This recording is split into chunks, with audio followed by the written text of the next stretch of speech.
Let's see if we can set this. We'll try and bring other people onto the call now, two people specifically that I will aim for first. Okay, one will be the lady we ride the call on, and that will be, of course, the lovely Brooke Gibson. And going to conduct a call here.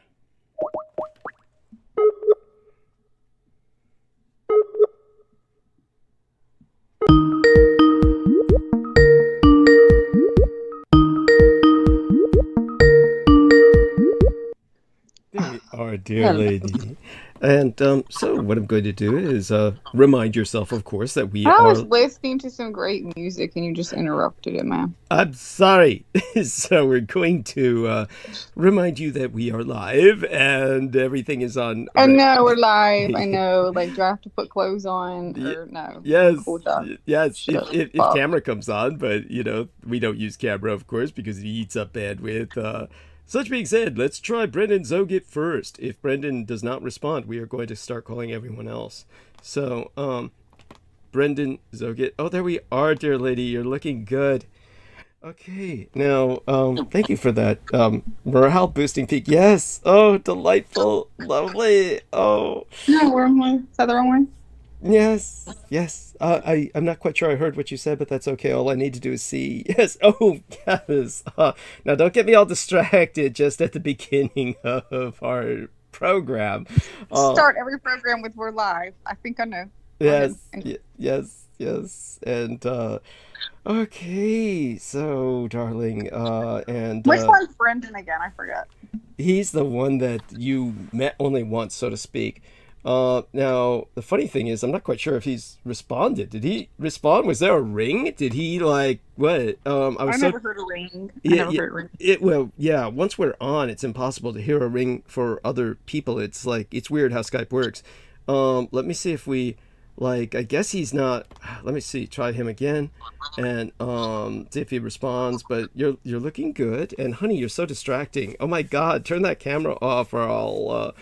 I mean, it's hard enough for me to concentrate. Okay, it says he's unavailable, so that's what's going on. So we'll call Well, everyone. you know what? Since there's only two people on, we have plenty of bandwidth. I can keep it on. Yeah, true. Okay, touche. And I have clothes on. Let's not really know. Like, I'm sitting here on the couch in a tank top. Come on. Yes, yes. And pants. I'm just not. Obviously, I'm showing you from the waist up. Well, you're I delightful. mean, maybe I don't have pants. Well, honey. Okay now. I'm gonna try and concentrate. We're sharing screen, so Why what I'm don't gonna you call some other people? I'm going to do that. I'm going to do that. So knock the camera off just in case they're Yes, okay. yeah. Otherwise, the sheer bandwidth that eats up will knock off the call. Okay, go to call. Dear Sammy, Real Tech, who is so very tired at Halloween, and she's vaping. Also, Don't go there. I'm men- not vaping. I quit vaping because I was sick with the flu. Don't tell anyone.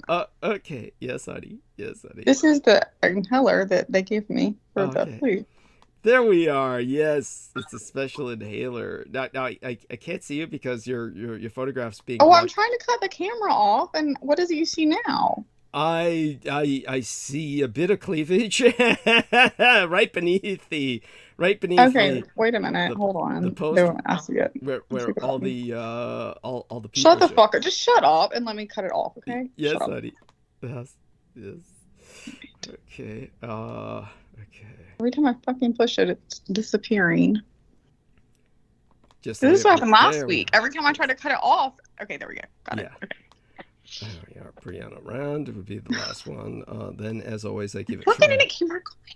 What's that, honey? You were talking to a dog, right? No, it can't. I cut it off. I watched the little line go through the. I'm talking to myself. Just keep doing your shit. No worries. Okay, so there we are. And now you know how to do that. So one of these days we're going to put this responsibility on you, and see. No, I didn't. Hello. It's Brandon Young is with us. I'm sorry. What did you say, dear Brooke? Before Brandon? I didn't know you were. I didn't know you had started paying six figures yet. Yeah, that's a good one.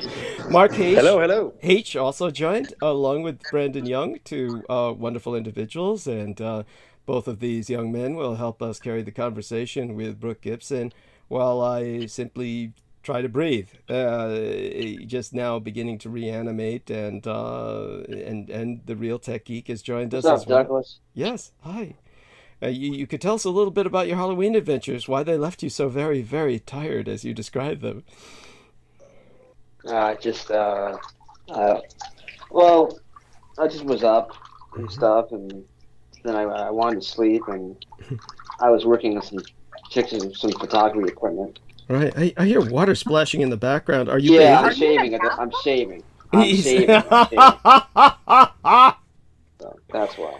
Okay, thank you. That's How much delightful. water do you need to shave? Yes, it sounds I like he's always run the bathing. water while I'm shaving. That's why. Yes. Okay. Is this real type? Yeah.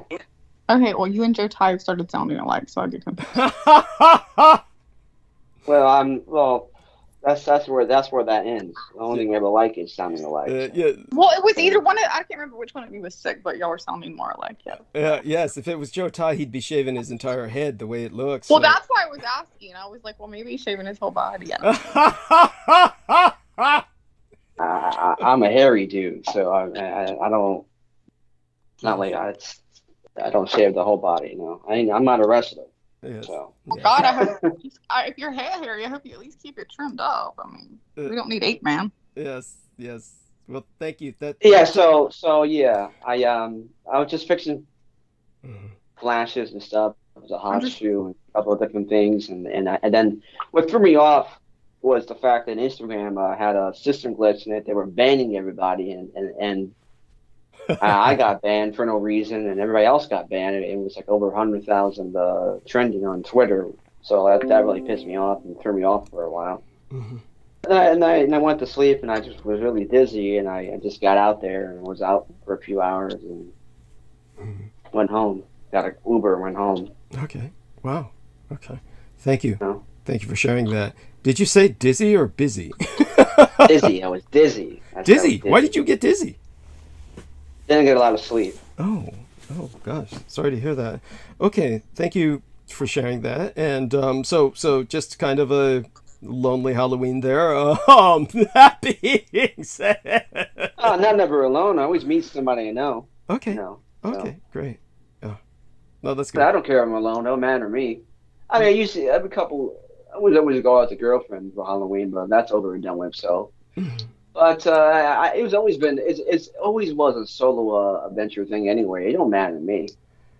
Right. So. Well, yeah, just out of respect to the other two gentlemen who came on in order of their appearance, Brandon Young appeared first, and then Mark H. appeared second. Brandon, Kelsey and yourself, I presume, did something for Halloween? Costume ideas, perhaps? Oh, hello, Douglas. How are you? Oh, fine. Much the better for speaking with you, I assure you. Just still very much out of it. There was kind of a subsidiary celebration to Halloween, and very much can be seen in terms of display. Let's even take a look and make certain that everything is displaying correctly.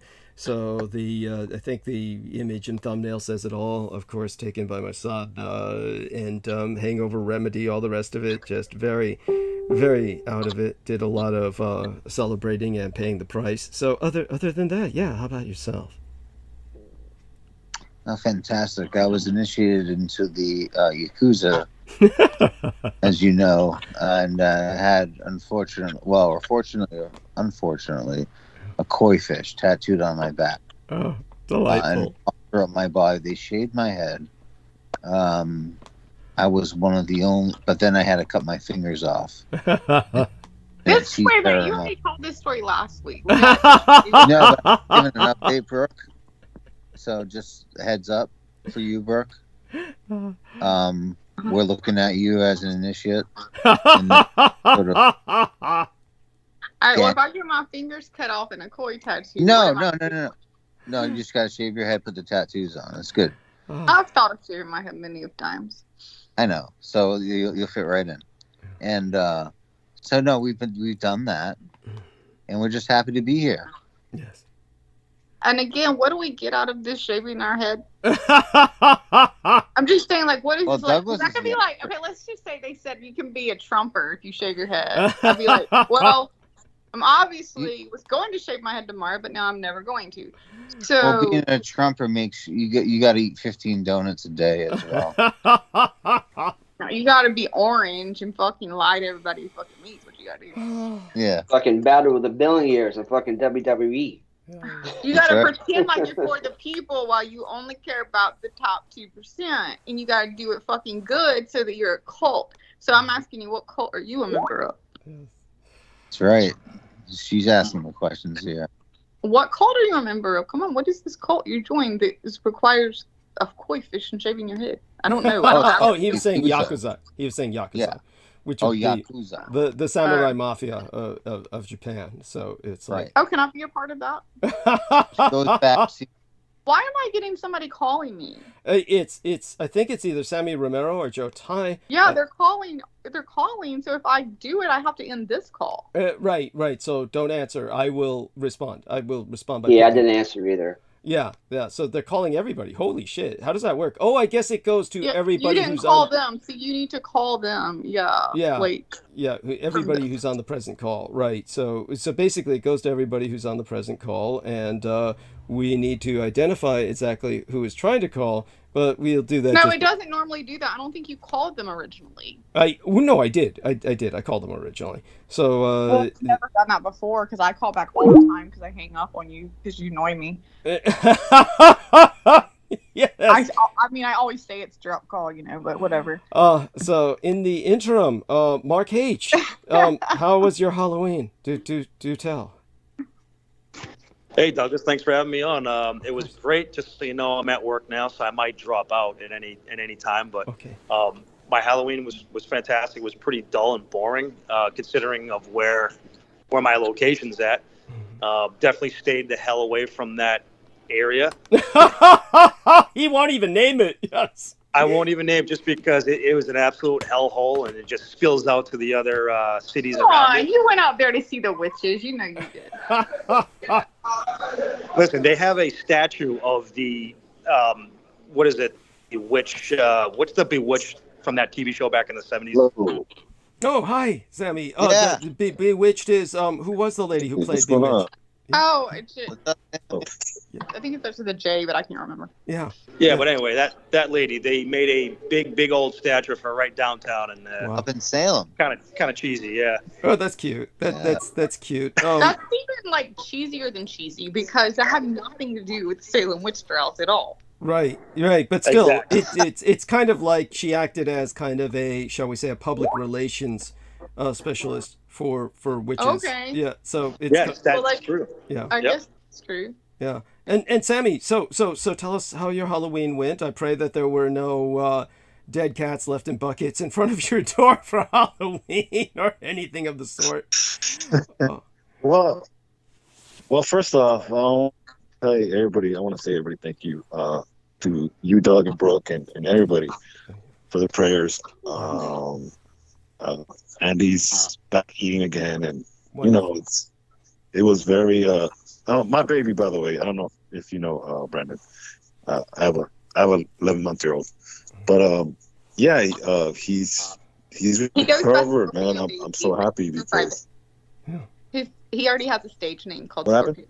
Oh, she was just saying that he has a stage name. Yeah, Scorpio. Baby. Yeah, yes. But I'm so glad to hear that. And by the way, I apologize. My tags apparently didn't reach yourself or Isaac, so feel free to share tonight's post for the promotional banner. But I will. Go on. By all means, go on about this. This is so important. So it's very interesting because even these past few weeks where just people have been putting garbage in front of my place, like just garbage been piling up, right? And all of a sudden, this week, all of it's been cleared. Wow. My landlord finally returned back, and she really was landscaping today, and it looks like night and day. So I don't know. It's maybe a metaphor to, at least Andy's health. Yes. About his health, yes. So it's just very, it's just, to me, it's a blessing, Yes. I think just health really, it's a blessing, especially from, having a baby, it's it's a lot of emotional roller coasters. Yes. Sammy, can I just say, we don't really talk too Yeah, much so- about it. I just want to Right. real quick. Yes. Just real quick, but like you can whatever you need, you just reach out. You know what I mean? Thank you. Like Thank you, Brent. honestly, like I don't know what's going on particularly. You don't need to say so over air. But Yeah. whatever, always my prayers and best wishes are with you. I love Thank you. you as a brother. Like Thank we joke around, and I consider you like Yeah, a yeah. brother of some sort. And just like Douglas is sort of a brother to me, and Okay. I guess Right. sort of like this brat sister or something. And then Peter Moon. I would is prefer to be the uncle. bitch. If you're gonna call me something, call me the bitch sister, not the brat. Okay? No, bro. Brooke is a sweetheart. Brooke is great, Brooke man. is a I sweetheart. kid. What are you talking about? Brooke is great. Yes. I Yes. kid. And Brooke, you real sound very healthy. Yes. Yeah. Brooke I sounds feel very much healthy. better right now. I feel much better today than yesterday for sure. And I'm getting there. So not Yes. 100%, but yeah. Yes. Thank you. I mean, we speak of my vampirism, but she has a special vampirism all her own. She was preying on a few of us over the few days that went by. Ah, yes. Left me unable to even reanimate this morning. Well, my morning, but hey. Oh my God! Shut up! Oh, you little liar! But such being said, I do So, want. so what's going on with Sammy's? He's got a landlord Well, from hell. or something? Sammy, I wanted to ask too. So, Sammy, I don't know what Yeah. you want to hear, but like Sammy, he's okay, right? Like we're good now. I think so. Yeah. He went Sammy, mute. Sammy's mute. He might be at work. He is. he he isn't. probably- Well, he is at work. Yeah. Yeah. There he goes. So Hello. Yeah. Are you at work? Hey. Sorry, guys. Oh yeah. No, I'm at my sister's. I had her watch the lasagna. She put in lasagna in the oven. I just don't want to burn down her place. But anyways, Oh. dude, I cook a mean lasagna. You all know. So you may have missed something. Our By the- baby's okay. Our baby's okay is what I want to know for sure. yes.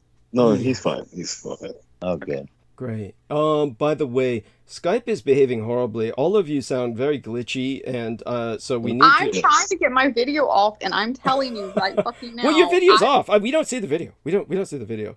It's so. Oh, okay. It's I off. can't mute myself though. I've even tried to mute, and I can't. I don't know what the fuck's going on. Oh no It's just worries. glitchy. By the way, all of you gentlemen missed the show. Update the app. Yeah, she was very provocative and very, as always, very seductive. That is bullshit. I was in a tank top from the gym and black leggings, which you didn't see the leggings, and sitting on a sofa with a dog in my lap. I'm pretty sure it's not too provocative. We're provocative enough. Best show ever, Douglas. Yes. Best show ever, Douglas. Best show ever. Yes. However, I will say this time I did put on mascara and lipstick just in case, because last time the camera came on and I didn't know, and I was like, oh God, remember? Yes, but that was delightful anyway. It certainly. Such being said, I do want people to know that what has been going on, Brandon, is that we've had a lot of occult assaults going on recently.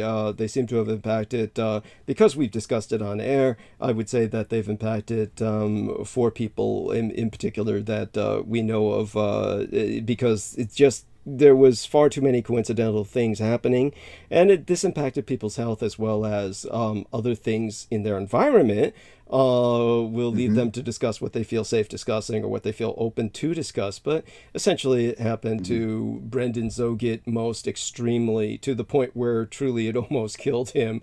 He conquered it, but it took a lot of effort. Then he was going to be on tonight, but I don't ever bank on it because, his life is busy and he deals with other challenges, though he seems, as I said, to have... Yeah. Okay. What's that, Brendan? Well, I've been studying this a bit, Okay. Douglas. It's funny you mentioned this. Yes, and by the way, Brendan Zogit and I concluded that the person assaulting him was probably Peter Levinda because it took someone of enormous skill, secondary only to Michael Aquino, now that Michael Aquino's dead. Yeah, that's funny. I think the person assaulting me was a guy by the name of Peter too. Okay. Oh, so I that's... mean, no, I have a neighbor just doesn't like me. His name's Peter, and I don't know, like Peter John Canaan. Oh, interesting. I was thinking the same. Okay. Okay. Yeah. And I mean, luckily he's luckily he's moving, thank God. Oh, okay, good. Yeah. So So, go on, Brand. but I'm sure it had nothing to do with this show. Yeah, the reason that this is significant is because Brandon himself was assaulted by Peter Lavinda in a number of Well, ways. no, yeah. Yeah. So But go on. also just because I've taken up the study of spiritual warfare Yes. of the East and West, all the traditions in the world that we know. And for the first time in the world, think about this. I didn't think about this so recently. Is that we are one of the only societies that know all the knowledge, supposedly, of the whole world at the same time. No, we're flattering ourselves if we believe that. I know. I'm saying this to the dissident of dissidents of information here, right? So that would say, hey, you're not getting the real story. And I agree. Right. But what I'm saying is that if you look at the East-West traditions, they basically agree that there is spiritual warfare and that there is a way of what they call baneful magic. And baneful magic, and it was tough to me to read this book.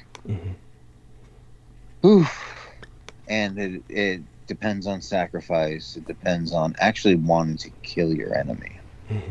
Not that will result in a killing, but a killing in a metaphorical sense that you won't even realize at the time. But it does supposedly work. And so spiritual protection is really essential, I think, in this day and age, where baneful magic is practiced, I think, more than any time in the whole entire history of the world. If, Douglas, you can agree or disagree. Oh, yes. You know what I mean? Like, yeah. And so baneful magic, where people are sort of trying to get their own ends and killing people for it. Yes. Is practiced more than ever. And so you need, anyway, the point is, when you come in under spiritual attack, it's usually somebody like people that we've known in the past who like baneful magic and don't care about anybody else but themselves. And a lot of times that's reversed onto them by natural means. But you always need to, in Brendan's case, I don't know what happened, but I hope he reversed it and was okay. But we need to. There's always strength in numbers. Yes. In that case. Yes, and so Brendan did overcome it and reverse it as well as he could, and he was the other people that were impacted to a degree at least were, as Brooke admitted herself, potentially by other parties, and of course Sammy Romero, and from what he's described, altogether impacting quite a bit of his own as well as himself, in fact more so his own than himself, and as well the other person that comes to mind in that regard was, oh my god, who else? There was a few others. I've been dealing with quite a few lately. And Christine Fontaine. I'm sorry. You've had that for a long. You've had that happen before, right? Like yes. Before recently. Yeah. Correct? Oh, absolutely. To many people in the past. Yes. I appreciate what you spoke about last week, and I just want to say thank you for that. And would love to go into it deeper, like when you have, like maybe after later tonight, some other things that I've just kind of learned over the last week, and go into that with you. Yes, sounds good. And such being said, just to back up what Brandon is saying, and he can take it from there, is that there is a book that was published a number of years ago. At this point, it might be like maybe 10 years ago by now, but it was titled Generation Hex. Instead of Generation X, it was Hex as in HEX.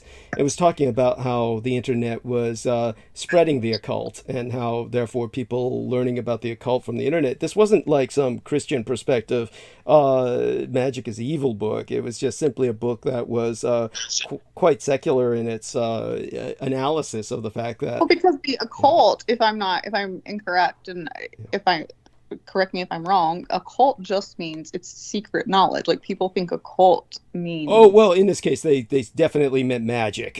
And they definitely meant the like use secretive knowledge. But you can be, but people typically in the South, especially, if we hear the word occult, we go with, you're a devil worshiper, demon worshiper, set worshiper, whatever we would call it now. But I would say the occult, if you go back to the original terms, was not what occult itself meant. Like what the term itself meant, something different. Am I not wrong? Am I wrong on that? Oh, well, I mean, it's at this point in history, it doesn't matter. It's just one of these things that's kind of, how do we say it? It's at this point, when you use the term occult, people would be referring to magic. Of course, you're right. You're technically right in the sense that occult, it means hidden. And I try to educate people in that regard and tell them such, but at this point, it doesn't really matter. Like, there are good hidden, I mean, it'd be like saying, let's pretend we never heard of praying or never heard of meditation.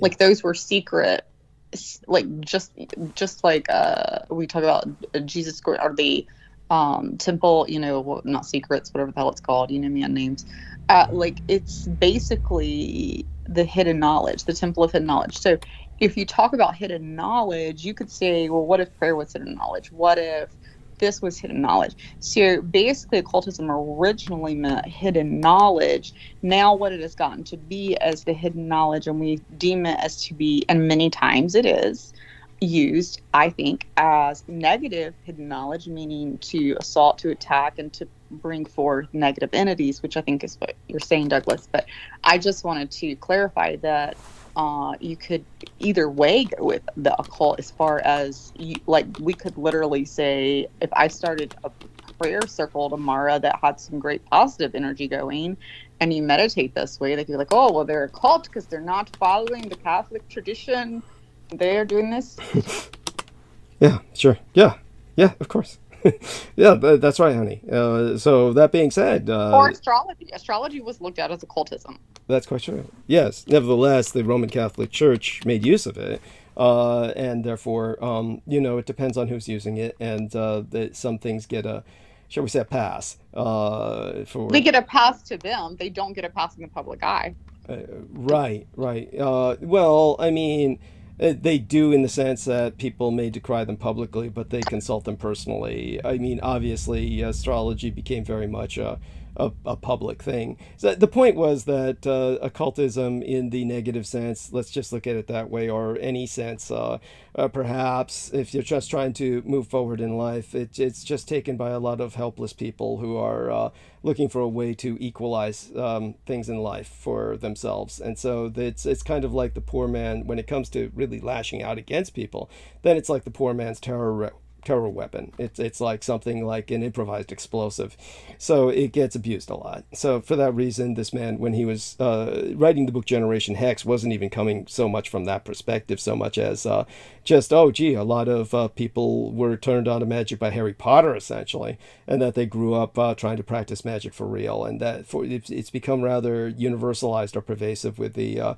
internet. Now, that being said, of course, we're dealing with a very specific people when it comes to my case, and anyone affiliated with me, and therefore most anyone around me at one point or another becomes a target of some kind of harassment along the line of terrorism, and as well a kind of occult assault. Now, my gang brother Beaver, to share this with Savvy in particular, my gang brother Beaver, for instance, was we're talking about, like, at this point in history, must have been about 20 years ago, but this was like when I was becoming more and more of an open public informant, and probably while my parents were still alive, I was just gearing towards basically appearing publicly as myself by doing a lot of phone calls into Coast to Coast AM. So I had a technique that I had developed to get on call on Coast to Coast AM, which for any normal person would be impossible. If you call in, there are literally millions of people calling in on some nights, theoretically, at least hundreds of thousands out of millions of listeners. And then, so I developed a technique by which to get in, and this way I would normalize my voice. Was it an occult technique? No, it was simply a telephonic technique that most people wouldn't have the wherewithal to use. And so I learned it while working with the government, of course. But while I was doing that, at one point, because we maintained aquariums for my parents, we had many, many functional aquariums. And also my gang brother Beaver was into the hobby because it's a very functional, how would I say it? It's a very Asian thing to do. And in his case, what happened was he was in an aquarium store, which meant somebody would have had to have been following him. And it was just out in the middle of a fairly industrial area of the San Francisco, because those areas are easier to rent and you have more space in which to set up things like aquariums, which take a lot of energy. And so when he was in this aquarium store that happened to be run by a couple of gay guys, they didn't own it, but they were managing it for the guy who owned it. And then a baseball came rolling into the shop, and this baseball had his name written on it and a bullet hole through it. So when he picked it up, those two gay guys freaked out as if somebody had rolled in a live hand grenade, and he was like displaying it to him. None of this made any sense. It meant that somebody would have to have followed him there and then thrown that in there. It was clearly a bullet hole, exit entry and all to the baseball, blown in one end, blown out the other, which meant it had to be at close range because it's very difficult to hit a baseball from far away. And had his name written on it, clearly a threat to his life. Then it was around that period of time as well. He picked up the phone at one time that it rang, and there was a buzzsaw at the other end. In other words, somebody took a chainsaw and pulled the string and started the chainsaw up, so he could hear the chainsaw at the other end of the phone line when he picked the phone up. It was around that time as well, maybe a few months afterwards, that his home, which was he's on the second story. He's on the second story of a home that is gated and almost impossible to break into. So somebody broke in and they made it all the way up to his porch where he sleeps. There's a porch and a balcony where he sleeps so that he can walk out onto a balcony and look around. Yeah, somebody made it onto the balcony and turned the water on. And that's when he awoke and came outside onto the balcony and turned the water off. So this was in the middle of the night. So, but nothing was ever done. I mean, that's as far as it went. And so this is the kind of thing that happens to people. And the problem is you have a choice. You either succumb to this and you surrender to fear and you say, oh my God, and then you become their victim. And then people like that often swing to their side, the side of the cultists. Or you just ignore it and you go on living your life like my gang brother Beaver did, and nothing happens. That's pretty much it. However, with other people, loved ones, or themselves, they're affected in terms of health, and their health becomes at risk. So it can be very... I think it's wherever your opening is. Like, you have, you can have fear, but you have different holes in your vibration, in your aura. We are all energy, so that's what I would discuss later, but just that we're all energetic beings. And so whether they can penetrate you through fear, through anger, or let's say maybe your health isn't the best. Like I have discussed for weeks that I had months that my health, I was, trying to figure some things out with it. And so if you have any holes, that's where you'll get assaulted.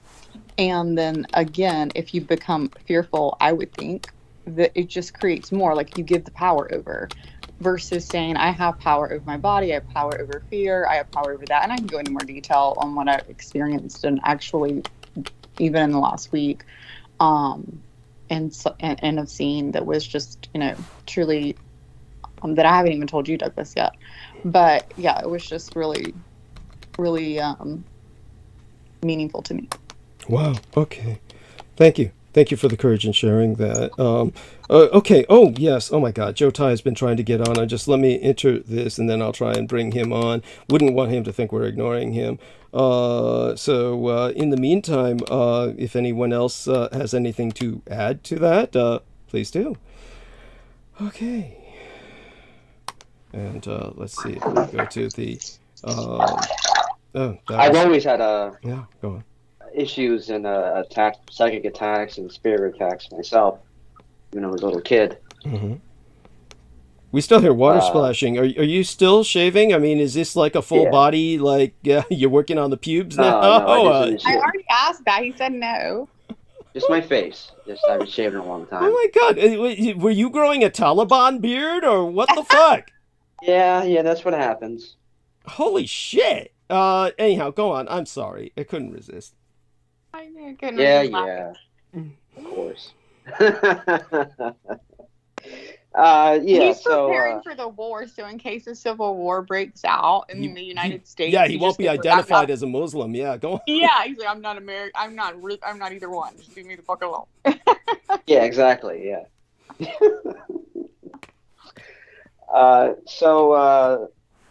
Yeah, I remember one time I was getting attacked by evil spirits when I was 17 years old. Mm-hmm. In 2005, the fall of 2005, Mm-hmm. and I was constantly being attacked in my sleep in my grandma's apartment. Okay. And I still remember though this one time I was like stardust spirits. It's sort of like when you're back in the analog days with television sets that couldn't find a channel. It would be like that pattern, black and white, and then it had red eyes. Pushing me, kept pushing me and pushing me. So I've had like experiences like that. So like, what was that, you think? Well, I don't know. Were you sure it wasn't your mother? No, I mean, yeah, I'm not even just saying that because you said like me and you've talked about your mother recently because you get to listen to my No, shit. this was. But who knows? Maybe it was because I like I said before, it is in my family. So to the Freemasons and the occult. So, and I never realized that she was into this stuff all her life. You know, she was kept going on and about how I joined the Freemasons when I was 14 years old, which never happened. And even if I did, she wasn't around anyway. So, but yeah, maybe it was. I had. Well, that's what I'm saying. Recently, do you mind me sharing what you shared with me recently about privately about your wife? I'll say one thing. Yeah, go ahead. Yeah. Well, so you mentioned that your wife was attacked, and that's when you had to kick your mom out. Do you want to share that story? Recently. Yeah, I was just last month. I just was sitting down eating food, and she's asleep, and my mother was in the living room, and I went in a few hours after that, and I talked to her, and she said that something was holding onto her hand while she was asleep. And then also, my wife had to have surgery on December the 1st, which also happens to be my mother's birthday. And when I knew that happened, I had to kick her out. But so you didn't go into detail with me. That's where I wanted to go with that. What makes you know that when your wife felt that holding of the hand, and then you knew it? Why did you know it was your mother? And you said it was your mother. I see spirits all the time. I kept seeing a spirit that was. I kept seeing a horned spirit hanging around me and stuff. I still see it here sometimes. Wow. He's kind of leaving now. Okay. But I've always seen them. So, but Did you see him before you met that a lot. Yeah, of course. I'm just kidding. I'm giving Douglas a hard time. I've always seen spirits. Yeah. So you can see? Can you see ghosts or just like evil spirits, like with horns? I can see ghosts and I can see evil spirits. Yeah. Wow. Well, I mean, this is of course a burden, and I remember the young lady who worked with myself for a while, Heather Holman. I don't know why I use that term "worked with myself," but Heather Holman was like this wonderful human being in some ways, but she was also a bit of a stalker, and like so many people, wound up running to Michael Aquino, who was still alive at the time. And then, of course, claiming she never did. But the story and feedback I was getting from other people who were definitely involved with Michael Aquino were definitely relaying from her that she was involved with Michael Aquino, to the point where Michael Aquino himself credited her with helping to save his life. Basically, she became like a care provider for him when he was suffering from intestinal cancer, from, of course, basically cannibalism, eating of the dead, the various chemicals that one absorbs in one's body when doing that, especially prepared and embalmed cadavers. But all that being said, for He's those... kind of like a lot of people that are eating McDonald's and Burger King, but that's another story. Hey, I like that. Thank you. That's actually quite funny and actually quite fitting. I mean, it's I'm just yeah, saying, like, yeah. people want to act like they're like, yes, what he did was evil to a different degree, but what I'm saying is evil versus health wise, not gonna stay healthy very long doing that. Like, we've got to own our own bodies, which is a gateway to attacks as well. Just to not be healthy, to not realize that you're responsible for what you put in your body, because your body is your temple, because it's only a physical vessel, but it's a physical vessel housing your soul. And if you do not care for it, then you are leaving holes there. Yes. Just like you can leave holes with fear, or holes with holding on to anger and hatred, all those things. Yes, yes. So, such being said, at that time, Heather Holman, when I told her that she was fixating on myself too much and that she needed a life of her own, she basically at that point had a photograph of myself at the foot of her bed, so she would wake up and see my face between her toes. She had a photograph of myself. She does that too? She did that too? Yeah, a photograph of myself on the Well, ceiling. she wanted to have a homage. Yes, she had a photograph I of... thought I was the only one. Like, I didn't know. I thought Douglas was making fun because he found out about my picture. Oh, yeah, there we are. She had a photograph of myself on the ceiling so she could go to sleep looking at me. It's a terror. It was just, I told her this... fucking lie. Are you kidding me? I told her this was unhealthy, and I said... No, you're kidding me. Like, I know you don't joke, but, like, I joke and you don't. But Yeah, this has to be a goddamn joke. Like, I'm sorry, you were fucking hot. You are still hot. But who the fuck, like, I'm hot. No one's ever put a picture of me. I hope to God. On the fucking ceiling. Like, what the fuck? Well, anyhow, so then when I tried my best to cut her off, then she wound up running to Michael Aquino and taking care of him through his period of time of intestinal cancer. So I was told this by Christine Joanna Hart, who of course was maintaining constant contact with him and should be in the know. That's a bitch. That's a liar. Also, we know. Well, I don't know. Isn't that the one that George Clooney fucked? Yeah, that's the one who believed that George Clooney fucked me last week too. So apparently Michael Aquino's still visiting. Hey, whoa. Remember, I promised not to talk about that anymore. Oh shit! Yeah. I'm sorry. Oh shit! Yeah, Sorry. I mean, I know. I okay. didn't. Okay, It's okay. go on with your story. Go with your story. Yeah, I mean, it's okay because every once in a while alluding to it in that fashion is fine. I think yeah. So, but you're right. It was that individual. If we wanted to, present an identifier. Okay. So that being said, it was what it was. And, you say a lot of stories. I forget which ones I'm not supposed to say. Understood. Yeah, I mean, a lot of experiences there. Hey, let's turn back to these gentlemen to take us to the top of the hour. Y'all would not get in trouble like I will. Well, I mean, I don't mind if you get them into trouble. So, hey, So, Sammy, I saw you flirting with that young freaking bitch last week. What'd your wife think about it? Right? Hey, what happened? He said he didn't mind if I got you in trouble. Come on now. She's just joking. She was just joking. Nothing. Just it's your turn to talk. Tell a story, Sammy. Come on. Yeah. Yeah. So I was saying last week, I dressed up as a farmer. I went to a Halloween little game. I was a farmer, and Maria was a cat. And wait a minute. You're going in and out. Yeah, he's glitching. You're glitching terribly, but I'll explain it for people before I refresh myself, and I'll explain it to people, and then I'll rush to refresh myself after. Did you say, Sammy, that you dressed up as a farmer for Halloween? He dressed up as a farmer. Maria was a cow, and I think Andy was a cowboy. I think, right? Something like that. So did you dress up as or a he was farmer? a pig. He was a pig. but you're Spanish, so did you drive as a farmer or did you drive as like farm help? Like, like a Mexican farmer picking the That's awful.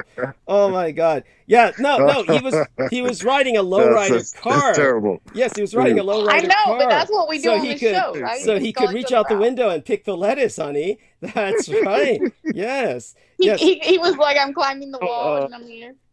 Yes. So basically it wasn't my costume wasn't a. Then they got him. Whatever he was. Here's what his costume was. The moment you started saying something about your costume, they got you. Yeah. I'm sorry. Go on. No. My costume wasn't as creative. Unfortunately, I had like a plaid with some jeans and some beat up boots, so it wasn't as. You didn't even do. I was trying to go for some overalls. I couldn't find any. It was like a last minute thing. It was like a last minute party you're gonna invite to. My son dressed up as a farmer for Halloween too. Totally, he's 17, and for the 2 weeks before that, they had this thing at his school, and he's like, "I'm going as a redneck country guy," and I'm like, "So you're going as yourself?" Oh, that's so vicious. But no, he comes down because, like, in the South, you got different, like, ways. He's like this preppy Southern guy, which, the rest of the world still fun, but they're very preppy. So he comes down the first two weeks ago for the thing and he takes jean shorts. He cuts them off way too fucking short, first of all, because even a redneck would wear them that short. Cuts them off way too fucking short. And puts on a plaid shirt. And then, like, a fucking, not even a cowboy hat. I was like, that's not even a cowboy hat, dude. That's a straw fucking hat, okay? Like, you need to know the difference. But it's fine. You went to Dollar Tree or whatever. So then when he tells me for Halloween, this is what I'm saying to Sammy. He tells me he's going to be he said, I need some money. I'm going, just like, can I have $20? I'm going to get my costume. And we're going to be farmers. And I'm like, well, you already have that costume, don't you? Like, you already... what do you want him to be? And he was like, oh, I was like, well, I told him, I said, if you're going to come back with fucking spending $20 or $40 a month, you better have fucking overalls. Yeah. So he did. He came back in fucking overalls, and it wasn't overall. You had overalls with it. Oh, that's adorable. That's adorable. So yes. Before I refresh myself, and everybody carries it to the top of the hour because you all seem to be holding this quite well. I do want the other people to participate. I did try to bring Joe Ty back on. Every time I call Joe Ty, he's not responsive. Of course, he does have two numbers, so I may be calling the wrong number. So let me try the other one before I go. But I do want people in the chat room to know that I'm not ignoring you either. Michael C. Andrić, our Croatian friend in Australia, says yes. You should ask Michael if you can call him. Michael's at work. Oh, okay. But I would like to hear his voice. I want to hear Michael's voice. He's Australian. Oh, he'll have to contact me on Skype and send me a Skype contact request. Oh, yeah, he'll have to do that. Yeah, yes. Right. And then Vicky Johnson says, hello, Douglas and company. So, love you. C says, love to you all. Love you in return, honey. How far is away is our dear Diane? She is, of course, Mirthling. And she says, Brooke is best producer ever. On point, tough cookie. Just shut up and do your thing. Kind and caring. She's quoting you in terms of that. Interesting and interested. So there you go, Mirth. Thank you. God, Diane. I have not talked to her in a while. Thank you, Diane. And tears. David, well, not tear, but yes. Yes. Seriously, that meant a lot. Thank you, Diane. Yes. Dollface Cake says, hey, you all, with a nice little flying fairy with a wand. Love you dearly, honey.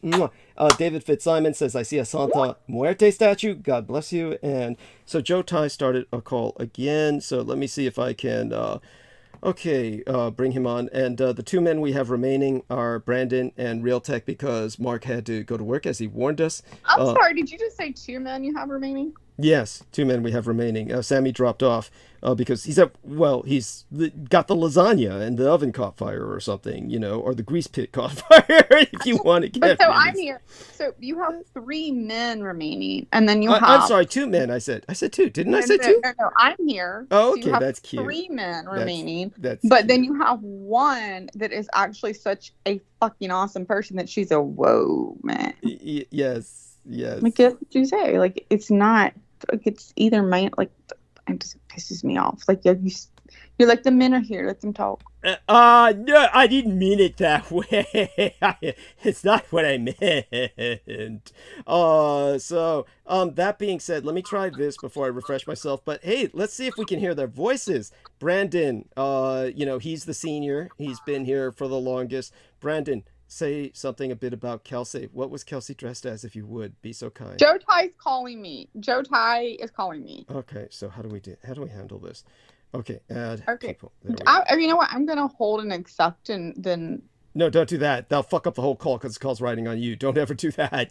That'll knock the call off. So I'm pushing both his buttons here and adding them both and see which one works. Okay, there we are.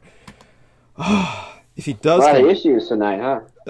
Well, not really. I mean, it's the usual. Thank God. I mean, we got here on time at least. Which I didn't expect. There's Joe Ty, I think. It says he's unavailable. The other one's still calling. And it says, and of course he's still trying to call us, which may be the problem, and he doesn't see us calling him. So hopefully this, well, I know what to do. Hang up on him, and hopefully he'll notice we're calling him. All right. So, and then that way he can join us for a few moments, before the top of the hour and all that. If not, hopefully he can join us later. Certainly he should see we have been trying to call him, and therefore it's not like we're ignoring him. So Brandon, how did Kelsey dress? And Vicky Johnson says Joe Ty with the THI, and then Kelsey. I'm interested. Brandon.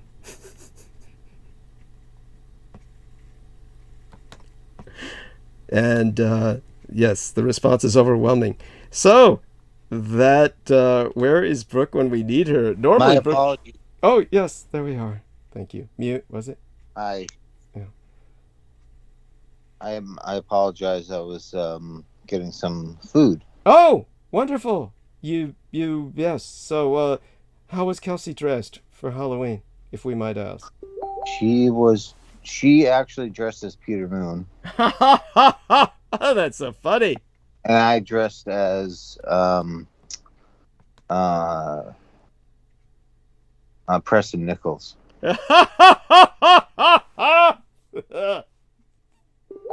That's delightful. You do comedy, man? I'm sorry. Go ahead. I said, you ever do any stand-up comedy? No. Thank Someday, God. maybe. Oh, no. Yeah, you should. No, don't. No. Take it from a friend. No. Yeah, no. exactly. Yes, this is. What is that? I have to work on my delivery. Thank you. Delivery is everything, and yes, the punchline. Yes.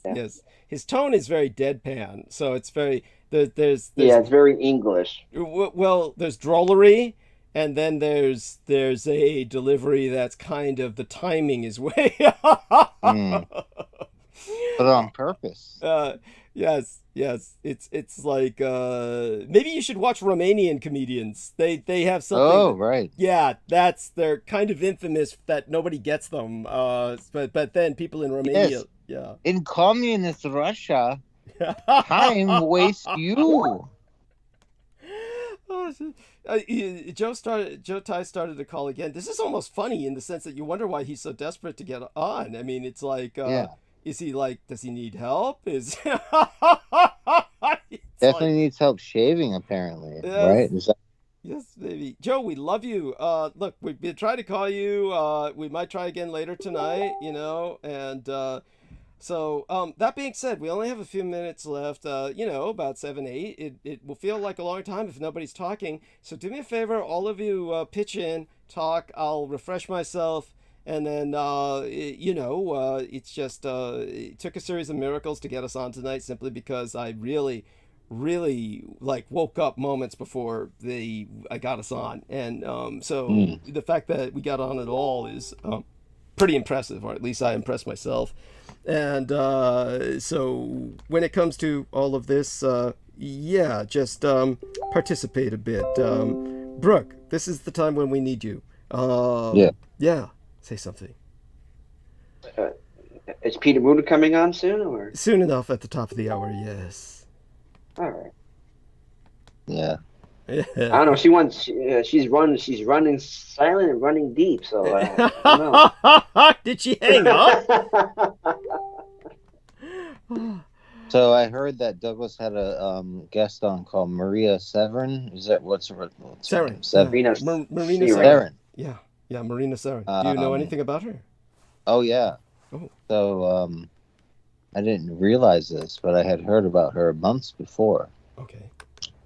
Paying attention to, and it just seemed like there was a reactionary sort of part of ufology, if you want to call that even a discipline or a field, which I wouldn't. But yes, go on. That was subtle, but I got it. I think she looks and admires and sort of harkens back to the Vril Society and Maria Orvich. Is that? I forget her name. Yes, Orsich. Yes, go on. Orsich. Thank you. And but anyway, some people were like, "Oh, she's a Nazi, therefore, and she supports Nazism, and we got to watch out. This shouldn't be part of ufology, And it seems like that. I don't know what she doesn't seem to espouse any sort of dangerous ideology, in my opinion. But maybe I just haven't seen that. But I felt that was reactionary. Of course. So I'm glad that you had her on as a guest to sort of flesh her out in a long context of a sort of question and answer period with Peter Moon. Yes. Which was interesting. So it was really, I think it revealed more of who she is than what people think she might be, Wonderful. So I so appreciate your saying. When do you think you're going to have her on again? Well, hopefully on Wednesday, because she's contracted COVID. So everyone maintain her in your thoughts and prayers. But she hopes to be well by Wednesday. She's certainly young and and it has a better chance of recovery in a quicker period of time than most. Such being said, I'm going to refresh myself. You two gentlemen, see if you can provoke Brooke into speaking. I'll be back in a few moments, and then I'll end the call and put Peter on. But in the interim, both of you are doing pretty good, and I thank you for bringing up Marina Saren, and Joe Chai joined us. So Joe, do say hello. Tell us how you're doing. Yes, Joe finally fucking got on. No, very good. Noreen just called you. She said she was going to come back and try to talk to you and say, and that's it. What's up? I'm back in Albany, New York now. Oh, wonderful. So there we are. How's the weather? Yeah. Oh, it's beautiful. It's like 70 degrees up here. Holy shit. And what did you do for Halloween? Come back to Albany on that day. All the way from Buffalo. Yeah. Yes. All right, Mark has hung up. Who hung up? Noreen cannot get on. What the fuck is going on? Oh, Mark hung up. Brandon hung up. And so it's the Real Tech and Joe Tai. The challenge here, honey, for you is to tell which one is which whenever they speak. It doesn't matter. I had to take over the call for Joe Tai and Noreen, which I should not have had to because there's 2 different calls going. And Sammy was on the other call as well. So I don't know what happened, but I had Sammy muted, right. Joe Tai, who I spoke with, and Noreen, who was in the car, on that other call. That's who, and then I could not get back on this call without powering my phone off and back down. So something is either going on with Skype. Right. It's just handling too many calls at once. I'm going to be off this call for a few moments. I'll be right back. Then I'll end the call and bring Peter on. So everybody. No, I'm okay. I'm going to end the call too. So no. Take us to the top of the hour, honey. Otherwise. No, I'm not. You got Peter coming on. You only got 2 minutes. It's fine. Yeah.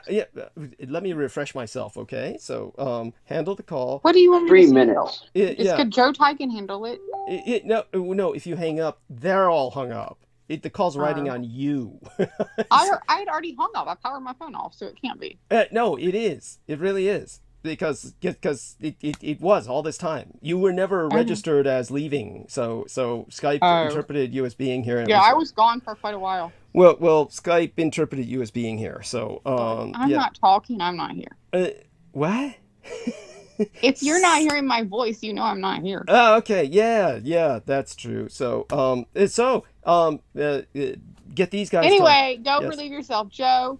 Yeah. And real tech, we'll talk for a minute. You got exactly 60 seconds. You better hurry. Okay. Yeah. Yeah, Make wait it a 2 or couple 3 minutes. minutes. Make it 2 or 3 minutes. Okay. All right. Be at 3 minutes. I don't think anyone. Peter's waiting at 9. I think you should hurry, but whatever. Why do women like me to shave down there? Especially white. Because hair is fucking disgusting on any body part except your head, maybe. But it may be like a little hair, like trimmed up. Like you don't want long fucking armpit hair. You trim it the fuck up if you're gonna keep it, or like you're gonna have it down there. Like either shave it off or freaking keep it trimmed up. God, at least my ex-husband. Not the 1970s anymore, man. Oh, okay, I understand. I never had that problem. You want to find a woman with a big ass bush? I mean, you might be that type of bush woman, but bush person. But my shit ain't got any hair on it. I can tell you right now. And that's good, especially for going down. It's not good. Yeah. Okay. Oh, yeah. That's right. I forgot. Going down a woman with all that hair is It's disgusting. so disgusting. But also, it's so much of your hair. So again, gross. Shave it or fucking at least fucking cut it very short. Oh. Get your trimmers like you trim a beard with, those trimmers like you trim a dog with, and trim it very fucking short if you don't want to shave it off. Okay? I'm just giving you good advice. Thank you, Brooke. You're welcome. So, how are you feeling from being sick last time? So I am feeling, God, now I'm having to figure out who I'm talking to. This is Joe. So I am I got a lot worse, but I am better today. That's nice to know. I hear your today, so it sounds a lot better.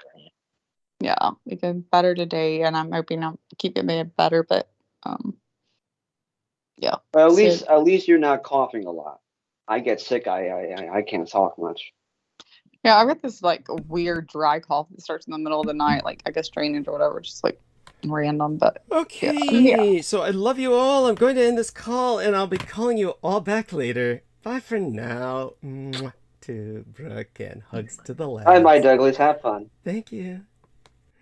Okay, with that we call Peter Moon. All right, bring that on. Initiate call.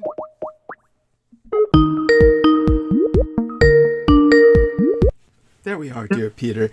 So wonderful to speak to you. Been an incredibly busy time for me, and tell us about what's going on with yourself, dear sir.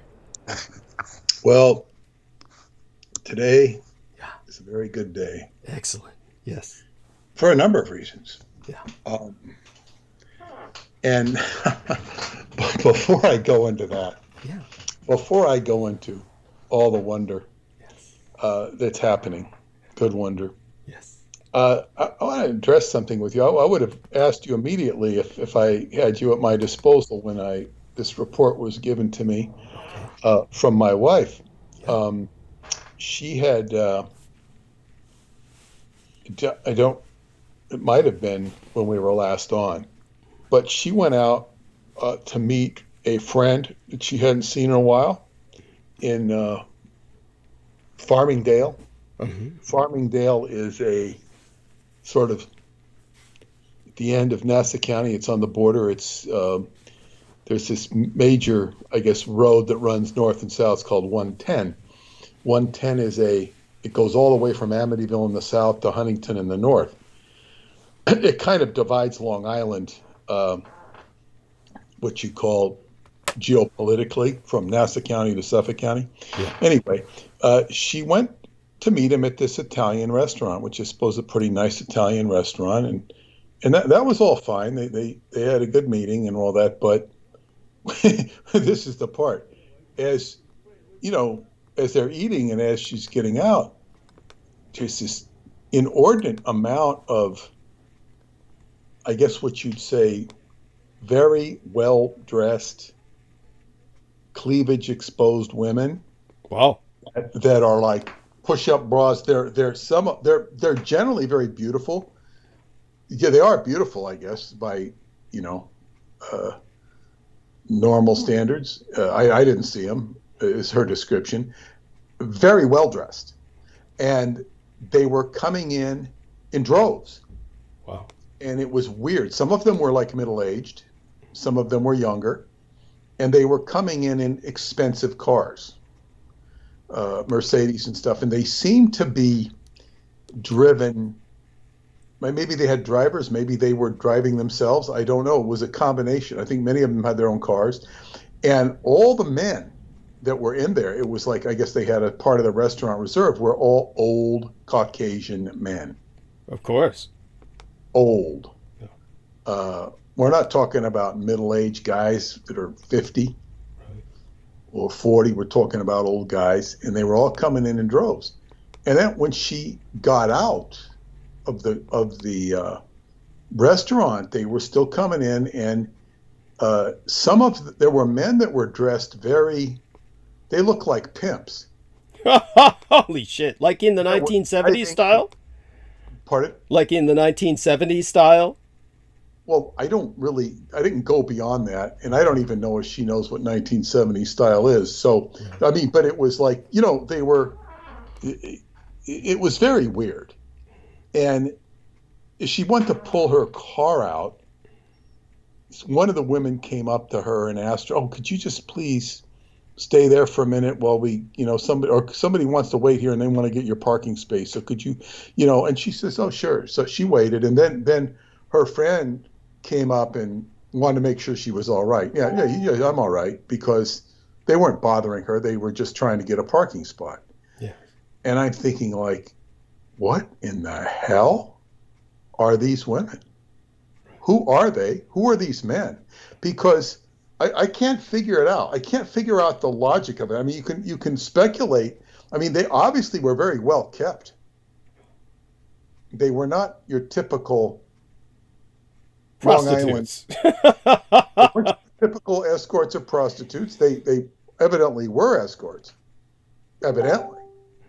They weren't your housewives. They weren't who the hell knows who they were. They're very nice cars. They seem to be incredibly well kept. Maybe they just were escorts, and maybe the quote-unquote pimps worked for the escort service.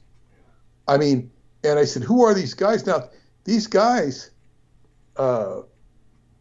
it's like, I can't imagine CEOs meeting at this restaurant and kind of like, why would you all want to, like, wouldn't they be better serviced by having one or perhaps two or three, depending on their, inclinations to just come over and service them? It would seem that perhaps they're beyond shame or embarrassment. Perhaps that's the statement that they're making, is that they can do anything they wish. Well, that's a good point. And I mean, I was a little inclined to, I don't remember the name of the place, but I guess it's a very good restaurant, she said, and maybe I'll take her out on one of those nights and see if anybody shows up. I mean, they obviously have a big catering business, yes. And what the hell is this? It's so I felt like this didn't happen for an accident. I didn't find out about it for an accident. Right. Maybe they were all there to discuss our book. We can hope. Yes. Yes. So that is a great curiosity, and I think the key word you said is shameless. They don't care who knows. Yes. But I don't even understand the motivation for all these men to meet. Like, if you're all going to meet like a Bohemian Grove type of meeting, you don't want the women around. You don't want them around because you don't want to leak your information unless you don't care. Right. And then, they're only seeing each other. It's not like they're showing off these women to other people. Right. It's like, what are they, what is their thing? It's, It could be simple naivete in a certain sense as well. I mean, certainly when I was dealing with that, I can't remember his name now, but the architect who was involved with 9/11 Truth movement, and Richard Gage, I believe his name was. Yes, Richard Gage, who at the time that I met him, he was obviously with an escort. This sounds much more different, though. This sounds like they're aware because the pimps are there. But in his case, he was obviously with an escort, and I certainly took it to be such and felt there was no shame in such and nothing to be embarrassed about. And when I asked him, I took some of his time while I was speaking to him and asked him, well, I'd better not keep you from her.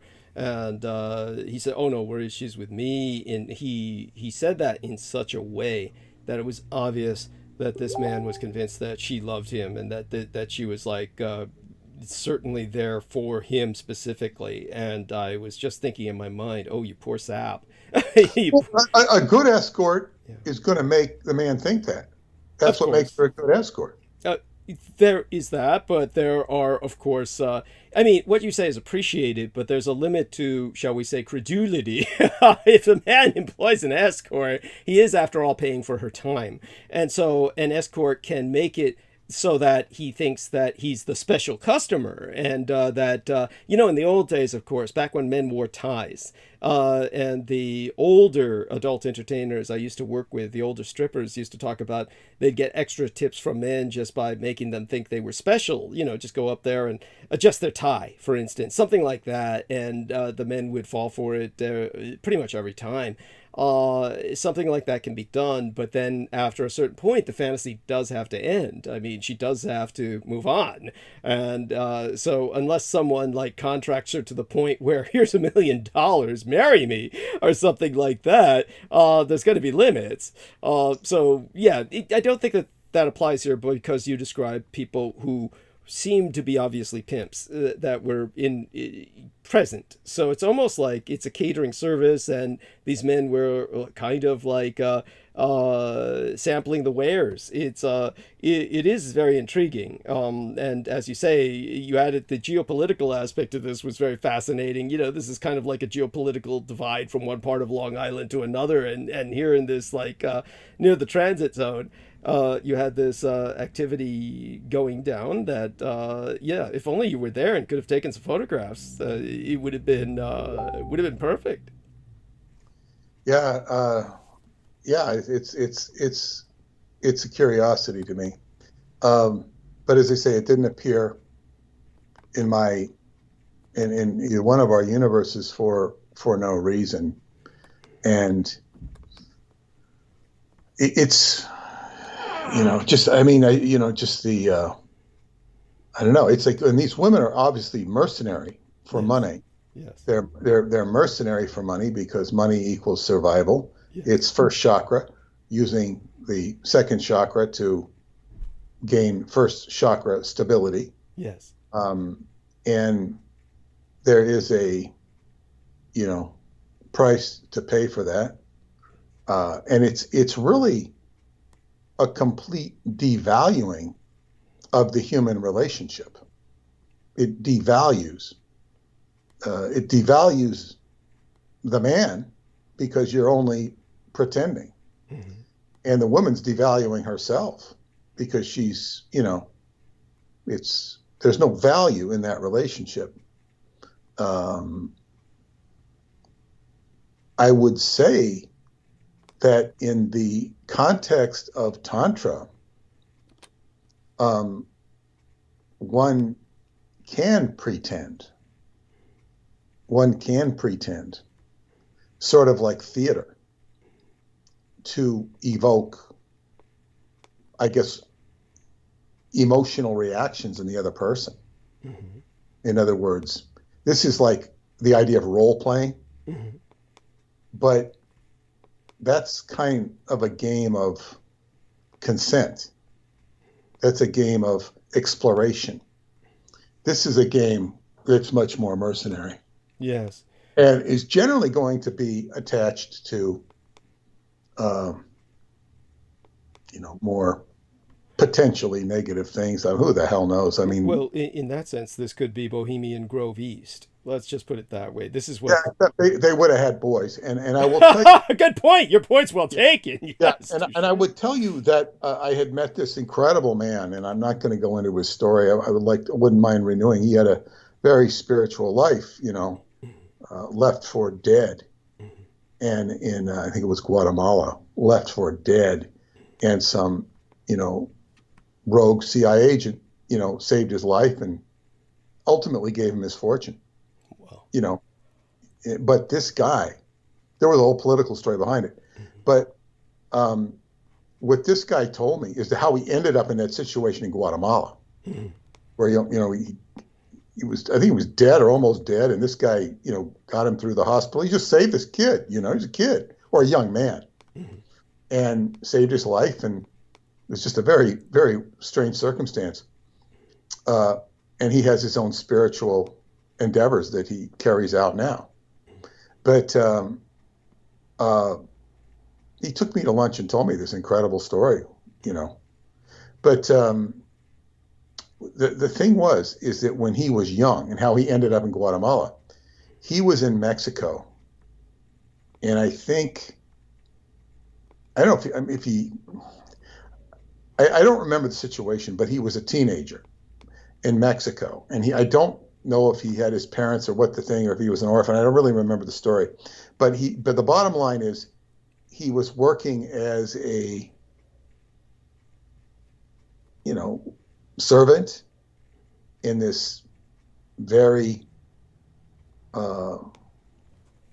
muy importante hotel type place. And I think it was the west coast of Mexico. Might have been Acapulco, but in any case, he's there working and he's learning the ropes, and all of a sudden, all these priests and dignitaries of the Catholic Church come in, and they're there, and that's who they're serving. And all the young boys, the servants, start taking off their clothes. Jesus. He goes, "What's this?"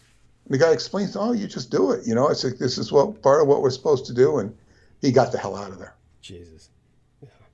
He got the hell out of there. Now, this is not your occasional, quote unquote, occasional pedophile priest. Right. This is, the whole archdiocese, plural of Mexico, or at least a huge region of Mexico. It's like boy orgy. Right. This is the whole Catholic Church, and makes the cartels look like good guys.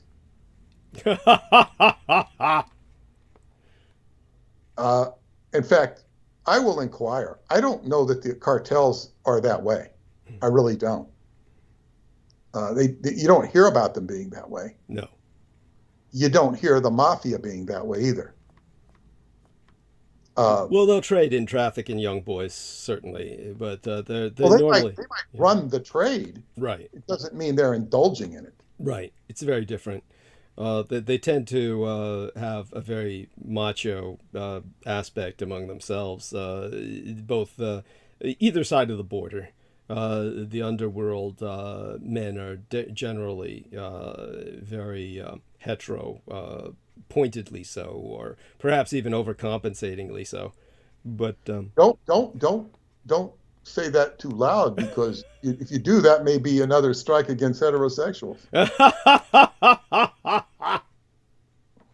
They're going to have to put LGBTQ plus H, so the heterosexuals can be part of that paradigm. There we are. Yes. But certainly one of the things that was brought to mind when you bring up this situation with those older men, it reminds me of Anthony Hilder, before his death, was promoting proud heterosexual. He had the heterosexual pride movement he was part of. And so you had certain men who were promoting that and trying to kind of come up with a counterbalance to what they feel is an assault on the senses. when it came to what those men were doing on Long Island that you've just described, it could be something along those lines, and maybe that's why they would be public about it. That would make sense. I doubt very seriously that they were trying to make a statement Okay. at all. Okay. It was their own private indulgence. Just the way it landed, yeah. Otherwise, it would be in the press because they'd have enough power to do that in the press.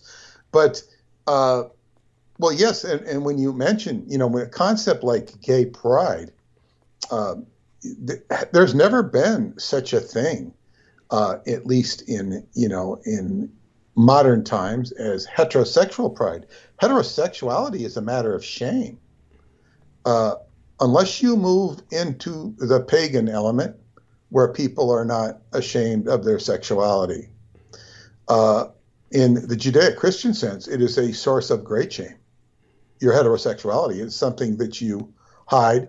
In the Jewish tradition, they will even, it's only for not all Jewish, in the most austere Orthodox is you don't even remove your clothing while you're procreating. You have they like to satirize it as you wear a gunny sack at all times. It's not a gunny sack, but it's a garment. Yeah. And you do the procreation, but you do it not for pleasure, but for procreation. Yes. And it totally, takes all the joy or fun out of the act. Right.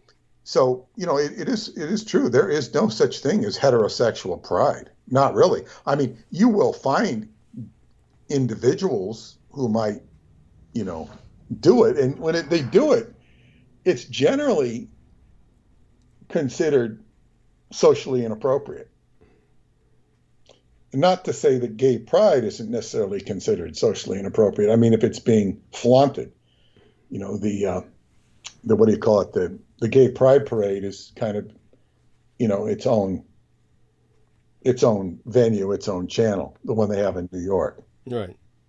And I don't know, I was there for one when we sold the T-shirt business. It was like a banner day of sales, gay pride, anti-George Bush T-shirts. Right. They went over very well. So that, I don't know. I don't remember if I saw the parade or not, or if we were on the same side. I don't remember, but certainly it didn't matter because everybody and anybody who was gay was parading by you. So whether it was the actual parade or not, it was a fun day. I think Robert De Niro was right behind our booth. I didn't see him. My friend Peter did. He was just hanging out, taking in the scenery. But I don't think he was there to express gay pride himself. You never know. I mean, certainly it's such I doubt that very seriously. In fact, he was married, I think, to a black woman. Interesting.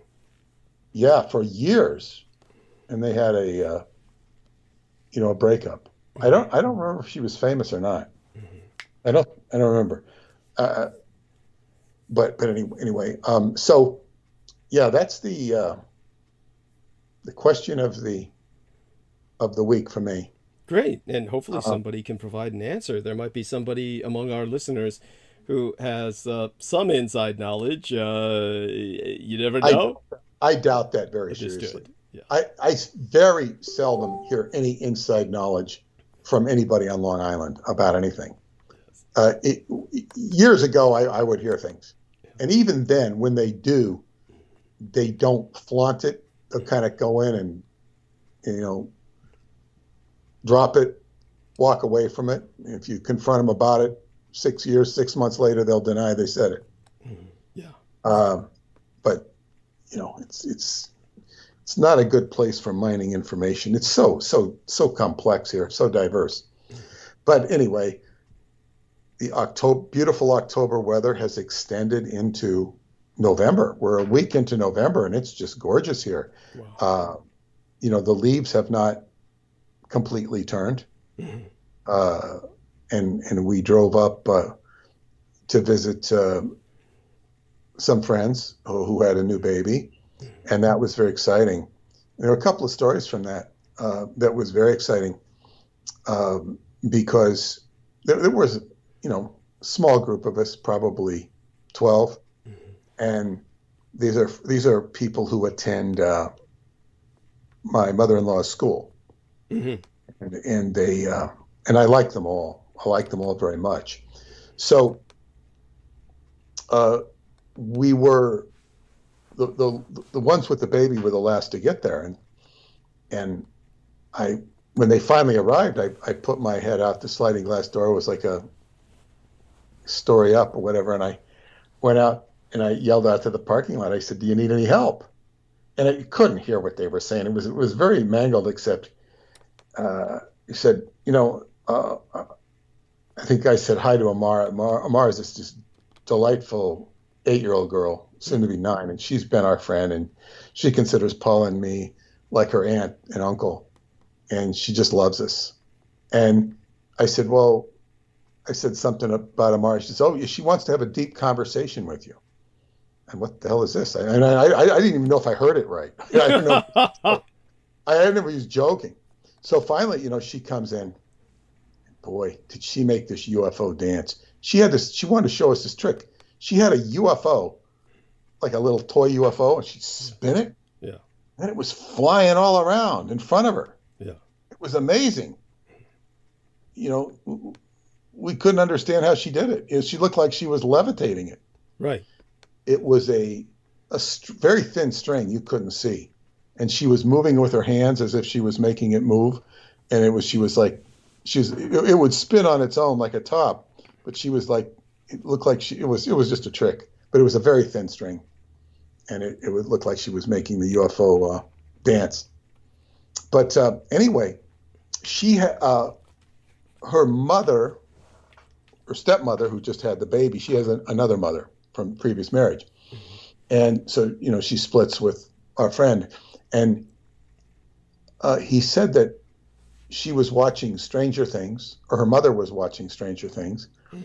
And so she had questions about Stranger Things or something. And her father says, "Well, you should talk to Peter. He wrote the book that whole thing idea is based upon. It's different." And she says, "Oh." And he explained to it a little bit about it and what I do. And she says, "Oh, this is what I want to do, Dad. This is what I want to do.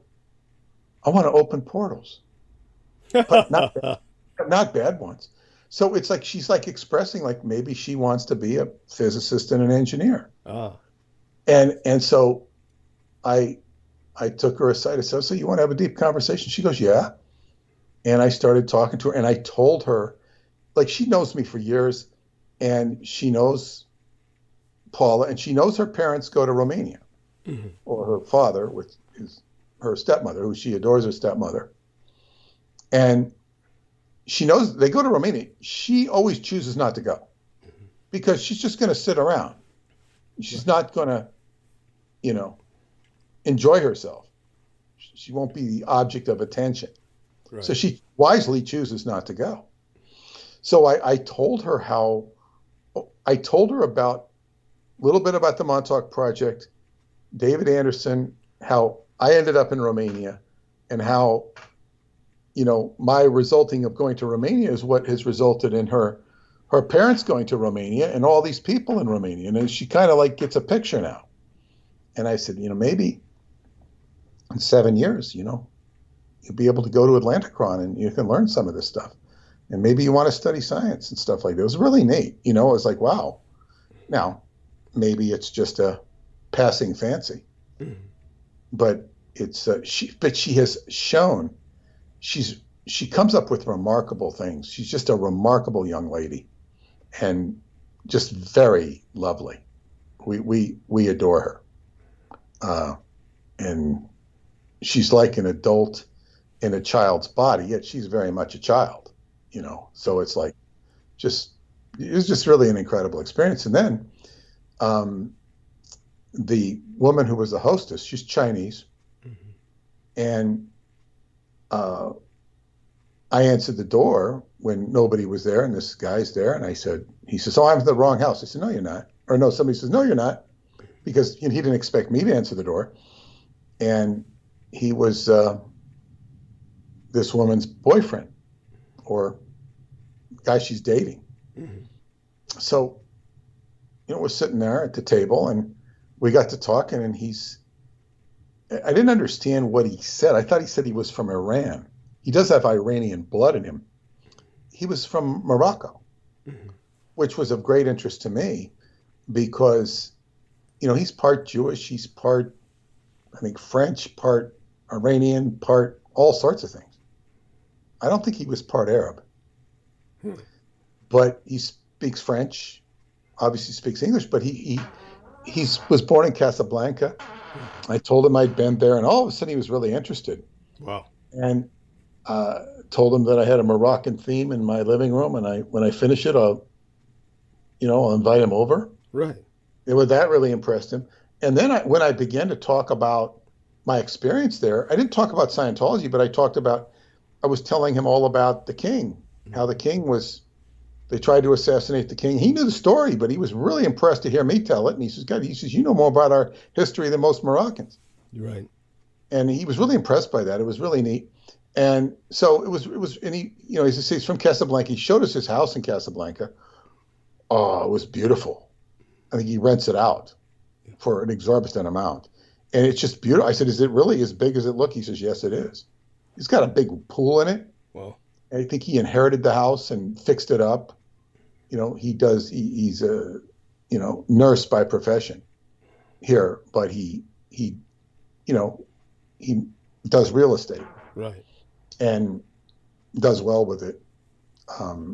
Said he likes to go to other countries and study the women.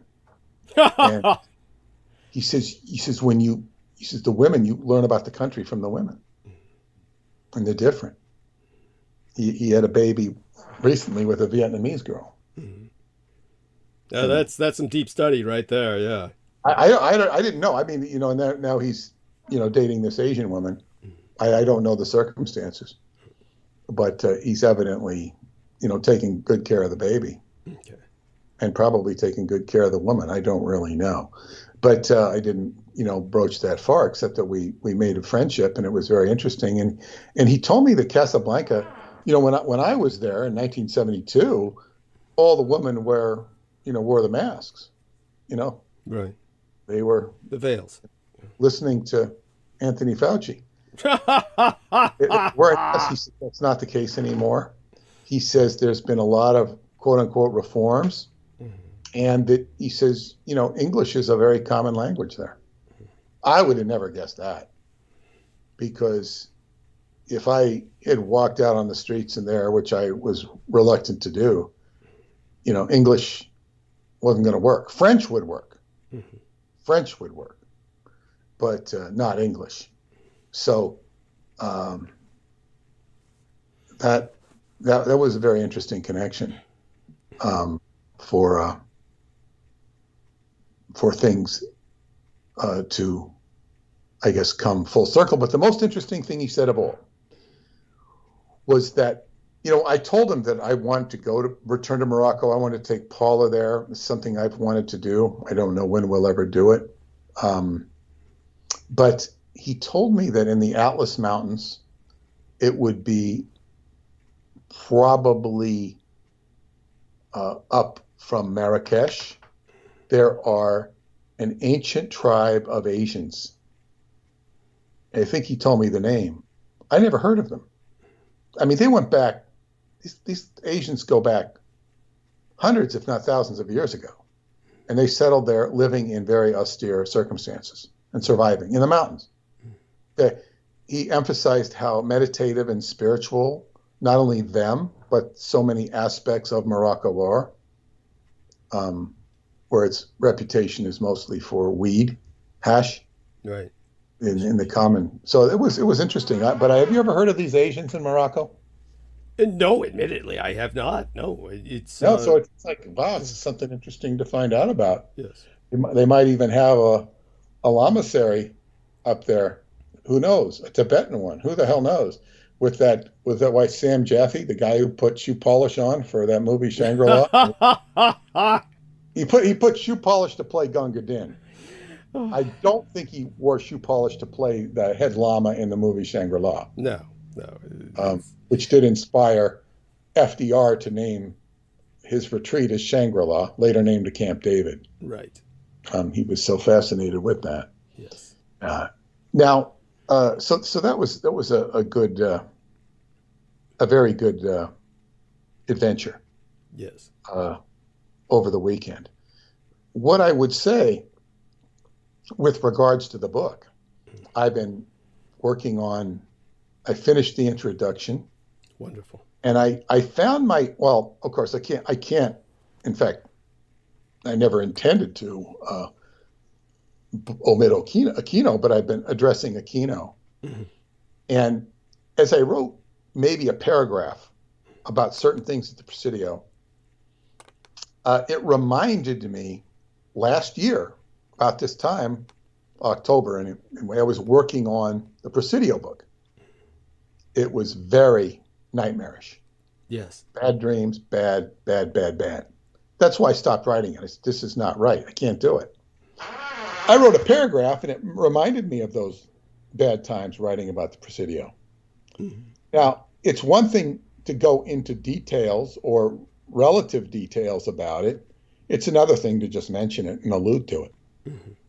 But when you start going into the case, specifics of how the jurisprudence was, incorrectly executed, right, for whatever reason, it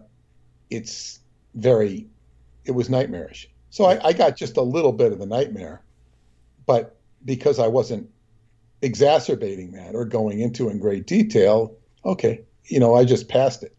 I went by it. Because what we're doing is we're going for the gusto here. Yes. Not to, describe all the wounds that have taken place, because that becomes a form of mind control in itself, because, if you write too much about the wounds, it makes people victims. Yes.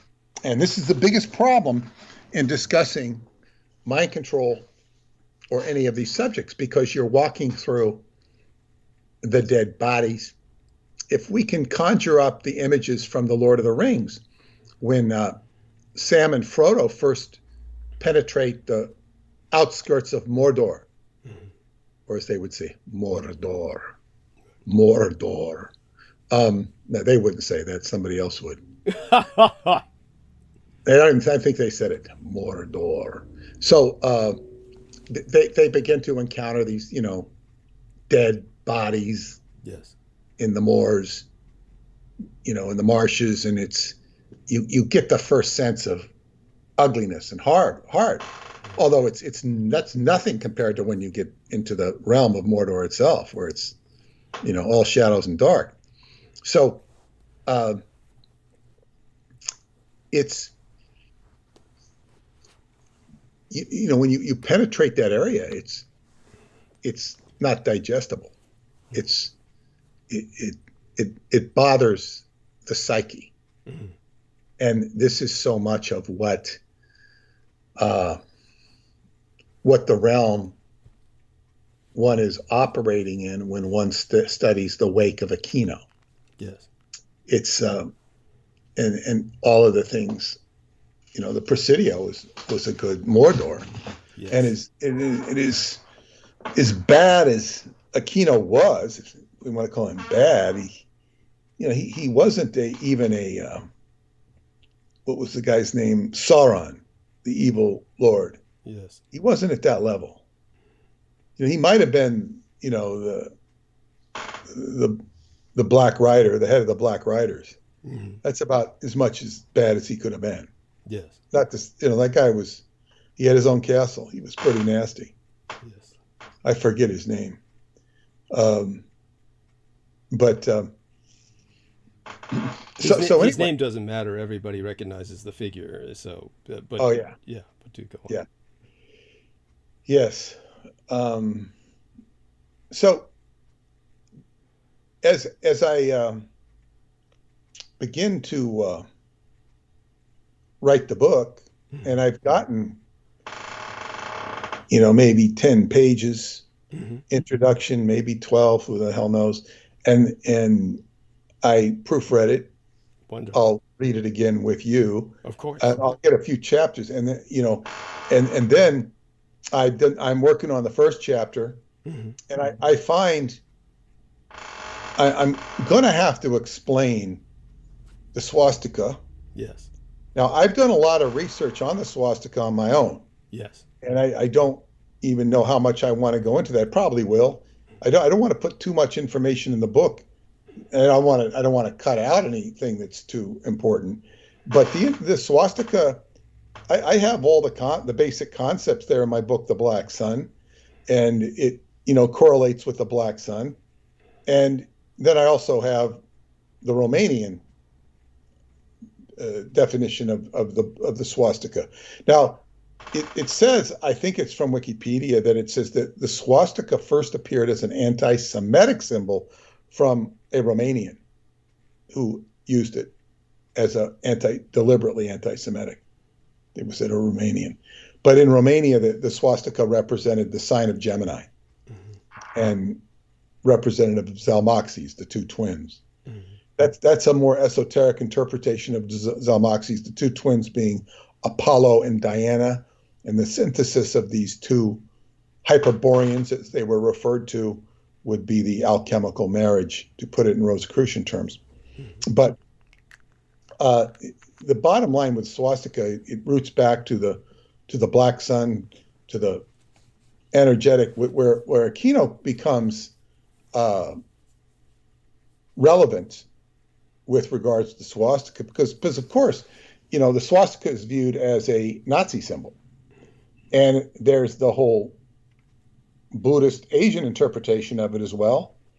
But when we get to Aquino, he's using a Nazi symbol. It's really not a Nazi symbol originally.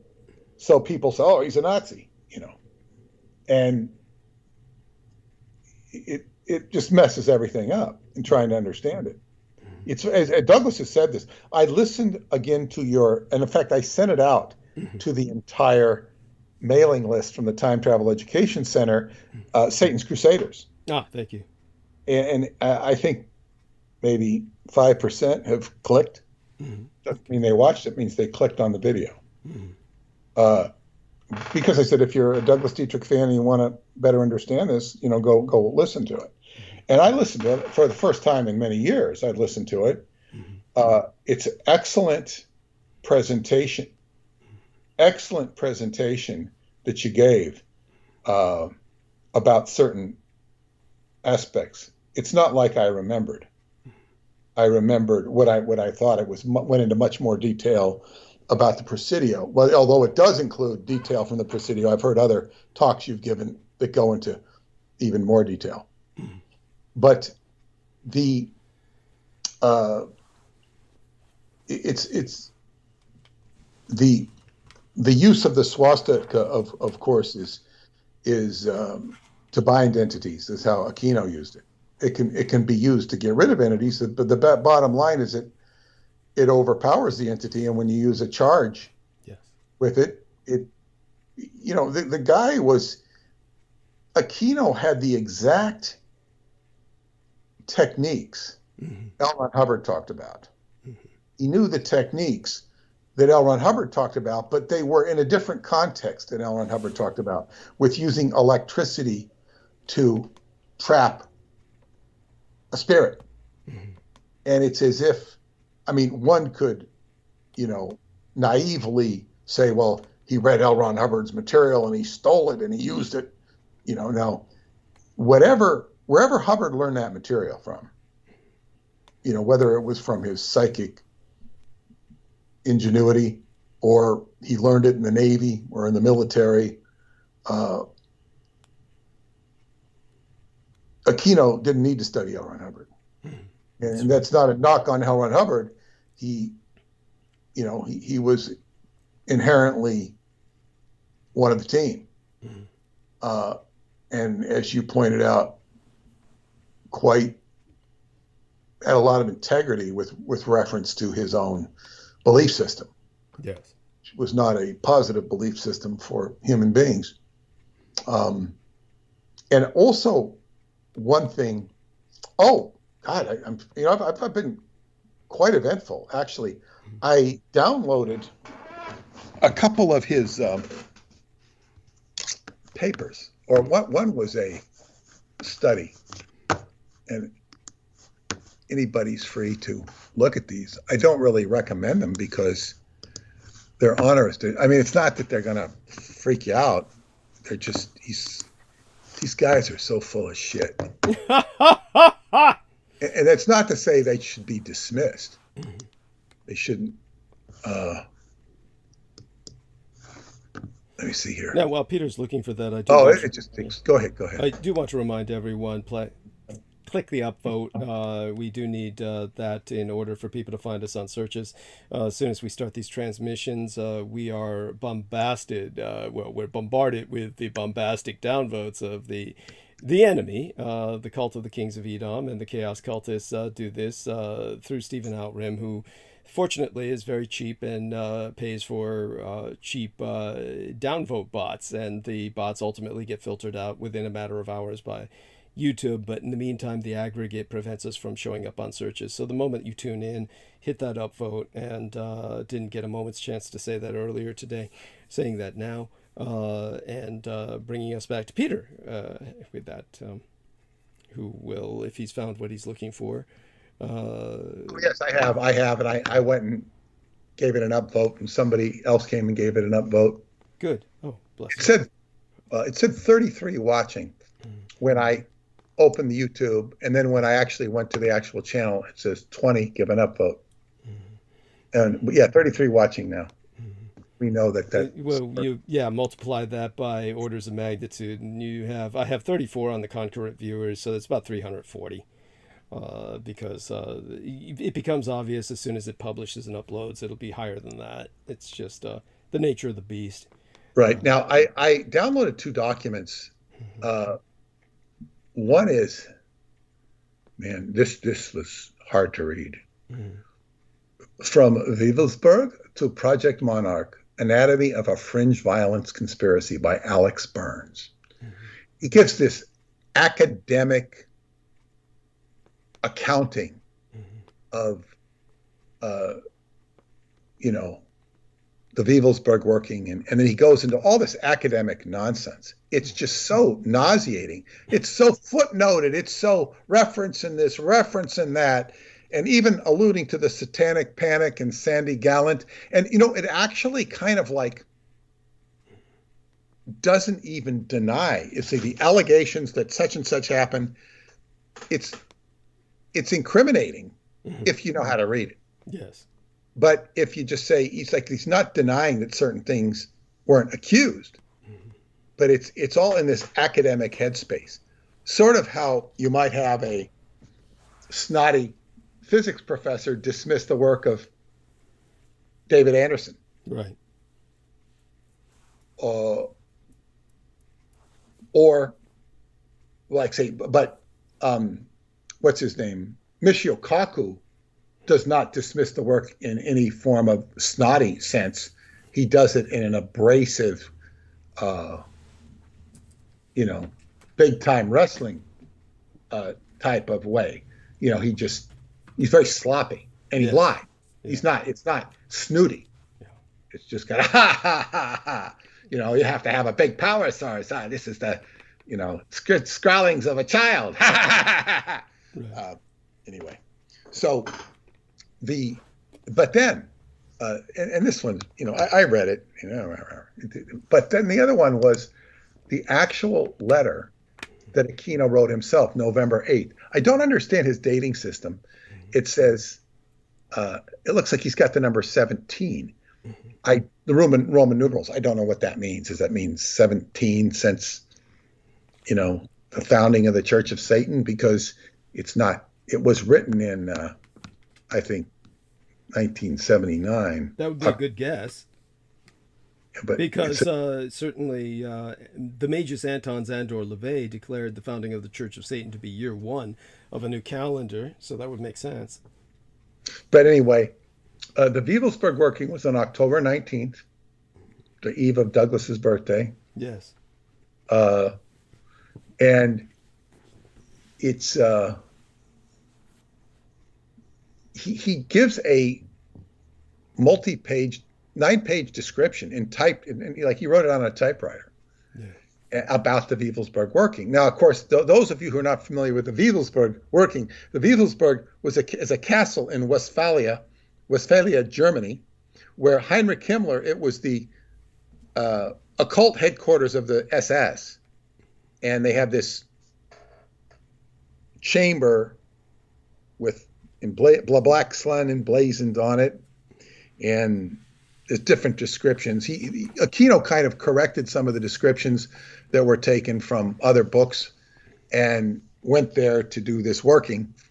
Now, what's very curious about that particular SS shrine, and it is a shrine, because Himmler modified the castle. It was already an important historical place, but he modified it, where they have gone to great lengths to destroy even Spandau Prison and other Nazi edifices, including the Eagle's Nest where Hitler lived in Bavaria, his summer home, and even the bunker they've destroyed, because they don't want these things to be Nazi shrines. Really, a lot of sincere intention to not have Nazi shrines, yet they leave the most powerful SS shrine there. Yes, standing. Yeah.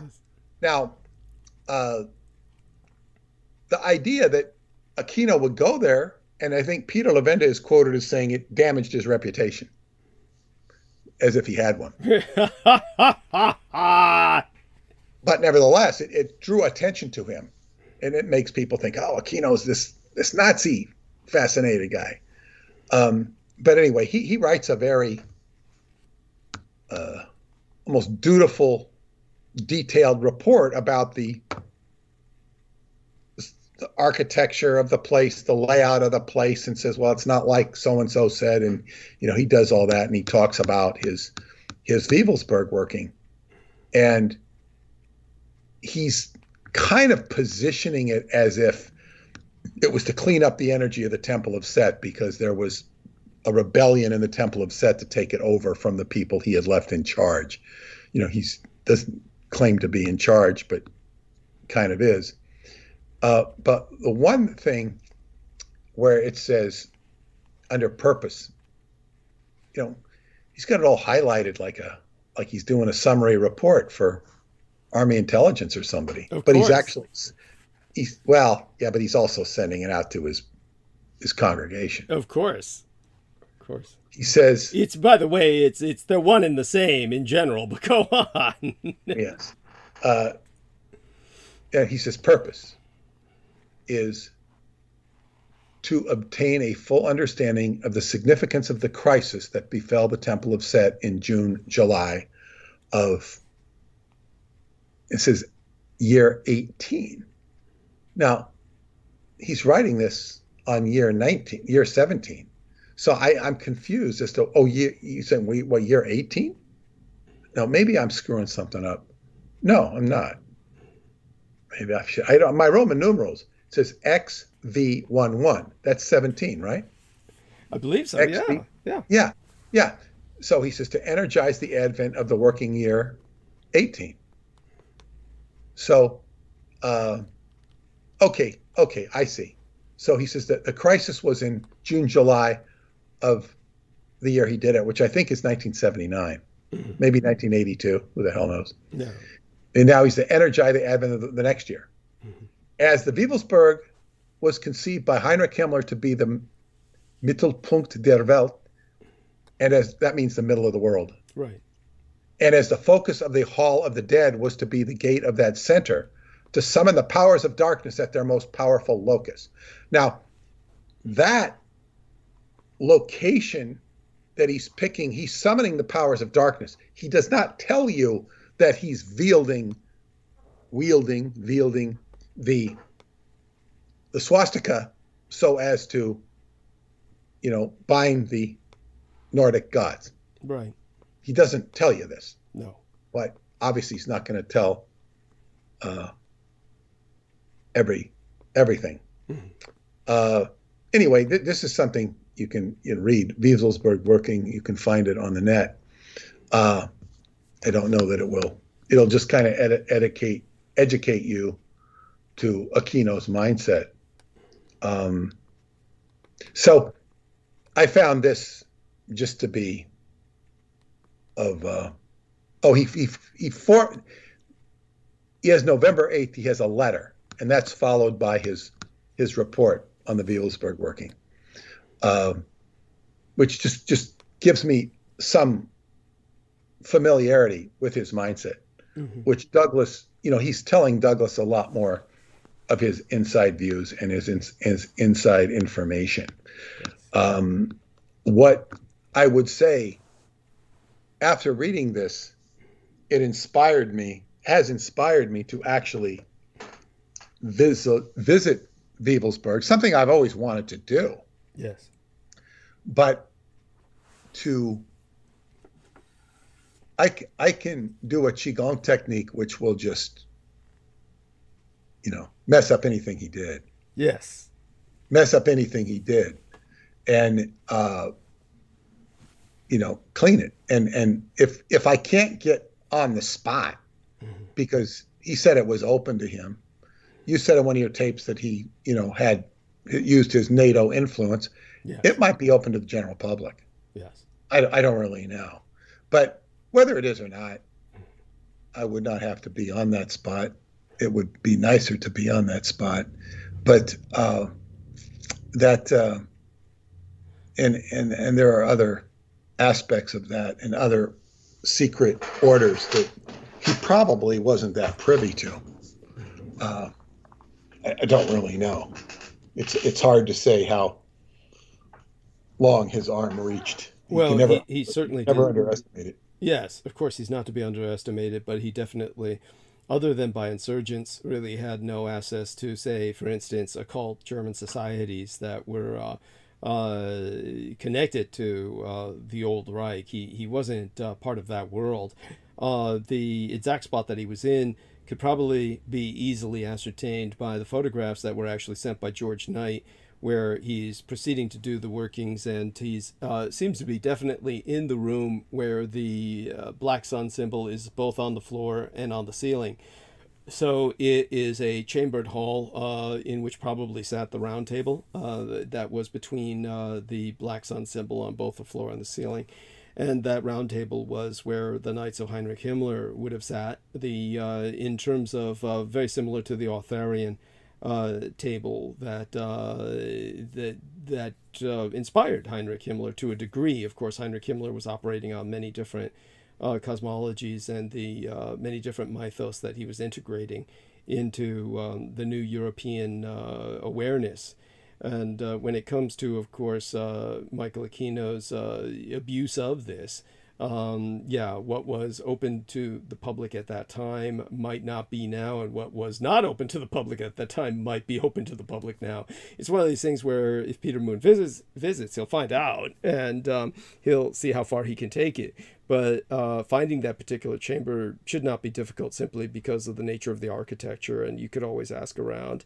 But when it comes to the what Michael Aquino was doing on my birthday Eve day to through to my actual birthday, we are pretty certain it was 1982, 1983. George Knight knows exactly.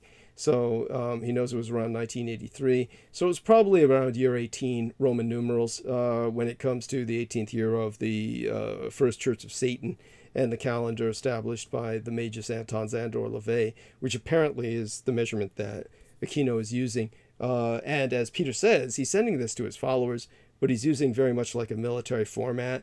This is where George Knight has seen the similarities between his writing and my own.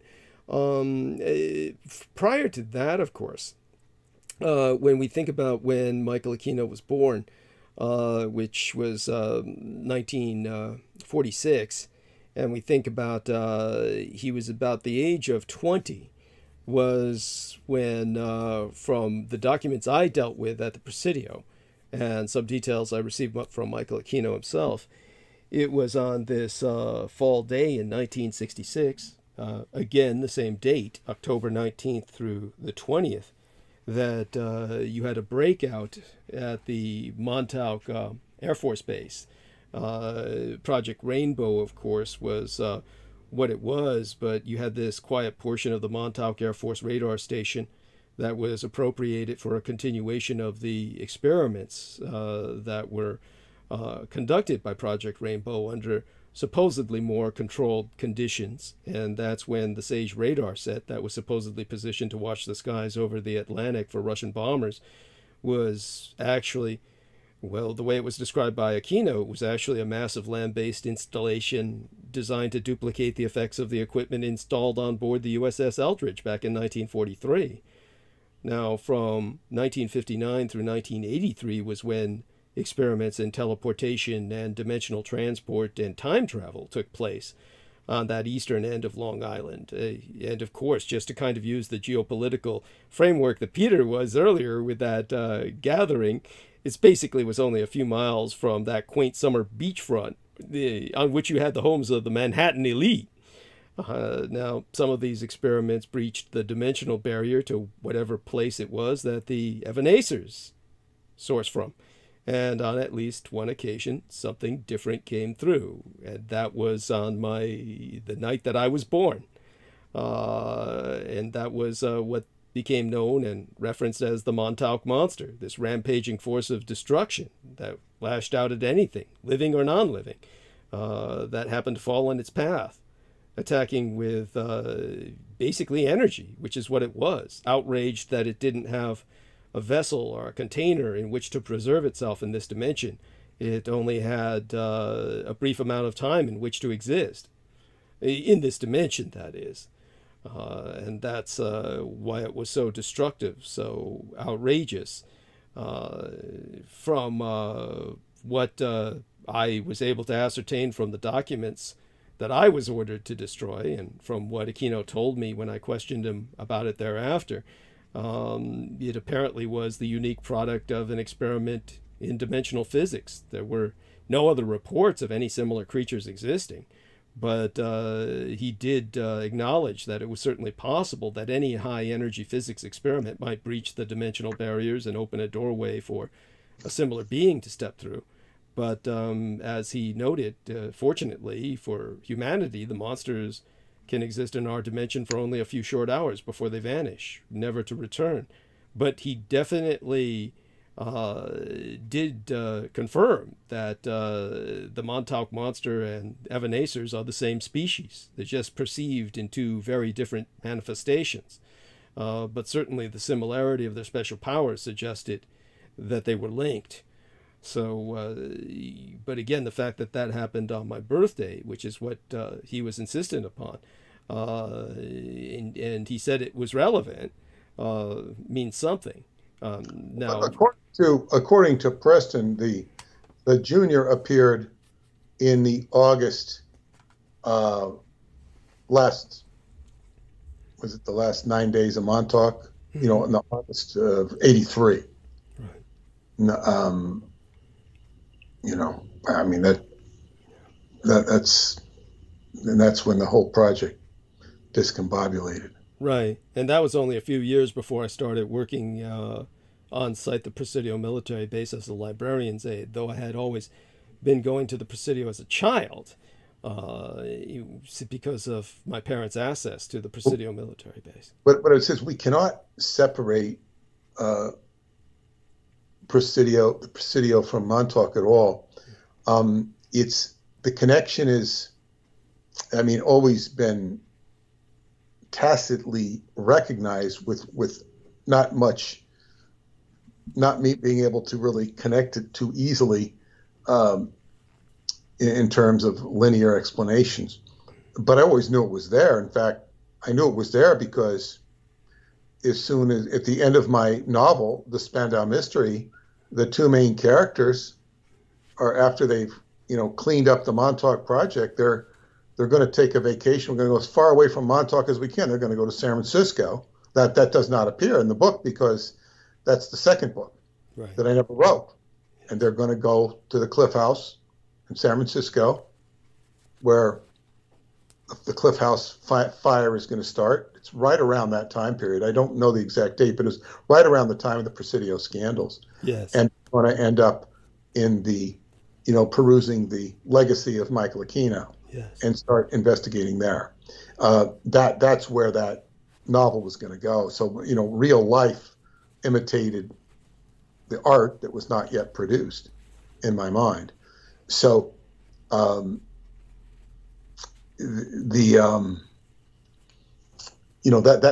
the connection, what I also want to say about it is that one time Duncan picked up a hitchhiker. Mm-hmm. I mean, he was out in Suffolk County. I don't think he wasn't in Montauk. He picked up the guy, and the guy was the son of, his name was George Larson. George Larson was the person that at that time for many years was in charge of the state park. He was over Camp Hero. We all knew his name. I mean, when I say we all, I mean Duncan and Preston and I and, anybody who, listened to the stories. He it was Larson's son, and he was into all sorts of Satanism.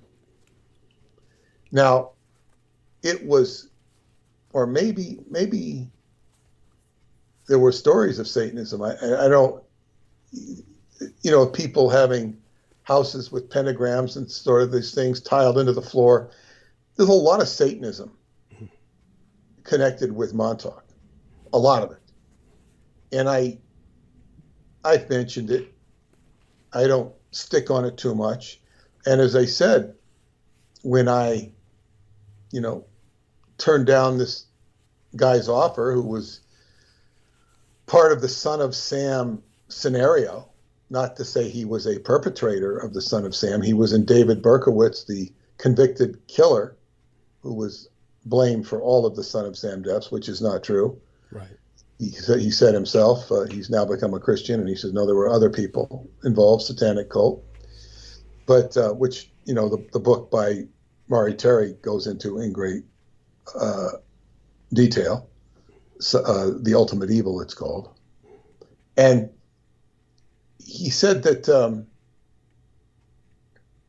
when I, this guy he was in the apartment when David Berkowitz was arrested, and he offered me, money to write the story because there's all these leads to follow up.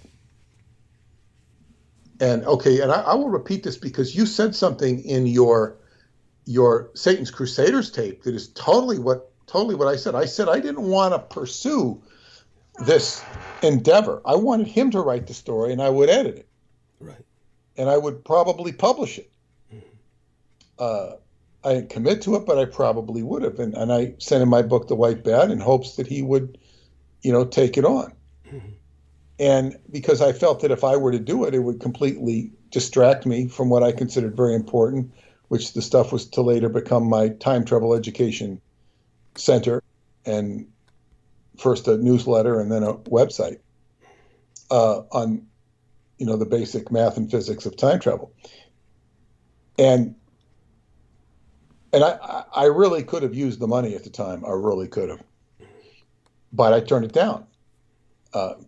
And what happened after that, when I turned that down, there was shortly thereafter, a banner, the anarchy sign dropped, a huge banner. I mean, it wasn't like a little flag, dropped off the Montauk Tower. Somebody climbed up that tower and dropped this banner. And I think there was a phrase said with it, we're in charge now or something. Ah, okay. As if they were, it felt very personal to me. I don't know if it was personally directed at me, but the message got to me, whatever it was. It stayed up there a few weeks and then it disappeared. Like, we're taking power. And okay, you got power. What is it? It's stupid. You know what I'm saying? Like, it's, I don't care about the territory of the Montauk Tower. I've made my mark on that. Right. So that was an element of the satanic influence that Montauk has represented. Yes. Of course, the base, you can go on the base. The only place you really can't go is in the tower itself. You can't go there. And I remember taking Paula there, and some guy was trying to get in. He's puzzling around the gate. And I said, "What are you doing?" And he said, "Oh, I'm trying to get in." And he started talking, and he started mentioning the Montauk Project. I said, "Well, I'm Peter Moon." "Oh, wow." And actually I got him inside. Wow. We went inside. I actually went with Paula, and we got inside. I was able to get inside because, I had a kind of a connection that let me in there. It was kind of Paula really wanted to see it, so we went in. It's much more dangerous than it's ever been. It was always dangerous. And I remember when you climb at the last, you're going up this ladder, not climbing a ladder, but it's like a staircase ladder. And it was kind of enrusted, and it was never too, you didn't feel like you were in danger going up it, but I think that thing's deteriorated. I just don't recommend anybody go into that tower. So it's closed for safety reasons. Mm-hmm. It's not closed because it's forbidden. People shouldn't be in there. So that's about the only place you can't go. But they were there. They had their territorial, pissing ground for at least that 2 weeks, where they had their banner up there. Wow. So that's just one example. There are other examples of,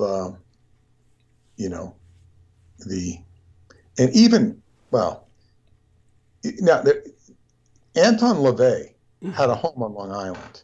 Mm-hmm. And I knew this one guy that was obsessed with him. He wasn't a follower. He was Christian. Mm-hmm. And he was very disturbed about Anton LaVey, and, had a do-gooder complex. Right. Which means he's disturbed, period. But go on. Yeah. And the girlfriend he acquired, who was my girlfriend for a bit. Good Lord. She had a fascination with him. That explains why we didn't get along. Yes, after. No, we actually did get along. Okay. But,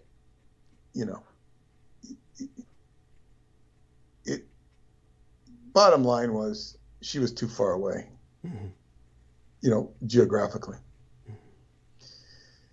And I eventually became known as the man who wouldn't leave his zip code. Not by her, but by a friend of mine. Okay.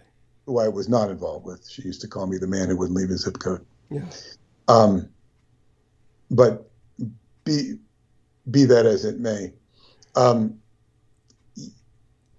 So Anton LaVey had a house here on Long Island. Farther out east, I used to hear Covens used to, work at Montauk. Yes. Certainly didn't come forward.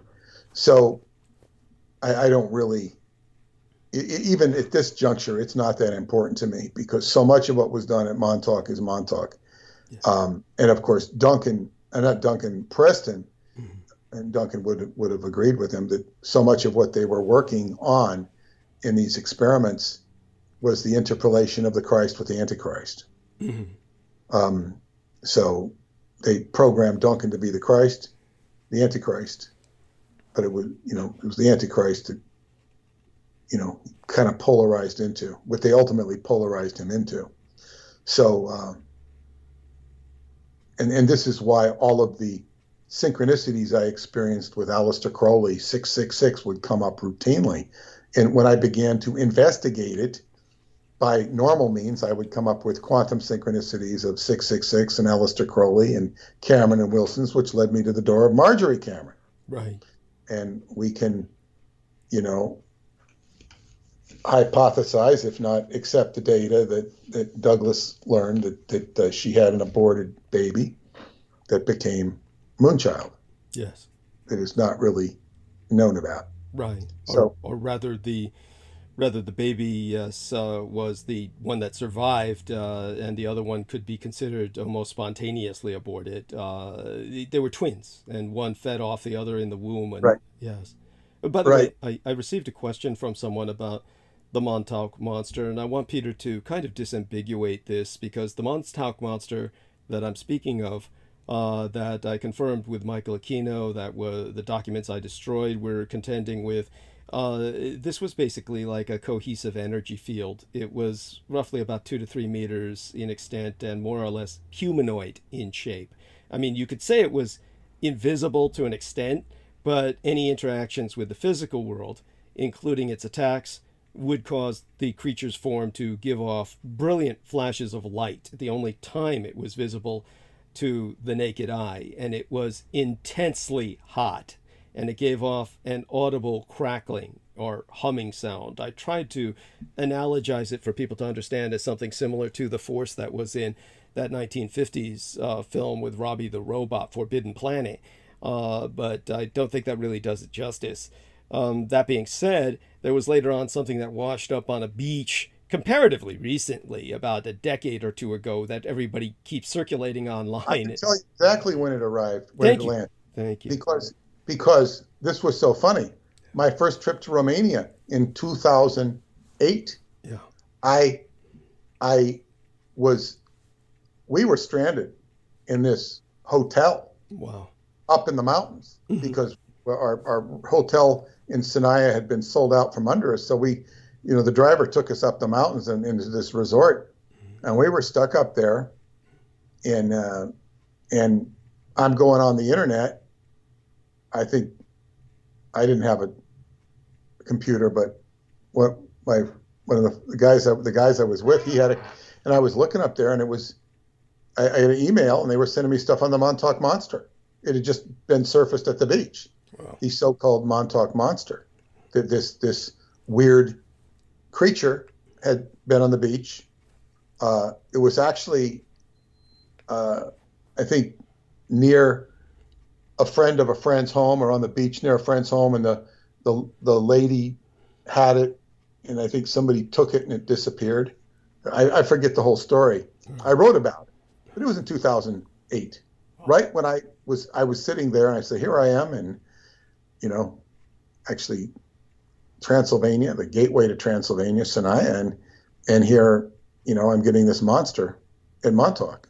Right. It was kind of ironic. But that's when that appeared. But see, what Douglas is talking about makes perfect sense from what Preston said. Preston said, he says, when you got descriptions of the Montauk Monster from the people who saw it, he said there were very different descriptions. And what he offered as a beast was sort of the common denominator. He says it was like a fish story. How big was the fish? You get all these different versions of how big the fish was. What did the fish look like?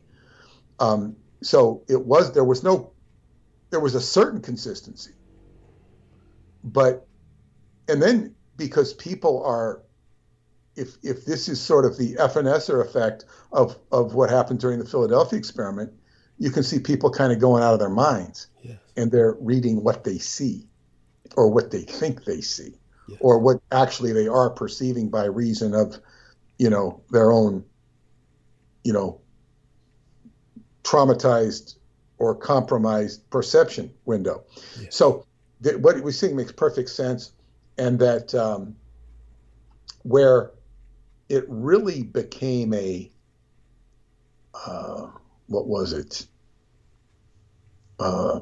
crystallized is when a man named Jan Bryce took a photo of the base. He was taking photographs for Preston. Preston was investigating besides, I want to get this documented, what's going on out here.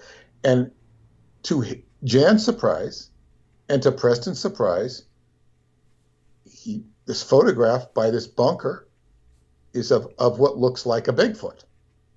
And this is where I think the beast really crystallized into something tangible. Now, Preston used to tell this story. And when I was writing the book with him,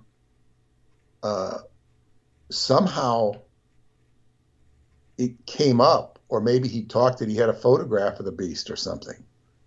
And I said, well, could we get this for the book? He says, yeah, sure. And then he called me. It was like a separate meeting. We probably worked on the book as well that day. I came down to his space-time labs, and he pulled out this, these brown folders that are like, not manila folders, but the kind, use legal, they're clipped and everything. It was like very official. Right. Not official. He pulled it out and he says, he says, here it is. He says, I received it today. It was like he had it in safekeeping. And he took it, it was like very secure thing. And then he also indicated he had it in multiple places for secure reasons. Right. So he treated it with a great amount of security. He gave me the original photograph. I don't remember. I would assume I returned it to him. Might not have. Probably. No, I would have done it dutifully. I don't know if he, but what we did, and this is in the days when you didn't have scanners. Right. And we had, you had to pay I think we had to pay at least $30 to get a scan. Oh, wow. A lot in those days, by the way. That's a lot. Go on. And it could even be more. Yeah. Because we might bill out a scan for $50 or $100. Right. Because we go to this German guy. Yeah. He had this huge machine, and he'd scan. He was part of the German Nazi, the Hitler Youth. Yes. Yes. Yeah. And I said something. I said, "Oh, you were a member of the Hitler Youth." He goes, "Weren't we all?" Like you didn't have much of a choice. Of course, that is what he would say to an American. It's kind of like you have to say something like that to an American because you never know where an American is coming from. Most of them are condemnatory. So yeah. We had these different scans of the base, and he took, but his son did the scans. His son, was completely American, and he was completely skeptical about these scans because we had to interact with him about it. Yes. In other words, it wasn't like we were trying to convince him of anything. Understood. Somehow we wanted to get as good a scan as we can, and my ex-wife would have been the, kind of like, the lady on the spot with it because she was very visual. Right. And I was kind of like, like the executive making it sure it's right, but she was like the technician here. Yeah. And she was kind of showing it off to him too. But the thing was, it kind of had a mouth, it kind of had an eyes, but it was all very vague. And it was, I think, fit the description of what Thomas Bearden refers to as a tolpoid. Yes. Yes. Yeah. And so, that was, the beast.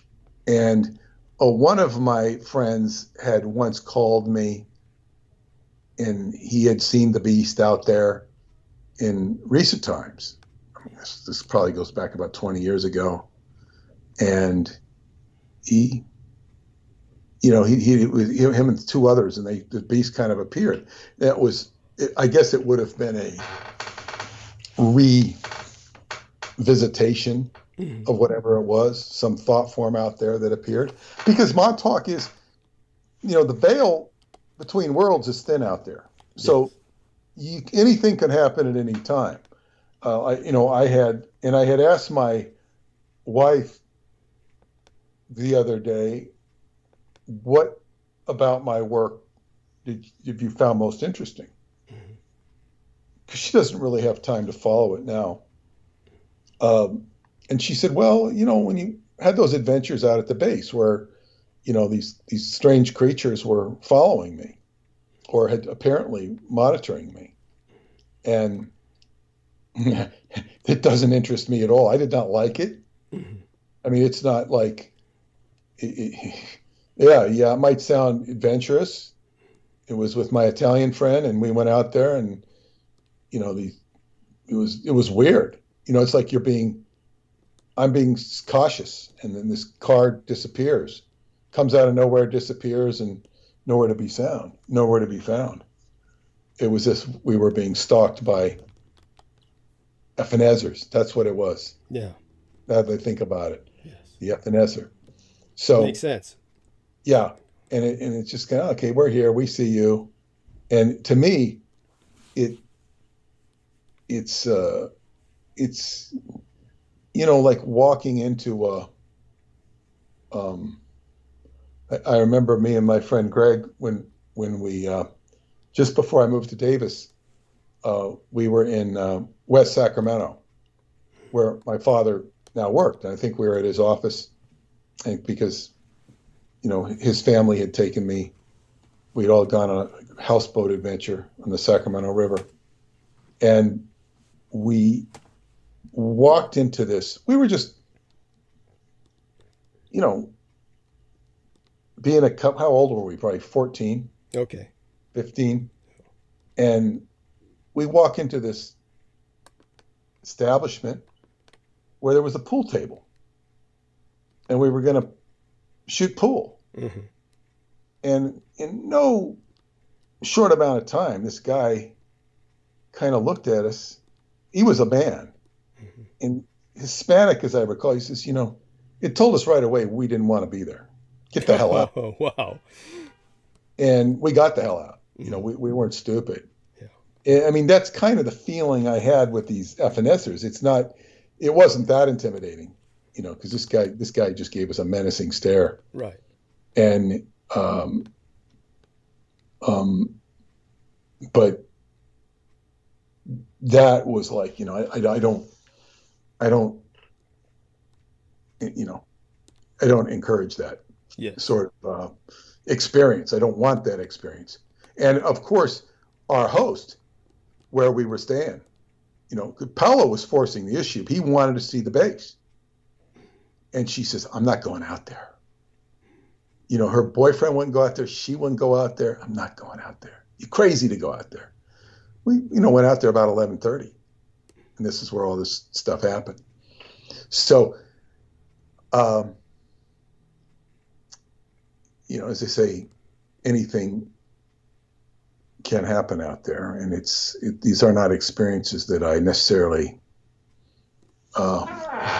encourage. And I did find, and I wish I would have taken the photograph. I just never did, because I'm not really a visual person. There was a what do you call it? Classic deer mutilation. It wasn't a cattle mutilation, it was a deer mutilation. Right. There were several mutilated deer on the property, but there was one that was classic where he was just spread eagle dropped. Right. And just like you couldn't see. I mean, if you turn him over, you could probably see that his internal organs were plucked. It was as if he'd been dropped by a helicopter and splatted spread eagle. Right. I believe it had antlers and everything. A lot of deer around the base that were just, dead, mutilated, it's just disgusting. They looked like they'd been irradiated. But this one was particularly classic. And the guy who ran the park didn't want to do anything about it. I think they finally talked him into cleaning it up. I was insisting they clean it up. It's not good to have them out there. Right. But I should have taken a picture. And then before we went out there, I was with this Jewish girl. We went out to the base together. Mm-hmm. And we're sitting there at the health food store. And she goes, we're just having lunch. And all of a sudden she goes, holy water. I go, what? She goes, holy water. What are you talking about? She says, I just got a message. It just came through, holy water. And she could not look at those deer. Now, I mentioned this because she was Jewish. Right. And she's saying holy water. Well, that's a Catholic thing. It's not a Jewish thing. That's right. If they have their own holy water, I don't know about it. Yeah, not that I know of. Yeah. No. I think they do have holy water, but not in that context. She was saying a Catholic thing because she was picking up on it. And it was like this. She knew she was going to, find this, the opposite of holy experience. Right. And she could not be near these deer. She was too sensitive. Right. I had met her at the Taoist Holy House. Right. That's where I met her. And so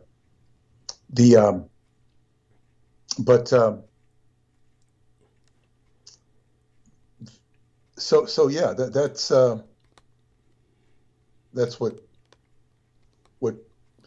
what to expect. And it was also that same trip with Paulo where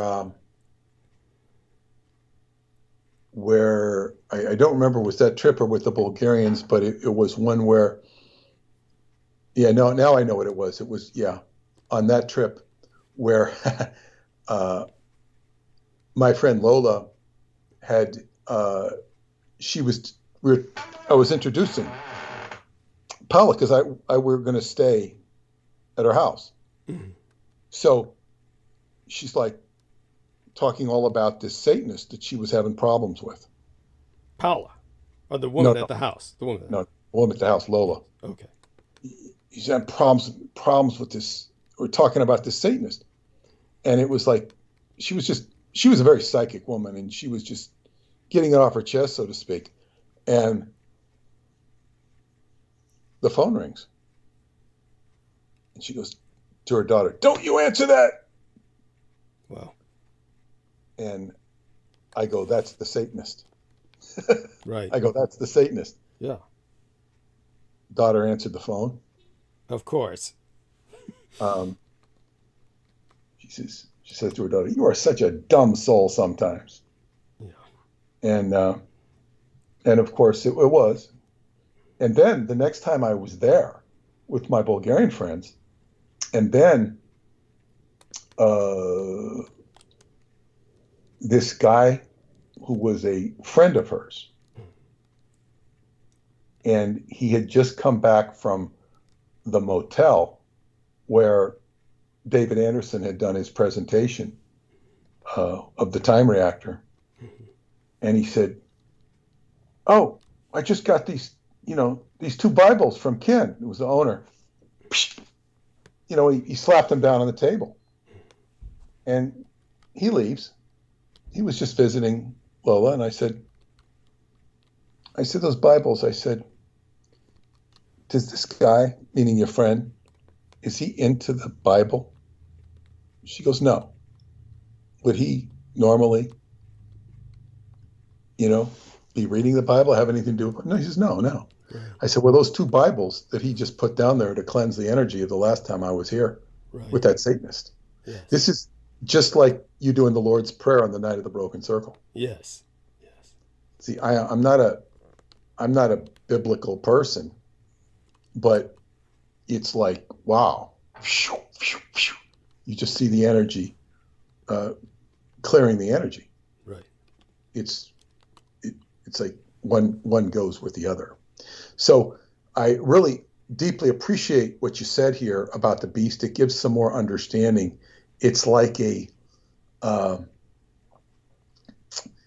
the Philadelphia experiment, what the people could not deal with was the exposure to electromagnetic fields. Yes. That were outside of the realm of their normal perceptive frame.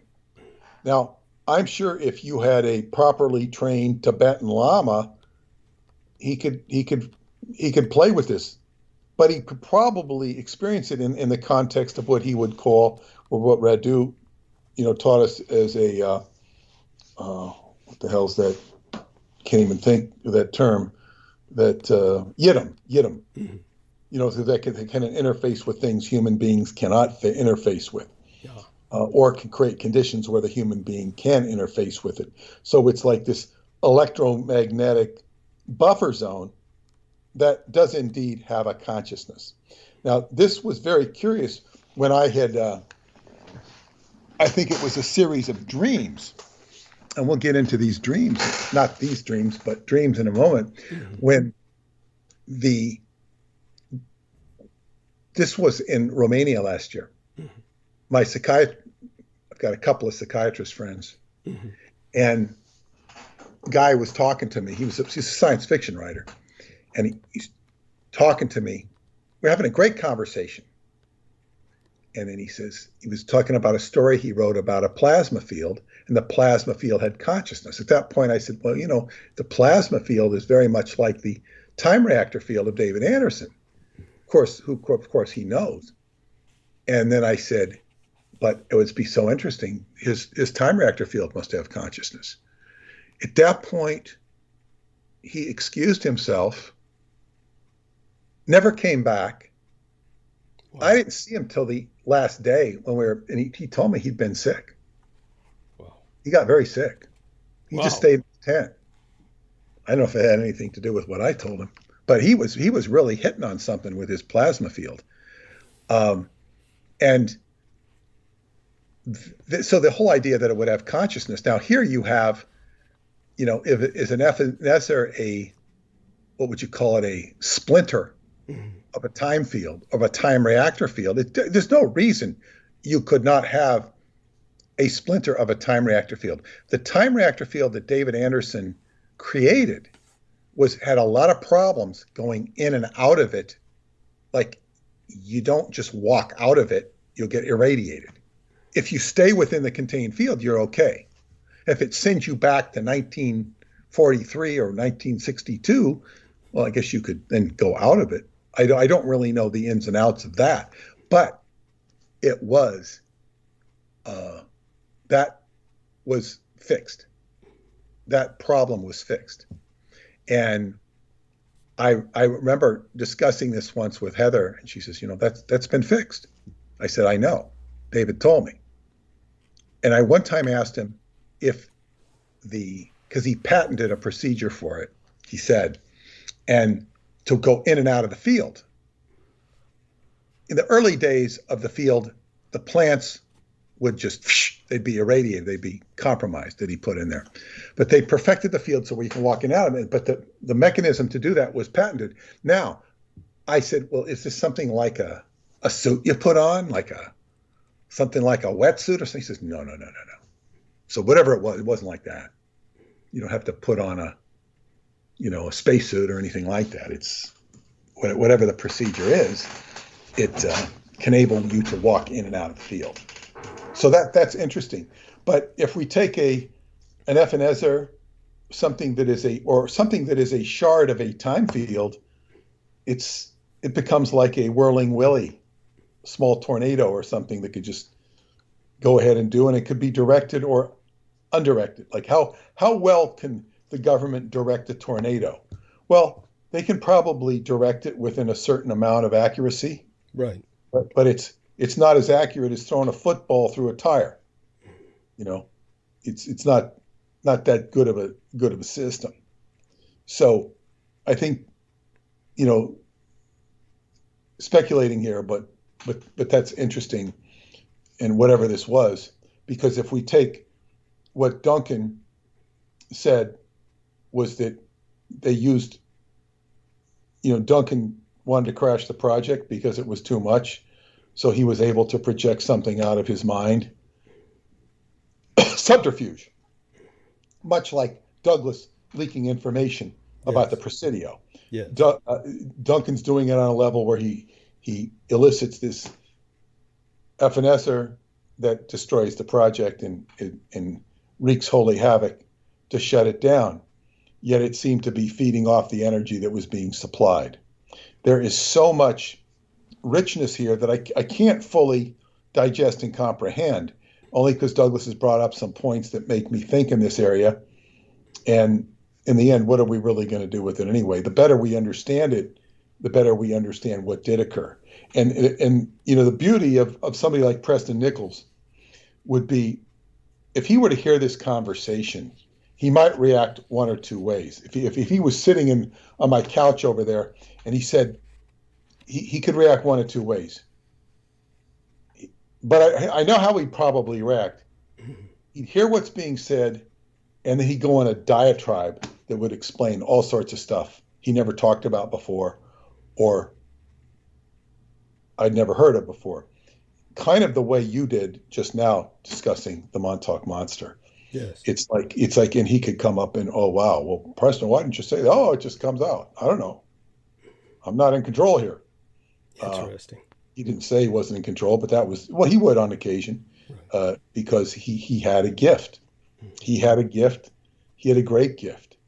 And the gift was adulterated by the fact that he was never fully able to clear up the post-traumatic stress disorder from serving the Montauk Project. Right. And so this is what we have to deal with. This is like walking through the moors before Mordor and seeing the bodies laying there underneath the water, except he's like a body that wasn't dead and could talk. Right. It's the thing we wanted to hear, but that's a very interesting thing you brought up. Well, thank you, and I appreciate that. Here's another gift that surfaces from my mind. One of the things that certainly I was told by Michael Aquino, and I just remember it now since we were speaking of Dr. David Lewis Anderson, who Michael Aquino, of course, considered a rival for budget allocations, was that certain forms of ball lightning were from the future, and they were really based on David Lewis Anderson's technology as it was used in the future. He called them energy probes, and he showed me some films that were examples of them. Basically, they were plasma was the medium that was used in the same way that we use metal today. At that point in history of evolution, human evolution, Aquino was convinced that humans were simply energy beings with sentience, much like the Evanescers. And maybe that's why he was fascinated by them. And I was forced to do what research I could on those for him. Certainly it helped, of course, what my father knew about them, but I tried never to share what my father had told me about them with Michael Aquino. But basically these balls of plasma regulate their own temperature. They have intellect, actually are alive, but their purpose is to gather data on the energy signature of Earth: thermal, magnetic, electrical, radioactive. Obviously, their creators from the future are extremely curious about Earth's life forms and how humans use energy. And apparently this is indicative of some change in our evolution at some point, at around this point in history, where we're suffering this mass extinction that we're generating ourselves. We're going to have to change ourselves in a great degree to adapt to the world that we're destroying and rendering uninhabitable otherwise. As for the technology, however, the Department of Defense really didn't consider it to be all that greater than our own, something rather parallel our own, simply, as I said, using a different medium, but based on the technology originally developed by David Lewis Anderson. But it was always thought best to let the energy probes come and go in peace. They could do a lot of damage if someone tried to disturb them or ground them, which was the only way to really destroy them. At which point, if they were grounded, then they exploded and did enormous damage on everything within 3 meters. You could kill them, but then what would be the point? At the same time, the military was very disturbed at what they might be gathering in terms of intelligence. But why did they believe they were from David Lewis Anderson? Just because of their characteristics?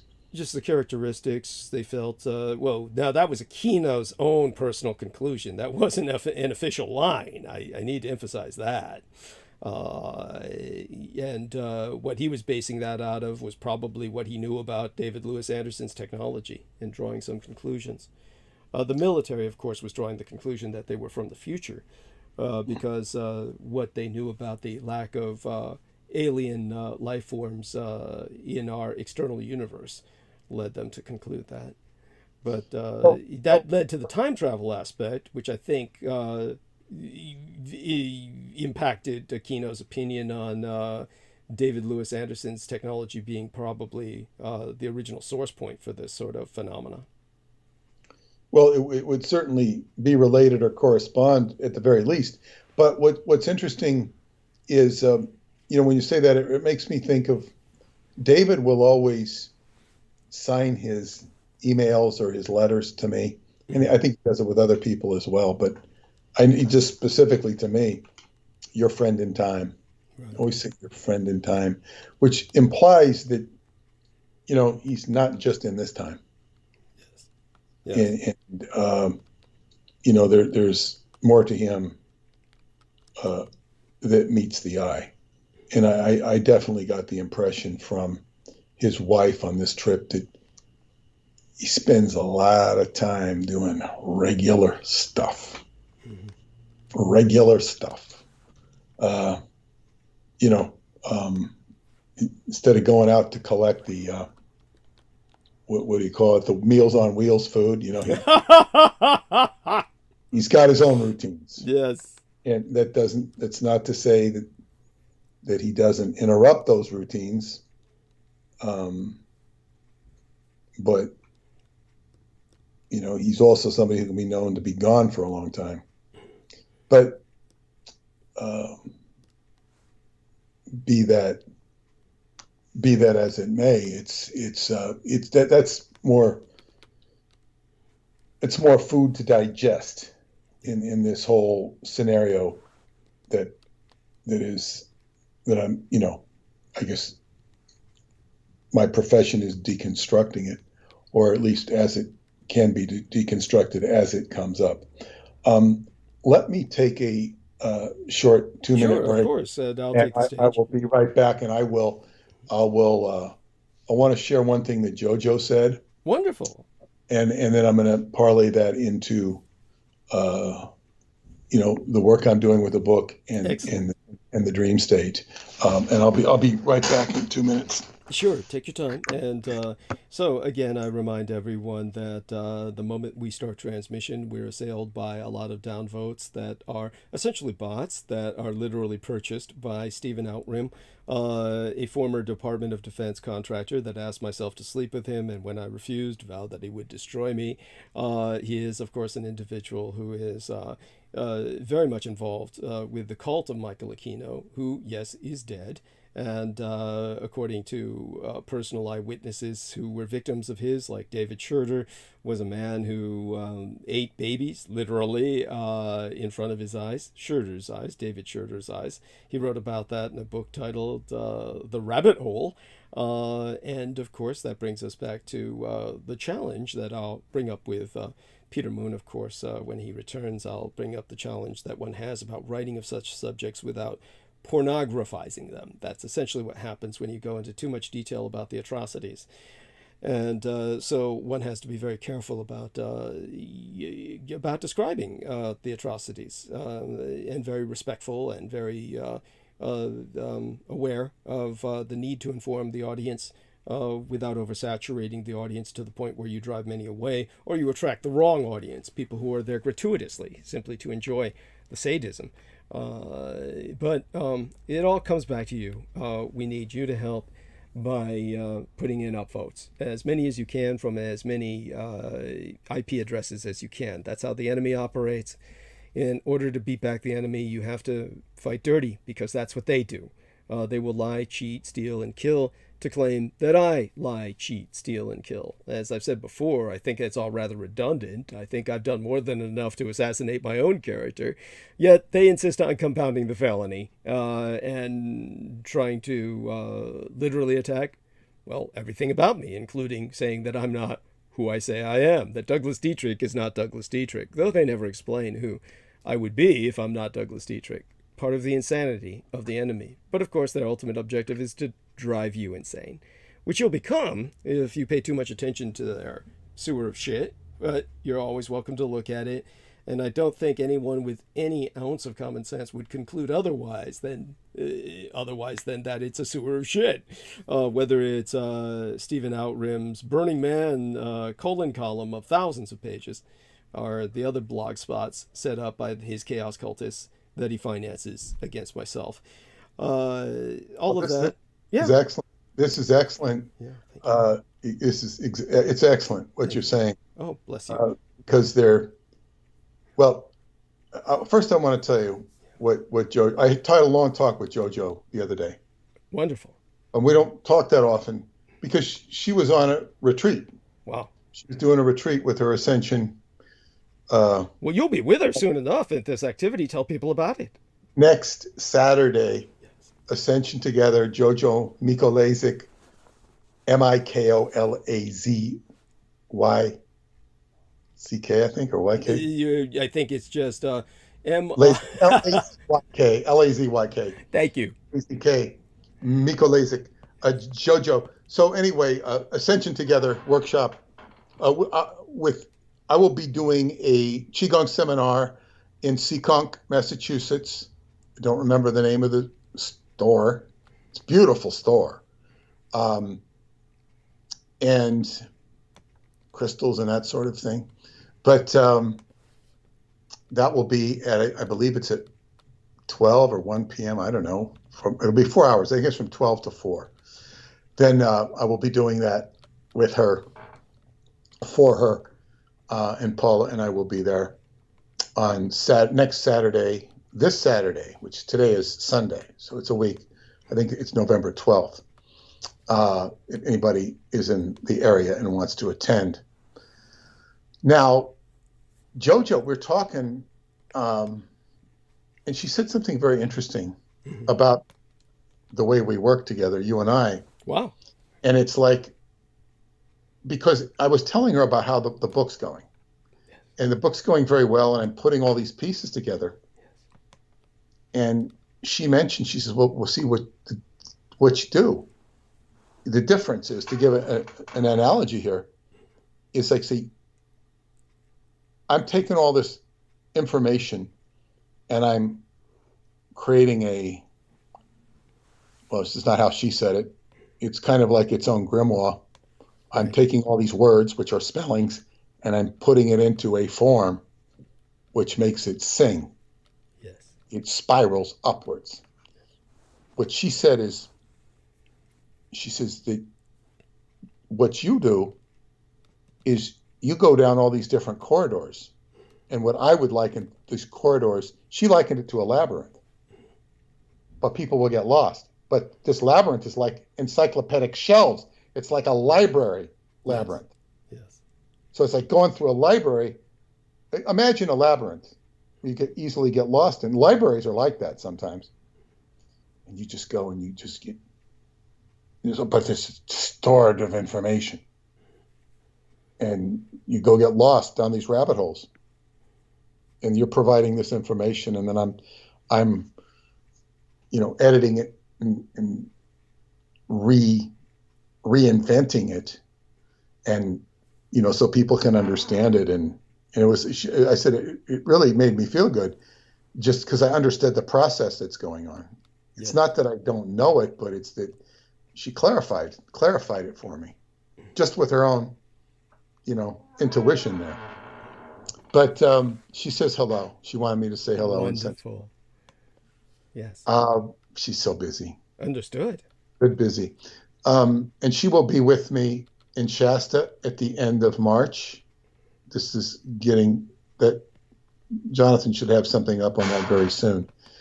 And she'll be with me again in Romania when we do the whatever it's the dream workshop. And yes, the dreams. So I've mentioned before that when I do my writing, I have I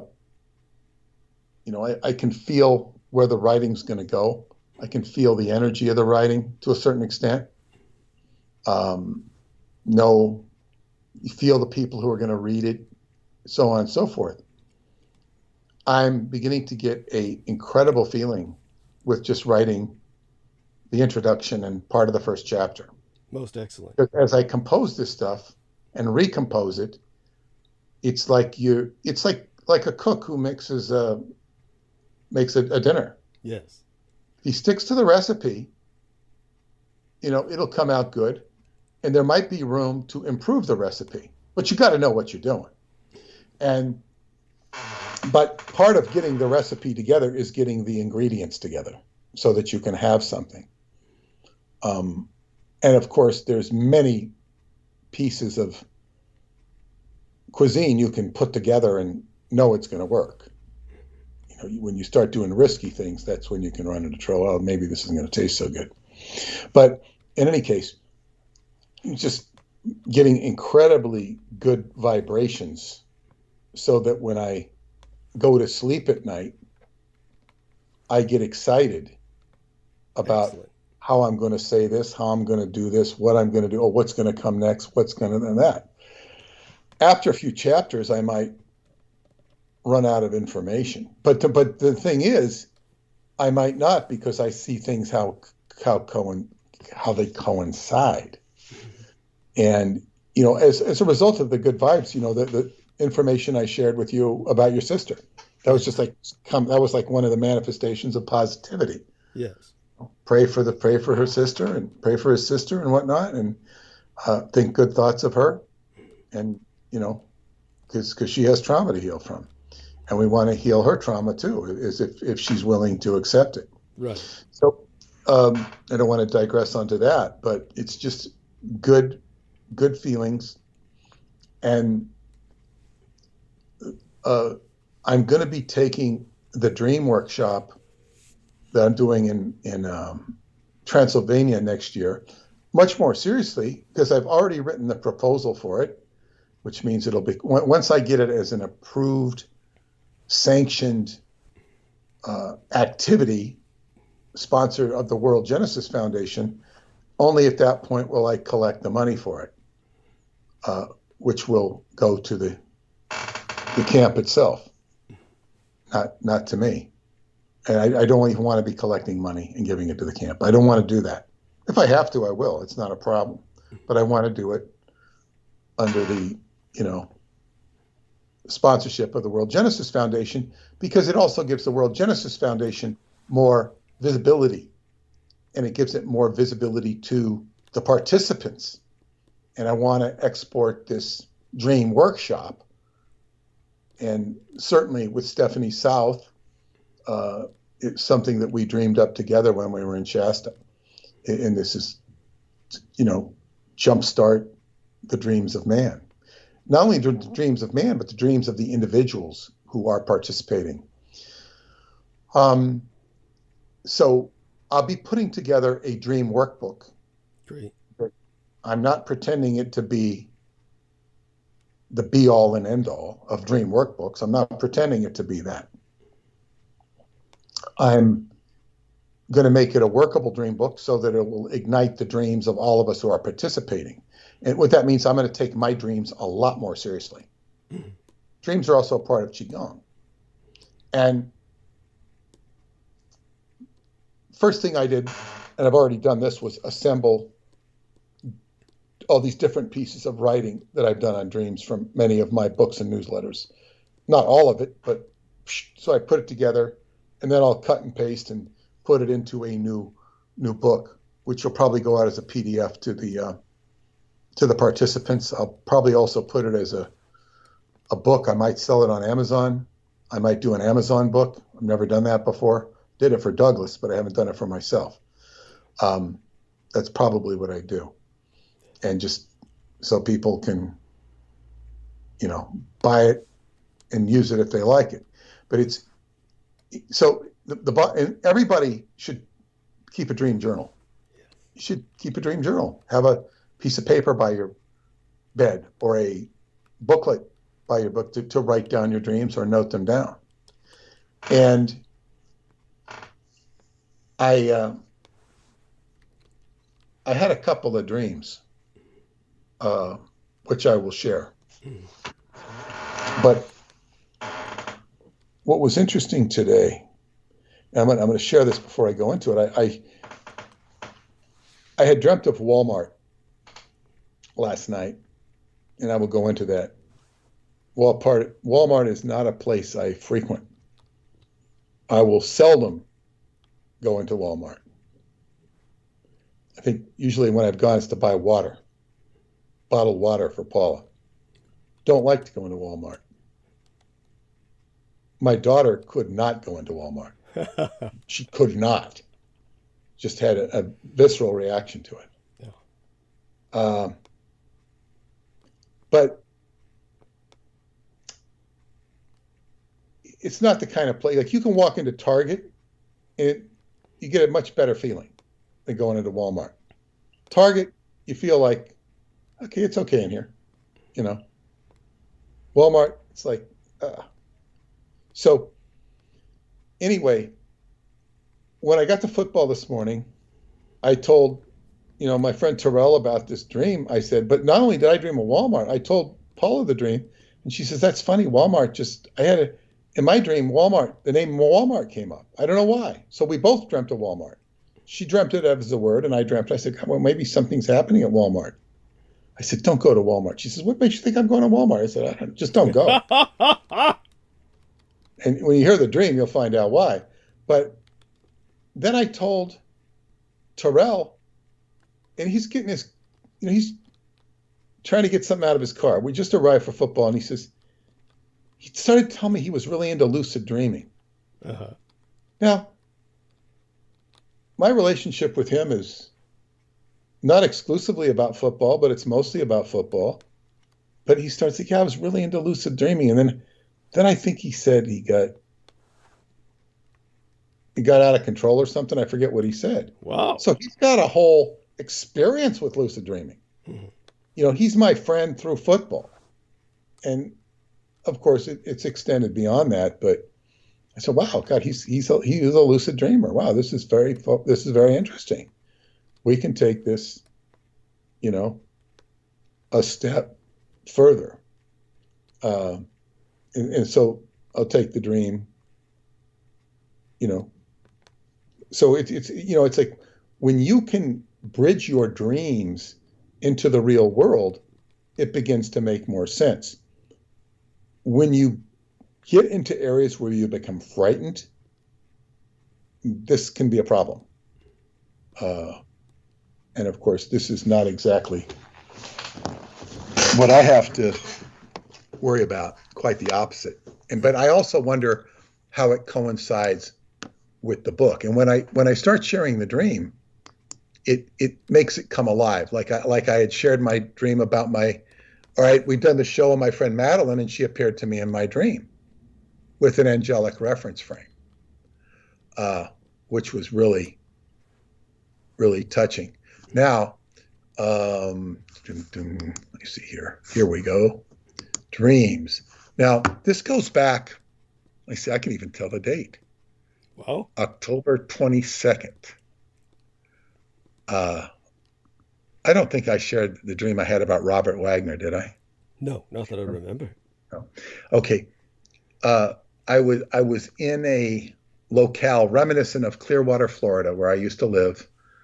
Two of the characters were Robert Wagner and a blonde with a name like Barbara Boxer. Now, Barbara Boxer is a politician, and it was not her. Right. It was not her. Barbara Boxer is a conservative politician, or was. I don't really know much about her. Except I thought she was very extreme. Was not a fan of hers, but her name was Barbara. But I get it. She was of that energy. This woman was blonde. I think Barbara Boxer was a brunette. She was running for political office. And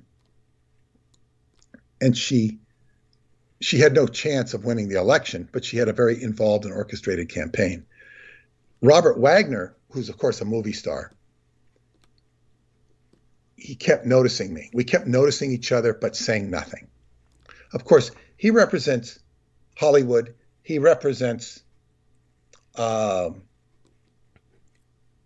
criminality, perhaps, to a degree. Owning part of Universal Studios. He had an interest in Universal Studios. So he's not just a movie star. He's a, producer, and he's a mover and shaker.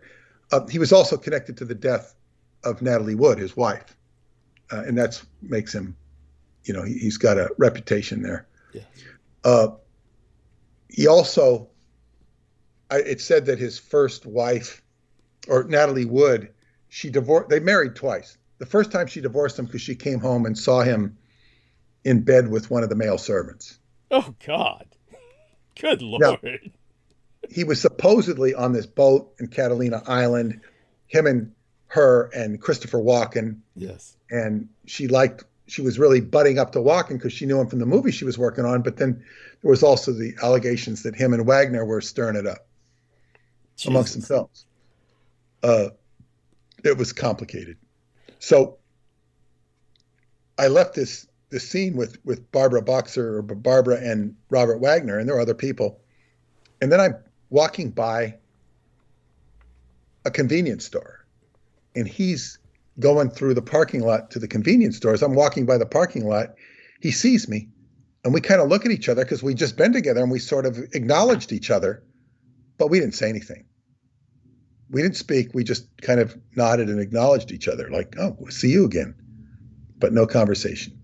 Then I run into this Barbara Boxer girl, and she's walking toward the Scientology building on 210 South Fort Harrison. Now, I didn't, until I analyzed the dream, 210 South Fort Harrison, which is where I lived for many years, is Jack Parsons' number, 210, Freighter 210. So this is when I realized the connection with Robert Wagner and Natalie Wood, because Jack Parsons' wife, Marjorie Cameron, told me that when I had asked her what happened to the robes of Jack Parsons, they need to be burned. And she told me that those robes were in his magical box. And she had taken that box, it was like a trunk, to Catalina Island and put them on the dock, and just left them there, hoping somebody'd take them. Jesus. Nobody did. So she took them back and took them back home. She told me that everything that was in there was burned by her next husband, Sheridan Kimmel. And she said they were having a fight. And he threw everything in the box in the fireplace and burned it.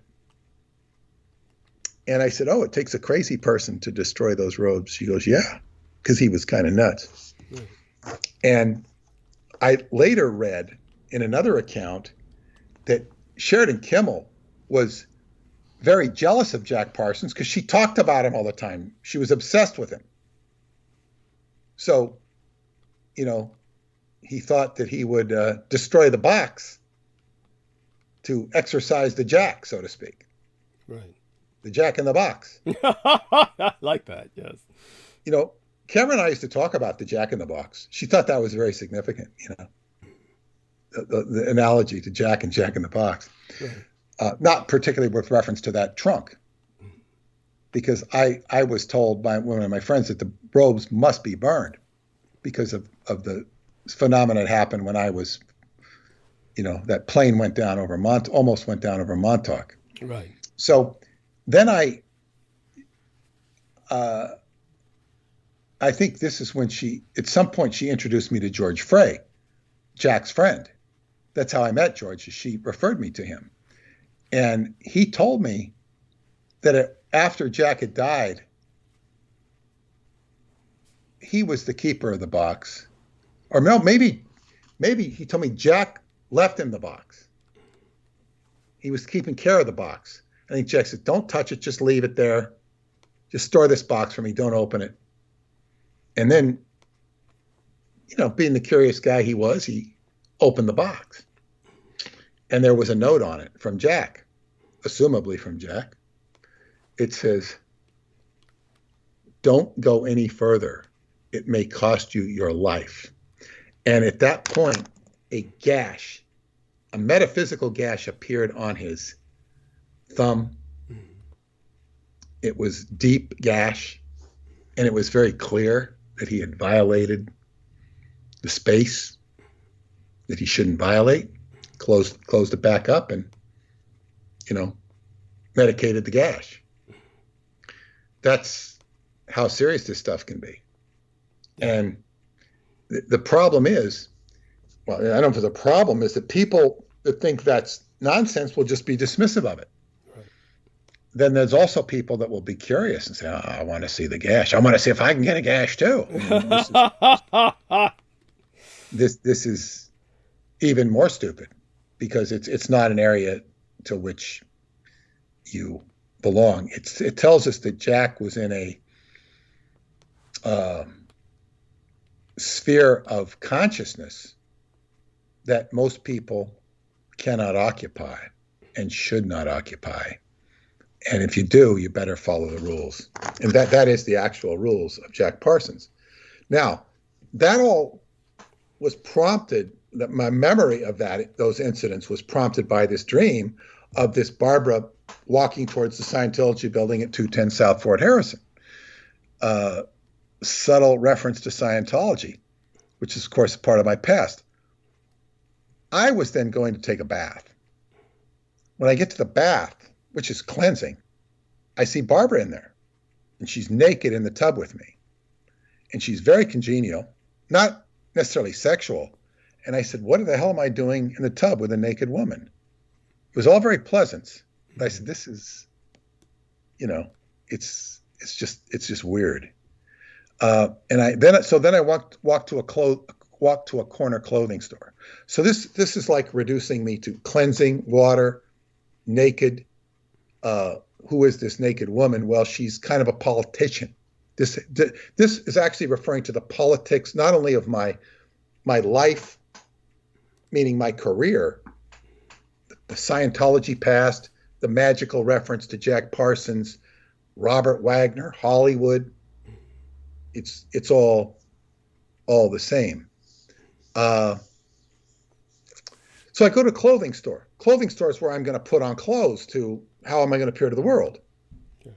I brought with me a nice and dressy jacket that I do not own this jacket in real life that I purchased previously and wanted to match it with something else. This would refer to my career that is, considered positive as a decent appearance for whatever actually looks good. The sales lady was the lady who does my printing, the person who works at the printing, and I'm very, very good relations with her. This represents my business, my printer, for the books. And I said, I want to see the jackets like this one because I want to have a matching something. I want to match it with something. And she told me that Stephen Angel had just bought the last one. Stephen Angel was my chiropractor friend who died on Yom Kippur. Wow. I'd also seen him after he died. That was only a few weeks ago, wasn't it? Yom Kippur was like last month or so, wasn't it? Yeah, but no, he died on Yom Kippur in 2007. Okay, thank you for clarifying. Same year as my father died. Go on, yes. Okay, so Stephen had just bought the last one. So the Angel now has this jacket, just like my jacket. Bought the last jacket, but I really wasn't wanting another jacket. I wanted a matching piece, but there was everything been sold out. So she hands me a woolen cap that was dark gray and was a possible accessory to match the jacket. Now, do I really want to wear a cap to match a jacket? No. I didn't know if I wanted it. It looked like very fine, expensive wool. I said, this could be too expensive. It could be as much as $38 for a cap. I could buy a workable cap for $5 in New York City if I want to keep my head warm. Because that's what it's for. Yes. In the occasions I'm going to be wearing a dressy cap, no, it's just not going to happen. I went looking for Stephen Angel outside, but could not find him. And that's where the dream ends. And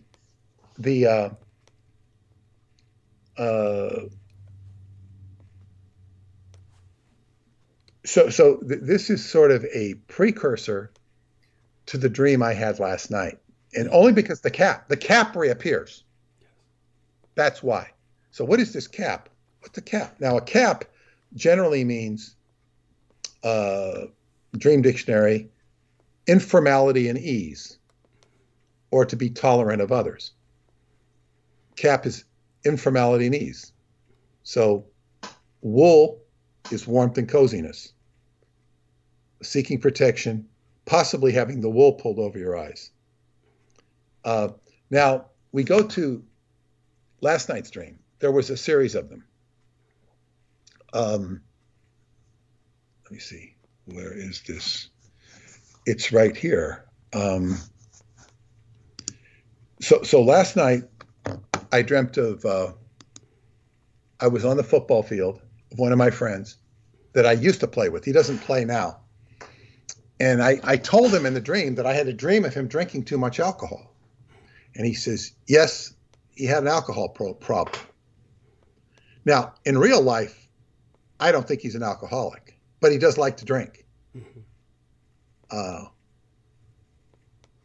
But he also is a financial arbitrage specialist.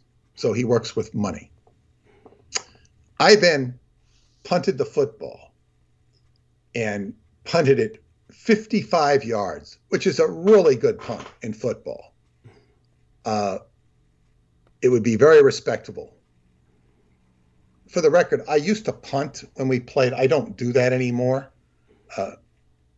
because there are other people who punt the ball, and I haven't done it in years, so I don't even try anymore. But I used to punt the ball, and on a really good one, I could maybe punt it 55 yards, but not typically. Most people can't punt for shit. Although we have some real good ones now. So I said this might have been the harbinger of me playing well today, which I did. Great. But there's more. So I went back to sleep, had another dream. Now here I'm at Walmart, and I'm trying to go into the store so that I can shop. They were checking my Walmart ID, which there's no such thing, but they want we see a Walmart ID. And although I had the ID, they were asking me for my Walmart cap, a pullover cap like you wear in the winter. Now that was the cap. It was a different cap. This was a cheaper cap than that one. But I didn't have it. I don't know what you're talking about. Then I thought, they did give me a cap, but I didn't have it with me. Therefore, I couldn't go to the store. Okay, you can't go to the store. So then they lead me a door that goes to an alley. Nothing is encouraging about the alley. It's not the worst of looking alleys, but it's just nothing encouraging about it. It's daylight, and a creepy man who was there dressed in loud clothes like a suit, as if he was a pimp. Maybe this is the pimps from the other night. Interesting. A foresight. Yeah. I don't know. No, this is after learning about those. But I don't know that they're connected. I don't know they're not. He was Caucasian, and his presence was menacing. He kept playing me as if he was trying to intimidate me. It's unpleasant. And I said, I don't know if this guy knows that I know Qigong, and I could damage him. Seriously. Yeah. But I said, I don't want to deal with this guy. He wasn't particularly tough. He was just menacing.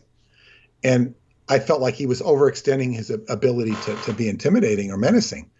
But I was not comfortable engaging him, wondering if he had a knife on him. He then went behind a structure, and I stopped walking so that, if he was going to anticipate me walking around the structure, I was stopping. So I wasn't going to be there. But he already intuited that maybe I was going to walk around the other way. So he was just waiting for me. He caught on. And then I said, maybe this guy wants money. And I said, maybe he's trying to steal money from me. I said, is this about money? Do you want to steal money? He goes, yeah, that's what I want. So I offered him money. I said, well, I can offer this guy something in my wallet. I said, it's not that much money. I don't care. I was totally willing to give him some money. Whatever I had in my wallet was not enough to, damage me in any way financially. And then when he said, that's what I want, it just kind of turned to nothing, because I was willing to give him money to get rid of him. Although it didn't come to that. I didn't have to give him anything. I didn't want to deal with the negativity or the violence. Then the next, I was sitting across a table from the classic, considered the best baseball announcer of all time, Vin Scully. Somebody I grew up working listening to in Los Angeles. He was the heralded voice of the LA Dodgers. Right. And he's very polite and reserved, very well spoken, never controversial. He was talking his ass off. And why is he talking so much? He's an announcer, but he's also saying he's retired. He's irritating me. Not horribly irritating, but why is he talking so much? Then we compared IDs, and my ID was a factor. And so that was sort of where the dream was. I did this huge analysis on the dream, and it had a lot to do with money, because the first guy who appears in my dream in football is a broker. Mm-hmm. The alcohol is spirits, so it's spirits and money. Mm-hmm. And then the fact that I punt. In football, you're punting, you're deferring to the other team. You're not trying to push yourself. You're, okay, you take the ball. The 55 is a very symbolic number, I found out. It has to do with humanitarian efforts, freedom, new people, adventure, travel, the spice of life, flexible adaptability. It also has to do with serving humanity. That's the 55. So that was positive. And then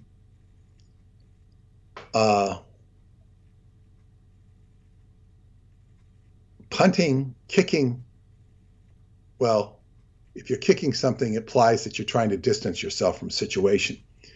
You don't want it to be a part of your life. This would consider my whole Hollywood. I kicked that out. It's not a part of this. These people are not in my life. I'm not doing anything with media or Hollywood. I've distanced myself from them. And although I never did it in this context, dealing with Douglas Dietrich does not endear me to these people. Thank you. At the time I become of interest to them, I'm more interested in working with Douglas Dietrich than I am with them, which is kind of like selling your soul. Right. And it's just, it's just so ugly and sloppy. Yeah. And I don't need their money. Thank God. Yeah, really thankful. And even if I did need their money, it's not going to be the kind of money. It's very hard to set up a situation where you actually make consistent or real good money from that. It's like a quick payday, they're done with you. And then they do a crummy show. It doesn't really go anywhere. So anyway. And it's so true. They truly would butcher everything to the point where it's unrecognizable. But go on. Yes. Yeah. So, football represents competitive nature of life and business and all this. The store is could be something that's in store for you, the inevitable. And identification is very important because it has to do with your own confidence. It has to do with your idea, how you view yourself and how you fit into the world, self-identity. So here, my self-identity is being referenced to the cap, this cap that keeps you warm. It could also be pulling the wool out from under your eyes. But see, I don't take the cap. In neither instance do I have the cap, because the cap is pulling the wool out from under your eyes, and I'm not letting the wool be pulled out from under my eyes. When not allowed to shop in the Walmart store, which is a basically cheap place to shop. People that shop there are generally looking for bargain basement prices, and they're doing it to save every last penny. A lot of the stuff there I wouldn't eat. So it's like there's not even stuff there that I I would only eat it unless I was on a subsistence diet. Which I don't, I mean, some people don't have to. Some people have to, They do better at the dollar store. Actually, they sell food in the dollar store. You do better there than in Walmart if you're on subsistence. But anyway, I go into the alley, which can mean you have limited options or something's right up your alley, or being sidetracked, or a dilemma, a dead end. You've missed out on some opportunity. You're on the outside. Threaten has to do with being oppressed or afraid. Stealing. Now this guy wants to steal from me, which could be an identity crisis. That's somebody trying to steal my identity or steal what I have to offer. That's what Hollywood will steal your identity, like they did with Jordan Maxwell. Yes. And then the poor man is practically in tears saying, see, everything I prophesied is coming true. It did come true. It was horrible for him. Yes. So sad. He believed in his own prophecy. Yes. And I think one of the biggest regrets he really had that he brought David Icke over here and made him famous. That's what he thought. Yes. That's what he thought, not me. Understood. Yeah. Somebody trying to steal my identity or take credit for something or treating me unfairly. This is, and the fact that he's wearing these like gaudy clothes is very Hollywood, low grade Hollywood. Yes. Little pimpish, but same idea. Hollywood is very pimpish in that regards. Yes. So when money represents your self-worth, success, values, it's, and then give or spend money is an analogous to giving love. So it's like, I'm willing to give this guy money, just here's your money. And I'm not giving him much money, and that probably equates to what money I've actually accepted from Hollywood sources, which is about, $600 plus some expenses. I think I could be wrong on that. But not much. And then the name being called into my dream is getting in touch with my spirituality, subconscious trying to get through to me. And then when I get to this Vince Scully announcer, it's social unity, family connections, but the announcer is, the fact that he's retired is putting something to rest or a transition. But the fact that he's announcing means that somebody is watching or observing me. In other words, and this is where it becomes interesting. To hear an announcer indicates that you're being watched. Someone's watching your moves or taking interest in your actions. Voice from the subconscious. Now, this becomes very significant with reference to your work. Thank you. Now, we already know that I'm being watched. Have been watched in the past because this stuff could be a, sensational program for television. Right. The more I watch television, the less interested I'm doing anything on television. Yes. It's not that it's impossible, but to access my willingness to do something on television, it's like, what for? I'd be looking at all the negatives. How's it going to distract me? Because we actually were talking about last year, and it was like, oh, God, I'm going to have to, go into the city. And not even thinking about how much money I might make, because they were offering, it depends how things go, and you got to get the contract work out. I said, do I want to schlep into the city at all? Do I really? at this stage of my life, I traveled into the city for over a year every day. You get up and, I was in my 30s. Okay, you get up and you go. It's kind of exciting, but, you get tired of it. Some people have done it for 30, 40 years. So, yeah, it's like, do I need this? Especially, I'm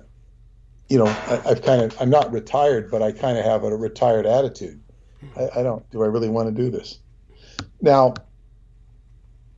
where it parlays into my work with you is that I'm feeling like I'm putting these grimoire together, these words together. Yes. In a way that's going to be very enlightening, but I'm just getting such a good feeling about it. Good. Because it's telling a truth that, well, in fact, you've already told much of it. It'll be in a new context. And there will be new things in there for sure. But it's even revisiting some of the old stuff. It's like, wow, it'll all be so clear.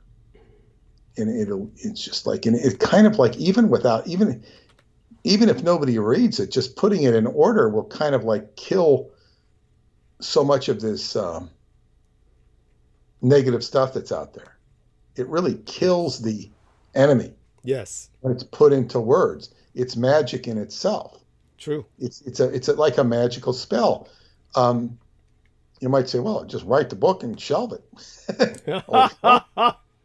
Okay, good. And then nobody knows about it. It's even more powerful. All of a sudden, these kings of Edom don't have any legs anymore. They're cut off at the knees. Which is really funny because my guy what I was talking about with the football, who with the alcohol, he has had 2 knee replacements. Wow. So they cut off at the knees, But he can still play football. Oh, good. He went on phony knees. One knee. It's just one knee. He did it twice. Okay. Because he didn't, I guess, keep it clean or whatever. Wow. So he had to do it again. But he's fine. Okay. So yeah, and it's like I can feel like, wow, there's definitely a tension on me, and it's like, yeah, there's already been a tension on me from Montauk and stuff, but now it's like when they begin to look at you. I've been scrutinized in my dreams by Spike Lee, Tom Cruise, different people, Kevin Costner. It's like they're not capable of going the, extra yards necessary to indulge in something like this. Mm-hmm. It's not in their wheelhouse. Very amusing side story here. Mm-hmm. I was watching a YouTube interview with Clint Howard, who played Baylock in Star Trek, the Corbomite maneuver. You remember that one? Oh, barely, but I think that's the one where he's just this little kid who's terrible in Enterprise. Yes. And Clint Howard is the baby brother of Ron Howard. Oh, and they're doing a whole 7-minute interview with Clint Howard about Baylock, and like he's this 7-year-old kid, and what was it like? What was the Tranya that you drank? Oh, it was grapefruit juice. I really couldn't drink it. Now, he gives a very candid explanation. Here he's a little kid, doing the thing. Yeah. He knew quite a bit about the production. But this was the funny thing that he said. Later in life, he was auditioning for a part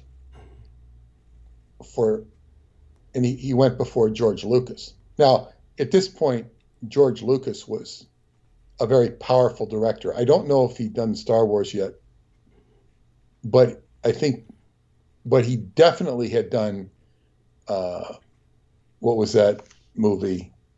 Oh, American Graffiti and THX 1138. Yes. Yeah, and him and Francis Ford Coppola were considered, bigwigs, and so he's going before George Lucas, and he's very nervous.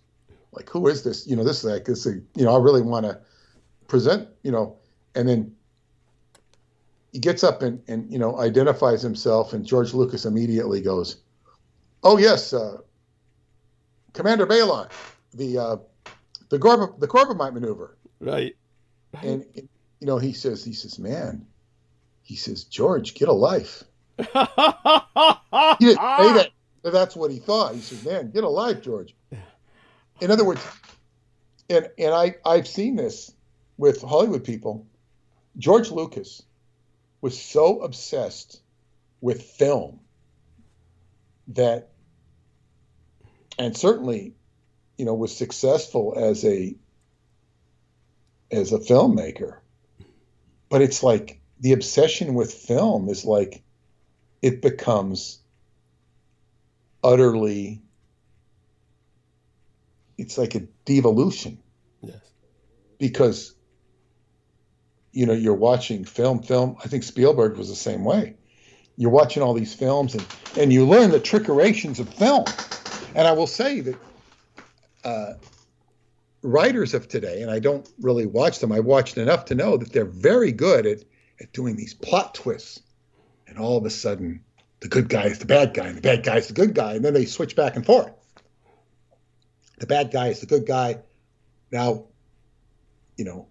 it's kind of like switching teams every quarter of a football game. Oh, now I like the red team. Oh, now I like the white team. Now I like the red team. Now I like the white team. And this kind of going back and forth it gets overdone. And it becomes more about how to excite the audience than it is about giving substance. And what Hollywood has always lacked is substance. So it becomes more about manipulating the medium than it is about delivering a message.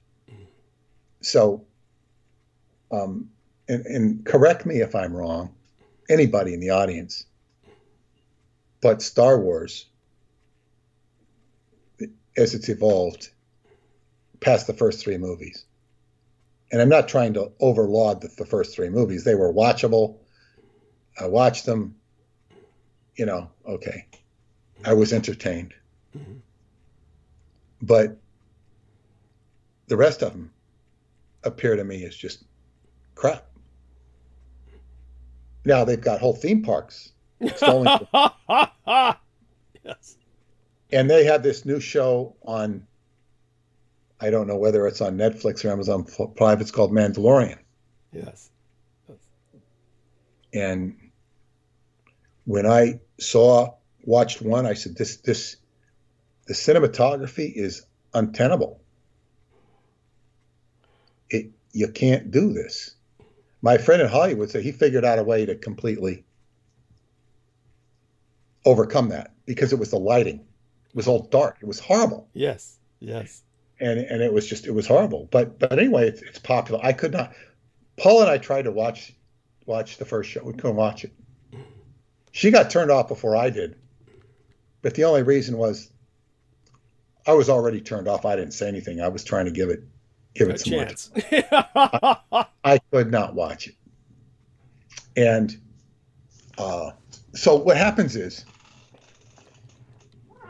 it's almost like watching cartoons. Cartoons can entertain you, but they can also be, they're just the lowest common denominator. Yes. Like if you think of the Roadrunner cartoons. Yes. And it's all about, horrible. Punishing bodies, the coyote getting, roughed up, yes. The Roadrunner escaping under seemingly impossible circumstances. And it's just, it's just meant to entertain you.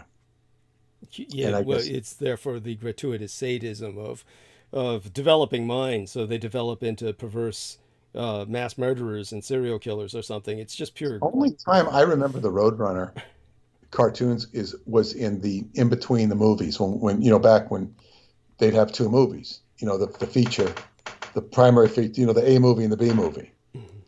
And in the intermission, they'd have, I think they'd have the first movie, and then you go buy popcorn or whatever, and then 15 minutes later they'd have coming attractions,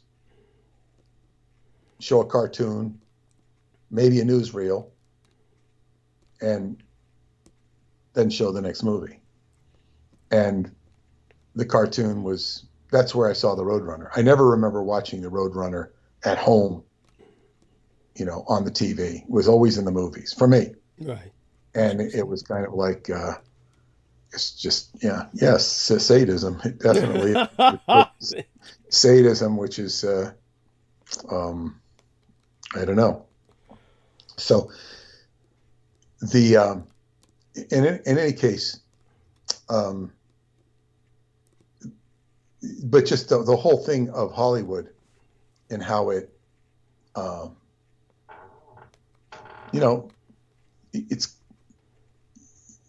it's run by, well, if you listen to what John Travolta said, according to the reports filed by the masseuses who sued him, the court papers, that John Travolta is quoted as saying that they're just a bunch of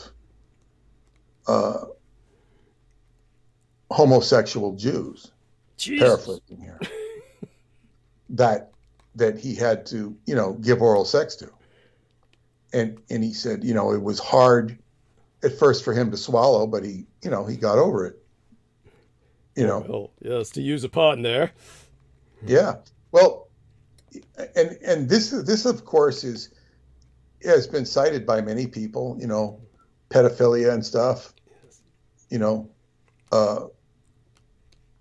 have Kevin Spacey being given an award and I think a teaching position in Italy now. Oh God! After he just escaped charges. Yeah.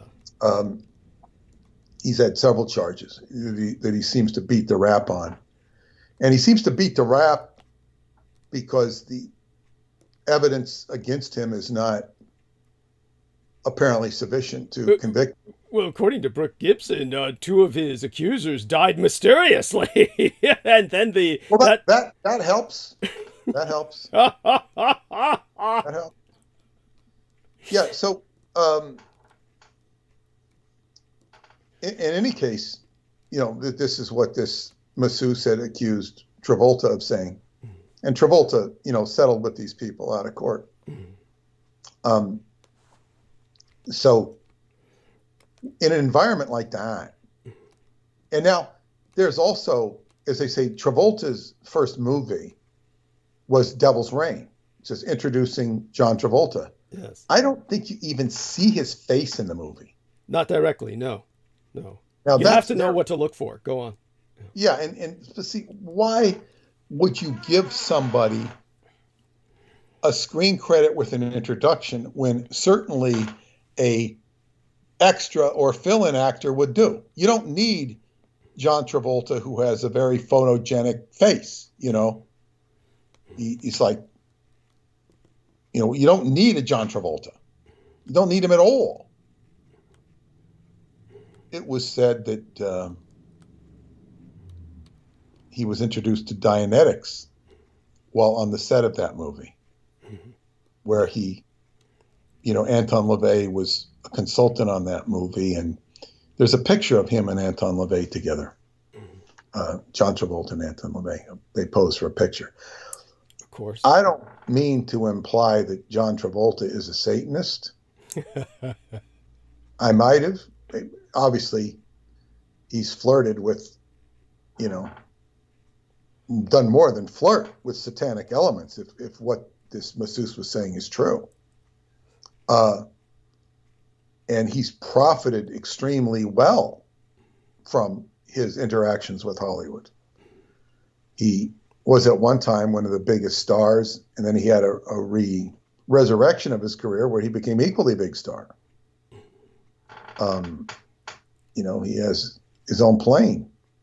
He's magnificently wealthy. I don't know, but when I say, so if aside from the homosexual paradigm, there's also a satanic paradigm. Yes. And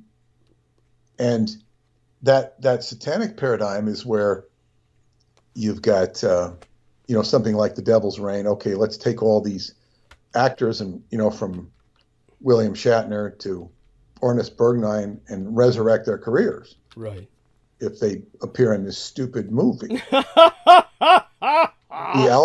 Lupino, a host of named actors and actresses. And then, they squeeze in John Travolta there. What is the, this is, and so what would the kings of Hollywood would be the kings of Edom. Yes. So why are they going to do anything for you? And what is this is me punting the ball away in the field of football and competition. I'm punting the ball, going 55 yards into a, the exact number of humanitarian endeavor, which is what I'm trying to do with your book. So it's like, yes, and what is the scrutiny? And it's like anybody coming to me right now, it would be a very challenging time for them to come to me, because I'm like looking through these filters. I've always looked through filters when offers come, and it's like, wow, you're going to have to, and unfortunately, and I don't like this, but it's kind of like they're going to have to, say, if you want to talk to me, you're going to have to come in and, wear a woman's dress and hop on one leg before I'll negotiate with you. Right. And all of your negotiation has to do while you're hopping on one leg. Of course, I would never ask anybody to do that. But in effect, that's what I'm asking them to do. Something like that. Because they have to go out of character. And they say, well, this is not how people negotiate. We don't use honesty. We don't use this, that, this. They work on your hope. And at the last minute, they'll take it away, but you still have that hope. It's all orchestrated. Yes. So the good thing for me is I have no hope. Yes. I don't need them. I think my clairvoyant friend says I'm due for a phone call too. Said that the media thing he says, people have to catch up to me. And I'll sort of look around and say, where is everybody? And they have to catch up with me, but they will come. I don't know what that means. So but to get back to the book, the book is giving me an incredibly good feeling, because it's like, wow, I was waiting for a long time to work on this. And now I'm integrating it into my dream. The dreams I'm headed towards are towards August 2023. And I was just so delighted to hear from one of my Romanian friends who went with me to Choclavina Cave on my first trip, not my very first trip, but my second trip when I went to investigate it. She came with me. She had organized the previous tour where I met Paula. And on that trip, I got to introduce her to Paula. And she translated my El Proyecto Montauk. She translated the Montauk Project into Spanish. Oh. So she came out of the woodwork today, and maybe she can come on the trip. I don't know, but it depends on her schedule, because she's busy doing. She was studying. She studied a lot of. She went to China. Mm-hmm. She was the one that went to China. But she can't leave, right? She's kind of trapped in country. No, that's another one. Okay. That's another one. That's Nicole. Nicole's the one that can't leave. Jeez. This one, Catalina, she went to China, and she was going to a holistic place there. It's a holistic farm, organic farm. And she had, she thought it was okay on the level. And my friend Nicole, who I'd introduced her to, told her, yeah, it's on the level. But when she got there, they really wanted her to bring resources. Not so much in terms of money, but in terms of people and know-how. And it didn't work. It wasn't a workable environment for her. So she ended up in Mongolia. And I'll never forget when I told Paula about Catalina moving to China. And she says, I'm going to make my move. She says, and I referred to her. She was still in Romania. Then I said about Catalina's new life in China. And Paula just thought that was so ridiculous. Her new life in China. Here, Paula was about to have a new life in America. Right. And I think if you picked China or America, you'd pick America. Paula picked America. She picked China. It did not work out good. No. You can't. But she ended up in Mongolia, where she said that I think the food was very challenging. The food was very challenging because they ate just very non-nutritious food, and they knew nothing about their history. And so here she's teaching them about Halloween, an American custom, which is not even Romanian. Right. And they're fascinated when she would talk to them about any kind of history, particularly their own history. She knew more about their history than they knew about their own. Right. And it was very kind of sad because that was from communism influence. Of course. So it's great to have her, because she's been part of at least 2 of my sacred journeys. It's great to have her come back and say hello after such a long time. And so it's like this is the dream, the activation of the dream, and Qigong is a part of the dream. It's part of the dream work. So it's like, and I'm already looking at this, doing this book, and I'm saying, oh, Wiebelsberg, I can do Qigong in Wiebelsberg. And just, it's really neat. So,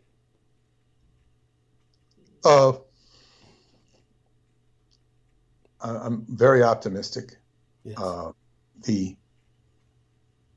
And of course, this book, the purpose of this book is to do what I've said, is to clarify these things, but also to empower the individual or individuals reading it.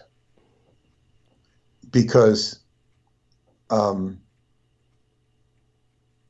is, and of course, part of that is empowerment is through dreams.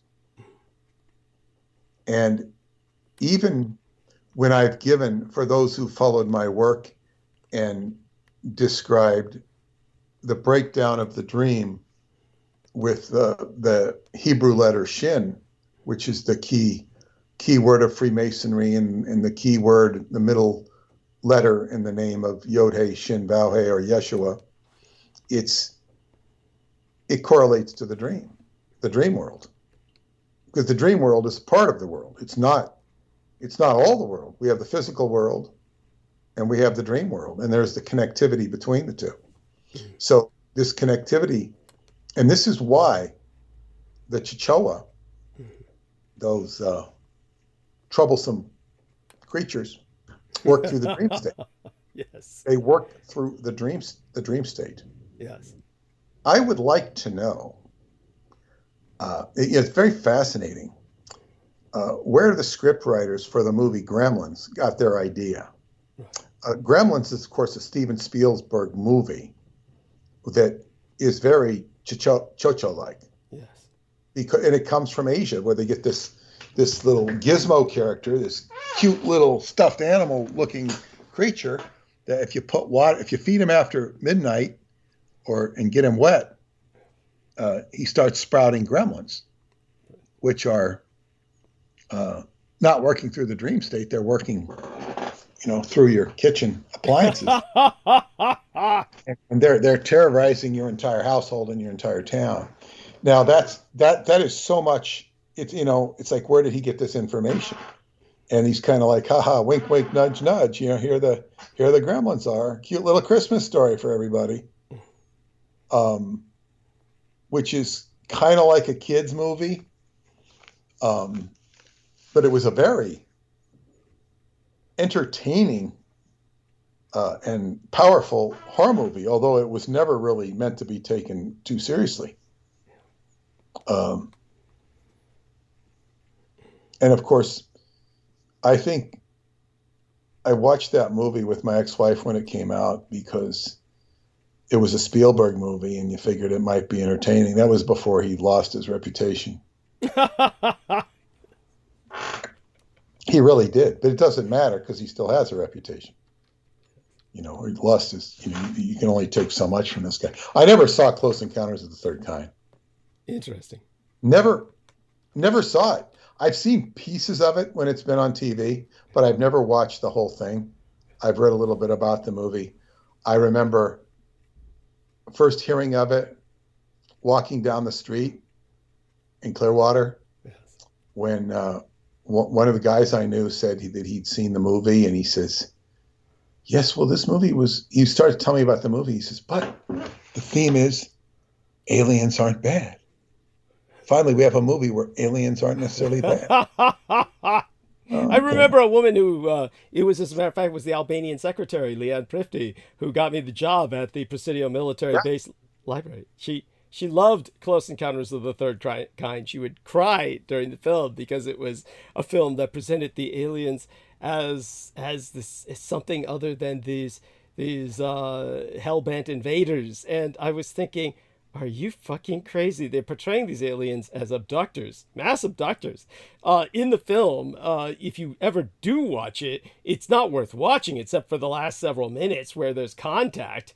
And I've seen the last several minutes, and with that, but yeah, and that's not touching or it's not moving, though. I kept waiting for it to move me when I was young. I kept, you're told this is so moving. This is like existential. This will but none of that happens. But what I did notice was that they're returning all these people they abducted from going back decades. This is what the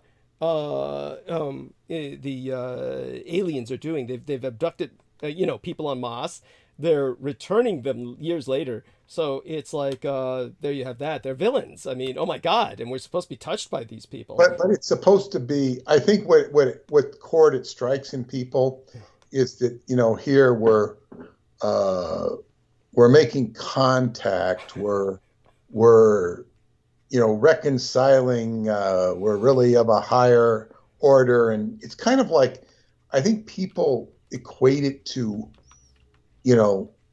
almost like reunion with the divine. I think that's how they see it. That's so stupid. Well, but it's playing off the emotions. Yes. It's not playing off the intellect. Yes. And I couldn't relate to it. It's not a movie I could ever, as I say, I've never even watched the movie. Certainly,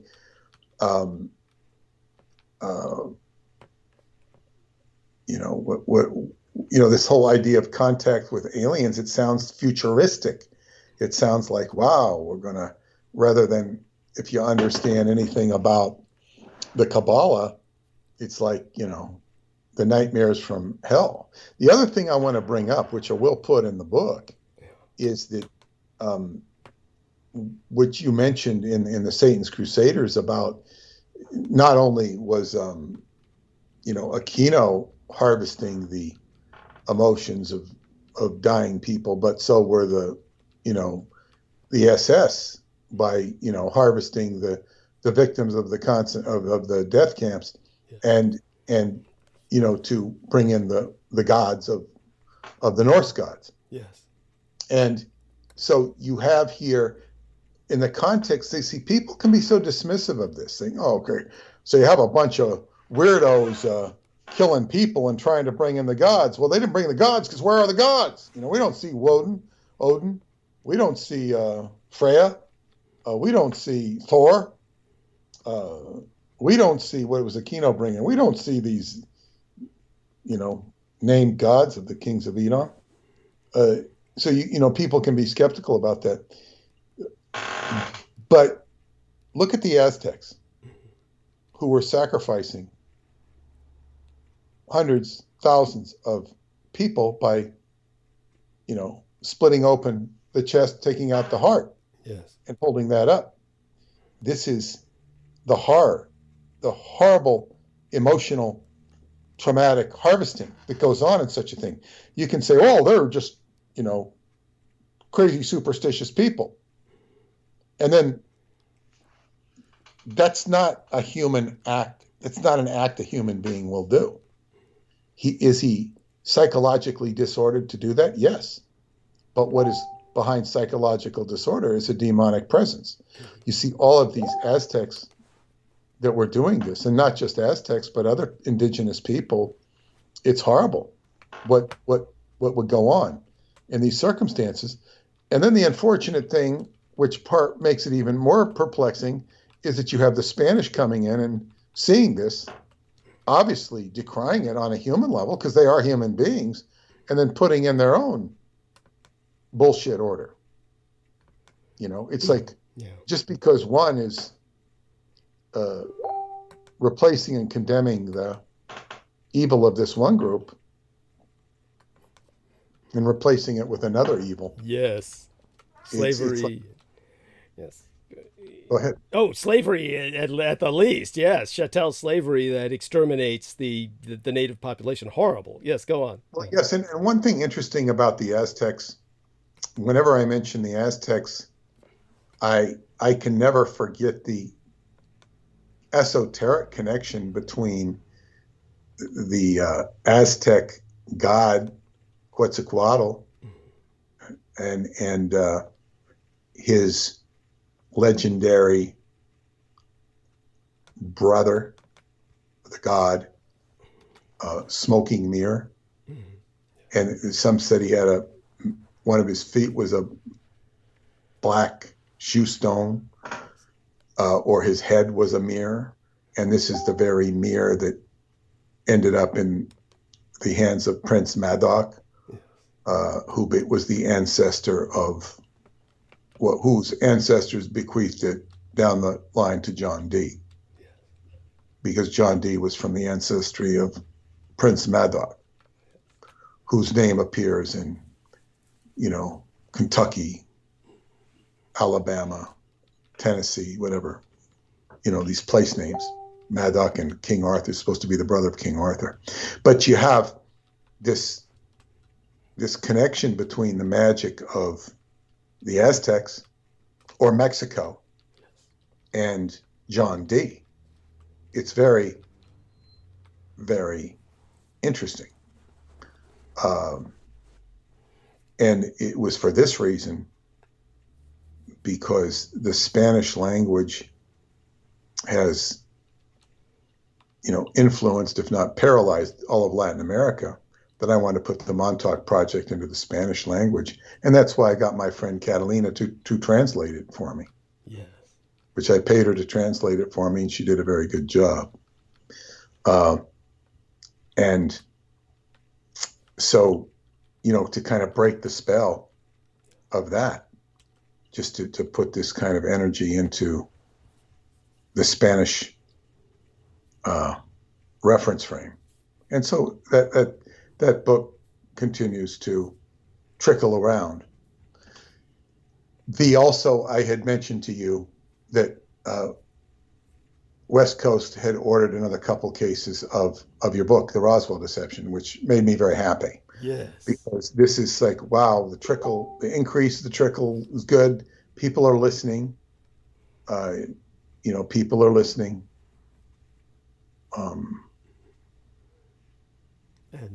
And hopefully Marina Sarin will join us on Wednesday, which will practically be tomorrow. It will practically be tomorrow, and I will check with her. She sounded like she was up for it. And then, that'll be, the next show we'll go into the Vril. And of course, when we go into the Vril, we're not moving very far away from some of the other things we've been talking about. Yes. And I will be happily, finishing my diatribe on the swastika for the book. Excellent. And then moving on. I'm starting the book with the introduction, then moving into the swastika, and then Evelsburg. Wonderful. And these really are only setup chapters for contextualizing the H.P. Lovecraft stuff. Yes. It's like it links the, just to make it make sense, because so many things you've said, and it's so good. Satan's Crusaders is really good to listen to because there's some very deep information there, and it really, and your presentation is very good. You're very, very thank you. Very good presentation. It's just like it's really good. You did a really good job on that presentation. You're in a fairly limited time. Yeah. How did the people like the presentation? Oh, it was horrible in the sense that the people loved it, and of course I needed to make money. I was desperate for money. My mother was dying, and that was when Olaf Phillips, who was the IT guy, who was the son of the Air Force general, who said, "I can help you," took all of the DVDs and destroyed them. No, I'm talking about that. I'm talking about the actual presentation. Well, I mean, I can't separate the two. I can't separate the two because I was trying to sell the DVDs to make money and prevent myself from being homeless. And yes, so at that moment, I was please. Yeah. I mean, that's unfortunate. That's horrible. I mean, that's all I can remember. Everybody loving it, and everybody coming to buy the DVDs, and there was no DVDs to sell them. I had two. That's frustrating. Yeah, that's beyond frustrating. So basically, the audience was interested to come and buy the DVDs. Everybody responded. All 200 people in the audience. I had 200 people request the DVDs. I didn't have a single DVD to sell them. All right. Okay. Yeah. See, this was the problem from day one. Yes. It's like you did not have a... And then the one remaining copy he had, he copyrighted it in his own name. So there you go. That was the... This is such a disgusting... See, this is what happens in Hollywood. It's like, we're going to own it. And this is what had happened in this contract that we had drawn up, that we didn't have it drawn up. This contract was given and it was passed on to a producer that my friend was working with. And he got viscerally upset looking at the contract, even though it had nothing to do with him. He was going to look at it and give his opinion on it. Of course, he had the same reaction to it I did, but he got emotionally upset. He says, "This is what's wrong." He says, "How could you give somebody a contract like this?" Of course, I knew that from day one. I didn't pay any attention to it. I said, I can't. I just passed it on. And then they tried to make sense out of it. And he just rejected. He says, why do people send contracts? This is like what ruins everything. Yeah. And he says, you don't have to do this. So here you have, it's a mindset that doesn't make any sense. Okay. Oh, what did you do? What's your original work? Or it's like, copyright it. Let me copyright it. There you go. It's like, I own it. And this is the guy in the alley that I had to face. Yeah. It's like, we want it. And how can we steal the copyright? That's why Amazon had challenged me after doing business with them for years, telling me that I was, had the unmitigated nerve, they didn't quite use those words, to be selling a story that was public domain, meaning the Montauk right. That's public domain. And you're selling a story that is public domain. Now, first of all, you can sell public domain on Amazon. You just label it as public domain. And I sent them the copyright and they shut up. That was an Aquino trick. Yes. In other words, were you vulnerable?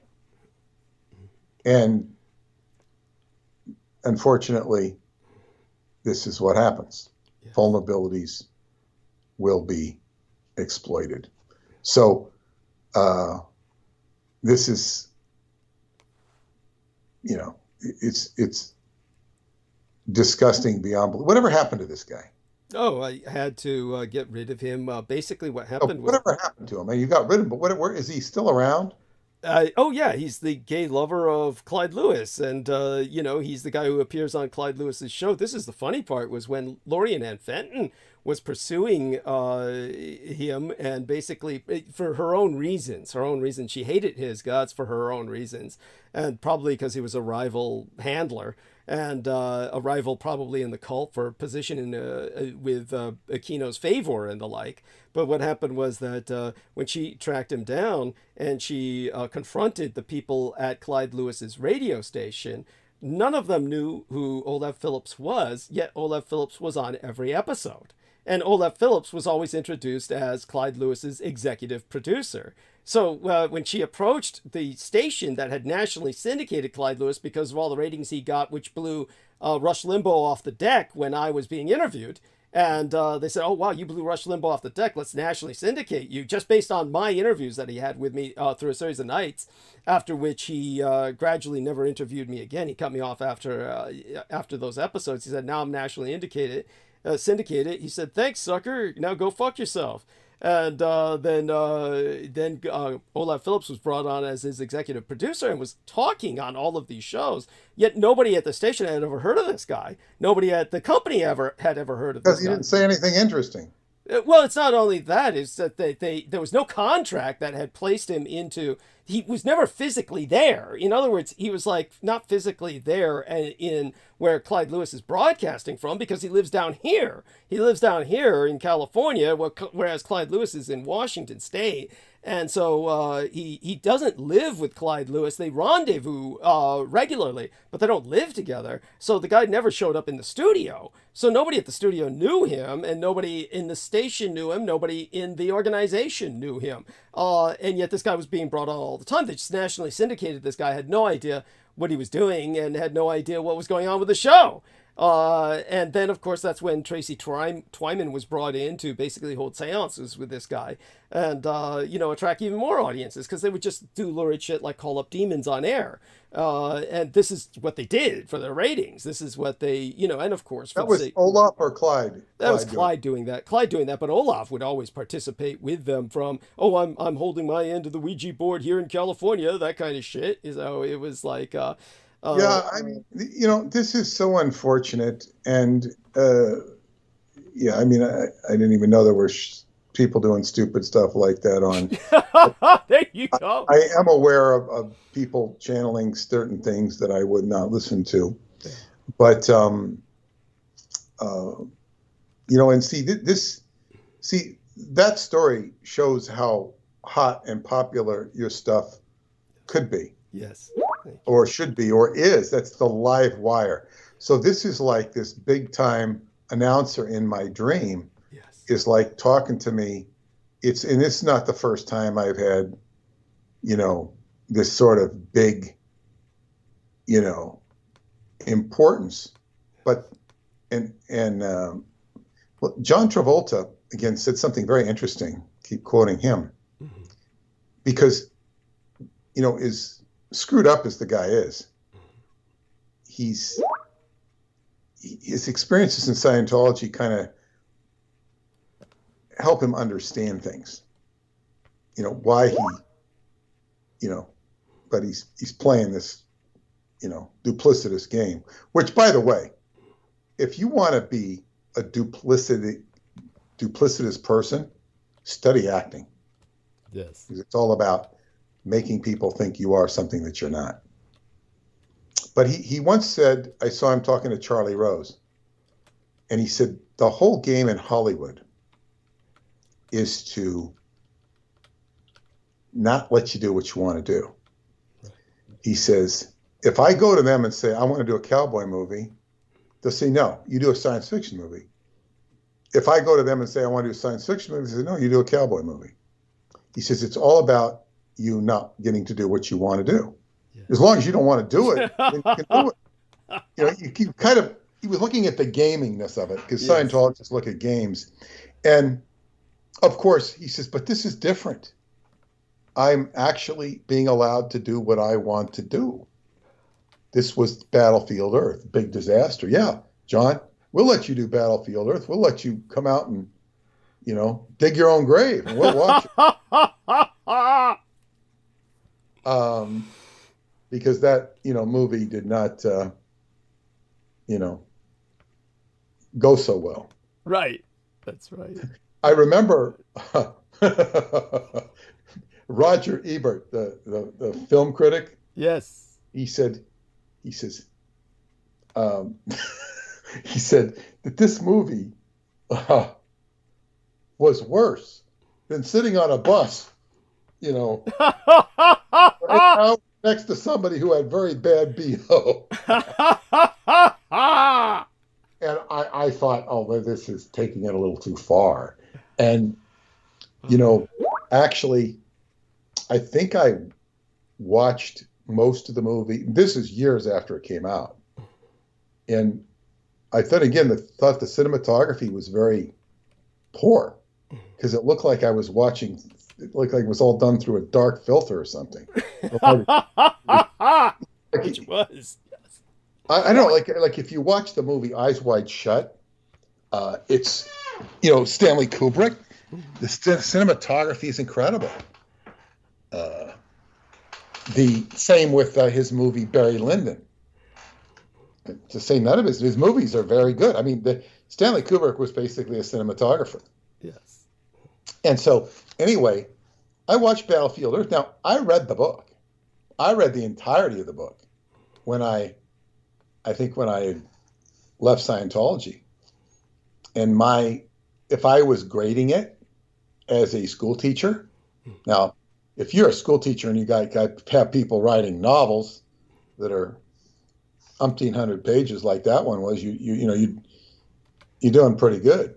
I mean, you don't write novels for class that I know of. I would have given it as a science fiction novel a B+. Mm-hmm. I mean, God, he wrote a whole book. Yeah, thick one too. Yes, wrote a whole book, and he followed the rules of science fiction in that, which he was not a science fiction writer. He was a fantasy writer. That's what he was. Yes. And he's been called a science fiction writer because he wrote in science fiction publications. But he wasn't really writing, for the most part. He might have written some science fiction. He was writing fantasy stories. Yes. And he was considered a very, good pulp writer. But that was actually science fiction. I said, okay, it's a B+. It's a B+ because it was very intricate, involved. There was consistency in the plot. But it just wasn't enough to, it wasn't anything I was going to go tell somebody to read or want to talk about or rave about. It was okay. It was okay. I give him a lot of credit for writing a science fiction book, but that's about as far as it went. Nevertheless, I did read the book. It entertained me, and I saw the movie. And the movie only tells about half the story, if that. It really needed a part 2. And I thought that the movie pretty much followed the book, and I knew what was going on because I'd read the book, even though it had been 25 years earlier. I said, okay, I get it. Now, I kind of think that maybe that tells me that if you haven't read the book, you really don't know what's going on, and it doesn't work. That was one of the problems with 2001, A Space Odyssey. Yes. I read the book. I was fascinated by the book. It was just playing. It was almost not going to play anymore. It was on some obscure theater in Sacramento. I took my brother with me, and I was explaining the movie to him the whole time. Yes. And, I was helping him understand it because it was, he wasn't able to follow it. But I was explaining it to him, and okay, if you read the book, you understand the movie. Yes. And it really, anyway, that was Battlefield Earth. Yes. Battlefield Earth.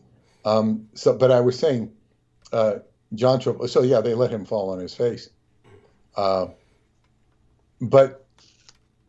this whole idea of Hollywood not wanting you to do what you want or ripping you off, certainly as what happened with you. I can imagine the,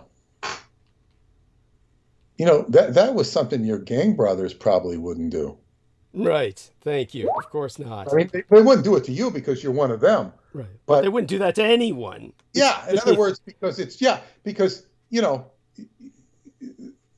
I mean, gangs don't, I mean, it's like,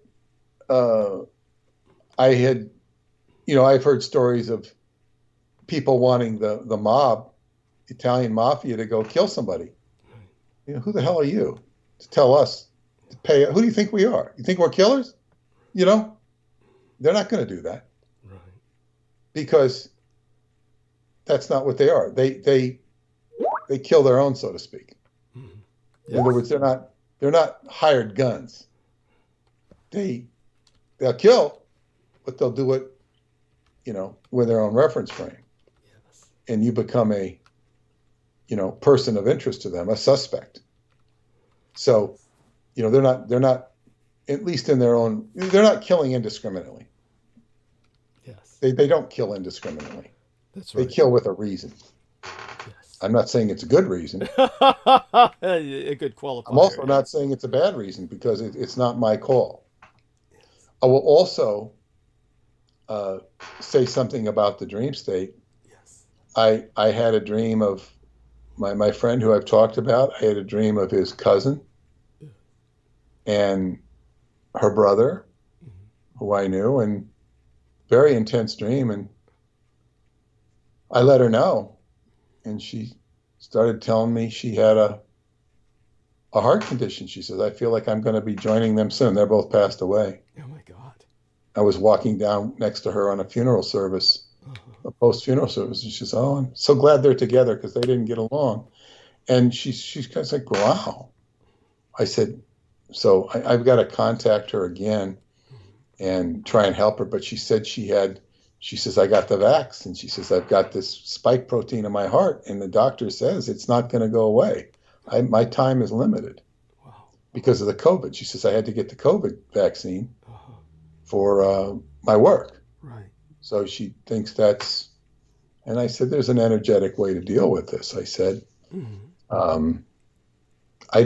I've heard of the spike protein, and I've heard that these shots are going to eliminate great portions of the population slowly over the next decade. I'm skeptical of that.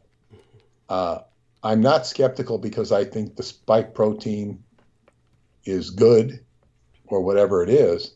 I think a lot of the research of what you would call the the insurgency against the vaccine, I think there's a lot of interesting things in it. I'm not in a position to, rule one way or the other, but I'm skeptical that we're going to lose even 50% of the population in the next 10 years due to COVID or any other reason. Right. I'm skeptical. Understood. I'm not accepting of that. Thank you. And she's sitting there listening to a doctor telling her this stuff. Her life is on the line. Yes. But she's still working, so I'm gonna see what I can do for her. Please. I'm also very interested in interviewing her because she's been to Unterland, the real Unterland. Yeah. Excellent. I don't know if she'll consent to that. Understood. Or she'll make time for it. Right. Because she worked in naval intelligence. And so we're like, even though our interactions have been somewhat minimal, yes, we're kind of like family. Wow. Because of my connection to her cousin. Yes. And it's just like, yeah, it's just very, very close. And I lived with her family for a very short time when we were young. But so, yeah, it's like the dream was like picking up on it. She says, oh, yeah, you're picking up on this. Right. So the dream is active. Yes. The dream state is active. maybe I'll dream of, Beaver sending me flowers. Oh God, I just remembered the last part of the dream. Ah. As soon as I said Beaver sending me flowers, Yes. it was Mary Hardy, the author of Pyramid Energy, bringing a Subway sandwich to me. Ah, interesting. A Subway sandwich. I gotta go analyze that one before I go to bed. I forgot about that part. That was the last part of the dream, which I think is, she represents pyramid energy. She represents alchemy. She was knows all that stuff I taught you that Gail Mack had taught me about the amygdala, and pointing upwards or downwards. And Mary couldn't have too much time left. But anyway, and we can't forget that Subway, now this was a Subway sandwich. Now, Subway doesn't necessarily refer to the Subway, the chain. Right. But it was the spokesman for Subway who turned out to be a pedophile. I think his name was Jared. Mm-hmm. Oh my God. It was a big scandal. The spokesman for Subway who turned out to be a pedophile. Oh, right. Yes, I remember that. Holy shit. And he lost his, I think he's in jail. Yes, something like that. Yeah. Oh my God. Well, it goes to show. Yes. Well, you have yourself a blessed night, and share our love with Paula. It's, as always, just enlightening and instructive and educational. And yes, and please donate to Douglas if you can for Thanksgiving. Be thankful for Douglas. Oh yes, I want Peter to know that already he succeeded in bringing in some contributions from David Fitzsimons, $13, and 100 United States dollars from Dennis Marshall. So 100 United States dollars from Holly Caditis Kiefer. Again, acknowledging them both. So thank you. And Peter and I will continue with asking for whatever help we can get for me through Thanksgiving, of course. Okay, thank you to those who did. Thank you. Okay, I'll see you on Wednesday, hopefully with Marina. I'll let you know what's going on with her. Absolutely. Looking forward to it. Good night. Good night. Blessed day. Hugs. And there we are. Now we're going to immediately call our dear Brooke.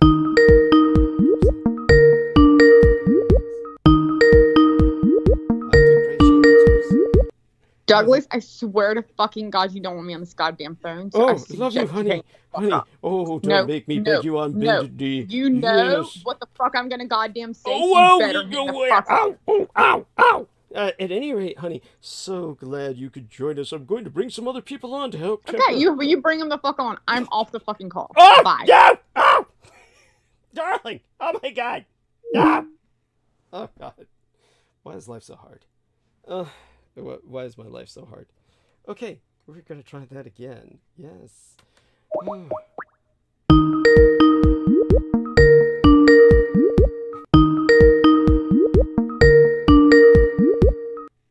Unless you have a sincere apology to make before you say anything else, then don't say another word and I'm hanging up. Oh, of course, honey, on bended knee, I apologize for... What do you apologize for? Oh, well, your time, of course. Your time. Also, I understand people were calling you during the past several hours. It doesn't matter that they were calling me. I will not be on. Wait a second. Whoa, hey, wait, I apologize. Hey, wait, we're live, we're on record. We want to be careful during these few moments when emotions are high. Why were they, you should have been taking a nap. Why were they calling you? Were they preventing you from getting some sleep? No, it wasn't them. They are not my problem. My problem is the fact that I have agreed to what we agreed to, you and I, personally. Wait a if second. I get off this call at 9 o'clock for Peter, then at 12 p.m., I'm on the same goddamn time zone he is. Yes. He needs to hang up. If he's got a few 4 or 5 minutes, fine. But 18 minutes, 25 minutes, with these things sometimes. Hang the fuck up. Or just don't have me. Honey. Have him on all goddamn night. But people that are hearing this, I don't have time to fucking stay up all night to hear Peter Moon go on about his bullshit. Hey, yes. By the way, so that being said, hey, just between you and I, were these people calling you bothering you? I do need to know if that's the case. No one bothered me. Oh, good, no. Good. I'm glad. The only person that bothered me was the person that disrespected my mom. Anyhow, honey, we have to understand there was you and I will talk about this further, of course, but we talked about it before. Oh, well, to my memory, in all fairness to myself, I don't remember that we said exact times. I was kind of like no, you're right, we didn't. And so you're right, and in fairness to you, you are exactly right. So I apologize. But at the same time, I expect if I am hanging up and you're like, oh, it's 9 o'clock, Peter gets his full precious moments, and this has nothing to do with putting Peter down. He's on the East Coast, the same as me, same time zone sleep fucking shit that we should both be doing, right? To stay we're not where you are. You got an extra few hours, dude. But man, and you're a vampire. I am on the same time zone, so if I'm gonna stay up, right, to do it, which is fine because I'm a lot younger than he is, so it's fine. I'll stay the fuck up. A little bit, but I'm staying up 3 fucking hours and giving him 3 hours to give his spiel. 9 o'clock he gets on, 11 o'clock he gets off. I expect that. Respect. Period. Yeah, well, you mean like midnight his time. Or midnight. What the fuck ever. Yeah, what the fuck ever. Just because I have to do his first hour because he can't do that either. He can't start at 8. It's too early. It's supper time. Whatever. No, it's because of the way I had originally. I know, the early bird special for the senior citizens. Honey. So anyhow, darling. Trust me, I'm not trying to not get kicked off the show because I don't give a shit at this point. If he wants to kick me off, he says it's him or me. That's fine. It's not like that. Have no problem.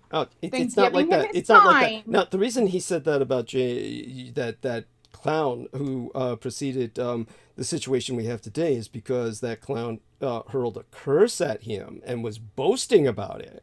So different, but hey, let's get. I have no problem with anything he says other than my timers should be as much respected as his. Yes. And if I am helping you and he's helping, and I get on at 8. Because he can't get on at 8 and he wants his 9 to 11 because he's earned it, which is fine because he's been here and he's earned it. And he's still writing the next book. He's writing the next book, which the enemy is doing their best to sabotage. Oh my God, he's not writing the next fucking book. You're writing the next book. He's trying to rewrite the next book and please don't do this to me. Because you know what the fuck's going to come out. Oh, at any rate, honey, let's bring on George Knight. First of all, because he presents himself as available, and you like his British accent, yes? Actually, George Knight's the last person to fucking probably bring on because he's going to be so fucking I need like Sammy Romero at least fucking tells a story. George is going to be like, oh yes, and there's nothing wrong with anybody ever. Oh, he's not like that. Come on, it's not that bad. He's not one of those I love everybody types. I mean, good God. Anyhow, okay, I love George. I mean, I have no problem with George. I'm just saying he's so calm. I need somebody with a little fucking twang in their fucking step right now. Well, let's see if we can find that. At any rate, let me. Okay, I'm sharing screen. Going to the little participation head. Don't you bring in the last people I've been talking to? You bring in Jota and Mark. You can bring them in. They've been having a lot to say. Oh my God. Let's try Sammy Romero and George Knight. I will try Jota simply because that poor guy didn't have much of a chance to speak earlier. You need to bring in Joe and Mark as well. I'm telling you. You should. Mark? Who's Mark? Mark, what his name is? Mark, isn't it Mark? You know I'm babbling. Mark, it is Mark. Mark? Who's Mark? Mark? The guy. Well, I'll call Realtek. Is that who you're talking? The fucking guy that lives in Salem. But I. Oh, Mark! Mark! Oh, there we are. Yeah, Mark. I gotta get used to these people. It takes me a long while to get used to everybody's names. You know that. I mean, Jesus. And besides, you had me all nervous because of your threats to abandon me. I have abandonment issues. Yes. So, there we are. So let me see what I can do here for Mark. Mark, let me call up Mark. Okay, and there we are, Mr. H. Okay, press the add button. Oh my God. Honestly, you're going to be the death of me. I've already threatened Mark tonight too. I threatened Mark if he didn't vote all Democrat, he'd fucking go to hell. What? I mean, pretty much is what I said. Oh my God. He can let you know. Okay, so as soon as we get... Because Joe Ty is on total kick. They're probably still on the same phone call because I just hung up from it and then I couldn't get it. Whatever. So you were on a separate call with these individuals. Okay. The phone call you hung up from? Yes. You all stayed on. You all stayed on? Yes. Okay. Stayed on. Okay. That's interesting. Well, Mark H is being a gentleman. He's being he's on mute. So Mark H is how you prefer it. Yes, Mark? Let us know. Yes, sir. I appreciate that. He says, Mark, tell them how I said you were going to hell in a handbasket if you didn't vote all Democrat. Yeah, I think Mark's pretty liberal progressive. Yeah. No, well, actually, Mark, tell them the truth that I didn't actually say that, but that you're also pretty much not liberal progressive. Why don't you say what you actually said? Oh my God. No, I was telling Owen and Brooke, I like to fall into two categories. I don't like to fall into ideologies. I like to take bits and pieces out of things and kind of make it my own truth. And yeah. Basically, he said he just either doesn't plan to vote or just doesn't really fall into like me on the liberal side or with the Trump thing. He says Trump is bad, but you can't call all the rest of the Trumpers bad. No, I never said that. No, you didn't say that. I never said that. Yeah. Bro, come on. Here, let me give you your exact words because I can give them to you. You said you're calling one man bad, but you can't call all the other people that are running for office bad. And I said, oh, you're right. I said, but the majority of the people running for office right now that I am talking about that are pro-Trumpers, people that are running for Secretary of State, that were trying to overthrow the fucking election, and people that are running that are anti-fucking believe that the election was a complete lie, that is pro-Trump, and then you did not have a word back. Oh, well, you do realize, honey, you sometimes intimidate people so that it's hard for them to speak. And no, Joe Ty said I should have my own fucking show. Oh. I said I would have my own show, but I just need fucking Douglas there so I can fucking just go back and forth. So she can have someone to beat on, yeah? Mm-hmm. Yes, that's right.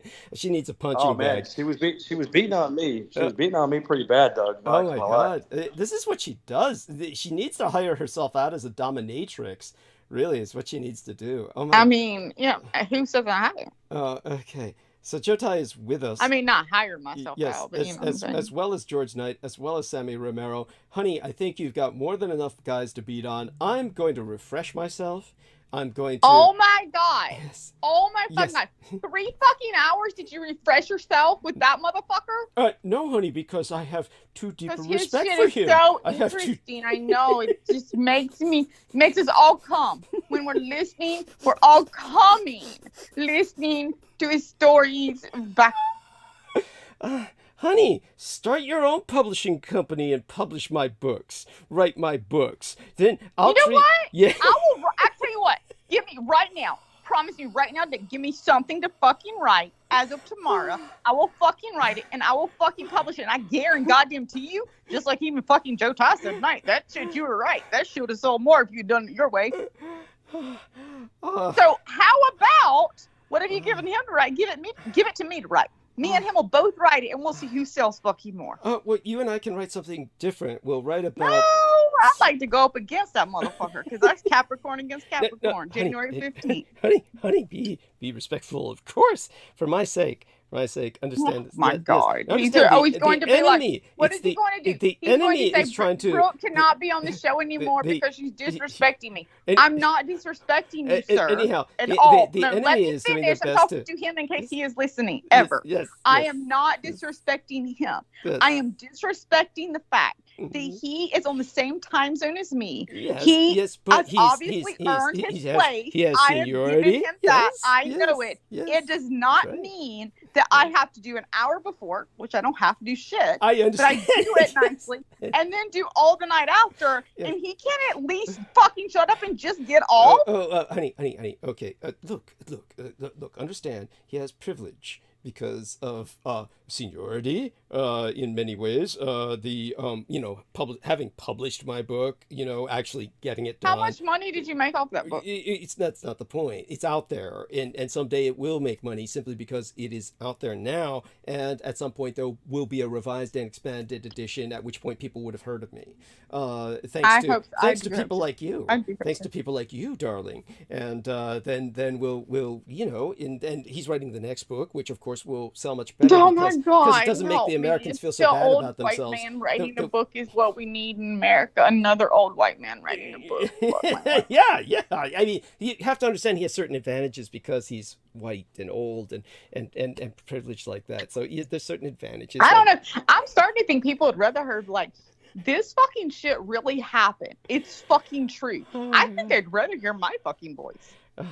Well, your voice has certain advantages. It's female. It provokes. I also think it's freaking true, and I can cut out a few fucks occasionally. But overall, it's not like. And then there was. Let me title it: World War II and aliens, because alien people in World War II are so tied together that this book will sell well. Okay. So look, my life has its difficulties. Let's not make them any more difficult. It's try and make my life easier. Think about ways to do that. Go take them. Well, then somebody who's doing that. If you're a true publisher, you should hire a freaking marketer. Yeah, there's that. But hey, look at it this way: the enemy, the cultists of the kings of Edom, have been very adamant, very dedicated to trying to sever my professional relationship with Peter Moon. So for some reason, they foresee. I think they're pretty much determined to sever the relationship with me and you, not. Well, honey, you seem to be taking the enemy's side when you do what they do. So you have to, don't be like them. I mean, you. No, I have given you. Here's the thing. Mm-hmm. You know what? Mm-hmm. If Peter Moon is truly who he says he fucking is, and he could read my astrology chart, which I will totally give to him, he'll be like, "Look, this Sammy is why left now. The man you wanted with us, he left. He was hurt. Yes. Anyhow, honey. Okay. Let's. Anyhow. I'm just done. Another time. I'm done with it. I am not a liar, and I'm not trying to sever anything for you or against you. Go do your shit. Yes. You mean refresh myself? Yes. So we have these wonderful gentlemen: George Knight, Mark H, Joe Ty. Joe, I've always wondered what's your full name? Joe Ty. I mean, like, your parents just had an off day? I mean, were they really that fucking lazy? There's no middle name, and Joe doesn't extend to Joseph? I do have a. It's not Joseph. It's Joe Ty. Just Joe. Actually, I changed my name. It used to be Sue. Sue. As in S-U. Tai. Sue as in S-U. Yeah. Sue. S-U-S. T-S-U. P-S-U. T-S. How did it get romanized with a P-S-U? That's, yeah.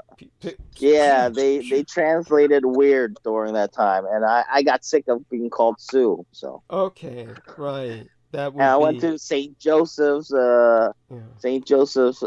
Catholic school, so that was like the perfect name for me. But now I actually want to keep.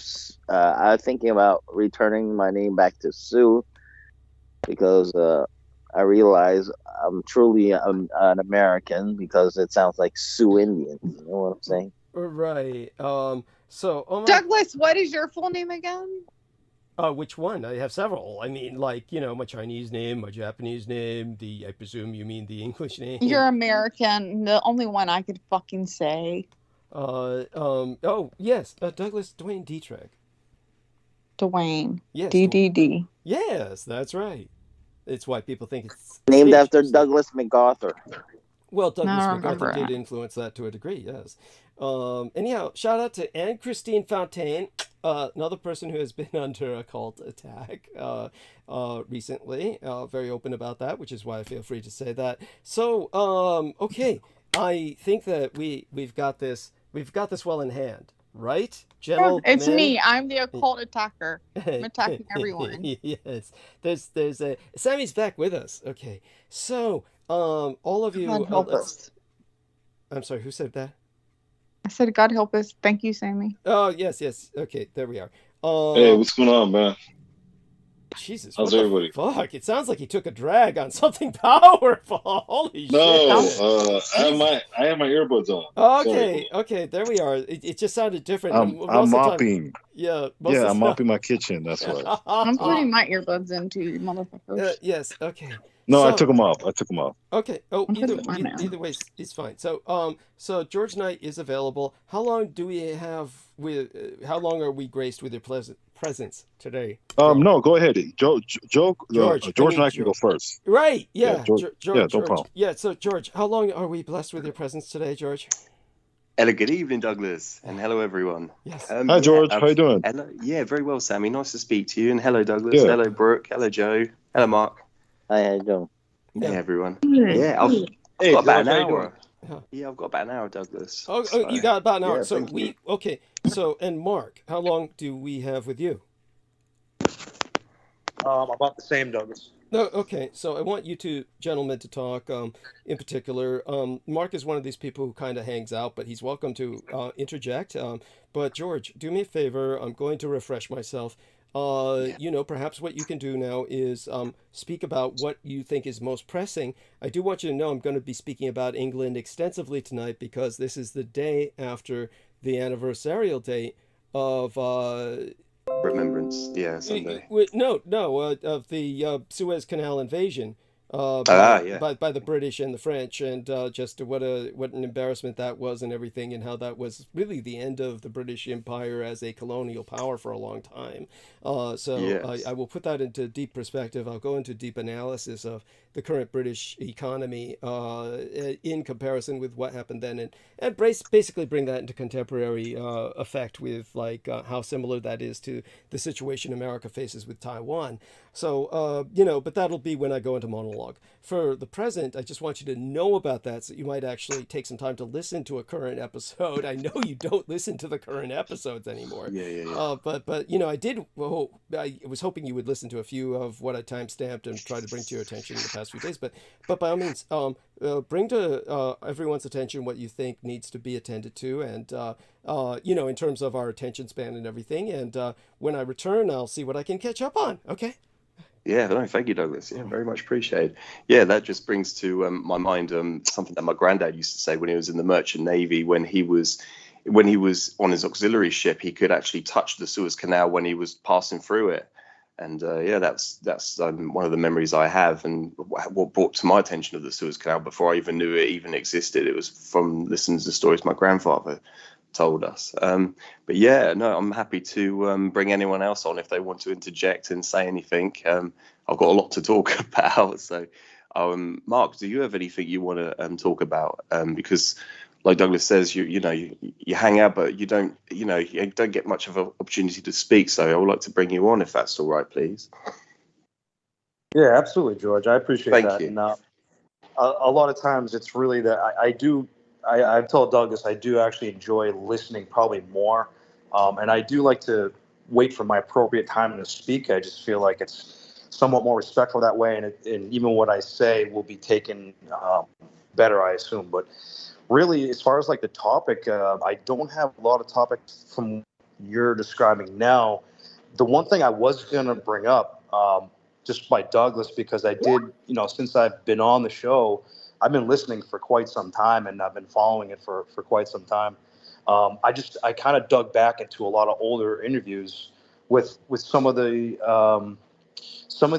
individuals that Douglas is familiar with, and I was going to ask him, Yes. or maybe you would know as well. I listened to a couple interviews with Lorianne Fenton, and back when she was starting to do the original Super Soldier projects.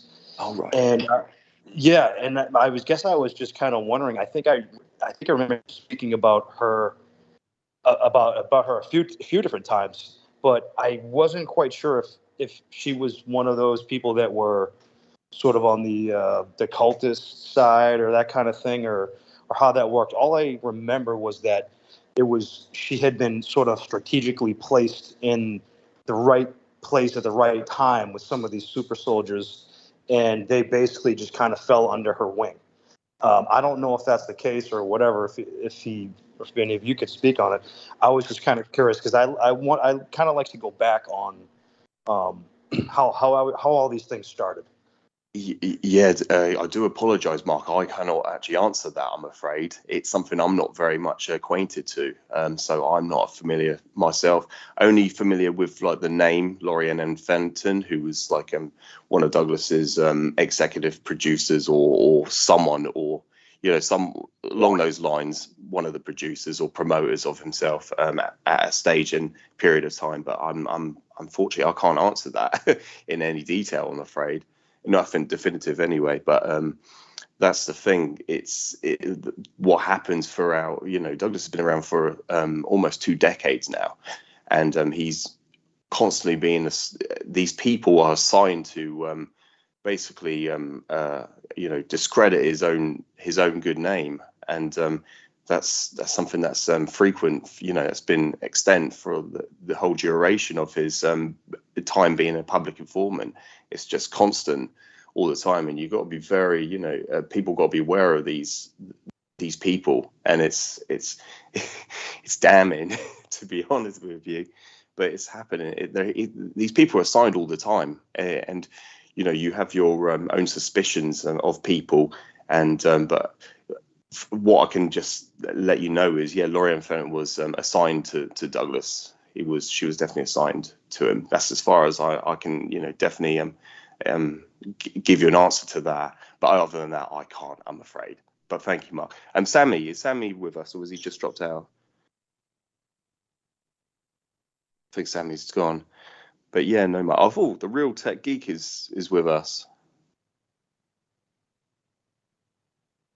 Hello, George. Hello, Mark. Hello. Yeah, nice to speak to you. You all right? How your weekend? Hey, George. Go? And hello. Yeah, very well, thank you. How was yours?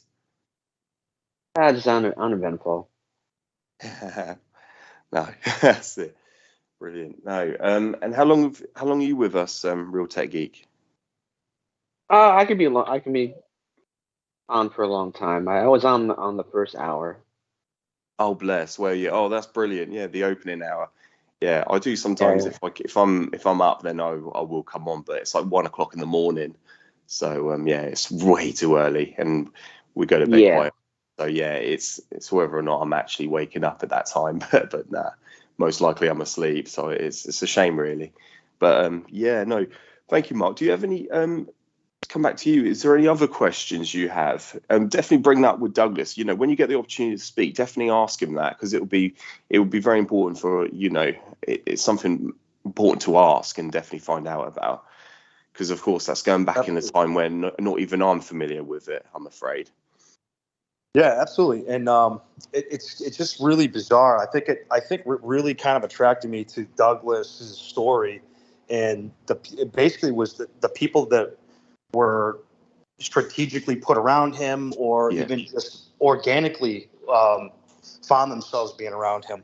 The whole super soldier thing with Max Spears, Michael Prince, James Casbolt, Haley, that whole story just really kind of just blew my mind, and it just was so like just bizarre that some of the things that he says, that he describes and says, that they're almost so bizarre that you have to sort of believe it in a certain way.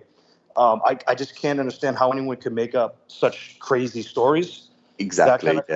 But that's something that I really kind of like came to grips with. I'm like, all of these people they either have an amazing, bizarre story that's true, or they're all nuts and they're all making this shit up. So exactly. That's really, that's kind of like, how the rabbit hole started, and just kind of reviewing the interactions that Douglas had with all these people.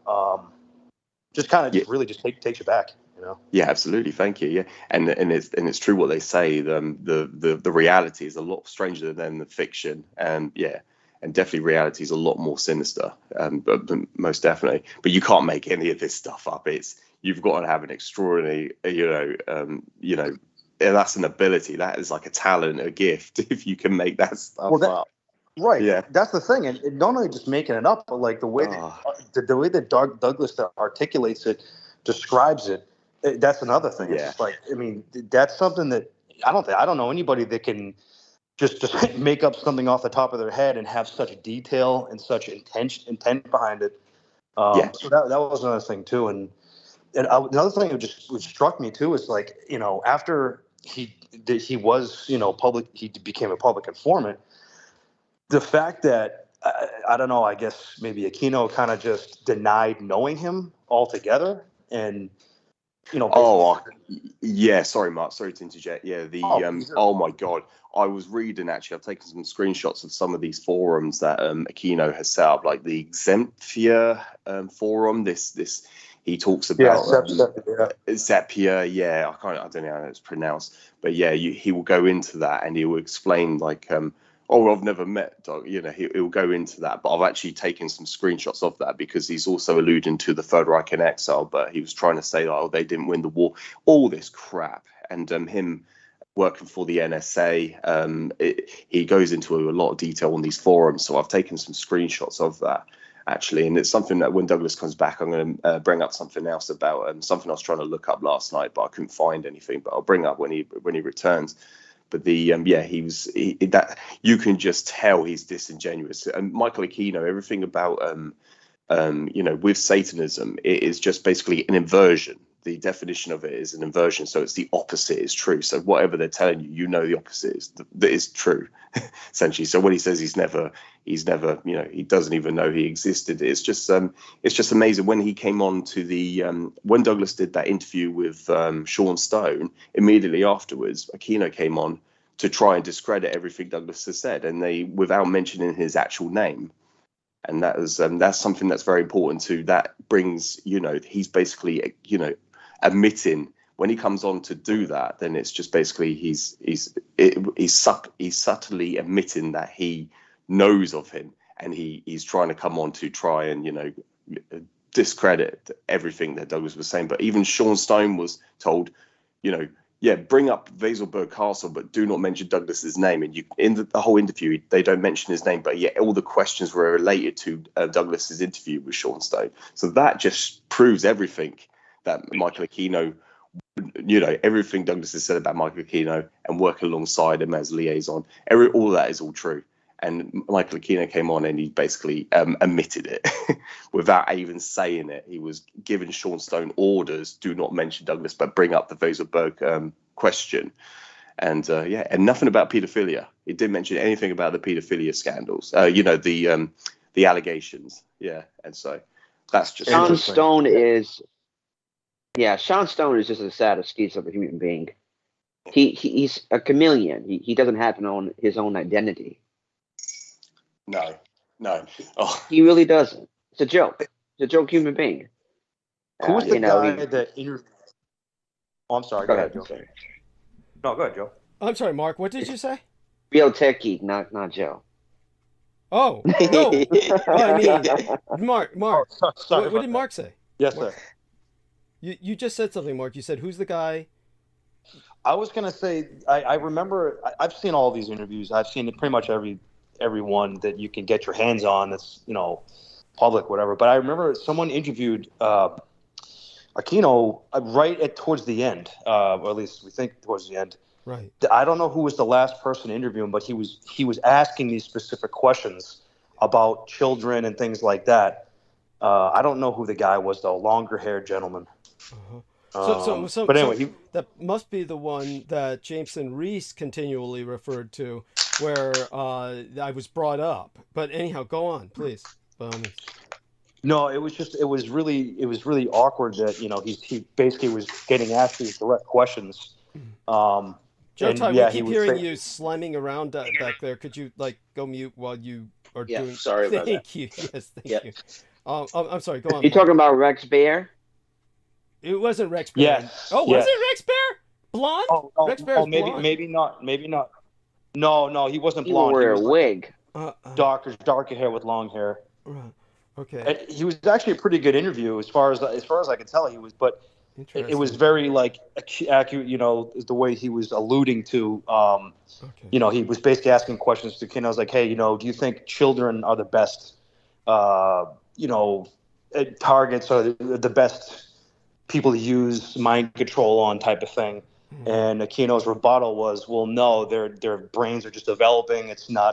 They're not the best people to do, you know, to have these mind control things done on or something like that. I can't remember. I mean, absolute bullshit. What a fucking lie. Yes, absolute This bullshit. is, Africa. In Africa, the that's where they indoctrinate the children as soldiers. Yes. But yeah, child soldiers are infamous there, of course. But obviously, it's been since the Middle Ages. You had some of the church philosophers who had said, "Give me a child at the young age of about 2 to 3, and I can imbue them with the politics and belief system that they will carry the rest of their lives." I mean, all of this is imbued on us at a very young age. We get indoctrinated, and they're receivers, of course. They're blank slates. Tabula rasa is the term, blank slate in the Latin, that Aquino, of course, when Aquino said that, he was just like trying to make it sound as if children are not working with. Of course, the question would then be, how did you find that out? Or how did you come to know that?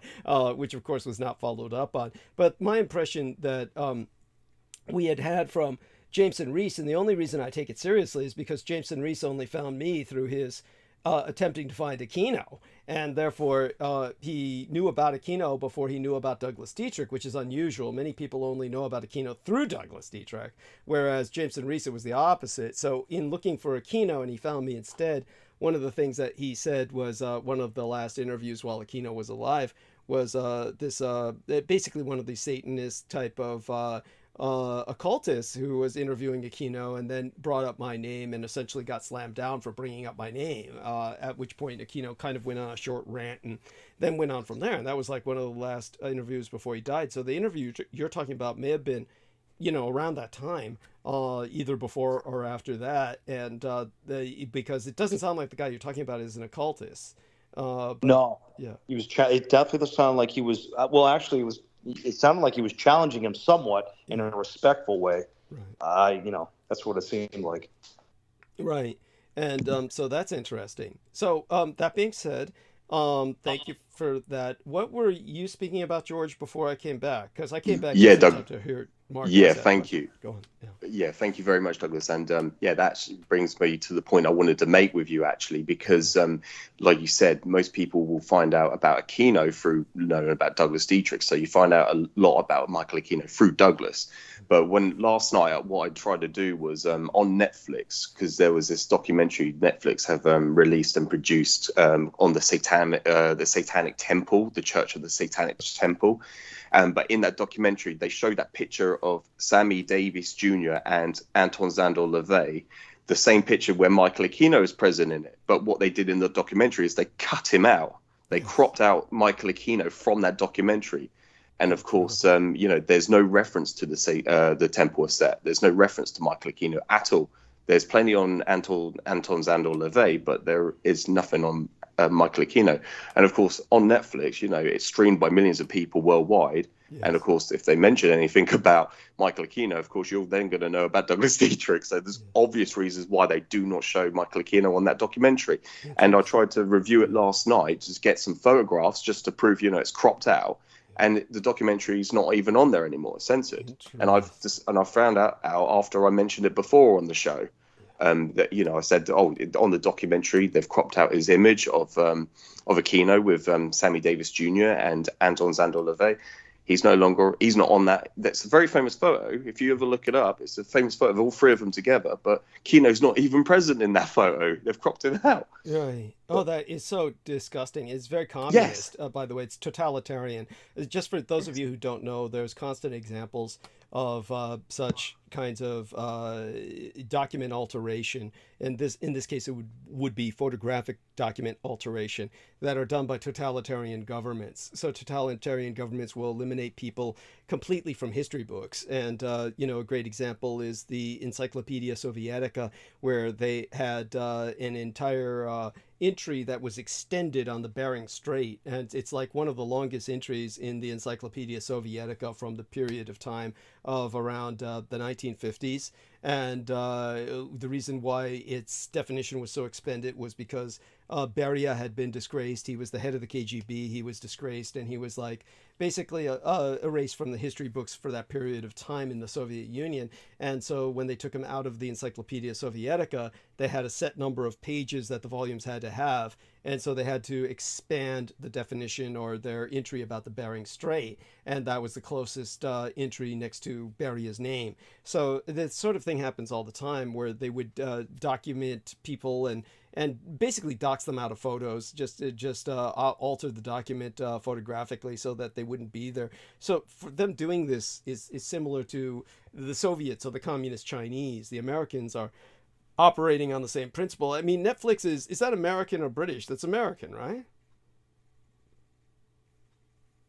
For anyone who knows, I mean. Netflix is American owned, yes. Yeah, okay, thank you. Thank you. Sorry, Douglas, I do apologise. I've just come back. Okay. I just had to go just see Sarah quickly. Yeah, what was the question?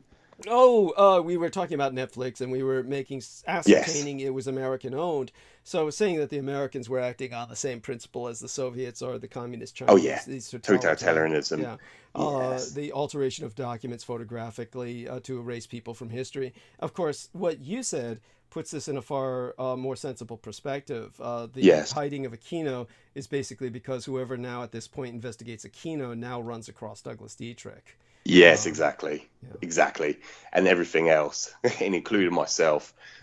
So yeah, this is the reason for it. They can't even afford to even reveal his image even anywhere, let alone on the internet. So even do you know who the replacement of? I'm sorry, I didn't mean to interrupt you. I'm sorry. Not at all. Carry on. No, I'm sorry. No, please. Yeah. Yeah. Douglas, do you? Yeah. I'm sorry. Go ahead. I was just going to say to Anne-Christine Fontaine, she's back. I want to thank her.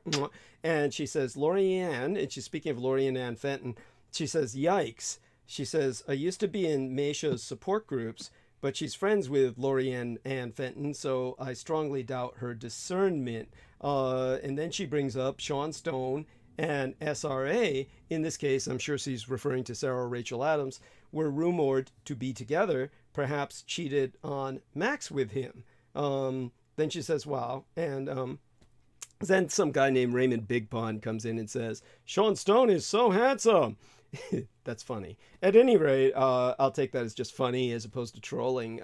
But when it comes to Anne-Christine Fontaine and what she says about Sean Stone and Sarah Rachel Adams, well, the potential for that is certainly there. It would not surprise me if they had been intimate because, the opportunity was there for that. At the same time, Sean Stone at this point, there is no doubt that he and I are never going to get together unless we somehow wind up abducted and stuck in the same trunk or something. So I can say this much, that Sean Stone pretty much, the only person I know that he came close to being intimate with was Anya Briggs. And basically, he seems to be quite the virgin, and that he was always complaining about that he can't get laid because Raymond Big Pond says I'm not trolling. It's that's fine. It's like I said, I didn't take it as such. But it brings us back to the point. Sean Stone is considered very handsome. And so he feels that a lot of women think he's gay. He's always complaining about women think I'm gay and I'm not gay. And, and yet at the same time, it's like, I've always been of the opinion he protests too much about that. I mean, honestly, his dad's Oliver Stone. He could get himself laid anytime he wanted just by any number of tactics, one of them being to simply hire escorts to, if nothing else, hang out around him so he doesn't look gay. That's all you need to do. And just displaying that often will get women to ease up around you and start probing. But since he doesn't bother to do that, it's obvious to me that that's not one of his primary concerns. So, such being said, Anya Briggs was sicked like a torpedo onto him. And, oh God, who is that governor of Minnesota? The, help me out here. The wrestler, Navy SEAL. Jesse Ventura. Thank you. They were all doing that stupid series together, Conspiracy Theory, which had big hits, big ratings, was going gangbusters. And then Anya Briggs was sicked onto them, and then, she tore the thing apart, and basically tore Sean Stone and Jesse Ventura apart from each other to the point where they were almost coming to blows over Anya Briggs. So that was her job, and she did it well. Anyhow, Raymond says, I never knew he was his son until about a month ago. Yeah, well, there you go. Thank you. And he says what I said was well said. So thank you. Okay, so going back to George here. So in what time we have left remaining with George and Mark, I want them both to speak as much as they can. Both of you. But George, go back to what you were saying and the point being made aside from Netflix and what was being said about Aquino. Yes. You definitely, anything else you want to bring up in that direction or any direction, by all means. Go. Yeah, thank you. Yeah, I just noticed that last night because I went on to just check. I clicked on Netflix last night and I just had a little browse see if the documentary on, I think it's called the Satanic Temple. I think that's the name of this church that, it's a rip-off of the original Church of Satan. Yeah.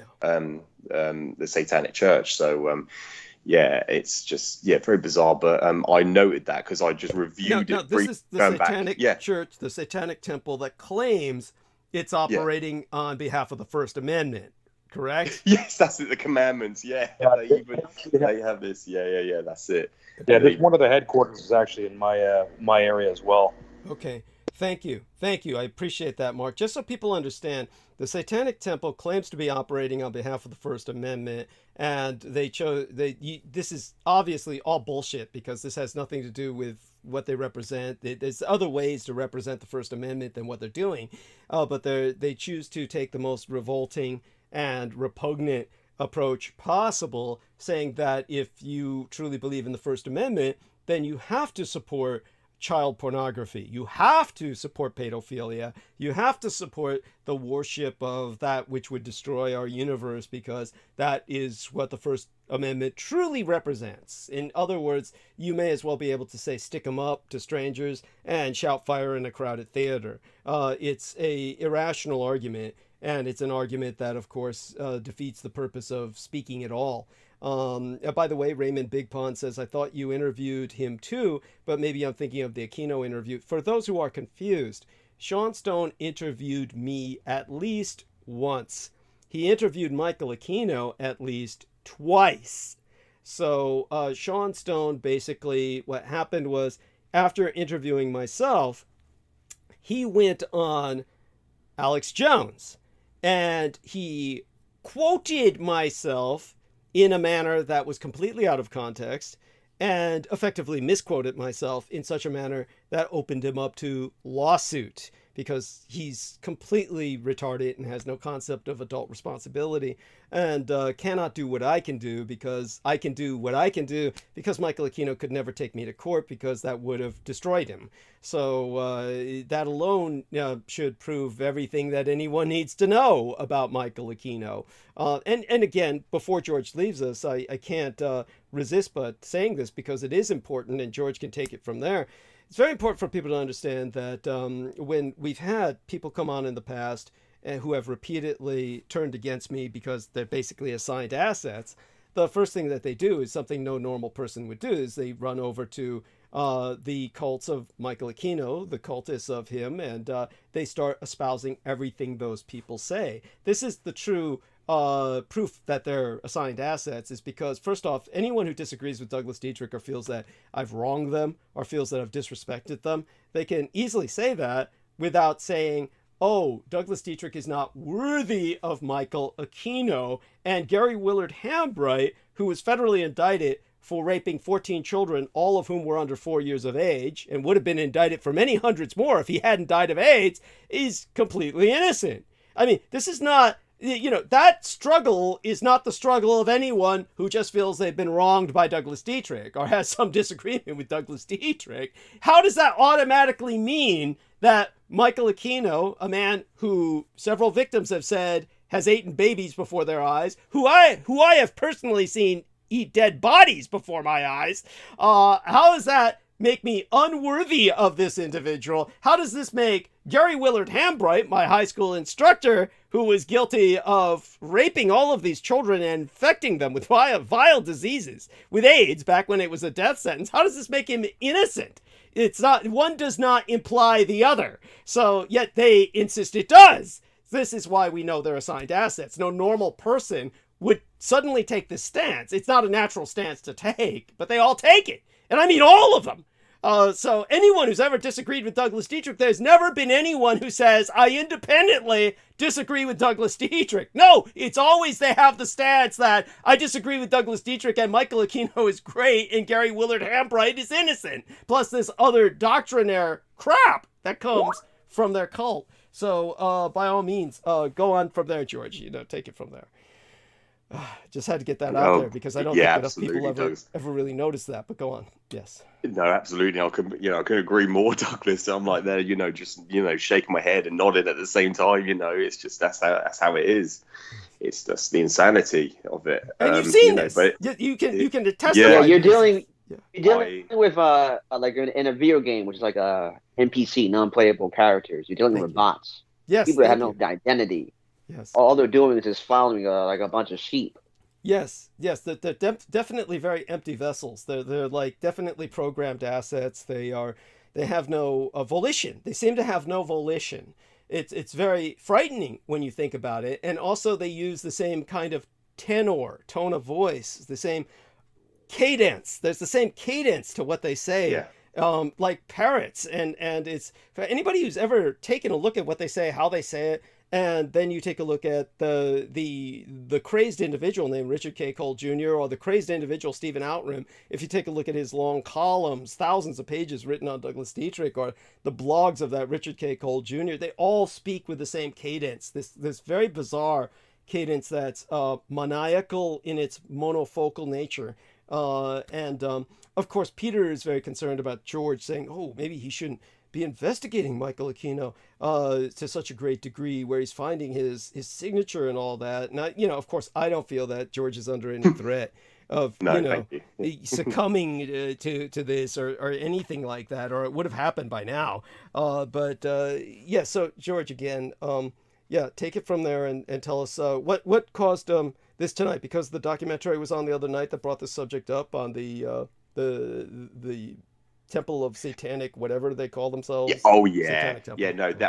was something I reviewed. I think it was either last year or the year before that, actually. That I noted that, oh God, look, Kino's not even present in that photograph. They've cropped him out. So that's the only reason why last night I knew they took it off going back a while ago. I just wanted to see if it was still there last night, and it wasn't. I've even tried to go on Google Video to type it in, and it's not appearing anywhere.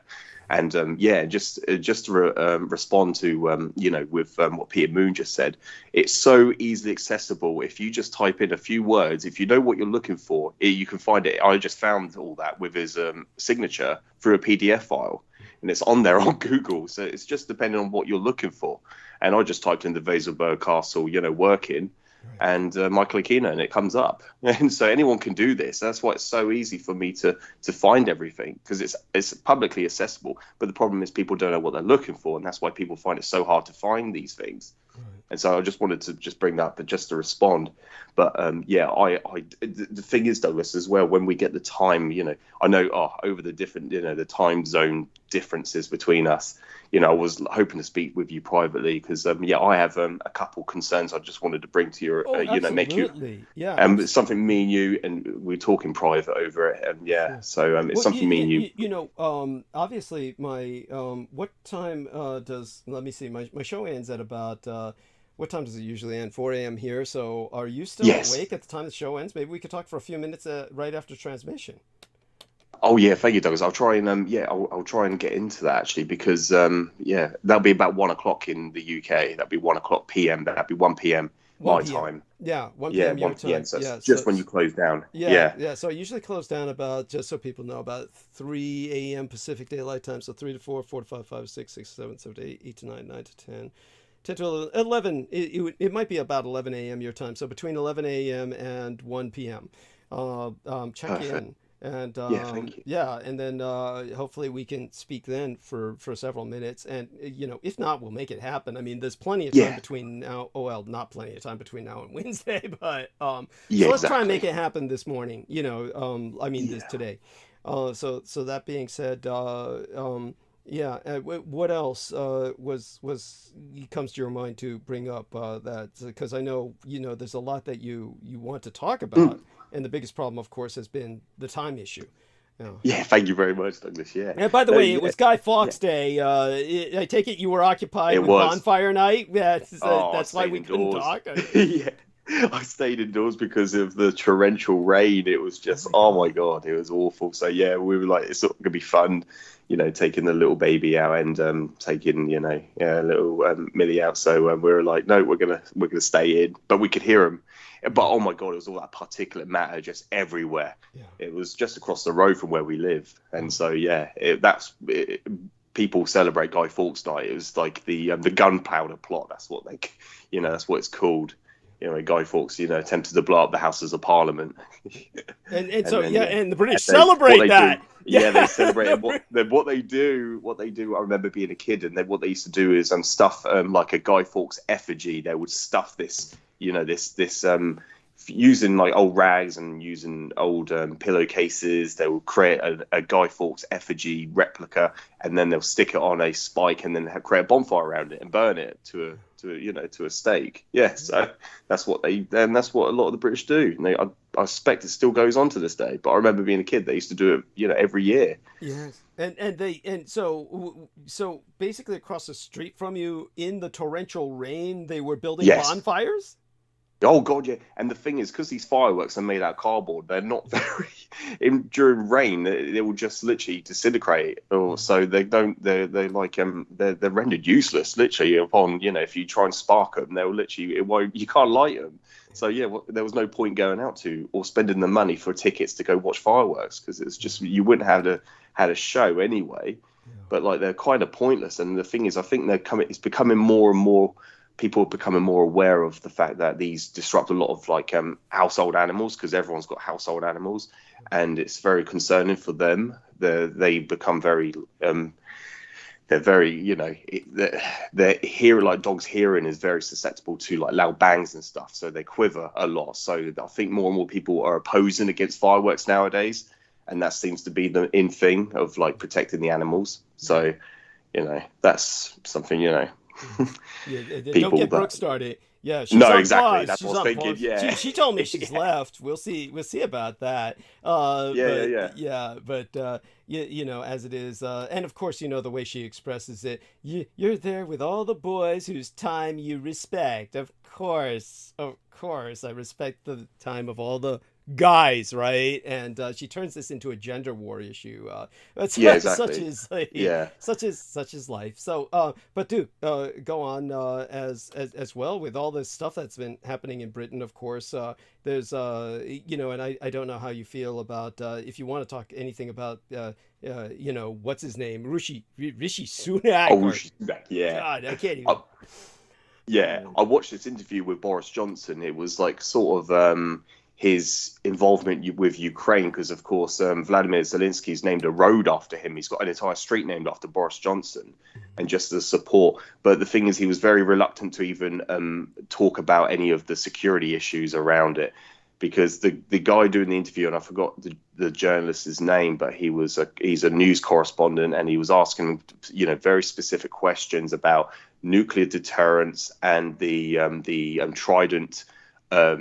The Trident mechanism that will go in effect in case of a strategic strike against on the British Isles or the British the British islands, any strike committed by the Russian Federation. But he was very reluctant to even speak about security issues for security reason issues, because he didn't want to reveal anything. So anyone a part of, because we've got these ambassadors that are still residing in the UK, and I find them very suspicious. Why they're even here in the first place? They should have been deported. Thank you. Anyone in the UK that is working on behest of the Russian Federation, they shouldn't even be here. So yeah, that's just that brings suspicions to myself. But yeah, it was great to listen to Boris Johnson speak on the Ukrainian issue, and he was saying that we must fight this war, we must end them, we must stop this war right now, we must end them where they are before they go any further. And it came to my attention that the Lithuanian army are now mobilizing against, in case of the expansion of the Russian forces in Ukraine. So now they are mobilizing themselves in defense, in retaliation, in case of an all-out an expansion of the Russian forces in Ukraine. So even they're mobilizing.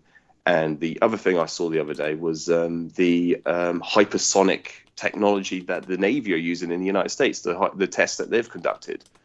And I think he was one of the Navy generals speaking. He was like a spokesperson for the Navy, and he was talking about the success of their tests of these hypersonic weapons, missiles, which they're going to put onto task force fleets and submarines and they're going to be deployed in the Black Sea. So yeah, I just thought, wow, this is incredible. It's true. Things are really escalating quite vastly with people actually being consciously aware of it. Tell people how the British were accused of the drone attacks, that the Russians are claiming that the British are involved in several drone attacks. This is along the lines of they were claiming the British Special Forces had committed atrocities. So they know one thing. The Russians are very aware that far more than the Americans, the British are very much active on the ground.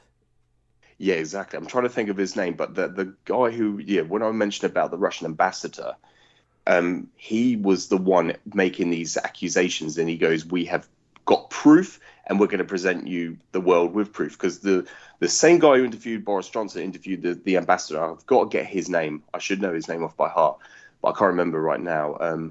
But he basically relayed that, we have the evidence, we have the proof, but we're going to present it to the world. Because the journalist was asking him, well, where is the proof that the British forces and the British, these British drones were committing atrocities against Russian forces?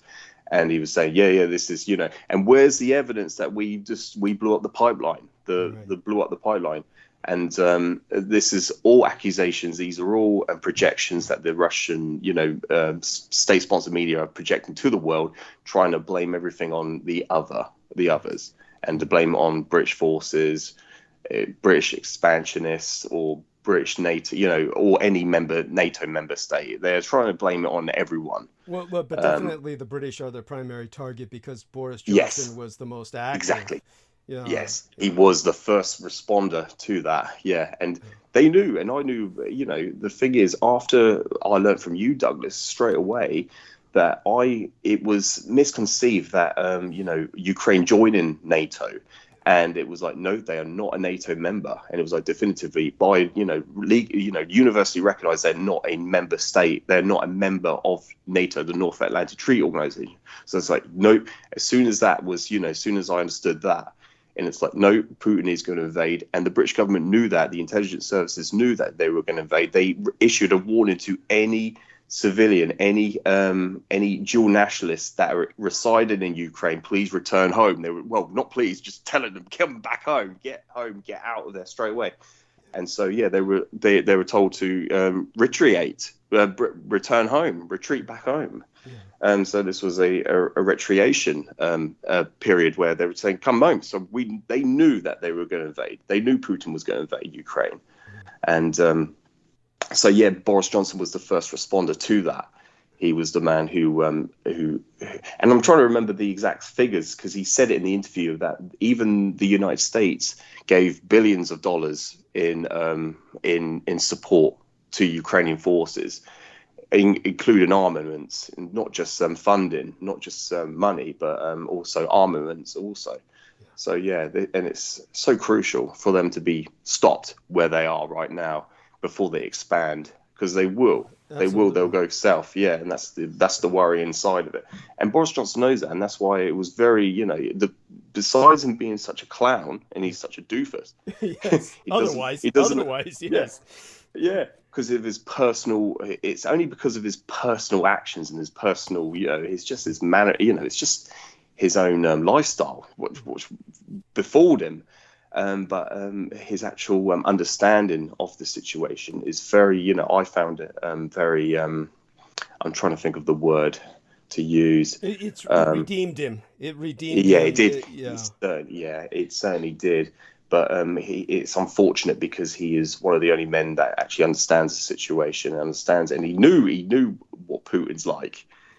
He knows. He was one of the few. I don't know what it is. It's so many other people were in denial. But the most important thing about Boris Johnson was that he actually personally visited Ukraine, and because he visited Zelensky personally, it put him leagues ahead. This is something Joe Biden should have done. This is something that I am embarrassed that Joe Biden did not do that. That's profoundly offensive to me. And it truly takes Biden down. But when it comes to Boris Johnson, he knew enough to do that. And so that was profoundly important. And for that reason, the Russians target the Brits as enemy number one in this war. So this is ultimately what it's coming down to at this moment is really a Russo-British war by proxy, even more so than the Americans, who are participating much more passively, comparatively speaking. The British really do have men on the ground. They really do. And so the Russians know that. And this is why they make up stories trying to blame the British Special Forces. They know they're there. So they will do what they can to try and deflect blame of everything they're doing, and maybe they may be even insane enough where they're committing some of the atrocities with the intent, the actual malevolent intent to blame them on the British. I mean, they may be that out of their minds as to be doing that, to think that they could get away with that. So this is where it's very important what's going on right now, and that's why I try to educate the people about the British situation. It's certainly one that is precarious, but of course the war we know will expand, and this is basically what George is trying to say. When George is saying that the Russians may expand, there are those who would say, well, with all the difficulty they're experiencing in the Ukraine, how is that even possible? But what George is really saying is that the war will expand.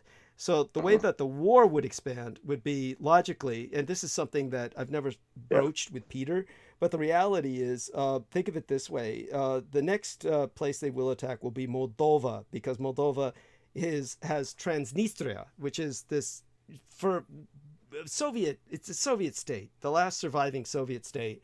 The last Soviet state that puts out passports that have the hammer and the sickle on them is Transnistria, which is just basically a breakaway strip of land from Moldova, which is this breakaway strip of land from Romania. So what's going to happen is the Russians are going to try and use Moldova as a launching pad to try and basically maintain what territory they have, territorial integrity with the Crimean Peninsula. And this would, of course, bring Romania in, because Moldova is Romanian in culture, Romanian in ethnicity, but they simply use the Cyrillic alphabet instead of the Latin alphabet. And Romania, of course, is a NATO member. So that involves NATO. So this is how the war will expand most likely, or it could go towards Estonia or these other areas. So it's definitely something that, the only reason we're concentrating on this now is because I'm not going to concentrate on it so much tonight like I do on other nights. But certainly I do want to report that Mark H. and Sammy Romero are both back. Real Tech and Joe Ty never left us, thank goodness. Brooke Gibson is on a pouting session, and I love her dearly. And of course, now take a look in the chat room. Real Tech sent something. Have you ever seen this before, George? Meet the Zodiac Killer, Michael Aquino of the NSA. So it has validity. As far as I'm concerned, this has validity that, of course, Michael Aquino was involved in those days with all this shit. So have you ever encountered this article before? And if not, please download it and tell me, and you can bring us your review on Wednesday, hopefully. Yeah, absolutely. Thank you, Douglas. Yeah, because I'm certainly aware, and I've actually spoken of this with my friend Eric about the Golden State Killers, how Michael Keane was very involved with them. He called them, he referenced them as the Little League, Yes. with Richard Ramirez being one of them. You've got, what's his name? D'Angelo. You've got the other. Yeah, and the Zodiac Killer being another one. I forgot what they called D'Angelo. He had a name as well. There was, of course, Yes. the Zodiac Killer, and I think they might have simply called him the Golden State Killer. I think the Yeah, he is. Yeah, thank you, Douglas. Yeah, the Golden State Killer, and yeah, I've actually spoke of also, yeah, with the Zodiac Killer, he had military issue grade issue boots, and were camouflage. He was spotted in full camouflage uniform. Yes. Yeah, exactly. Yeah, thank you, Douglas. Yeah, I've spoken this in great depth, and also with Richard Ramirez's uncle, Michael Ramirez. You know, U.S. Army Special Forces, Master Sergeant. Go on. Master Sergeant, yes. Yeah. And I know I also said that, at the Presidio, Douglas, mentioned the involvement, where, the connect, when you were there, you're issuing him his methadone treatment. You were there, and when he was getting his methadone treatment, so he was actually coming to the on-site Presidium. That's quite correct. And oh god, this is really bizarre as well. It's even on Wikipedia. It's actually, people can look this up on Wikipedia, that Michael Ramirez would give Richard Ramirez, his nephew, his shoebox full of memories, and these are photographs of his his involvement in Vietnam. Basically, these were photographs he took of young ladies in Vietnam that he killed while raping. Yes. And then Richard Ramirez would go to the local cemetery and jack off over these photographs under the moonlight. Yes, that's right. Shocking. That was. Thank you. Yeah, it was. I could go into further detail in that. Yes, this is what Peter Moon was saying. He tries to avoid these details in the book because his fear is pornographizing the subject, which I understand. I understand that. It's one of those things where it's a hard choice, but I think he's making the right one so far with that. That can always wait till another opportunity to communicate it. Again, just so people who are listening, we're trying to give George Knight time to talk because he only has a short period of time. Mark also has a short period of time with us. So Mark, just before anything happens where you might have to leave us for the night, do participate a little bit. Tell us a bit about what comes to your mind with everything we're talking about, or is there anything else you feel we should be emphasizing while we have your presence with us? Yeah, absolutely. Thank you, Douglas. I appreciate that. I was just gonna something came to my mind. I remember actually reading about Aquino with William Cooper's book, Behold the Pale Horse. He mentioned him in there? I never knew that. Go on. Yeah, he's got there's a very specific chapter dedicated to it, and actually found it really interesting that he even he has his photo on there. He has his whole, basically the declassified documents in the book. Do you know the chapter? I have the book in my hand. I don't. I think it's it's 3/4 of the way in the back, towards the end. It's just about about a quarter of the way to the end. It has all of his personal information. It even had his address, Douglas. Okay. And all of his personal information. The three people that were in his group, I guess, the military intelligence group. Yeah. He names them all in this book, and I just found it I could not believe that he's putting all this personal information about this man in the book. I just found that insane.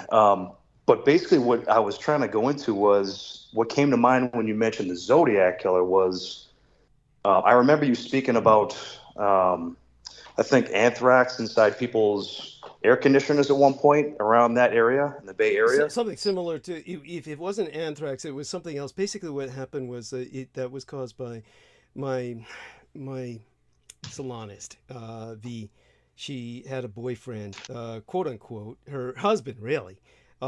He was this serial killer son of a bitch who basically was working with Michael Aquino, and he worked for a dummy front company that was supposed to be air conditioner repair.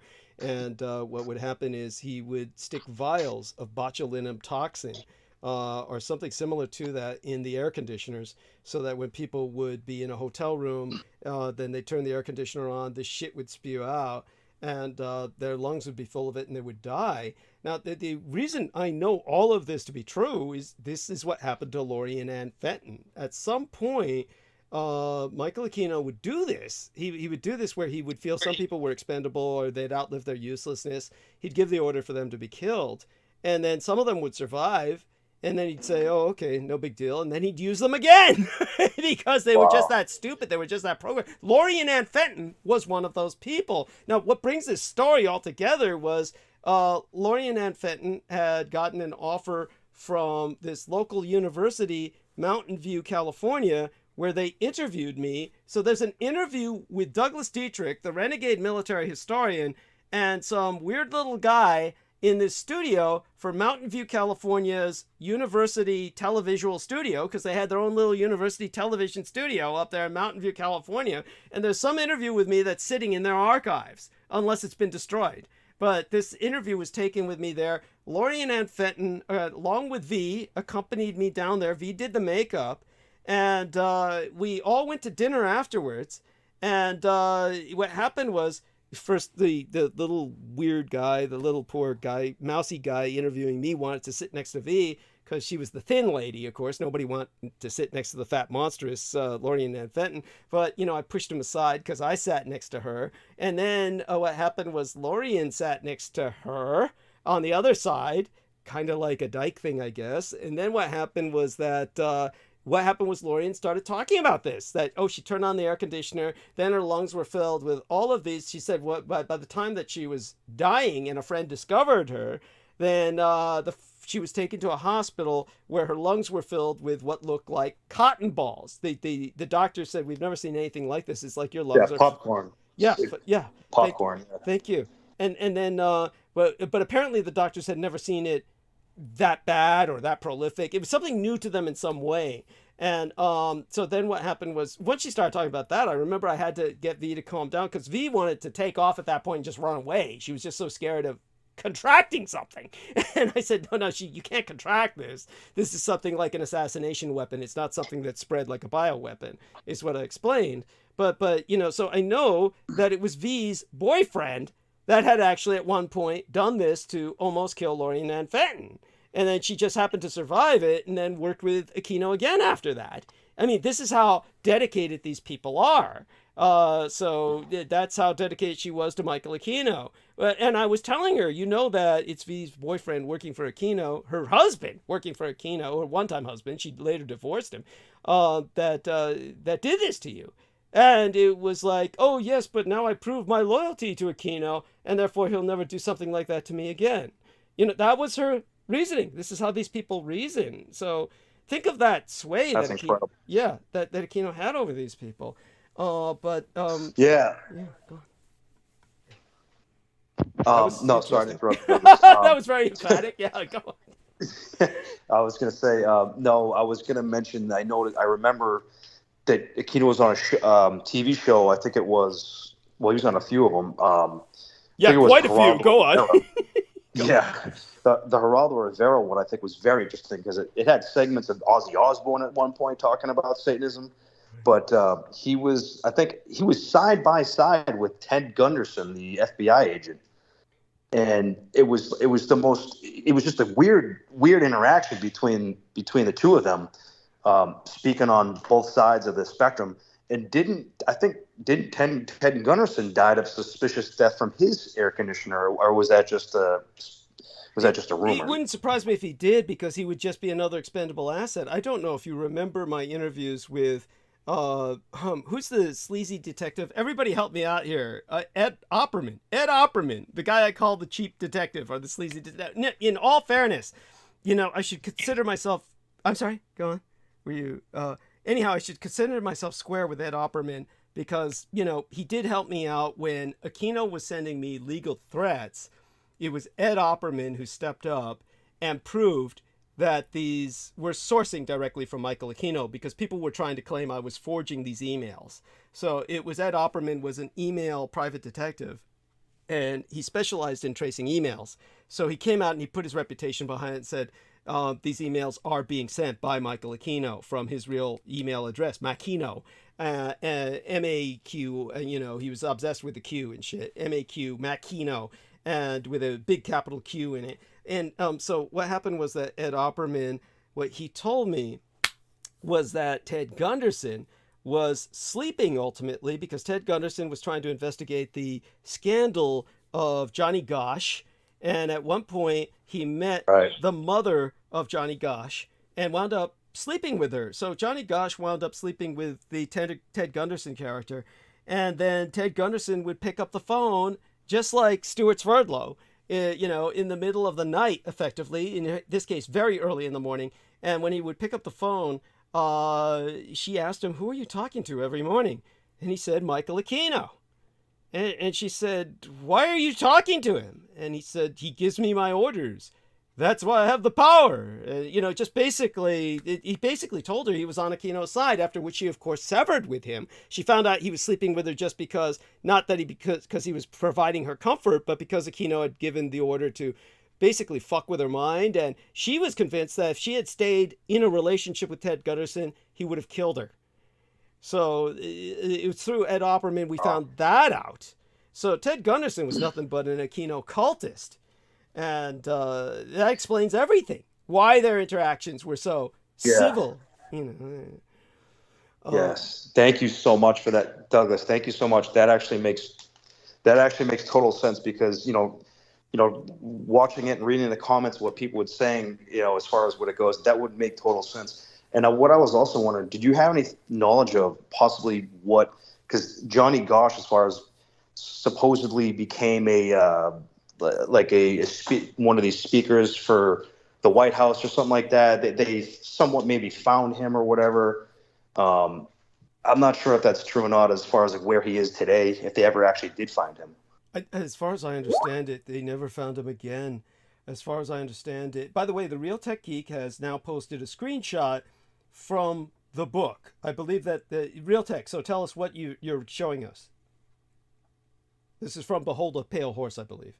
He has these. So yes, it's from Behold a Pale Horse, and it's from chapter 17, and it shows his address, and it's to the beginning of the chapter. It's on page 361. Thank you. Now you see, I never even knew this, and it's a very short. It's very short. It's like more like less than 10 pages. Okay. Still, I mean, that's still significant. It's 10 pages is significant when it comes to this subject. Most people, you're lucky to get 10 sentences, let alone 10 pages. But Bill Cooper, when he had called me, he alluded to this, now that I realize it, but I never really got what he was saying because I was dealing with so many other issues at the time. So I think that this is why he was open to what I was telling him. So he was already then alluding to the real conspiracy behind UFOs, which is basically a psyop. So he was beginning to realize that. Just to put this into perspective for people, I don't know what the case is with it now, but for the longest time, I mean like for at least a decade, maybe longer, you could always tell how important a book was by how many people were willing to steal it. And so when it came to books that were being stolen from bookstores worldwide, in the Western world at least, the most stolen book of all is always the Bible, because people rationalize they shouldn't have to pay for that. But the second most stolen book for years after the Bible was Behold a Pale Horse. So that shows how important people felt it was, and they felt that this was knowledge that should be free, this is before the internet, of course, so these statistics mattered.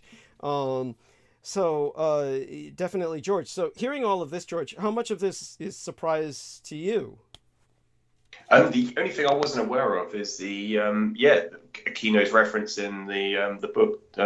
Behold a Pale Horse. Behold a Pale Horse. I wasn't even aware that his name was mentioned in there. Yeah. Thank you. That's the thing that's new to me. Yeah, no, and that's important because it may be another factor. We'll call it a comorbidity factor. Might be another factor in why they killed Bill Cooper, aside from everything else. He was building up. And remember, they did kill Mae Brussels because she was investigating Michael Aquino. I mean, that much is fact. That's just a given. There we are, William Cooper, Behold a Pale Horse. And Sammy, just so you know, Sammy, what's going on right now is because George Knight and Mark H have limited time with us. We're letting them talk. How much time do we have with you tonight? Are you copacetic with your time span? How much time do we have with you? I'm good, Doug. I'll let you know if I need to be. Okay. Yeah. No, definitely. Thank you, and thank you so much for what you let me know on the side there in the private messages. I definitely appreciate that.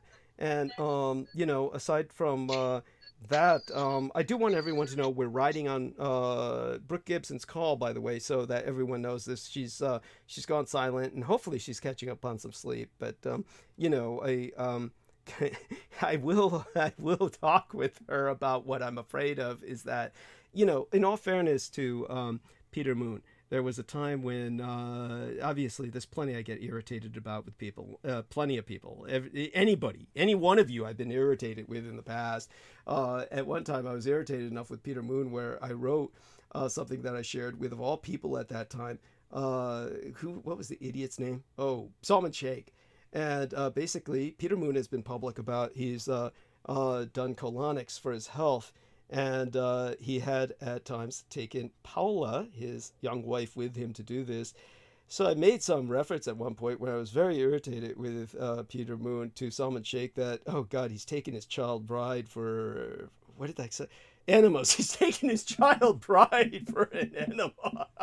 And then Salman Sheikh, when of course he severed and then ran as an assigned asset to the cult of the kings of Edom and began parroting very robotically their doctrine. He sent that to Peter Moon. If you can imagine that level of pettiness, and Peter Moon handled it quite well. So all credit to him in that regard. He's actually handled a number of outbursts from me publicly quite well, and privately. So credit in that regard. But it is part of reinforcing the fact that the enemy, the Edomites, are very determined to sever the professional relationship with Peter Moon and myself. Now understand that they involve themselves very heavily with divination. They involve themselves very heavily with fortune-telling, precognition, various remote viewing techniques to try and foresee the future. So they seem to be convinced that there is going to be fruit born from the professional relationship with Peter Moon and myself that is of dire threat to them. So they are dedicated to trying to sever the relationship professionally between Peter Moon and myself.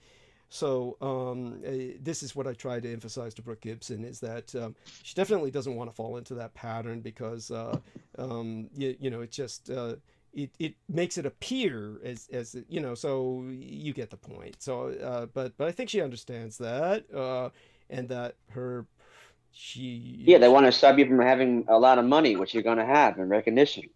God, we can only hope. You will. We'll see.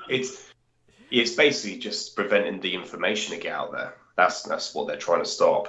But the funny thing about that is, as I've expressed, at this point right now, it's not like, Peter did bring up he's beginning to get more orders. So there's been more orders on the book. I am convinced that the book, probably as a revised and expanded edition, maybe even retitled. And by the way, you can legally have 2 titles for a book. I did find that out from Brooke Gibson, so that is important.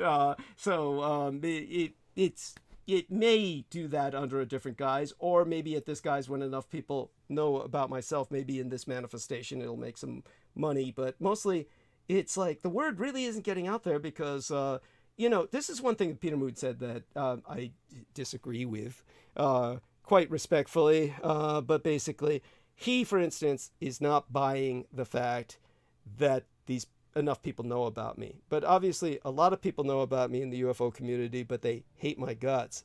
So when John Shalimar told him, when I brought Douglas Dietrich up as one of my speakers, 80% negative reaction.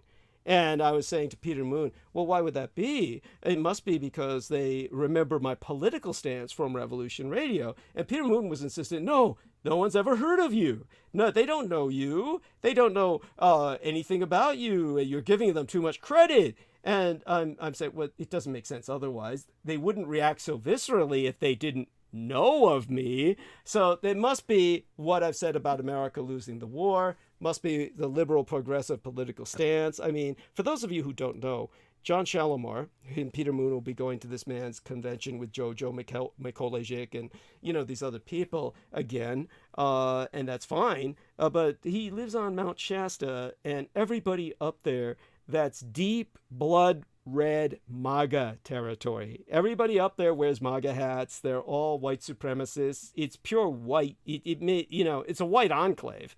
And so it's like, of course they would despise me. It makes sense. But I don't think Peter likes to think in those terms. It's like, I don't know if that makes sense to any of you, but I think the general message should be clear.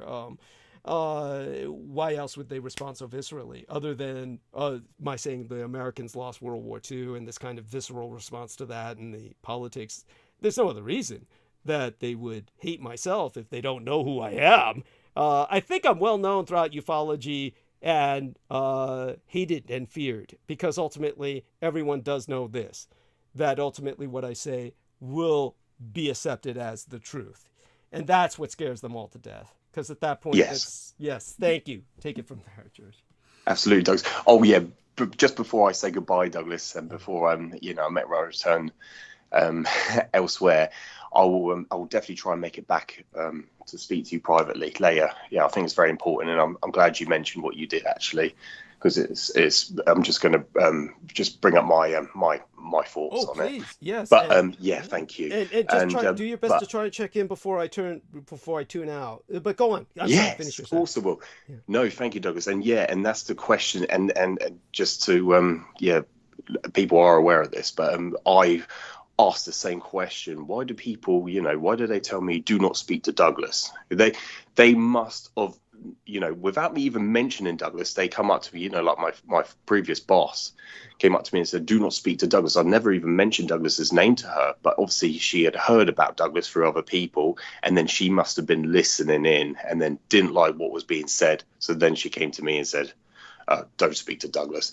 And exactly, they must know an extent or somewhat knowledge about Douglas in order for them to have that, conclusion to think like that. It's also going to be some kind of word that's going out on the internet having nothing to do with what I say, because if most British people listened to what I said, anyone who's listened to what I said, most British people who have heard what I said have responded positively, because I've never said anything that's been like anti-British in the sense where I'm dismissing them as a population base or something like that. So it's obviously, you get what I'm saying. There's no reason that it would have to be just, don't listen to Douglas, and they buy it. People are stupid and they just buy whatever they hear first, whoever gets to them first. And if they say for instance, like that idiot who claims to be an American Muslim in Baltimore claims that I'm charged with the murder of my girlfriend, who he claims I murdered in Baltimore. If you just say that to strangers, most people don't know any better. They would just buy that. Oh my God. Yeah. Exactly. You get what I'm saying? It's like that. So do go on. Yeah. Thank you. And by the way, so today's a work day, right? For you? Yeah, I have to. I have to make a move on now, I'm afraid, Douglas. But yeah, I will check in just before. But before 1:00 my time. Sounds good. So before the end of the show, and then we can speak privately. That would be very much appreciated, Douglas. And thank you so much, everyone, for joining us tonight. And I want to say goodbye to all the gentlemen and the lady in our chat. Yes, and Fontaine, is one in the chat who was undergoing a lot of occult assault. I'm glad that doesn't happen to you. You seem to be pretty immune to it. And I do want you to start checking in about 11 a.m. London time, and around that time. So between 11 a.m. and 1 p.m. your time is when, I check out somewhere around that time. We just remember, we just underwent daylight saving revocation. So we went back now to fall back. So we lost an hour, or gained an hour. We gained an hour. So that's why I'm being so vague about this. We gained an hour tonight. So, just keep that in mind. That's why you might want to check in, a bit earlier. Okay. Yeah, right. Thank you. Okay. Very much appreciated. And I'll speak to you later, Douglas. Thank you very much for having me on. Thank you. Bye-bye. Bye. Bye-bye, everyone. Bye. And so, Mark and Sammy and Joe and Real Tech, it's just us now. And oh my God, I love Brooke dearly, but honestly, for her to pout, hopefully she's just getting sleep. and not pouting. It's one of those things where at least she's allowing us to ride the call on her computer. So that being said, Maybe it's a Tamiflu. oh, that's true. Oh, that's true. She has got that awful flu. Though she did feel better after I was bitching with her the other day about different things. Oh my God. Oh, by the way, she told me she had a very long conversation with you. By the way, Real Tech. Yeah, we did. We talked, yeah. Oh, good, good. So there you go. She said you helped her a lot. Very, very comforting. Just wanted you to know that. Okay. Something That's was good. I'm happy to withdrawn. hear that. Yeah, though something was withdrawn now from the statements, or was that my imagination? At any rate, Mark. So we only have a few more minutes with Mark, perhaps. So Mark, share what you're willing to share a little bit about work, if you want. Elizabeth Montgomery. That was the name of the woman whose statue you're talking about in Salem. Yes. Yes. There you go, Douglas. That's Yes. it. Yes. Oh, Yeah, wonder. and I mean, Go and on. people, it's like literally it's like they surround it and they worship it, just because they think it represents, the city and everything else. But no, you actually mentioned something interesting, because I think she was from the Bay Area, correct?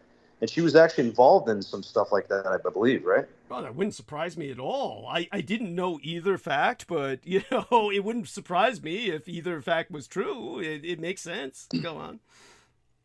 I mean, No, that's incredible. Bay Area is central for witchcraft. I mean, it certainly was, and a lot of actors and actresses came from the Bay Area or certainly moved here, so that would make perfect sense in both cases. Yeah. So as for the statue built of her, it's kind of comical, but at the same time, like we said, she was the face of witchcraft for a long while, so the friendly face of witchcraft. So that makes sense. So go on with what else. So you avoided that during Halloween and kind of just by the way, I'm just curious. I mean, so do you have like any family history that you're willing to share just to kind of flesh you out a bit? Nobody really knows anything about you other than that you're a salesman. You have any ex-wives or children you'd suspect might be yours or something? Just curious. Or No, not at this point. I mean, honestly, at this point, I'm still trying to find someone dumb enough to, procreate with me and be with me. So, that's delightful. Thank you. That's delightful. Yes. Yeah, of course, a couple of them slipped away, but no, it is what it is, and I've always been interested in this kind of topic for a while. Actually, funny enough, my ex-girlfriend, who I was probably with the longest for, it was a while back, but she actually, she had a lot of like special gifts. She would have a lot of psychic dreams that would happen beforehand, and then she would see things beforehand, then she would tell me them after, and I would always affirm those things. But I was one of those things where I actually told her back then about you and the whole story, and she was extremely fascinated by it. Wow. And she would have the most bizarre dreams that honestly there should be movies made out of them. But I actually tonight, stupidly enough, like I wanted to do, I was thinking about texting her and being like, hey, listen, I'm on this gentleman's show tonight. Or I might speak in the gentleman's show, but that might have sounded, I don't know. It's kind of awkward. I think she's like, she might have a fiance or something. I'm not really sure what the point is, where she's at right now. Oh, wow. But still, I mean, you never know. I mean, I'm one of those people who's stupid enough to do things like that. I mean, I get myself into all kinds of trouble doing things like that. It's hard to let go. It really is. I mean, yeah. So what happened? You kind of broke up, I take it, the two of you? Yeah, no, it was just like, mutual, differences, things going on in people's lives and things like that. What's actually kind of cool too is that she does have Rh negative blood. Now, I think you mentioned at one point, I think you also was as well, correct? That's correct. I was O negative, actually, to be specific. And what happened was that was my mother's blood type, which is one of the rarest in the world. It's certainly up there as rare. And then after the blood transfusion, then I became O positive, as if my polarity had reversed after that horrible 2 days in which I was clinically dead and then reanimated. So yeah, that was the story behind that. So go on. Yeah. Wow, In her case, that's yeah, in her that's a crazy case, story. yeah. But No, in her case, she was she was O negative, and her family. I mean, my one side of my family is heavily rhesus negative, um, with some very rare. I believe the rarest is AB negative, and for some reason, I'm surrounded by. I don't even know what mine is. I just haven't really cared. I just kind of interested in other people's, but interesting. I think I mean I'm surrounded by AB negative people, which is like it is the rarest. I think it's 1% of the population has it. Right. And I don't really know the significance about it. I mean, as far as I read, I mean, it's nothing really that I can kind of quantify or even sort of like speak intelligently. I don't know if there's any attributes that can actually stand up scientifically. All I've really heard about it is sort of things from like Max Spears, some other people that are into conspiracy things, but I don't know. I mean, do you have anything as far as that you can speak on about? Absolutely. Look up and see what you can find about Korean blood personality types, because the Koreans did a lot of study on blood types and personalities. And basically, they have what they call literally Korean blood type personality traits. And this is universal, but it was the Koreans that were doing all of the study on it. And, when I was originally looking this back up, when the Koreans were doing this, which was decades ago, the Americans refused to publish any of it in English. You couldn't find anything in English. But these days, when I look up Korean blood type personality, like I'm doing right now, I'm getting a lot of hits. So they're finally beginning to translate into English things about it. Like, so what I'll do is I'm going to enter the search right here into the text. So download the link, everybody who's with us here. And what I'll do is possibly put that on the chat room as well. I've got to get into the habit of doing that. And so that way people can also see it in chat, and hopefully that will give you something to work with, because I think That's incredible. Yeah, thank you. And so that being said, Sammy, so glad to have you back with us. So tell us a bit about how your day went, how everything's going, and hopefully your sound's so much better than it was earlier, because earlier there was a lot of glitching because your sister's home. You were at your sister's, right? Let's see if he responds. He's probably on mute. But the moment he's ready to talk, then we'll find out. There we go. Can you hear me? Yes. Yeah, can you hear me? Sorry. Yeah. One second. Hold on. Yeah, take your I time. have the TV on in the background. My Sure. bad. Hold on. Oh, we can't hear it. Yeah, we can't hear it. Okay. No, it's going well. Just running chores. I had to kind of just talk to some family, and it was pretty just straightforward. It was quiet, and I'm thankful for that. Yeah. Hello? Great. And now you can tell us about Andy was a piglet and Mario was a cow, because nobody could hear that. Yes. Oh yeah, he was. Yeah, Andy was a piglet, and Maria was a cow, and she even did the udders. The cows have the udders. Udders. Yes. The udders. I'm sorry, the udders, and she's very creative. She loves arts and crafts. I'm the opposite. I can't draw to save my life, but So she draws. She draws. I wouldn't say. Well, yeah, she's very artsy. I wouldn't say she's the drawer, but like she can make, especially with clothes. She loves fashion, and she makes her own custom T-shirts for her loved ones, and it's just she's very much she likes to sew. As far as like she wants to get a sewing machine. That's wonderful. So it's something that she likes to do, and she likes to decorate. She likes to decorate. She loves a lot of arts and crafts, really. So it was quiet today, and it's a good thing, Yes. I mean, it's so hard to find sewing machines these days because, of course, very few people sew anymore, and that's such a catastrophe. Honestly, my mother could sew, of course, and had a sewing machine, which I still keep like a hoarder. She had a number of them. Yeah, it's hard to find repair shops for them or anyone. Well, to tell you the truth, Doug, my sisters are actually really they sew. Oh, wonderful! In fact, I'm very tempted to ask you what model of a sewing machine your mom had. My one of my sisters is actually a collector. She collects them like hot rods. Oh my God, that's She it. Oh, that's wonderful. Oh my God, I wish I knew. she's Oh, very much.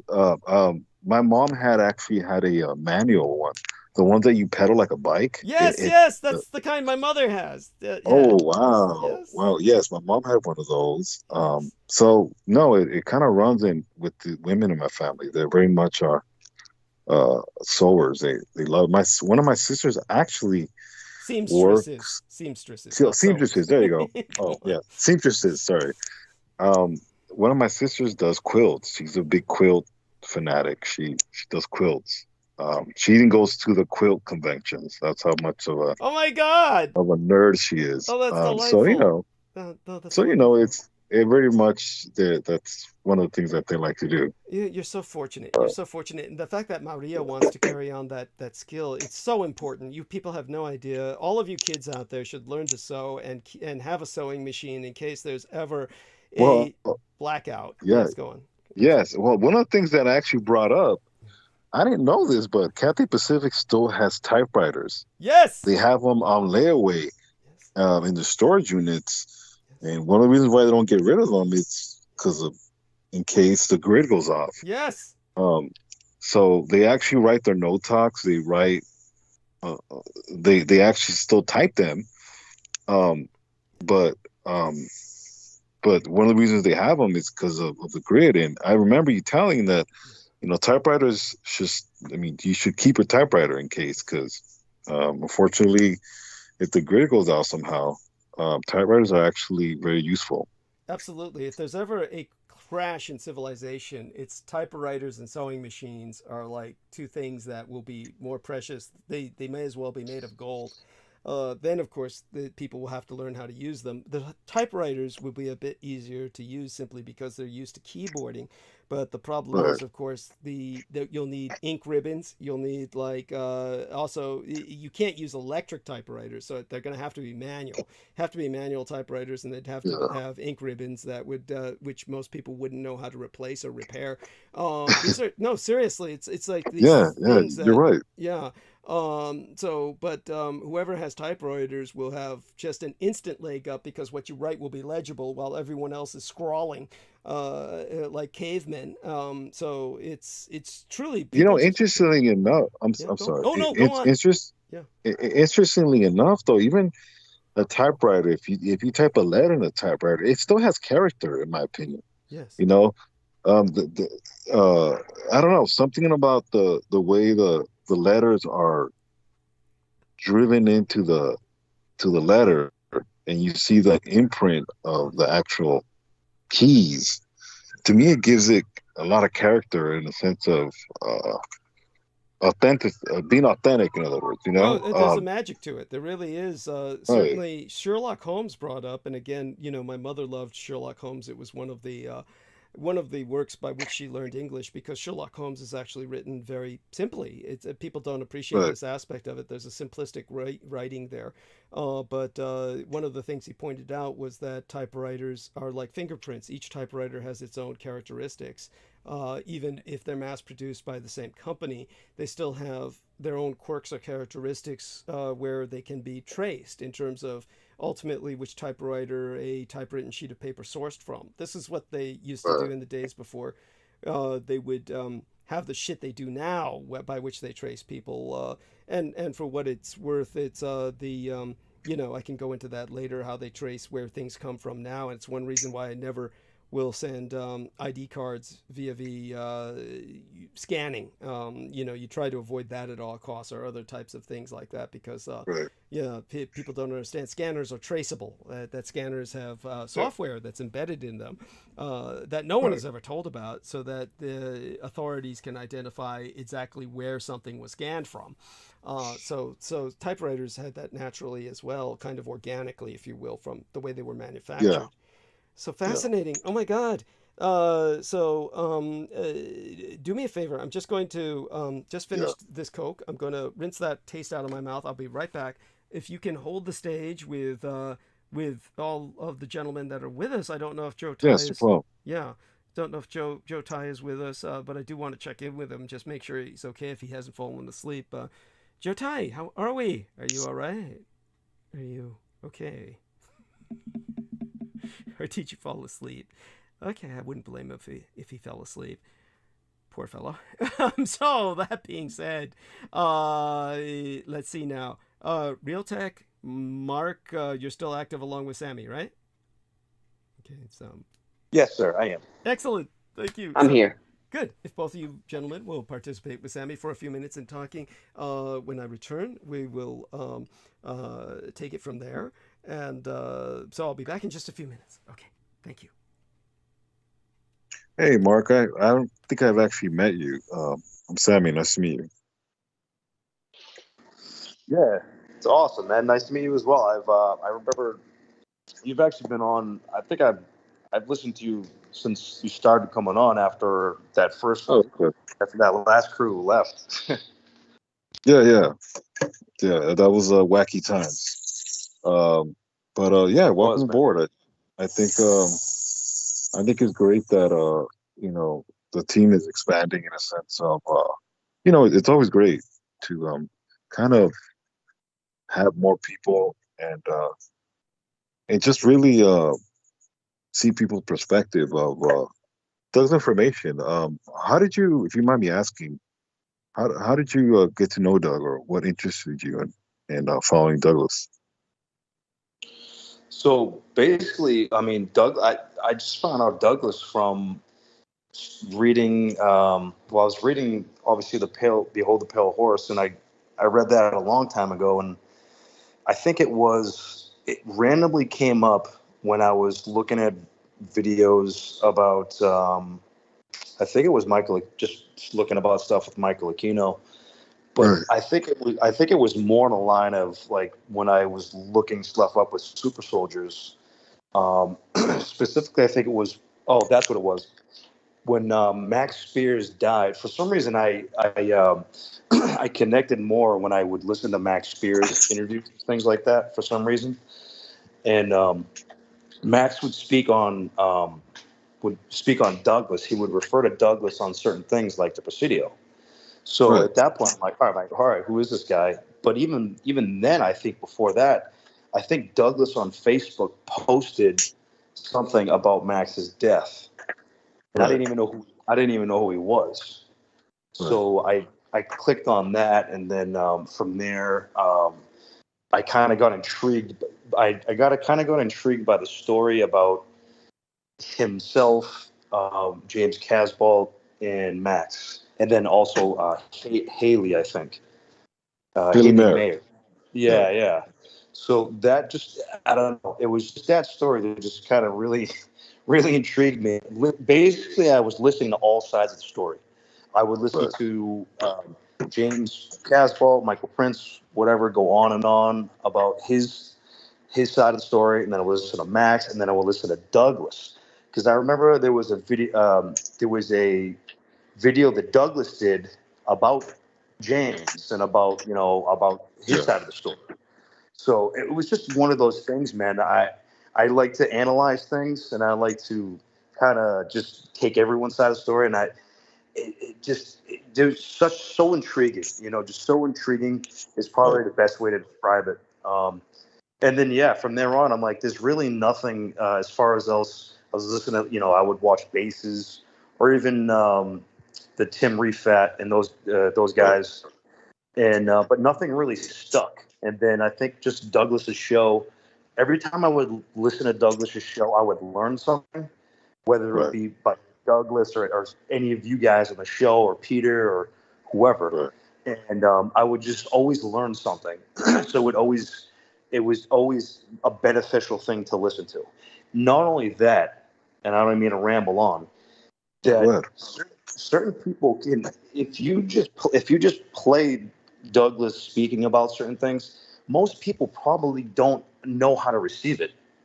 I think it takes a certain type of, you have to acclimate over a certain amount of time to really receive it the right way. Right. I know for me at first, I needed to listen to him a little bit more as well, just to sort of get everything.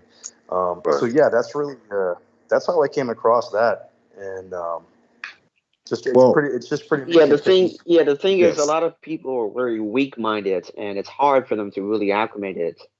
So a lot of them have just mental breakdowns. It takes a long time for them really to understand and to think about it. If I can add something, one of the things that what really intrigued me about Doug was his perspective about history, but in a colored, in a culture, a person of color, not the white Anglo-Saxon, Protestant white history books that were taught here in the States. Yep. His perspective is not that. He brings culture to it, and culture is very important because at least in my life, in my background, you're always taught, as far as the States, George Washington, Abraham Lincoln, all these all these leaders, these presidents that we have that are not true. They're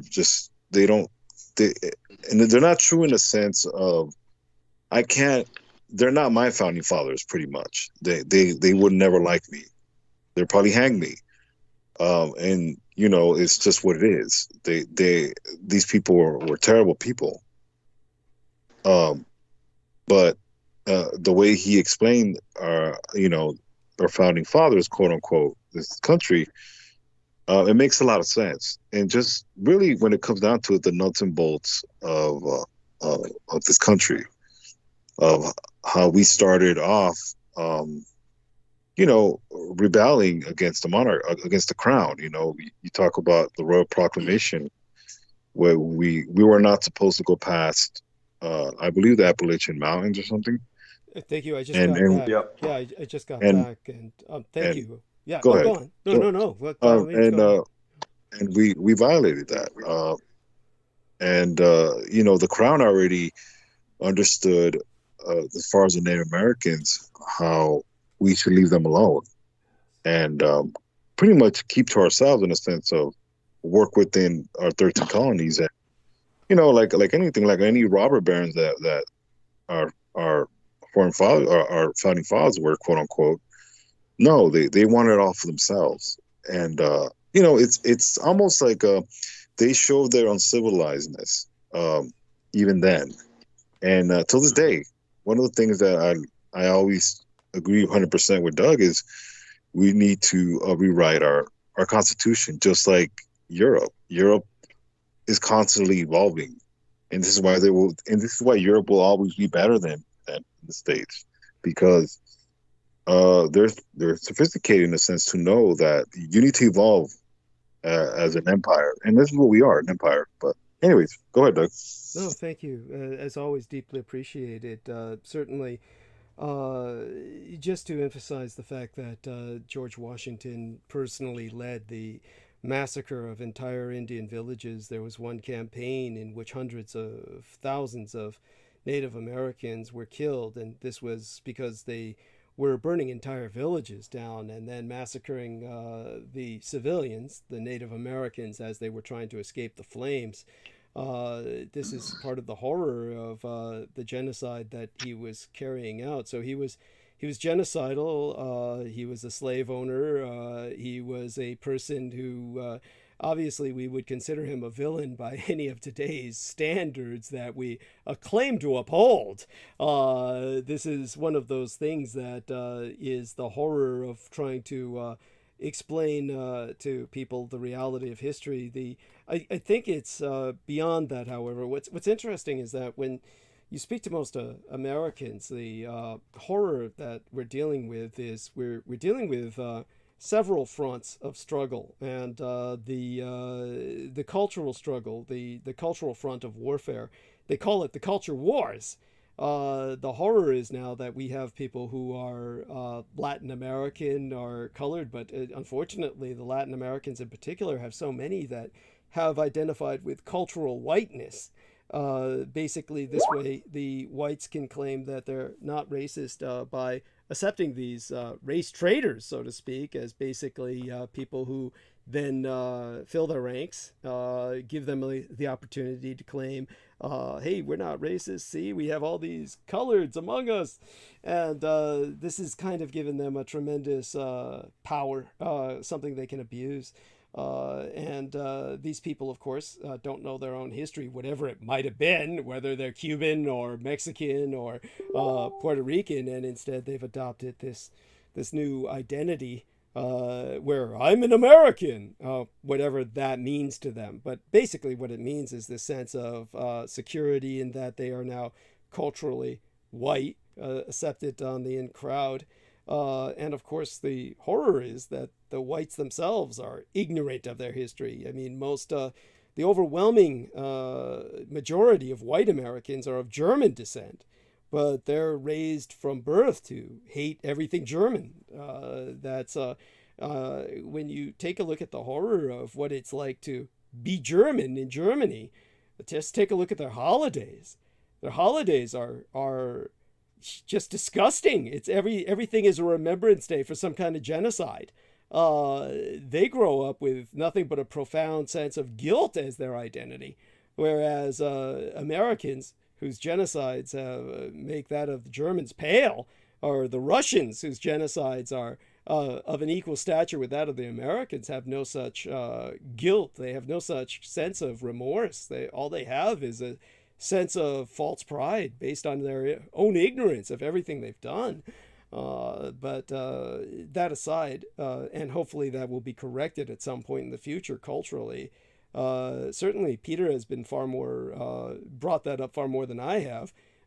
Peter, of course, has been speaking with almost what you would call an undercurrent, like a kind of subversive element of German culture, quite hidden. That would make sense because he writes about alternative topics.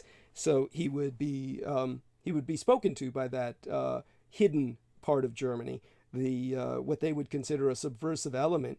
But your average German takes all that shit wholeheartedly. I remember telling a German person I met one time here in America who I had met in a bar or it was a cafe or something. They served alcohol though. But I remember telling him how little Germans know about their own history. And he took deep offense. He took offense and said, oh, I know all about, these. He started naming off concentration camps. And I said, that's your idea of your fucking history? Is the goddamn death camps? When I started telling him about elements of German history, like the fact that they had not just an Africa Corps, but an Orient Corps that was serving in China, he had no idea about any of that. Of course, most Germans don't. Their history, of course, is just hidden from them. But with the Americans, it's no less so. Yeah, in the movie My Way, yeah. I'm sorry, I didn't mean to interrupt go on. The Korean movie My Way, yeah, from 2011, is exactly about that. It was a Korean and also Japanese. In the movie, they were like basically were athletes and everything. And when Korea was under the occupation of Japan, and when it got annexed in 1895, and basically it's actual history that when the Americans took over and stormed Normandy, there was a Korean and Japanese soldiers in German uniforms. It's a movie, yeah. So it's it's not a movie. It's history being represented. Yeah, it's actually it is. Yes, I'm sorry. Yeah. Yes, it's a historical drama is the term for it. Yes, So just for people who don't know what Realtek is talking about, he's speaking of the fact that there were. The movie, by the way, I think misrepresents the historical reality because they turned it into a drama story of basically one guy in particular, the Korean, who wind up serving in 3 armies, and their emphasis is to make him look like this poor schmo, this victim who's just tossed about like a piece of driftwood in various armies, where he just winds up serving in the Japanese, the German army. He might have done a stint in the Soviet army at some point along the way. Yeah. So he's like, this is a real historical person, and his story is not at all uncommon. But it does nothing to emphasize the reality that there were Japanese in Europe, or that there were various other troops serving the Japanese Empire that were in other parts of the world other than Asia. It does nothing to show any of that. It just presents this personal story. It serves a purpose in doing that. Human interest, the fact that people realized it happened to one man makes them realize it could happen to others. But none of this really serves to educate people in the reality of the situation, to show the depth of the Axis alliance, so that people don't have no idea that there were Germans in Japan and Japanese in Germany. They have no idea of this. Yeah, there were Indians serving in Japanese and the German army. Yes, that's quite right. Asian Indians were serving in the Japanese and German armies. And of course, I brought up the birth of the nation of Bangladesh, where Selina Khan sourced from herself, another, assigned asset, which I had to draw that conclusion after her actions over the years that I knew her, poor individual. I mean, it's one of those things where the same as all of them, they start off and they help you in some way, and then do everything they can to sabotage you otherwise. And again, strangely, she had a pathological hatred of Peter Moon. And, by the way, I can see why a lot of them are irritated. And like I said, I have my own irritations, but something that best to go into at another time. And certainly always, more or less when he's present to speak for himself. But they definitely did their best to try and sabotage things from happening without really offering any alternatives. See, that's the problem. You need to offer alternatives if you're pointing out. It's one thing to point out disadvantages, but of course advantages should be pointed out. It brings us back to what Mark H. was speaking of earlier, and I don't know if Realtek ever saw any of the old Oprah Winfrey interviews with Michael Aquino. But when you, not that I, mean to go back to Michael Aquino all too often, but it's one of those things, since we were speaking of him earlier and George Knight was bringing up what he did earlier. I think the thing about the Oprah Winfrey interview, I think one of the people who really analyzed that the most, and again, this is something I should bring up while Brandon Young is here to kind of speak for himself, but I think Brandon Young did a brilliant job of analyzing that Oprah Winfrey interview with Michael Aquino. He noticed some things very few people noticed.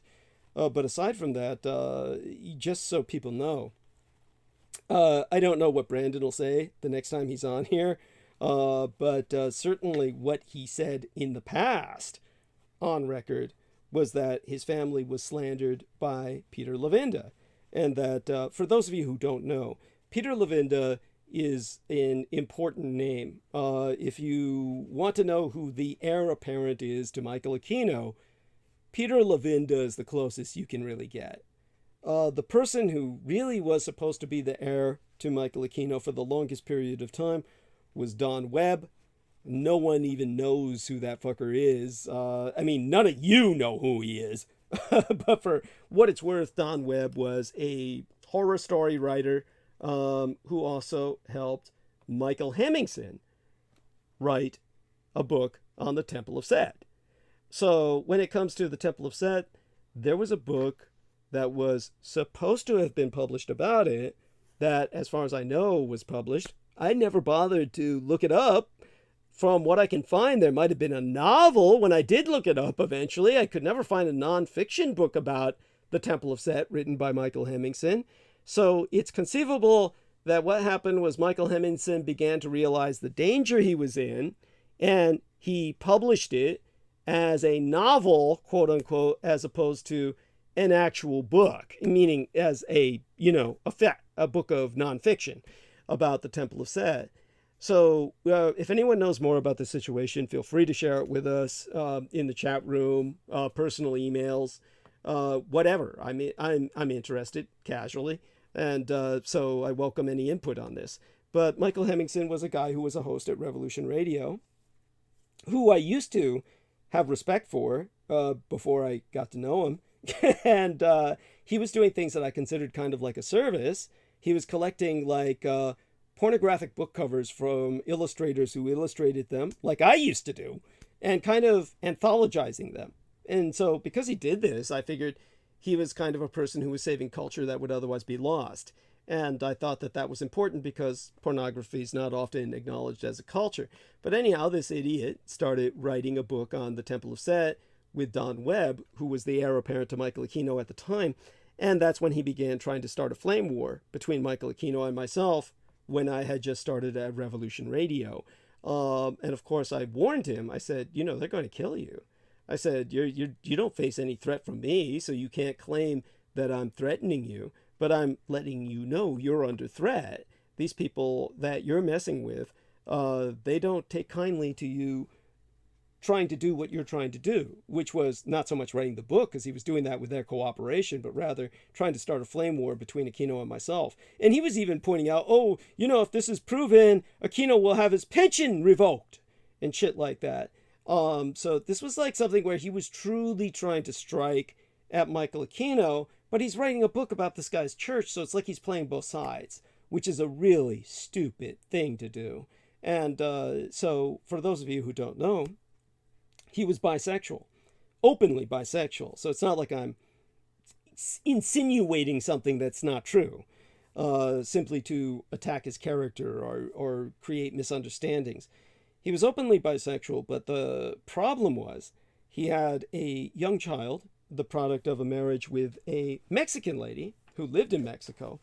And he was having orgies at home, bisexual orgies with both sexes, in front of this child. So the lady in Mexico paid some people to abduct the child and bring the child back to Mexico, which in my opinion, she was doing with the best of intentions. And he swore he was never going to try and retrieve her because he knew that if he went down to Mexico, being openly bisexual, and trying to abduct his child back, the Mexican police would just kill him. He knew that much. And, of course, it was the Temple of Set that wound up killing him. His body was found in Mexico, where the Temple of Set just drove him across the border. It's either this side of the border or that side of the border, or on both sides. They beat him to death. The coroner in Mexico said he died falling down several flights of stairs. You know, like some kind of top toy or something. You know, how many stairs can you fall down as a human being before, you know, there's only so far a human body can go down a flight of stairs before, you know, when they twist and turn, you know, you don't take all the turns when you're dead. It's like one of these things where the body can only go so far and then it stops because inertia and gravity and other forces. There's the, you know, when it's not moving of its own volition, it doesn't really turn those corners. But they claimed he turned like all 6 corners down a flight, you know, 6 flights of stairs that were twisting and turning, and wound up at the bottom all busted up the way he did. You know, he was in such bad shape that the family, when they got the body back, they buried it under a closed coffin. They didn't allow the body to be displayed. So this is the kind of people that Peter Levenda represents. And Peter Levenda wrote the Simon Necronomicon, which is why when I speak of psychic defense or occult self-defense, I go into depth about that book in particular, because most of the people who would be assaulting anyone affiliated with myself would be using that book. If they were conducting an occult assault, they would be using that book as their primary grimoire. Peter Levenda would not, because he would understand that it's a double-edged sword and there's blowback, since he wrote the fucking book to do just that, for those of you who don't know. But anyhow, Peter Levenda had tried to connect Brandon Young's family with the Kennedy assassination in one of the many shit books he wrote. Peter Levenda also tries to connect Adolf Hitler with Islam. Now, one of the things that Peter Levenda brought up, which is, by the way, his book, just for what it's worth, it's not a bad book. He wrote a book on Adolf Hitler. It's not a bad book. And it actually is fairly well documented. I'd say it's not illogical in its conclusions. It is a book that is actually very close to the truth. And Adolf Hitler, he points out, survived World War II, which is true. He, however, feels that Adolf Hitler ultimately moved to Asia, which, by the way, is not untrue. Adolf Hitler very much was welcome all over Asia. anywhere in the third world, he was considered a hero because he was fighting the colonial powers. And he feels that Adolf Hitler ultimately settled in Indonesia, which Adolf Hitler did ultimately visit at least for a time. But Peter Levenda claims he converted to Islam, which at that point, it's just bullshit. He's just trying to tarnish both Hitler and Islam simultaneously. By that way saying, see, the Asian Muslims are all Hitlerians, Hitlerites in their intention. This is his ultimate intent, to basically start a flame war between the West and Asian Islam in Indonesia. For those of you who don't know, Indonesia is the largest Muslim nation on earth. There's more Muslims in Indonesia than in all the Arab world put together. But in terms of Adolf Hitler, he loved Asia. He was certainly most welcome there, and found protection there for a period of time.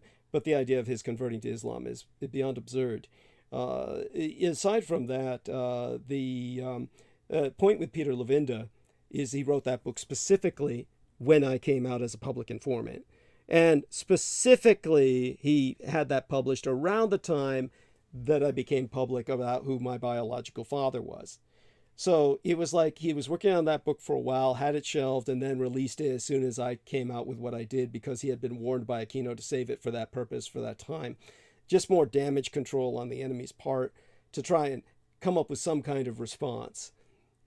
But one of the things that Brandon Young noticed, and what I noticed, was that tonight when I brought up Peter Levenda, Brandon Young seemed anxious to shut that down right away.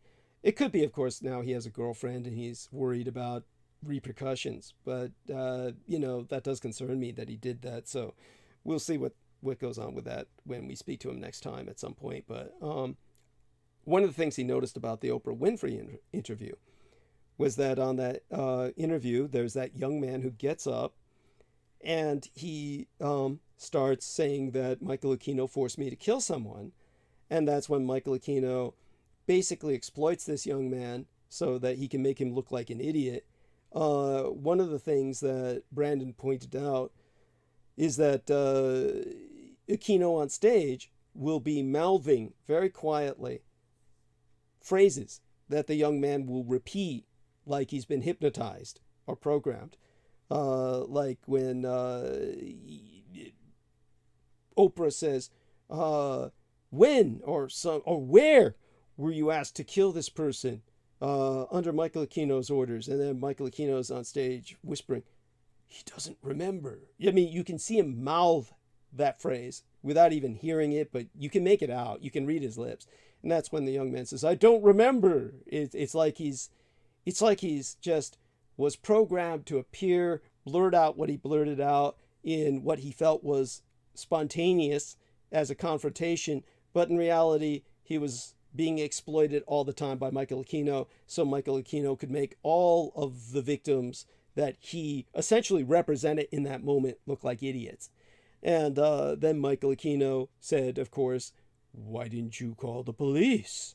Which, of course, think of the absurdity of what Michael Aquino is saying. The madness is that everyone accepts Aquino's position. When, imagine being ordered, you're basically grown up as a child, you're being raped and beaten and tortured, and then you're ordered to relieve your suffering by killing somebody. And so you kill this other person to stop the rape and the beating and the torture, at least transitionally. And then, of course, you wouldn't go to the police. Do you think the police would care about all the rape and the beating and the torture? No, they would simply arrest you for killing somebody. You can't go to the police. That's not an option for you as that level of victim. So it's like, so when Aquino says something like that, it's based on the public ignorance of the insanity of the situation, the entrapment of the situation, how there's no option for these super victims. So it's one of those things where, Brandon was pointing out at the time. I mean, definitely Brandon is, very sharp, very observant, and of course, has certainly almost been killed by Peter Levenda. For those who don't know, Peter Levenda essentially tried to get Brandon to visit him up in some obscure area of New York or some shit like that. And then when Brandon refused, then Brandon got into a car, which very similar to Amanda Ute. They both had weird ex-security cars, like cars that were purchased on auction that were formerly used by Secret Service or something like that. So both their cars had like secret compartments for guns and shit. And so both of them almost died in automobile accidents that had been engineered. In Amanda's case, she was pushed off the road by two trucks that were identical in make and model and paint job. And they both boxed her in and then pushed her off the road, where she almost died. And that was with both her kids and their dog in the car. In the case of Brandon Young, by the way, and that happened to Amanda Ute right after she volunteered to become a sponsor of mine. In Brandon Young's case, it was right after he refused to rendezvous with Peter Levinda and then got in his car and then found out that the brake had been cut and rolled himself off the road and then received what I consider to be a life-altering brain injury. And at that time, the police later informed him when he came out of a coma, which was a long coma, 1.5, maybe 2 weeks, then you don't come out the same after that. The police informed him that the entire car had been set to blow up and that it didn't blow up, and the brakes being cut was like a backup for it not blowing up. So they were really out to kill him. So do understand he has that concern, that security concern. And it's also what I myself would dare to say is one of the reasons why his delivery of humor is so off. He will oftentimes try to joke, and it just does not come out right. It's just one of those things where it comes out all wrong because he's unable to deliver with that sense of he doesn't communicate the same. His communication is kind of the processing is a little different. So and I do know that he had neurological phenomena where he was on my show a few times in the past, where we called the police to do a welfare check on him because he collapsed on the show, essentially, into a sleep, like he fell asleep on air. But we didn't know that. We didn't know what happened to him. But yeah, all those details come to mind, just rambling. So aside from that, I don't know how long both of you, man, Mark and Realtek, have been listening for years. So does any of this, you remember all of this or just some of these details? As far as what you've been talking about, pretty Yeah. much everything. Yeah. Everything, Douglas.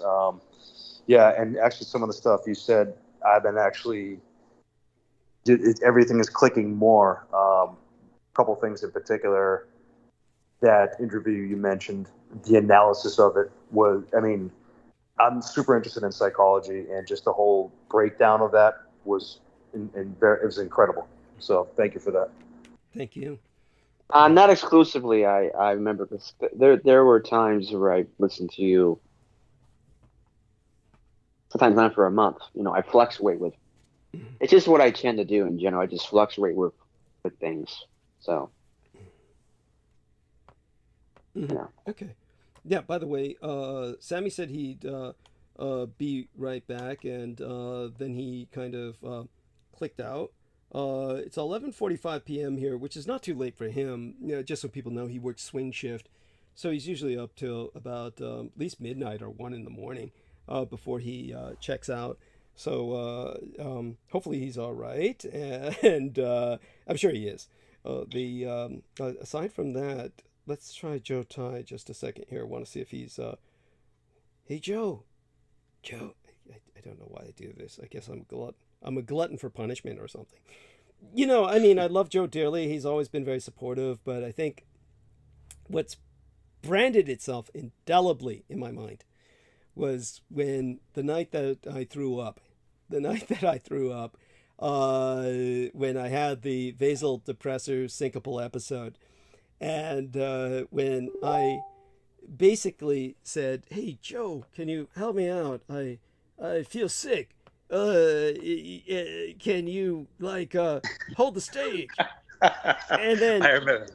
Oh God, Doug, yeah, Doug, I remember that. I don't mean to be laughing about that, but that's one of the nights. I think I was actually in. Strangely enough, I was in Montauk Oh I my was in the God! head. Tell us about that. Yes. Yeah. So, and that's one of the things where it was really weird because I had been listening to Peter and the Montauk Project, and strangely enough, my company had sent me there to just, I ran a little shop over there, Wow! and Holy shit! yeah. So we went off site. A colleague of mine, we kind of just went on foot, and there's a lot of cool bases, like abandoned bases over there, and there's a lot of great history. I think Peter got into some of that.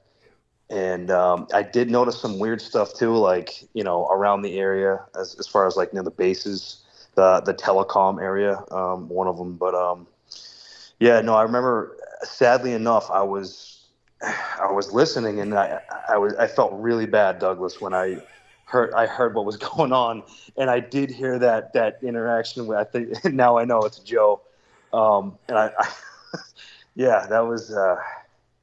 He left me psychologically scarred for life. I mean, he basically, just so people understand, Joe went on this Judeo-phobic rant, which was like, I just felt compelled. I'm feeling like death, and I felt compelled that I had to keep talking to try and contextualize what he was saying, or mollify it, just basically so that I wouldn't come across as condoning this. I kept saying, you try and not generalize that, or you mean specific people, or but basically just started saying, yeah, you Americans, yeah, you all worship Jews, and taking what I've said in the past and basically taking it out of context, and then hurling it out with basically without context. It was just awful. Oh my God, it left me like it was the last thing on earth I needed, and it was just yeah. No wonder you threw up anyway. Yes, that's what I would tell. To get all that crap out, yes, all that negative energy. Yes. This is what that's what's like. Kanye West is, I guess he was on some guy's talk show, Friedman or something, and he's spewing some stuff now with anti-Semitism or something like that, just kind of boldly on the show. And well, of course he is. Of course he is, because he got his account back on Twitter. Did he? So he really? feels empowered. Oh, he got it back because Doofus bought it. Yeah, Elon Musk bought Twitter, yeah. So he's turning it into a garbage fire. Yeah, go on. Jesus Christ. Oh, yeah, he just banned Kathy Griffin. Yeah, yes. Oh my God. So who? Musk? Musk banned Kathy? Yeah. Yeah. Oh my God. What did he ban her for? I thought Musk was saying it was all going to be free speech. He was going to let anybody talk. Exactly. That's the whole point, right? What the? Yeah. Makes no sense. Thank you. Oh my. It's not about free speech. Obviously not. I mean, but that shows what a hypocrite he truly is. Oh my God. So what was this lady saying? Oh, it's because of the fact that only thing that she did, of course, was when Trump got elected. She took a picture of a that was her holding that mask up, saying it was his head. Yeah. Okay. Yeah. The comedian. Yeah. And so he banned her because of that. That was like 20 years ago. I guess so. Yeah. It's not 20 years. No, it's not 20 years ago. I understand that. I'm exaggerating. Yes. Yeah, I understand. Yeah, I'm sorry. It's a habit. I'm sorry. Yeah, but it's good to be exact about these things. And of course, I'll be pedantic at this point. Of course, Mark was using the term anti-Semitic, and of course, I prefer to use the term Judeo-phobic because, as I brought up, Arabs are Semitic, right? So when we use the term anti-Semitic, yeah. But anyhow, that being said. When it comes to she impersonated Elon Musk. That's why. Oh, that's why. Oh, now we know. So the way to get banned by Elon Musk is to impersonate Elon Musk. That's she must have did too good a job. Yeah. Suspended. I'm sorry, she got suspended right now, but you might as well say banned anyway. No, I get it. And so when it comes to where were we? We were talking about Elon before we got to Elon Musk. What were we talking about? Oh yes, Joe. So what happened was that when Joe went off like that, then I hate to say it. It was, for all intents and purposes, it was a contributive factor in my vomiting. And then by the time I puked, I just said, I got to shut this down. And I shut it down. I never really considered going back and deleting that episode, but maybe I should. It's now that I think about it, it's one of those things that I hate to do that. Honestly, maybe. Yeah, you should. Yeah, I should. It's just 1 hour of nonsense anyway, and you fucking vomiting. What's Wait, Doug, there's nothing what really was of importance. It's a fucking idiot just fucking ranting about a bunch of fucking stupid shit, which is monotonous for all these fucking people just whining and complaining about this fucking shit, and it's asinine. So. Well, I certainly will take what you say into account. I'll take what you say into account. I'm sorry, Mark. Go on. No, I was gonna. Yeah, it's killing me, man. It's awesome. I was gonna say, I think I misconstrued. I think it was a different. I'm thinking of the night actually that, unfortunately, I think you called the EMT. You called emergency on yourself. I did. Yeah, that was that night. Yes. Oh, that was the same night, right? Yeah. Yeah. Oh, okay. Yeah, he said he was never gonna do mind. that. That's the same night. Yeah, that's the same. I just wanted to make sure because I'm like, for some reason, I thought it was a different night. I might have missed the whole rant of Joe's. I may have caught it a little bit. You probably blanked it out of your mind. I have too. I have too. Since you mentioned, I totally forgot about it. Now it kind of was blocked out. Oh my god!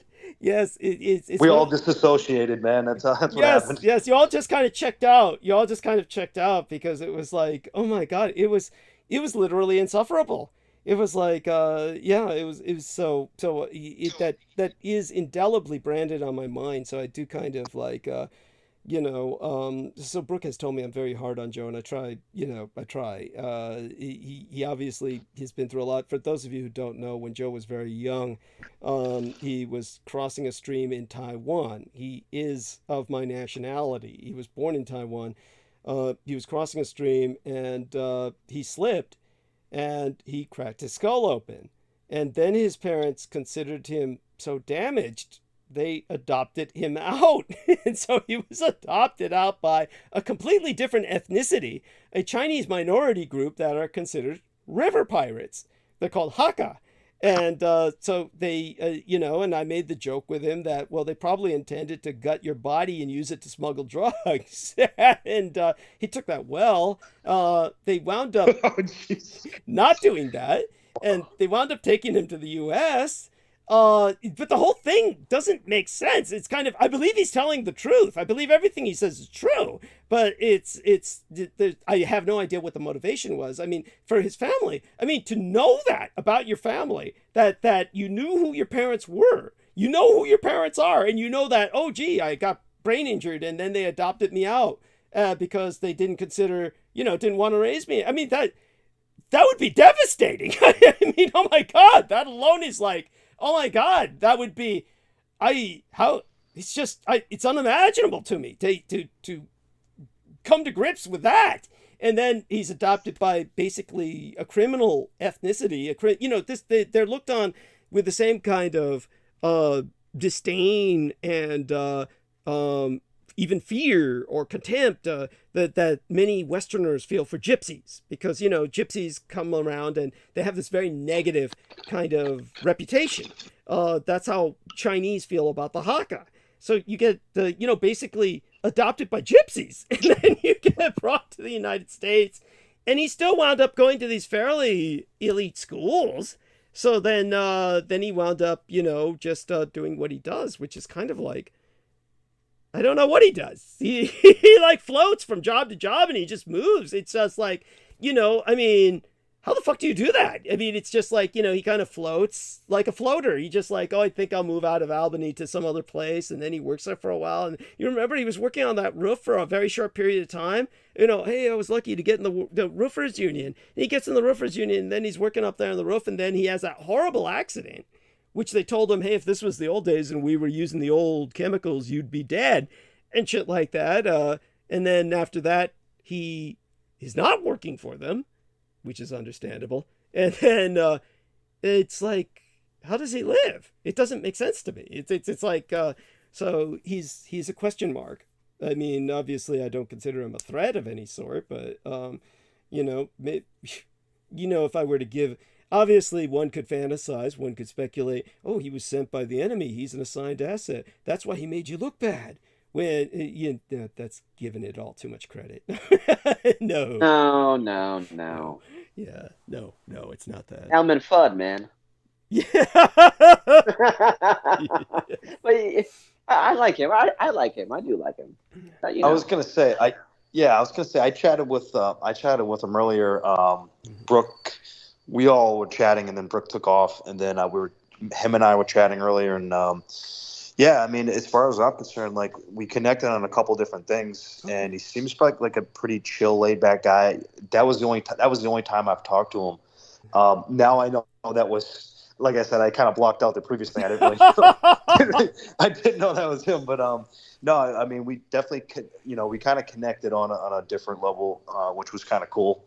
So yeah, I mean, I don't really know his whole story. Yeah, to be honest. None of us does, and the truth is, it's one of those things where I find it very difficult to inspire enough interest in it to really pursue it any further. But when it comes to, by the way, Real Tech has just shared in our chat about the movie My Way, that it was inspired by a World War II photo. Which, by the way, if it's the photo I'm thinking of, the photo I know of that Korean guy in a German uniform, he just looks, he just looks like he's all chewed up and washed out. It's not a good photograph. It's not a flattering photograph. I understand. I'm looking. It's really hard to find this stuff. Mm-hmm. With his name and everything. I have to really look. I've been looking a lot. Interesting. Yeah, it's one of those things. It was brought up to me before the movie was made by this neighbor of mine, actually, Chinese young man, son of the landlord next door. Oh, Joe has joined us. So Joe, yes, we're speaking about Kim Yu Suk was his name. Kim Yu Suk. You're making that up, right? You suck. Yeah, No. I'm sorry, I'm reading his name wrong. Kim KIMJUN-SHIK. Kim Jun Suk. Kim Jun Suk. Yes, that's the Korean. Thank you. Yeah, yes. but okay. So that being said, so Joe, we were speaking about you. Yeah, and I heard. You did. So your ears were burning. So tell us a bit, Joe. How do you live like this? How do you float like this? Just go from job to job, and move from place to place. Well, I've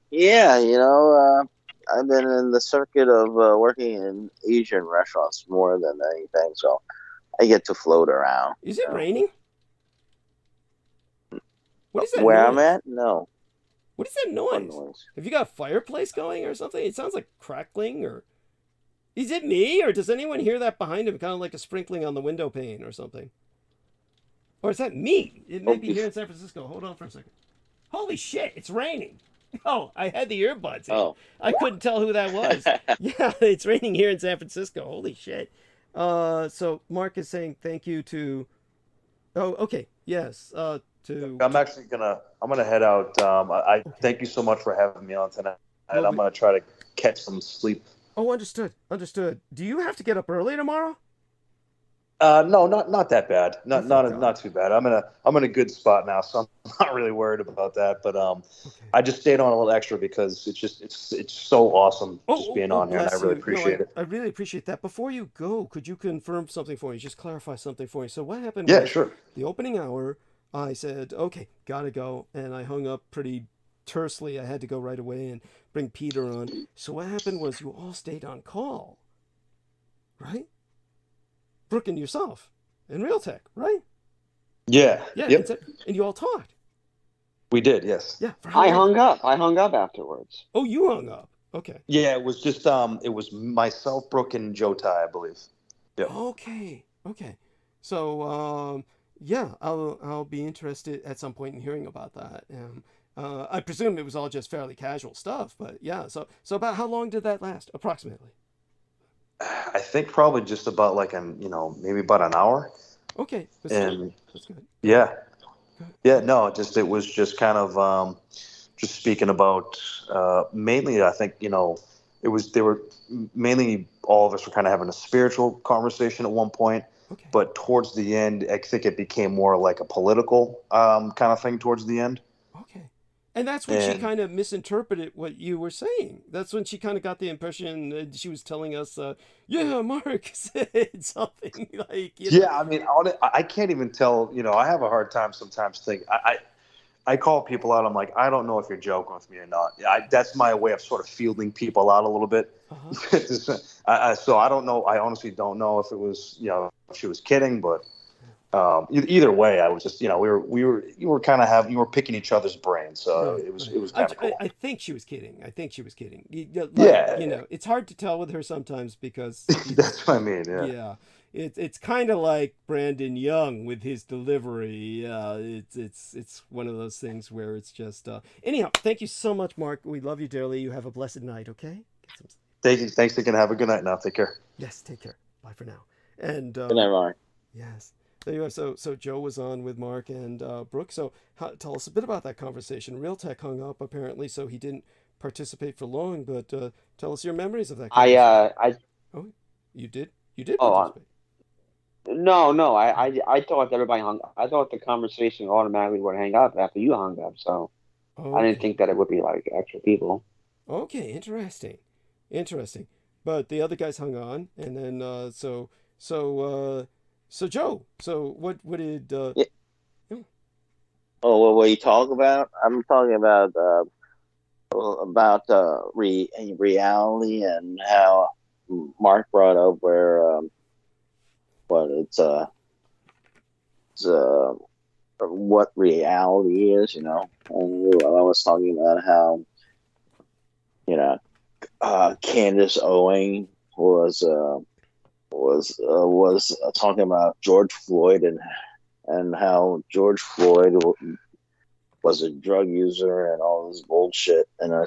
But we saw George Floyd getting killed by a cop, with our own eyes, and they're still denying him that, his humanity, and they were talking about how drugged up he is. But, even if he's drugged up, he shouldn't be killed. You know what I'm saying?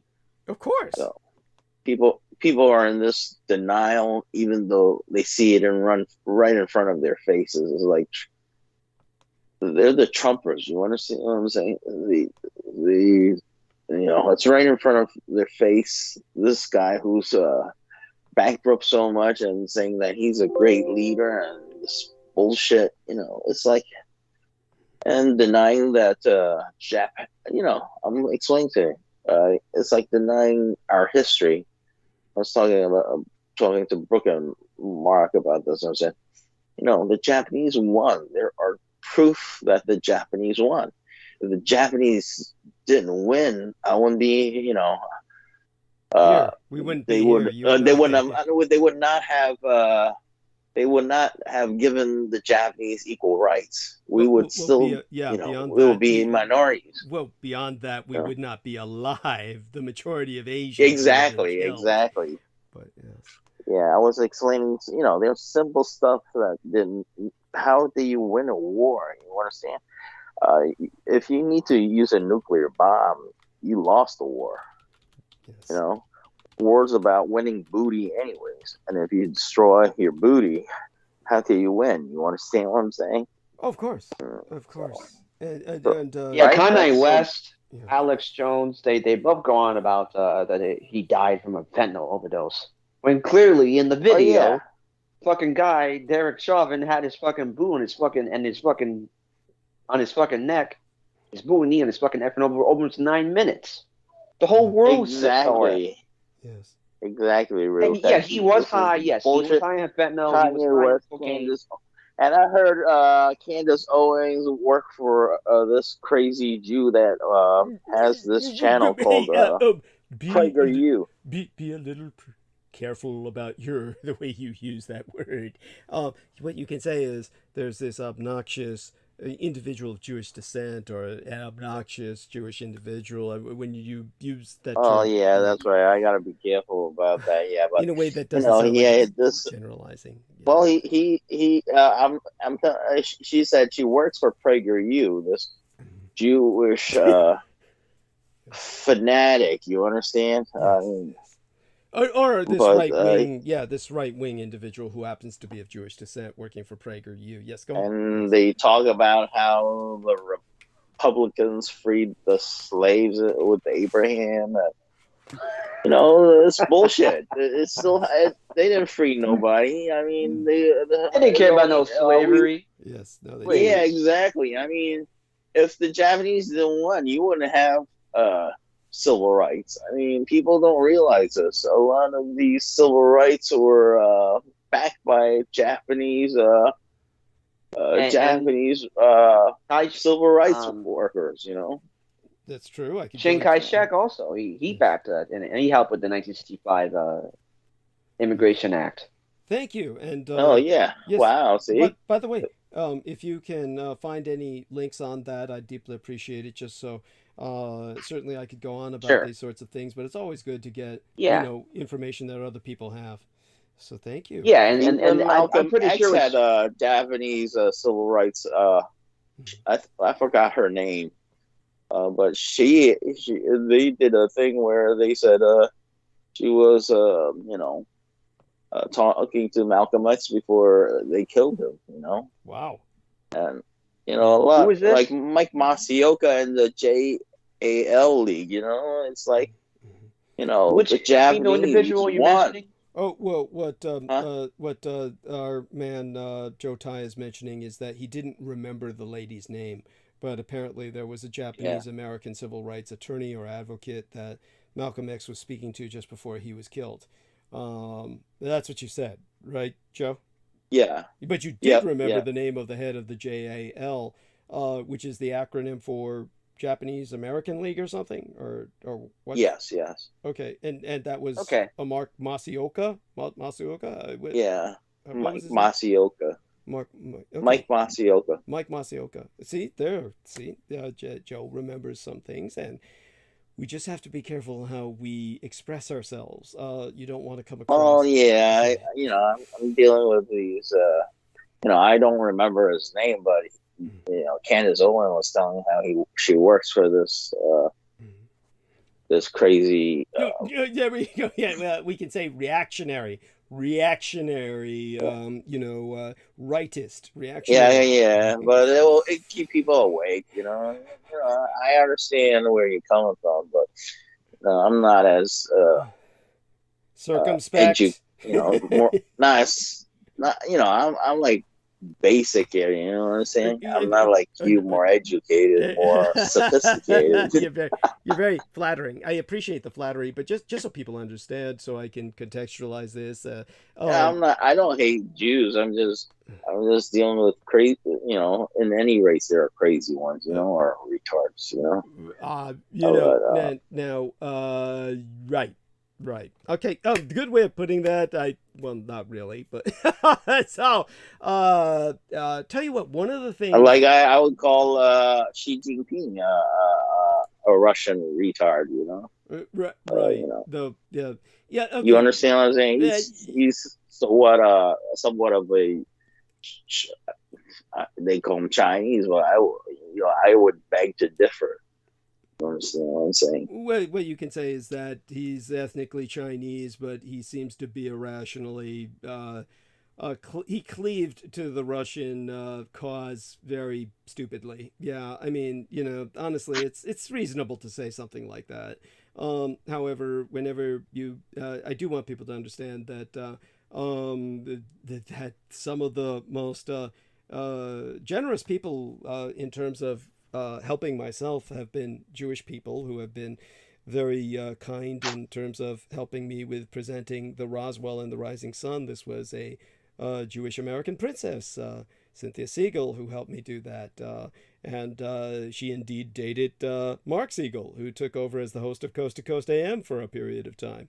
And of course, I really shouldn't share this, but she did point out that the guy was so hirsute, so hairy, that she just had to break up with him because it was just literally painful to have sex with him. It was like having sex with a Brillo pad. And really painful when that rubs against the nipples and stuff. So, but all that being said, what is that? It reminded me of the American women. shagging, and they keep on asking me to shave my the hair or the private hairs. And Well, there you it's go. like, Yes. Uh, thank, thank you, thank you, thank you. That's okay. All right. Maybe I shouldn't have brought that up. So such being said, okay, gentlemen, do me a favor. See if you can hold the stage for a few minutes here while I try to get my head out of my ass and just kind of figure out a way to express ourselves. When I go into what I'm going to go into, which is monologue any minute, I do want to kind of clarify some things with our man Joe here in terms of his own family. Basically, your identity. You definitely have that those adoptive parents who are Hakka, and you've got kind of like a they adopted you from your biological parents who were both essentially ethnic Chinese. Yes. yes, yes. Yeah. They spoke Minnan, the local dialect of Taiwan. Fujian. Minnan, Minnan. They call it Minnan. Yeah, it's close to Fujian. That's why they call it Fujianese, but it's close. It's Minnan. It's another ethnicity closer to the coastlines of China.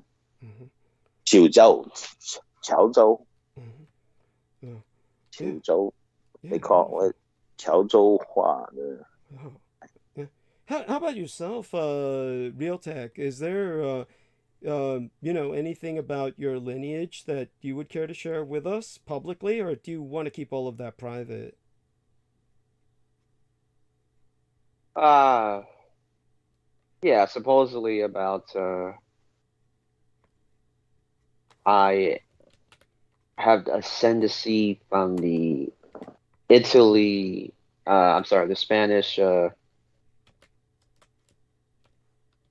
House of the Arbonell. Okay. And I don't know. My mother, my grandmother always talked about this. And last month, when I was just getting some batteries for my flash at B&H before going to Comic-Con, I was talking to an employee there, and he was taken back about that. He was very shocked by that. I don't know. Look it up online. It says some type of noble house or something, right?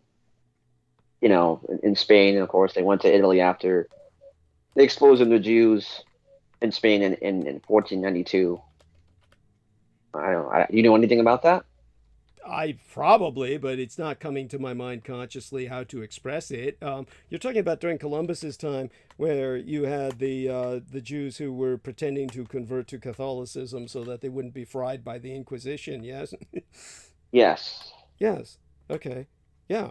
Yeah, he did explain about that too. Oh, okay. Yeah.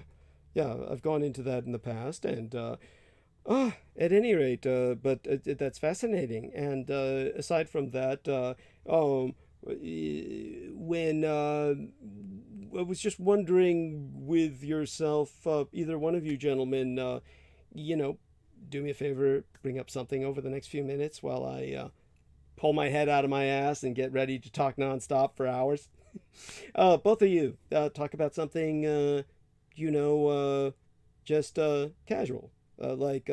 Certainly there must be something you both relate to in each other's family histories or something. I mean, both of you have kind of like an unusual background and unusual ways of supporting yourself.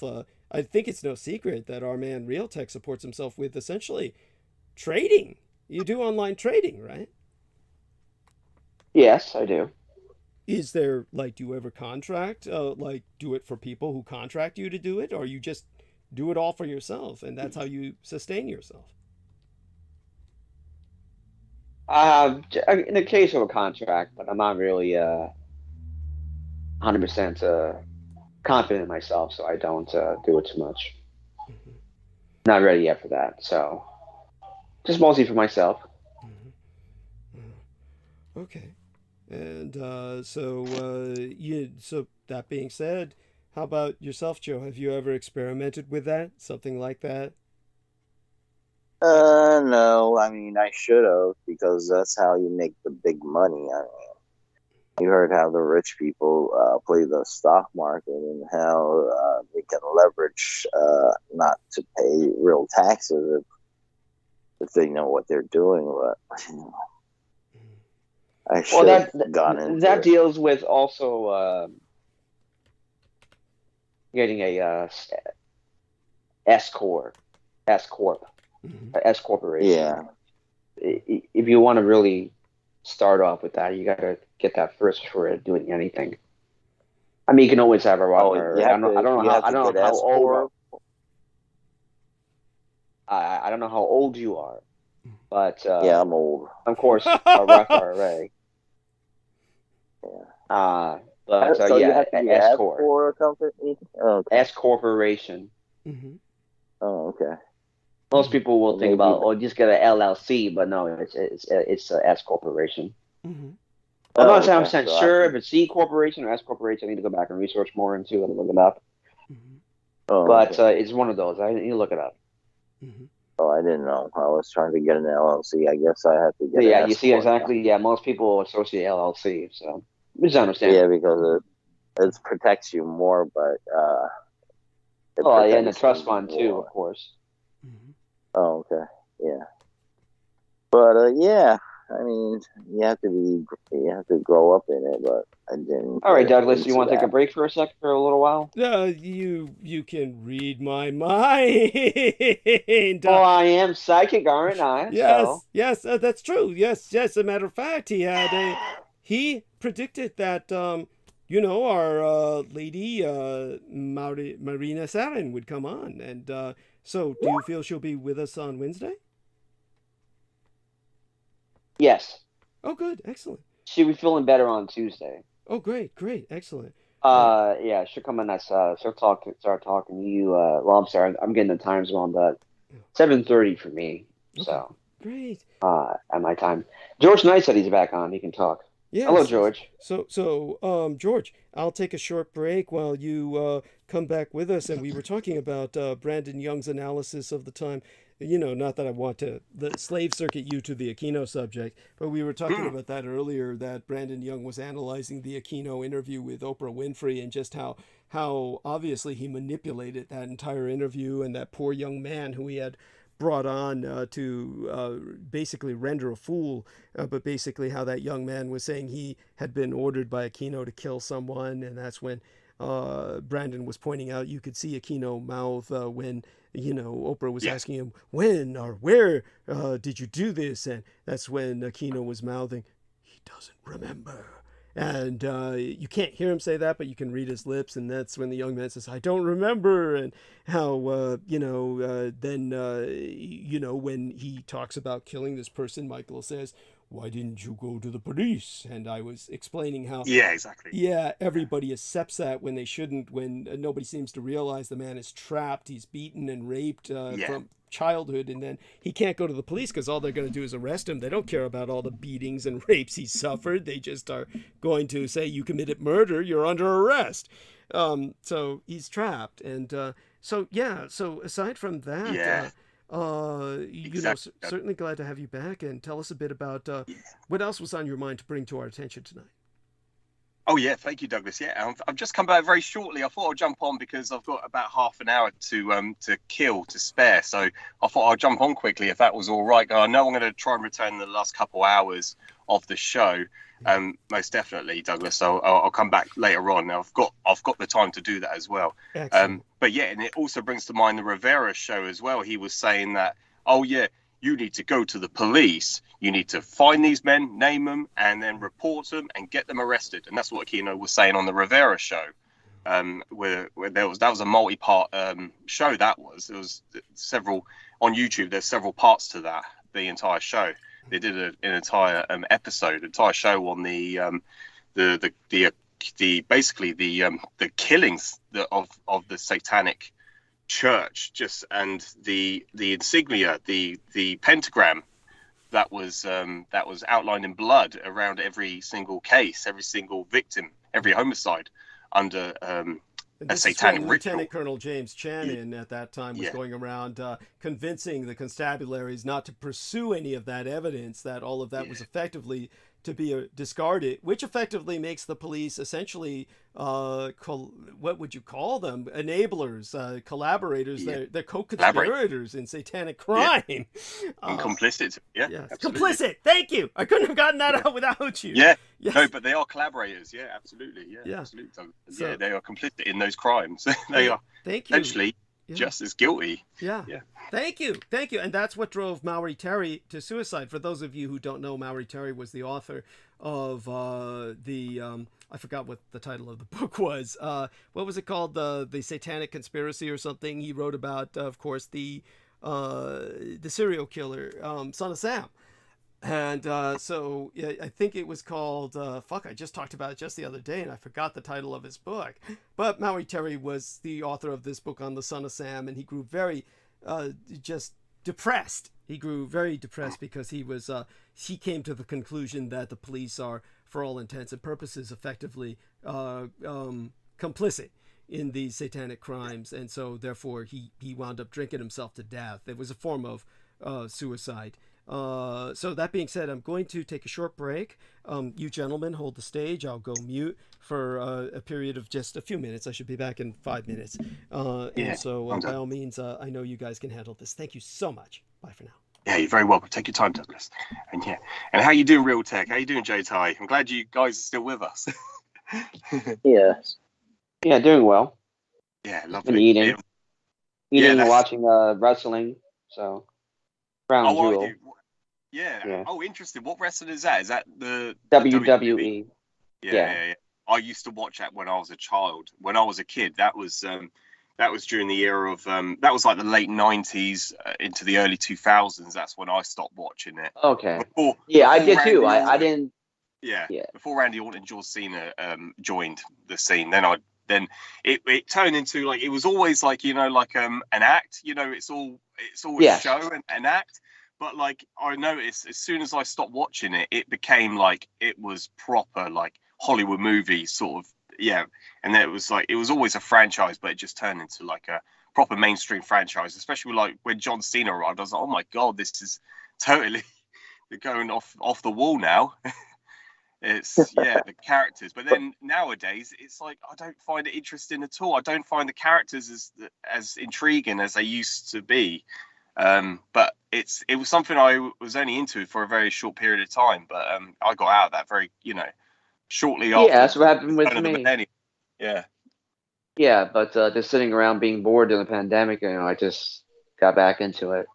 Oh, bless. Yeah, no, that's interesting, because I was speaking to one of my friends that used to watch it like religiously. He used to be very fond of it. And it was amazing that we only just started reminiscing of it. Like, we just bring up memories. It was like, all nostalgia of going back those, the last couple decades. And it was just like all the storylines, there were so many storylines that were going on. And so, and I think Trump was in it too. Yes, he was. It was. Battle of the Billionaires. Yeah, it was the battle of the billionaires between him and Vince McMahon, wasn't it? Yeah, I wasn't watching it at that time, but I've seen some clips on YouTube, and it was whoever who lost had to have their hair shaved off, and obviously Trump would be the victor of that. Yes. There's no way he's going to have his hair shaved off. He definitely will. Yes. Yeah, but no, thank you. And actually, what's interesting is now in New York City, which I plan to go to one of the shows. It's called The Last Match, so they actually made a Broadway style into wrestling. It's very interesting. Oh right, yeah. Oh, brilliant, yeah. No, you have to, once you go, and then you have to come back and then just let them know about what went down and what went on and your experience with it. Yeah. You just brought back, you just brought to my mind. I think it was like the other week. Douglas said about the what's it called, the Comic-Con convention. It went on in London, I think, like a week MCM ago. I guess so, I think so, but like a couple of my friends actually went to that. I saw them on Instagram that they went to that Comic-Con convention. They went to that, and so that just jumped into my head just then, just listening to that, what you just said. Yeah, that Yeah, I would love to go to that one day. Yeah. It's proper, like, proper. Anyone that's into that, they're proper geek. You know, the geek, the nerd. Category. There's a lot of people go around dressing up in costumes with the old wrestlers. Oh yeah, absolutely. Yeah, and the new ones too. Hulk, it's really interesting. Yeah. Yes. Absolutely. I know a guy who dresses up like a Macho Man. All the time. Yeah, Randy Savage. Oh God, yeah, that brings back memories. Yeah, and like the Ultimate Warrior and people like that. Yeah. God's sake, that brings back lots of memories as a child. Yeah. Oh yeah, cream of the crop. Who was that? Was that Joe? Was that Joe that just said that? No, that's me. Oh my God, you did that well. So how did we get on the discussion of wrestlers? That's quite cute, actually. Yeah. Oh, I brought up Comic-Con, Douglas. Yeah, couple of my friends went to that convention, the Comic-Con convention. Yeah, I know it. It was. I think it was in London. I'm sure it was, or somewhere, Birmingham or somewhere. I can't remember where. But yeah, they attended that, and I remember we talked about it a few weeks ago. And yeah, that I noted that they went there to the Comic-Con convention. Oh my God. But I didn't see anything. Yeah, they were just attending it. They didn't upload many pictures or anything. It was just they were there. Yeah, just checked in there. Yeah. But I noticed that when I ask you questions about comics, like British comic culture, you don't seem to know. You never seem you didn't grow up reading comics. It strikes me that you just didn't grow up reading any comics. That's the case, isn't it? Yeah, Douglas. I mean, I did have as a child, I did possess some comic books, like the I don't even remember what they're called. It was the I'm trying to think. Like, but somehow you got introduced to Japanese manga. Somehow you wound up. Yeah, reading... my cousin. Okay. Yeah, my cousin was into all the anime, the manga video cassettes when they're on VHS. Yeah, we used to watch all those, like Giant Robo and Guyver and Battle Angel Alita. So those I actually bought. I actually own those on VHS, but they've all been thrown out now. But they'll be worth some money now. Yeah. There was a store, a shop over in Aldershot in Hampshire, where they sold them. It was it was just like a corner shop in a mall. It was just like in the corner next to JB Sports. And they sold all these VHS manga video cassettes. They sold loads of them, dozens of them. But the ones that I was introduced to by my cousin, and like my other cousins would always make fun of him, say, oh yeah, he's watching Japanese porn. They always made fun of him for that. He's into his Japanese porn. But that's what they used to always say about him. But that's awful. But just out of curiosity, it's insulting.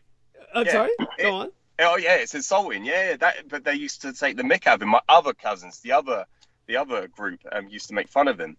Yeah, because of that. But he introduced me to manga, and I was, very fond of manga. I even owned the Street Fighter 2 animated movie, the second one. I loved that as a child. Absolutely loved that.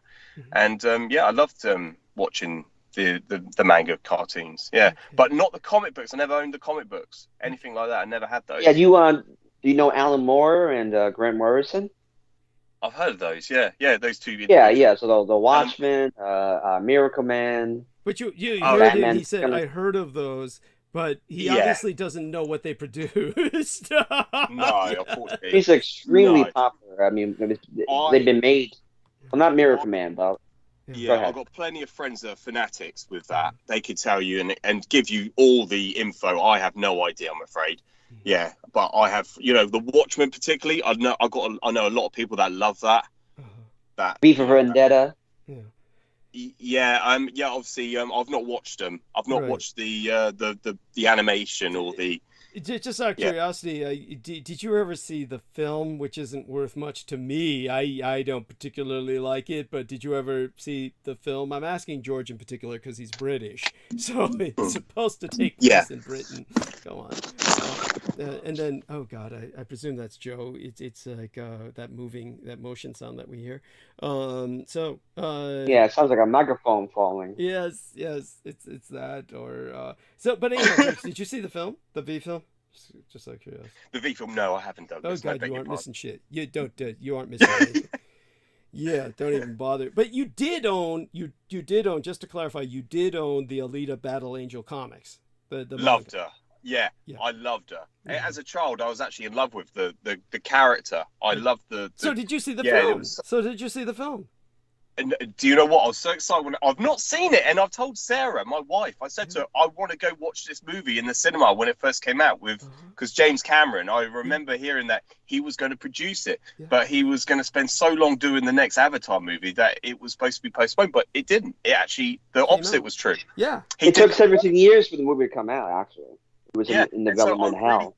It is on my agenda to watch that movie, the James Cameron version of it. But I love the Japanese manga version of it. I absolutely loved it, and I was in love with Battle Angel Leah. I loved it. You'll love the character in the film. Now now get this. She, as far as I was concerned, she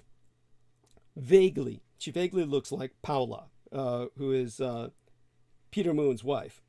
And so when I recommended that Peter Moon watch the film with Paula, then Peter Moon has a way of watching films where I noticed one thing. I told him to watch the film Immortal, which was basically produced by Enki Bilal, who was one of my great inspirations for illustration. And so he will watch films, and he doesn't really watch them. He'll like multitask. It's like I notice his attention span for these things is really very poor. He'll like watch something while he's doing Tai Chi or something like that. And I think his concentration on his breathing is so intensive that he's not really seeing these films at all. He certainly did not really see Immortal. What he saw of Immortal, he didn't follow the storyline at all.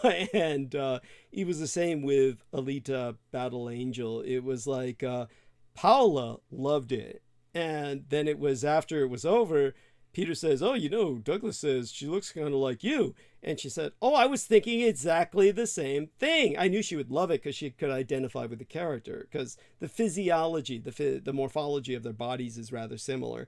When it came to the film, also the face, somewhat similar.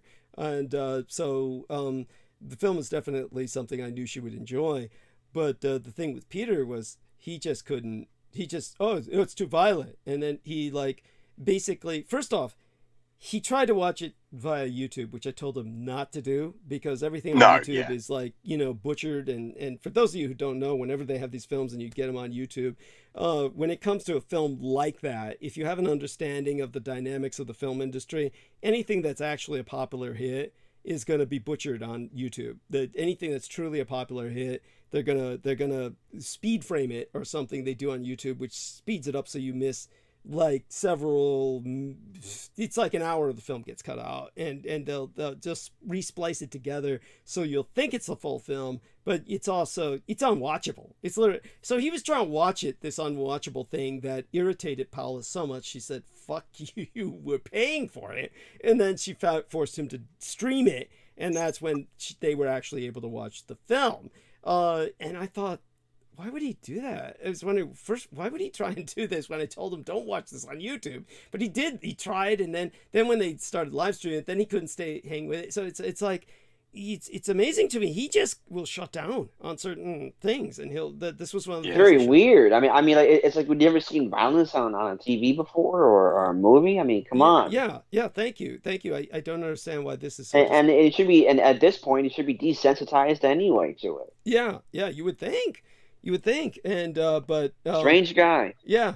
So he just left her watching it alone, essentially, and but she loved it. But so believe me, George, you'll love the film, and do watch it with Sarah, and it's highly recommended. I think, of course, there's how would I say it? There's no complaints about the film at all. It's just one of these things where, how do I say this? It's you just. How would I say it? The only complaint I would have is, it's just this is all too real. However, girls, which is what Alita is. She's basically a girl. It's amazing. They fall in love with basically the first idiot they run across. So that's basically what happens in the film. And George knows exactly who I'm talking about, because that's what happens in the comics. I mean, you've basically got some gutter urchin street thief that she falls in love with. Who winds up being cybernetically they download his head into a cybernetic body, or rather attach it to a cybernetic body later, and Yeah. yeah, and he fucks it all up anyway. and Yeah, exactly. I hate to say it, I had no sympathy for his character in general. It was like there was very little. Maybe it's because they never developed his character very much. It was just, he's just not, to me, he's just not a very sympathetic character. I didn't hate him. I didn't consider him villainous. He's just, surviving. But there was, other than that, he had this irrational obsession that I felt was just stupid. It was just, in the end, it was just stupid and unrealistic, his irrational obsession that he had. But people who watch the film, I'm not going to give and the boyfriend, too, or the love interest, he was terrible also. They didn't develop his character at all. Well, Hugo. that's I think that's the guy I'm talking about. I think that's the guy. Oh, I'm so sorry. Yeah, no worries. You're talking about the doctor. Do you think I was talking about the doctor? Yeah, Christopher Waltz. Oh, right. Yeah. No, he was developed. No. He was basically the elder. You see, this is what one man was saying. Now, I hate to say it, the guy was right, but he was a reactionary right-winger, but he was an old professorial type, and he was like one of these people who was dissing Miss Marvel. Now, granted, the Miss Marvel film was just, you couldn't relate to the characterist because the characterist was so overpowered, there was nothing to relate to. It's basically like she's God. So there's Yeah, it just wasn't a correct movie to make, and it's very badly choice an actress also. Well, I don't know about that, but I was very angry at all these. There were all these male supremacists that were attacking it. They were misquoting her. She did not say what the men claim she said at all. It was just a lot of these men just attack these films because they hate the idea of a powerful female character. But then the problem was that the female character was, there's nothing there. She's just like God. There's nothing she can't do. So yeah, that's the thing I have a problem with also. Yeah, it's the same thing with She-Hulk. She's just extremely powerful also. Okay. And what were you saying, George? Yeah, sorry, Douglas.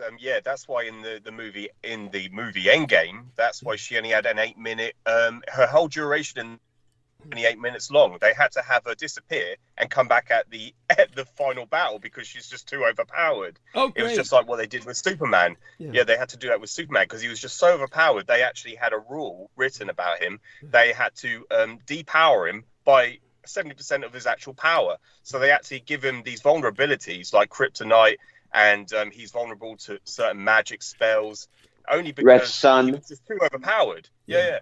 And his power comes from the source of the sun, the energy from the sun. So that's the source of his power. And that's what they had to do with the Marvel character, Miss Marvel.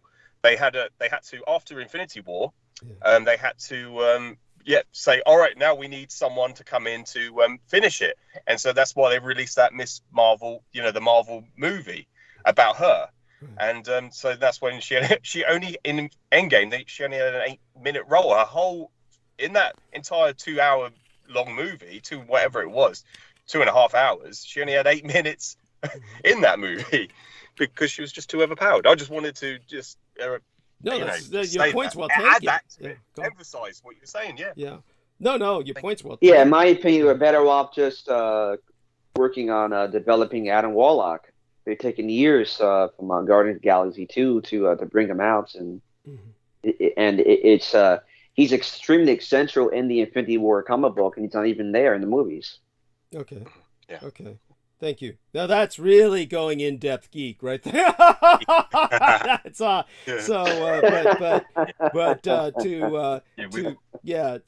make the point about what this old professor was, and damn him, he was right. I don't agree with his politics behind what he was doing, but he was basically dissing the Miss Marvel, and he was comparing it to Alita Battle Angel, and this is what he pointed out, which is all true. The story for Alita Battle Angel is very relatable, because you basically have a very vulnerable girl, no matter how powerful she might be because of her cybernetic body.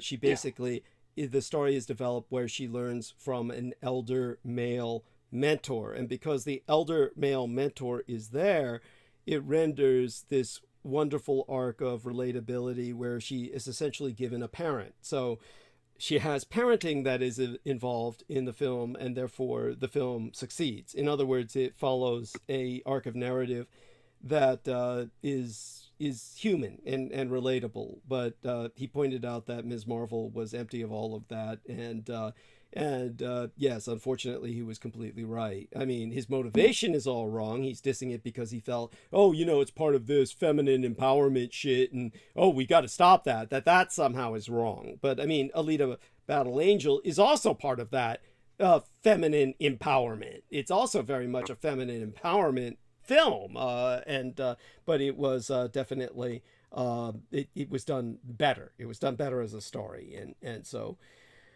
with that, what I'm going to do is I'm going to start monologuing very soon. I want both of you gentlemen to kind of wrap up whatever else you might want to say right now. I'll start into an intense monologue about Britain and Taiwan and some of these other things that I feel people should know about.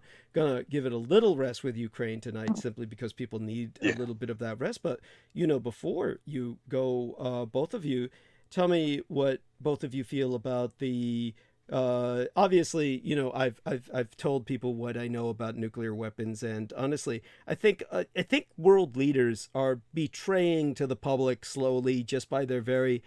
I don't think it doesn't look like any world leaders feel really threatened by Putin's nuke threats. And I think it's basically they're being told by their military advisors that it's all a bunch of shit anyway. Something's got to be going on, because they don't seem to be taking his nuke threats very seriously. As well they shouldn't. Exactly. Yeah, so tell us a bit about that. Tell us a bit about that, George. Yeah, thank you, Dose, because you just remind me that was something, again, what I should have mentioned earlier with Boris Johnson, that interview he done. It was asked a question about Putin's nuclear capabilities, and Boris Johnson basically relayed, my intelligence services have informed me that there is no exponential threat out there by Putin for using nuclear weapons. He says, I'm not worried about it. It would cost him an economic, it will basically be the downfall of Russia if they do that. On the international level, on the international stage, they'll be recognized as basically, they'll go into a economic winter fallout. That's what he referenced as. So it will cost him huge amounts of, it will just basically, they'll go into a plunder, an economic crisis that will generate for the next several decades. So he knows that he's not going to use them at all. And whether or not, he's saying that, they don't say they don't work or anything like that, but it alludes to, basically he's got no capability to use them. But he doesn't say that they are basically incapable of launching. But as far as we understand, yes, the majority of them cannot be launched physically. They are just rendered useless, rendered inoperable. So they can't be functional or operated on, or even launched, or just so people understand, it's not even that they're rendered inoperable. It's simply that they're basically inoperable from the start. Most of these things were well beyond Russian capabilities technologically. I mean, all anybody needs to do is look at all of the missiles that they're using right now have basically American chips that they were using to guide the missiles, the conventional missiles that they were using. The intercontinental ballistic missiles are in even worse shape. These are things that are just like, most of them weren't going to work when they were built. They certainly have never launched in the past, and it's this thing where they're just it's basically non-functional. They have duds. They have non-functional duds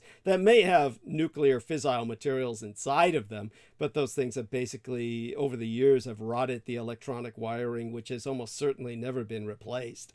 It requires constant maintenance and rewiring, and it's not like anyone has ever practiced launching them. No one has ever performed an intercontinental launch where so it's a thing that has been for years just been kind of this lifetime employment program, a social welfare program for physicists and engineers, really. So Boris apparently knows this and simply couches it in different terms. He simply couches it in different terms. Yeah. Exactly. Yeah, I think gets told a lot about how he's supposed to talk about it, how he's supposed to present it to the world stage. Or to his, to his people. I don't think he was ever allowed to just say how we, how we've explained it. They have to basically present it like there is a potential threat out there, but not say that, oh yeah, it's not inevitable. It's something that it's not going to happen. Essentially, it's how do you want to put it? It's just something that he's been instructed to tell people, and he's not allowed to go into details of national security. He was saying that he was very reluctant to ever speak about national security issues because he was saying the whole purpose of this, and it was just like what that general was saying when he was when they released the footage of the hypersonic missile test used by the Navy. They were saying that we can't release any national security issues because we've been at strategic efforts between the West and the East, the Eastern Bloc and the Chinese Communist Bloc. We've been at a strategic command with them, or efforts with them for decades. So they keep counteracting each other's technologies. They keep, when one has one, then the other one counteracts it. And so they were saying that this is what's the purpose of these hypersonic weapons is to counteract the measures that they put in place to counteract the ones that they had previously in place. So it's just like the chase up is a game between cat and mouse. Yeah. And that's what the whole purpose of these hypersonic tests were. But if you compare that to the Russian missiles, it far surpasses them. The American missile systems far surpass anything that the Russian Federation or the former Soviet Union ever had. It far surpasses them. And so, the United States is well ahead of the Russian Federation, and the Russian Federation are well ahead of the Chinese. Well, they were. Yeah, now they were. Yeah, now they're not. Yes, excuse me. Yeah, now they're not. Sorry, I'm talking about a few years ago. Yeah, beg your pardon, Douglas. Yeah. But this is just basically what was presented in a nutshell, from what I understood listening to it. Right. And I hope I explained it. The Russians are so. Yeah, go on. Real Tech.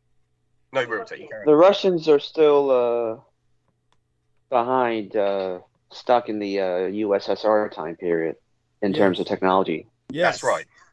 That's right. Yeah. Just look at their military, right? Yeah. No, thank you. That's quite true. And they're very. Oh, Joe's still with us. Oh, yes. He was so quiet there. I forgot. So, yes. But definitely. So all of you gentlemen, do me a favor, say good night or good day to our listeners, and I'll take over from here for a while. Oh, just before I disappear, Douglas, I don't know if you called it earlier what I said. But my grandfather, he'd always talk about the story when he was traveling down the Suez Canal. The first time I was aware of it was when I was a child, when he said he could actually brush the size of the Suez Canal because he was in the merchant navy on his auxiliary ship. Whenever he passed down that Suez Canal, which was man-made, he could brush it. It was so tight and so narrow, but so straight, he could brush his hands along the side of it. And that's how he would tell us the story about, when he was passing down the Suez Canal. But he said it was so detrimental. And I have to just remember what he was saying. I'll have to talk to my mother, but he was saying about if Israel had the control of the Suez canals, they would have ruled the world. And that's what my grandfather used to say. If they had full dominant control of the Suez Canal, they would have ruled the world. And that's what he used to say back then when I was a child. But I'll go into that some other time, Douglas. I'll have to refresh my memory from talking to my mum about the stories.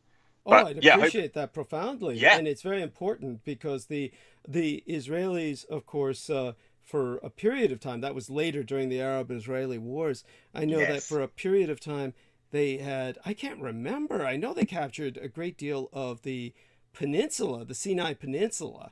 Yes. But I don't remember whether they ever captured, this is going to sound stupid coming from me, I don't remember whether they ever captured the canal or not, but I do remember that the Egyptians shut the canal down for years. Yes. Yeah. Yes. And the Americans sided with the Egyptians. They sided with Nasser, didn't they, at a time as well? I don't know if that's what you could present. Yeah. So I'll speak of that tonight. Yes. Yeah, definitely. I'll go into great detail. So bless you. Thank you for sharing that. Thank you, Douglas. No, I'll rejoin you in a few hours. Thank you for having me on again. Yes. Yeah. Bye-bye, everyone. Thank Love you dearly. Thank you, George. And so Joe, take care, George. Yes, Joe and Real Tech, both of you say good day to our listeners, and no need to hang up, of course. But if you do stay on, do go mute. And then you're always welcome to interject if you feel that you have something urgent or pressing to say that would be constructive, of course. And so say good day to the listeners. Hey, I heard the nuclear technology still comes from the U.S. It doesn't matter if it's in the Soviet Union or in the U.S. Technology still comes from the U.S. because of General Electric in Schenectady here. I was talking to the Lieutenant Colonel of the National Air Guard, and he's talking to the guy in the tent, the homeless guy in the tent. Yes. You work for GE, but that's where most of these nuclear technology came from this place in Schenectady, New York. Well, by the way, what Joe says sounds ridiculous, but so people understand that what Joe is saying is not all that absurd. Unfortunately, it's all too true in a very real way. The Department of Defense contractors, just basically business contractors who normally contract with the Department of Defense, like Boeing and Lockheed Martin and the rest of these assholes, Raytheon, all the rest of them, approached Joe Biden to, don't put the sanctions on Russia until we finished selling them what we had been contracted to sell to them. So they were selling these items, these elements to the Russians. And Joe Biden said, fuck you, we're putting sanctions on the Russians. And, I don't know if any of them continued trying to sell to the Russians illegally after that on what they call the gray market. But it goes to show you that what Joe says is correct to a great degree. The majority of what the Russians had that makes anything work was coming from the United States, which goes to show you that how stupid the whole situation is. Anyhow, Joe, I don't know what the hell you're doing. It sounds horrible. The noise that is emitting. It's raining out there too. Okay, so it is raining where you're at. So, oh my God. So do me a favor and go mute. Say goodnight to everyone and go mute. Good night, guys. We love you. Okay. Good night, yes. Joe Tai. Yes. Good night, Joe Tai. Oh God. Thank God. Oh, that was awful. The noise. It was the noise. It was just awful. So yeah, it's really bad. Yeah. Say good. That was really funny when you and Brooke were dealing with that, and when Joe Tai finally hung up, you said "good riddance." The noise was just maddening. Yeah. Yeah, it was. It really was maddening. Oh my God. He doesn't understand the term "silence is golden." Yes. God, what is it that he does that causes that? It's God knows. Maybe he just needs a new phone. Yeah, maybe something's going on there. He dropped it so many times. Who knows? Yes. So, say good day to our audience, please. Real Tech. All right. So, and everybody, good day. Make any points you feel should be emphasized as well. So, I'm sorry. Go on. Okay. So, good day and good night, wherever time you're listening at. I've been hearing things about the Pentagon want to do low yield tactical nukes. Mm-hmm. I don't know. I don't. But the way you're talking about everything, I don't. It sounds like not going to really do anything. So what you're saying is you heard from the Pentagon they were concerned about the Russians deploying low-yield tactical nukes? Yes. Okay. Yeah. No, well, a point to be made here, that the potential is always there, that if Russia had fissile material, they could basically, this is what I feel they're capable of, is basically driving that shit up in a truck to the front and then blowing it. Now, the problem is I am so skeptical of their technical capabilities that I believe this would be a suicide run. That either that or they would misinform the individual they suckered into driving the truck, into telling him, after that, abandon the truck and we'll wait how many hours while you escape and then we'll blow it remotely. If they get somebody who's sucker enough to do that, they would just not even have the capability to blow it remotely. They basically need someone there to press the button. That's how bad I think their technology is, really, to tell you the truth. But maybe they'd get somebody to blow it remotely, but they probably wouldn't blow it, they'd probably blow it while the truck driver was still in the truck. Yes. Yeah. So it's like something they would do. Yeah.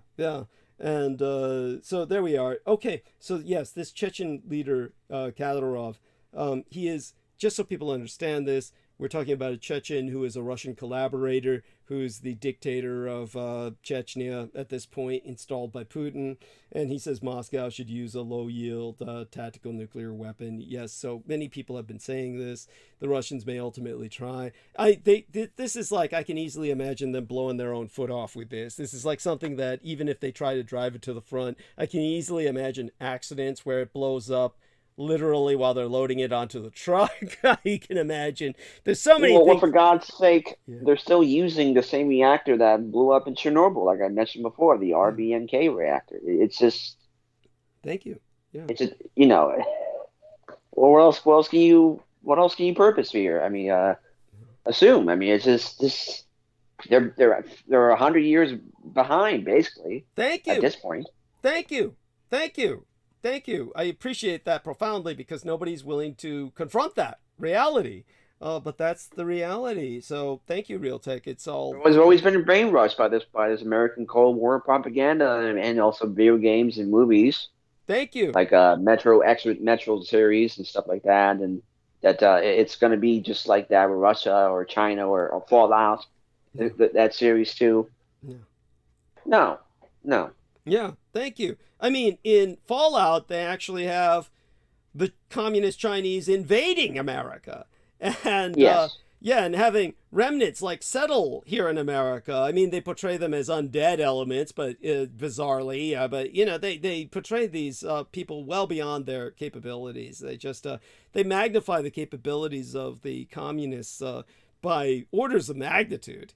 It's incredible, the stupidity. And they have people just thinking that these are super warriors, that the Russians are super warriors too. I mean, honestly, anybody who looks at the Russian combat performance in the field today, understand this, they're refighting World War II. And if they fought World War II like this, how can you possibly believe they won the war? I mean, that's where the true madness comes in. I mean, yeah, the German military war machine was the best in the entire Second World War. Yes. And many mainstream historians actually agree that Rommel was the best general in the Second World War. Yes, well, any of the German generals are brilliant. So many of them. There's very few that could be said otherwise. They had very few incompetence. But when it comes to the all of this. I can go over that another time. I'll go over what I've promised to do tonight. I better do that while we have some time. So, love you dearly, Real Tech. Say good day, and I'll take it from here. All right, take care, Douglas, and good day, good night to everybody. Enjoy the monologue. Thank you. Appreciate that profoundly. So I want to thank everybody who's... Love you, Douglas. Thank you. Love you too. I appreciate those who have contributed. 100 United States dollars from Holly Kaditis Kiefer, 100 United States dollars from Mr. Dennis Marshall, right here in my golden state of California, $13 from Mr. Forgive me, sir, David Fitzsimons. And David Fitzsimons was here earlier in the chat room. Shout out to him. And of course, anybody who contributes, I apologize to that individual in Germany. Hopefully they're listening and they understand I gave them a shout out recently. I'll give them a shout out again in the future because they had given me a contribution at around early in October. I didn't even really realize that. I don't know if I credited it. I don't consciously remember crediting them at that time, so I did try to credit them again later. But I'll try and go back with people who have contributed in the past. I can never thank any of you enough. All of it is desperately needed just to make certain I get through each month. Without you, I cannot survive. So I do my best to earn my pay, and I'll start earning it right now. We've been on for 8 hours, so we have 8 to 9, 9 to 10, 10 to 11, 11 to 12. We have 4 hours left. I'll try to get everything done before our man George Knight shows back up. At any rate, think about the fall of Vietnam.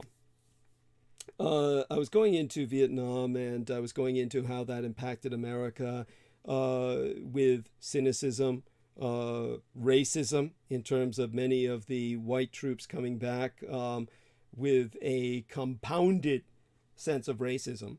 For those of you who don't get what I'm saying, I'll go into that again in the near future.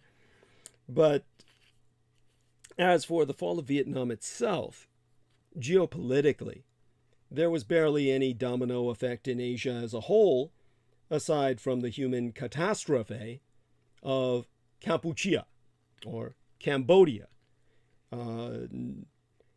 or the Third Indochina conflict, the invasion of Vietnam by Communist China. All of this can be gone into in depth at a later date. So there's no denying historical repercussions. However, to the world economy, effectively, nothing happened. Not in any immediate sense. Yet, losing, or not even fighting for, my Taiwan would be seen all over Asia as the end of American predominance in the region we now call the Indo-Pacific. It would confirm the long-standing hypothesis of mainland China's return to primacy as the Middle Kingdom of all the world. Most certainly in Asia, after 2 centuries, hundreds of years of eclipse and, in their own words, humiliation, it would mean a breach of the first island chain that communist Chinese strategists believe encircles them, as well as handing Beijing control of the microchip mecca that is TSMC, the Taiwan Semiconductor Manufacturing Corporation. Remember, semiconductors, not data, are the new oil. We have not entered any information age in which information is now the source of power. It is rather the semiconductors that process it. It would surely cause a run on the US dollar and American treasuries. It would be the American Suez Canal. Now, yesterday, the day before yesterday by now, was the anniversary of that infamous, abortive invasion of the Suez circa 1956, which at this point in history was, let me calculate this, about 66 years ago yesterday or the day before yesterday. 66 years and 24 hours. 66 years and 48 hours ago, depending on which time zone you're in, which side of the international date line you're on. So in context of reflection, the when of it was November of 1956. The who of it was Egypt against Britain with France and Israel. The what of it was the Greater British Empire, the Fifth French Republic, and Israel as the newly established white settler regime, apartheid state, responding to the nationalization of the Suez Canal Company by the Egyptian president Gamal Abdel Nasser, with a combined military operation. The where of it was, of course, the Suez Canal in Egypt. The why of it, well, why was the Suez Canal crisis so important? The Suez Canal was a symbol of imperial prestige for the Greater British Empire. But the result of it was the 1956 Suez Crisis, which humiliated the crumbling British Empire and forced their retreat to essentially the west of the Suez Line until the invasion of Iraq.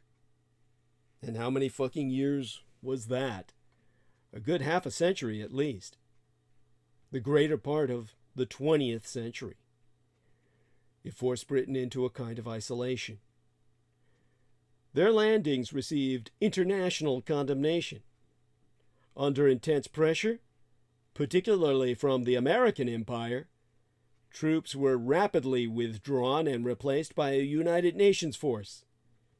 Great Britain's declining status was highlighted, and its Prime Minister, Anthony Eden, resigned. And Egypt was granted full ownership and sovereignty of the Suez Canal, and it was reopened in April of 1957. Now, the 1956 Suez Crisis, when Great Britain, along with France and Israel, invaded Egypt to recover control of the Suez Canal, was arguably one of the most significant episodes in post-1945 British history.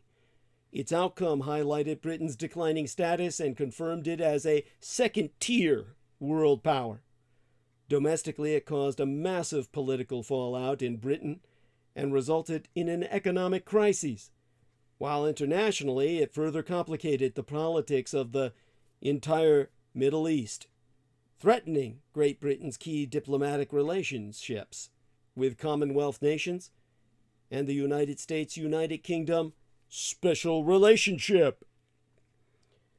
On the 4th of November, the United Nations threatened the Greater British Empire with sanctions like we're applying against the Russians now, if there were any civilian casualties from British aerial bombardment of targets in Egypt.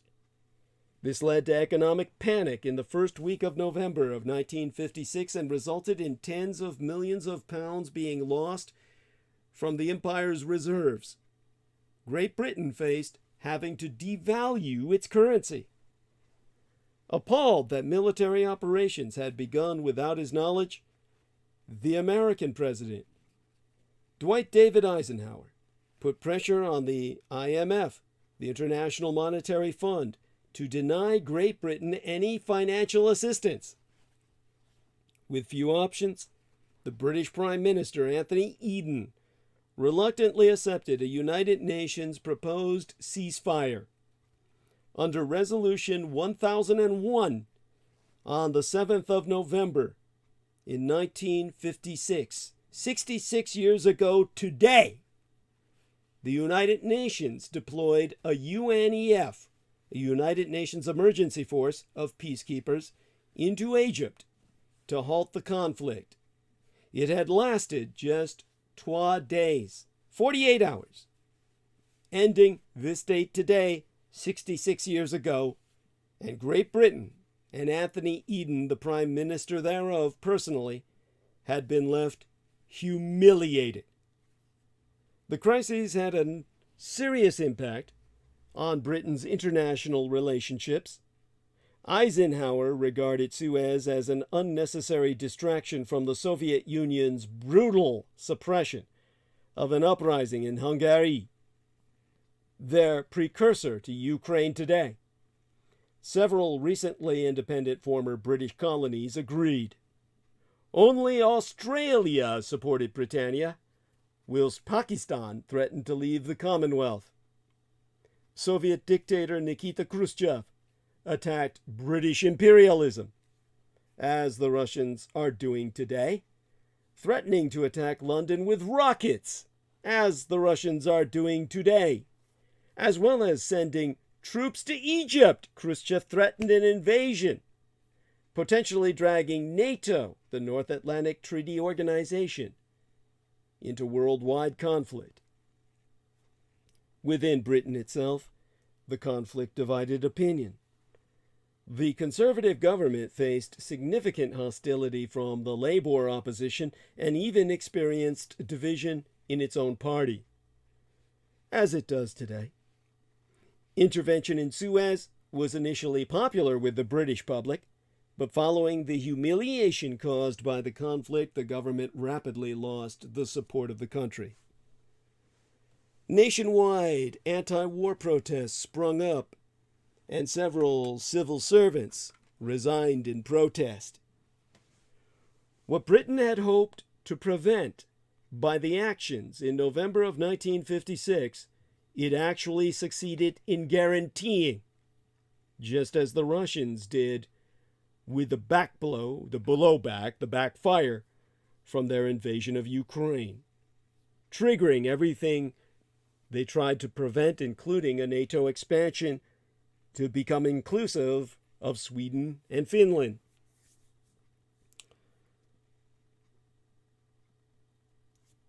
Egypt maintained control of the canal with the support of the United Nations and these United States.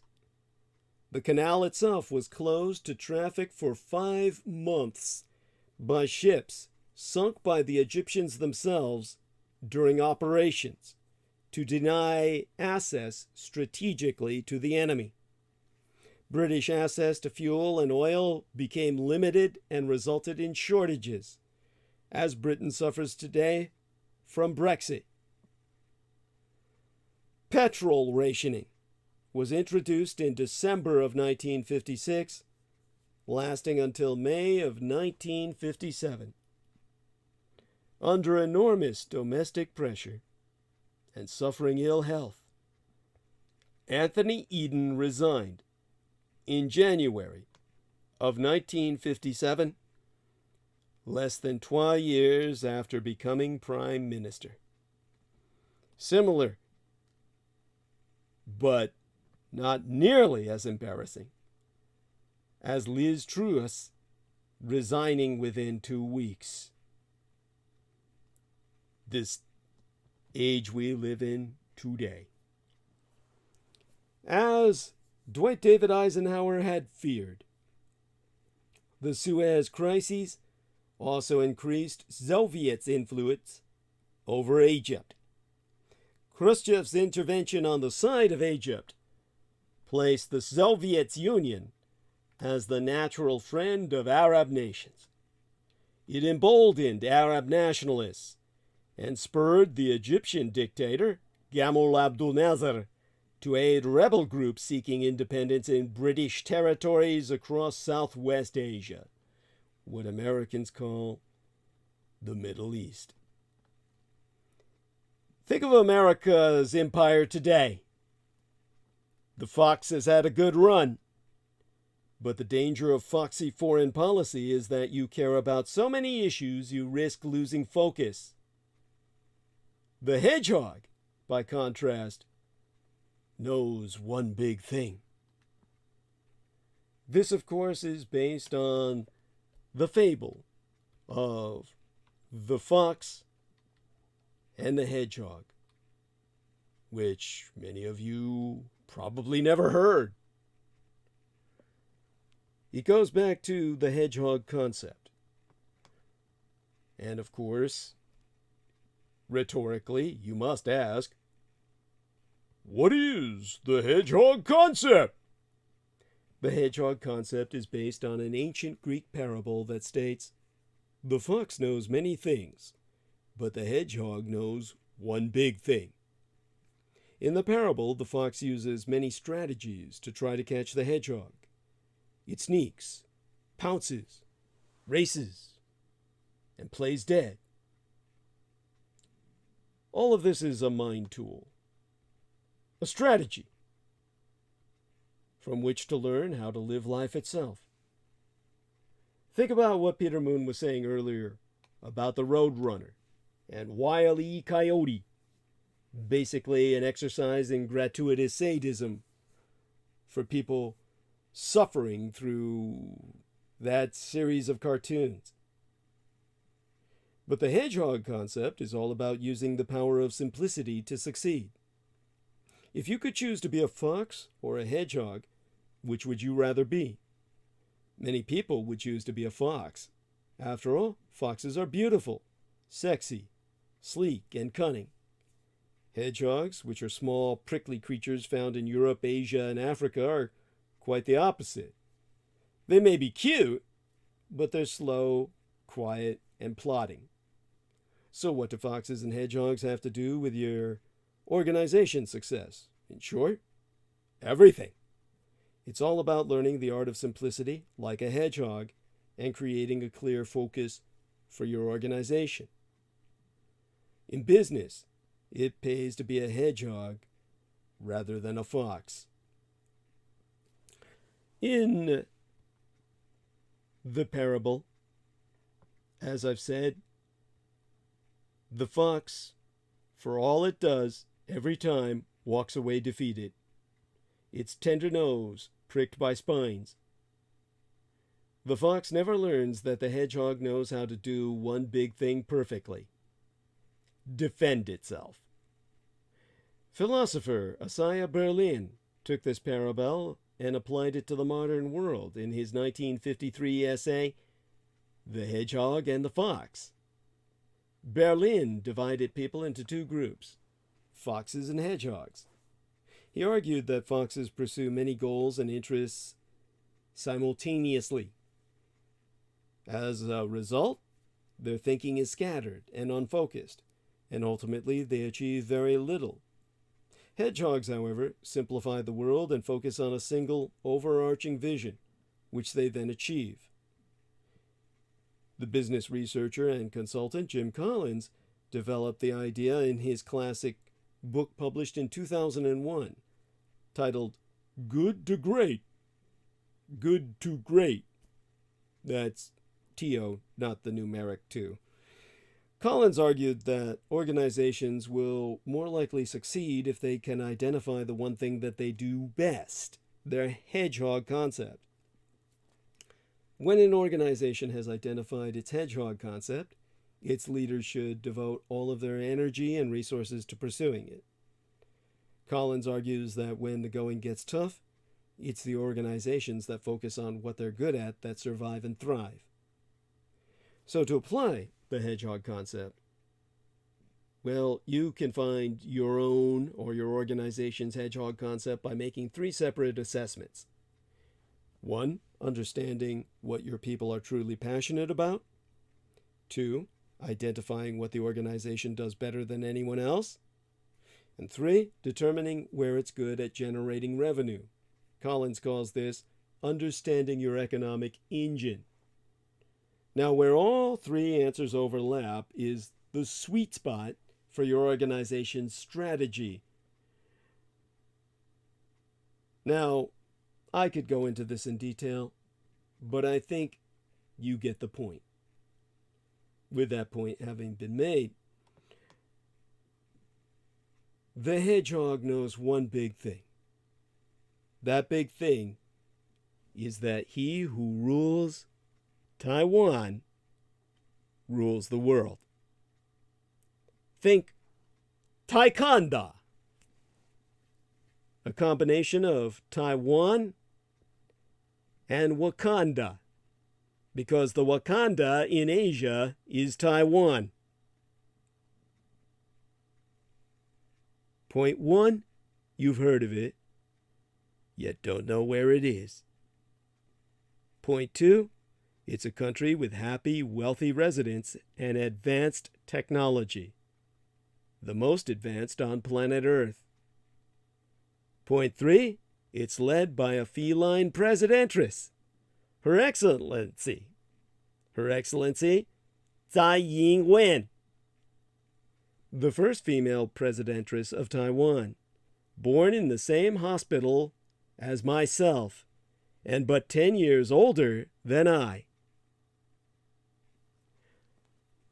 And for those of you wondering, that's Makai Missionary Hospital in Taipei, capital of Taiwan, in which Tsai Ing-wen, feline presidentress of my island China, was delivered, to lay eyes upon this world as I did 10 years after she herself. Point 4, this country is now trying to save the world from COVID-19. So what does it mean for a nation of color to lead the global future? There's a scene in the Marvel franchise, Black Panther, where King T'Challa disrupts the metafiction of Wakanda's unremarkable third world pretense, grandly revealing their true nature in a gesture of humanitarian aid, in which Wakanda shakes the world. It's been nigh half a decade since the Wakanda speech, and one would imagine the world would still be reeling. The announcement by King T'Challa at the United Nations General Assembly that the Kingdom of Wakanda is not a developing nation of textiles, farms, and shepherds, estimated in the 2016 CIA World Factbook, published 12 years before the film itself was released in 2018, to have a gross domestic product per person of approximately 760 United States dollars, but a technological ultra power that has left global leaders and analysts stunned. The term uber-developed nation has been coined to describe the country's widespread use of advanced magnetic levitation trains, flying vehicles, opaque holograms, and spinal cord healing beads. In fact,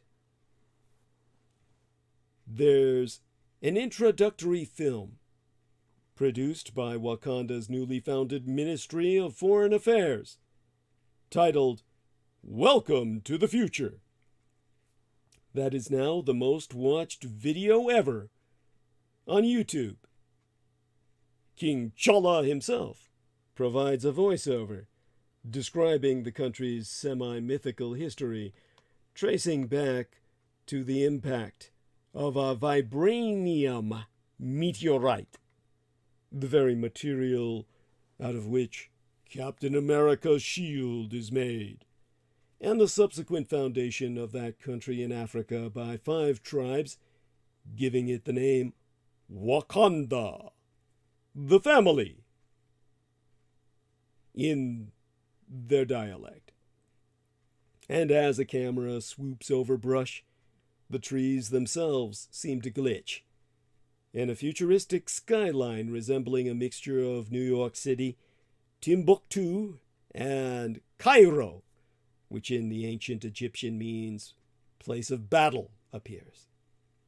The video goes on to detail Wakanda's claimed hyperachievements, nanotechnology that allows for replicable organs, similar to what's gone on within mine own body, due to the nanoplasma transfer of blood that was conducted upon myself when I was but 14 years of age, without my acknowledgement or awareness. An average lifespan in the hundreds, already accomplished in the Empire of Japan, and a quality of life for the ordinary citizen that surpasses that enjoyed by the top 1% in these United States. If Wakanda's technology was limited to medicine, global anxiety might be less acute, but Wakanda's stocks of vibranium, the super material previously used in the construction of weapons of cosmic destruction, is arousing particular worry. General Okoye of the River Tribe, taking to the podium after King T'Challa's speech, made the Wakandan position clear. We will not provide weapons, but instead we will offer our human resources to mediate conflicts. We will only offer vibranium-based technologies to those in need. Questions were immediately raised about the general's own famous appearance surfing on the roof of a car in South Korea in a red dress. She quickly replied it was an impromptu example of the car's safety features, and relinquished the microphone. That both Wakanda and my Taiwan can be categorized as global fictions is sad, but crucially, there be a difference between hiding and being ignored.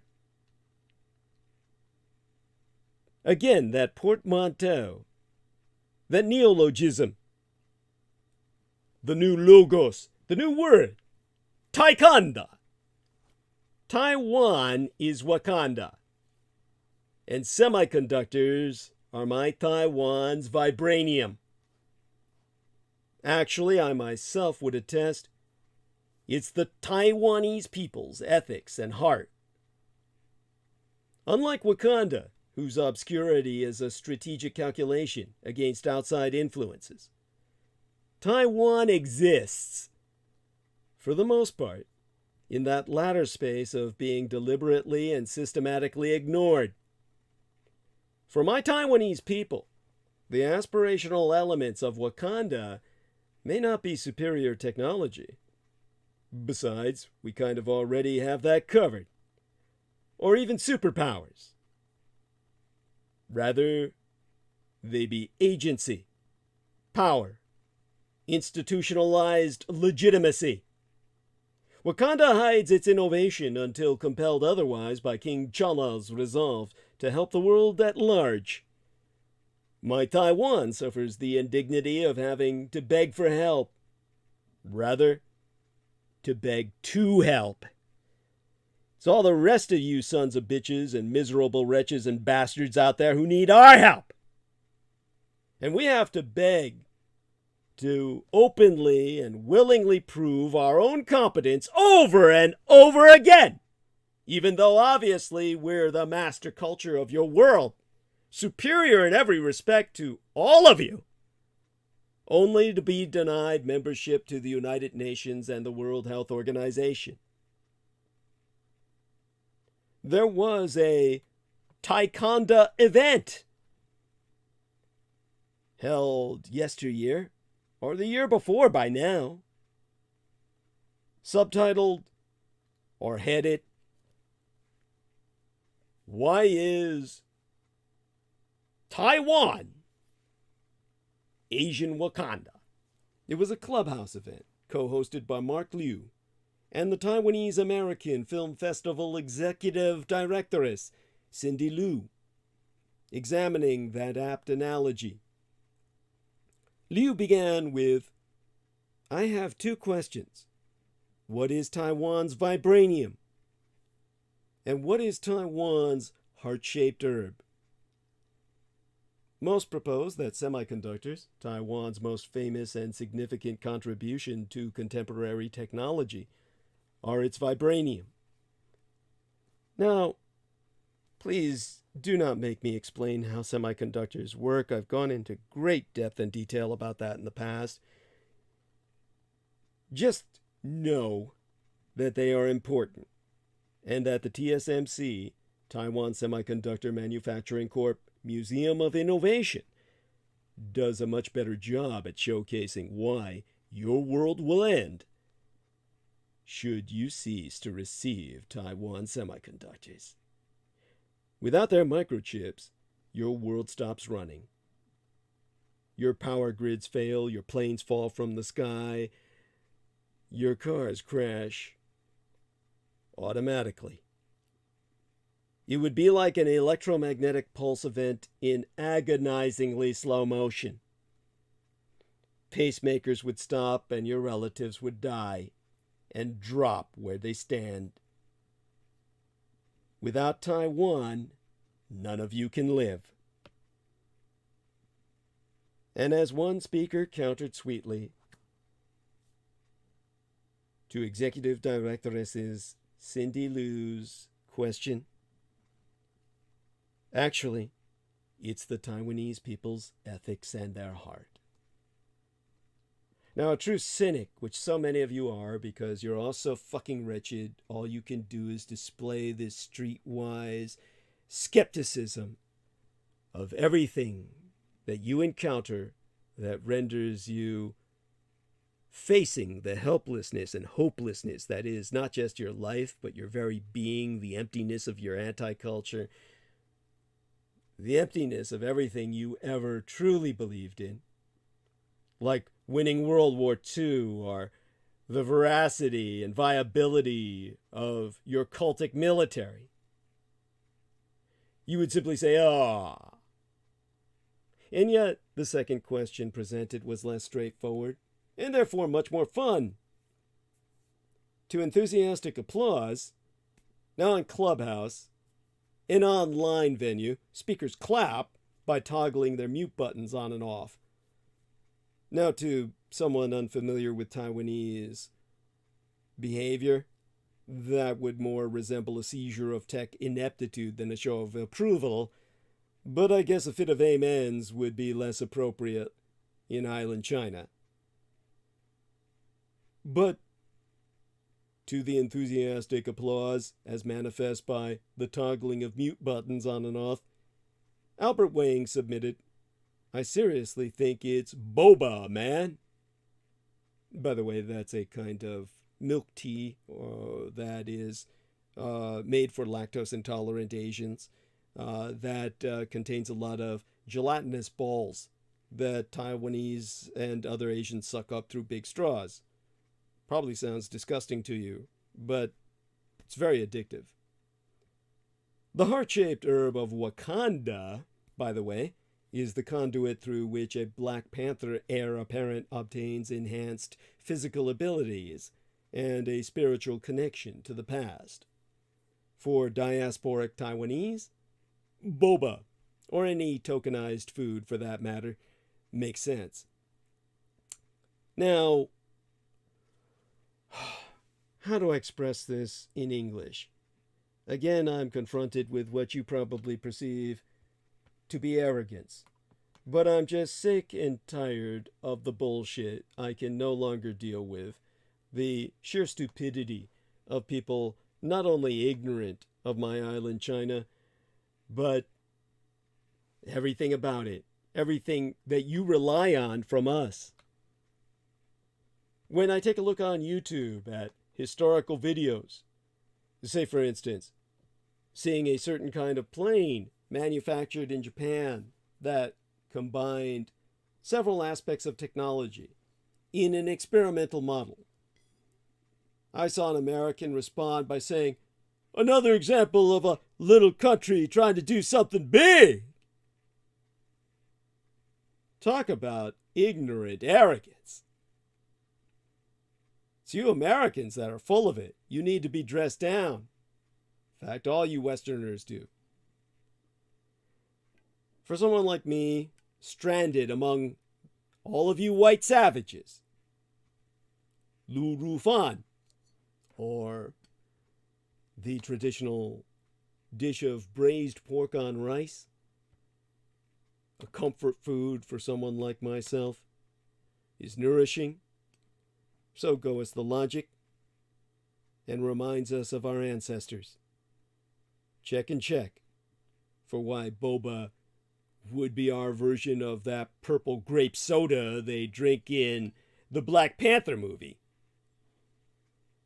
Derek Tsu offered a more nuanced alternative, the traditional Chinese written language, which of course is maintained only in my Taiwan, suppressed on the mainland under the communists, who try to disaffiliate with the historical past through a simplified Chinese that dumbs down their constituency.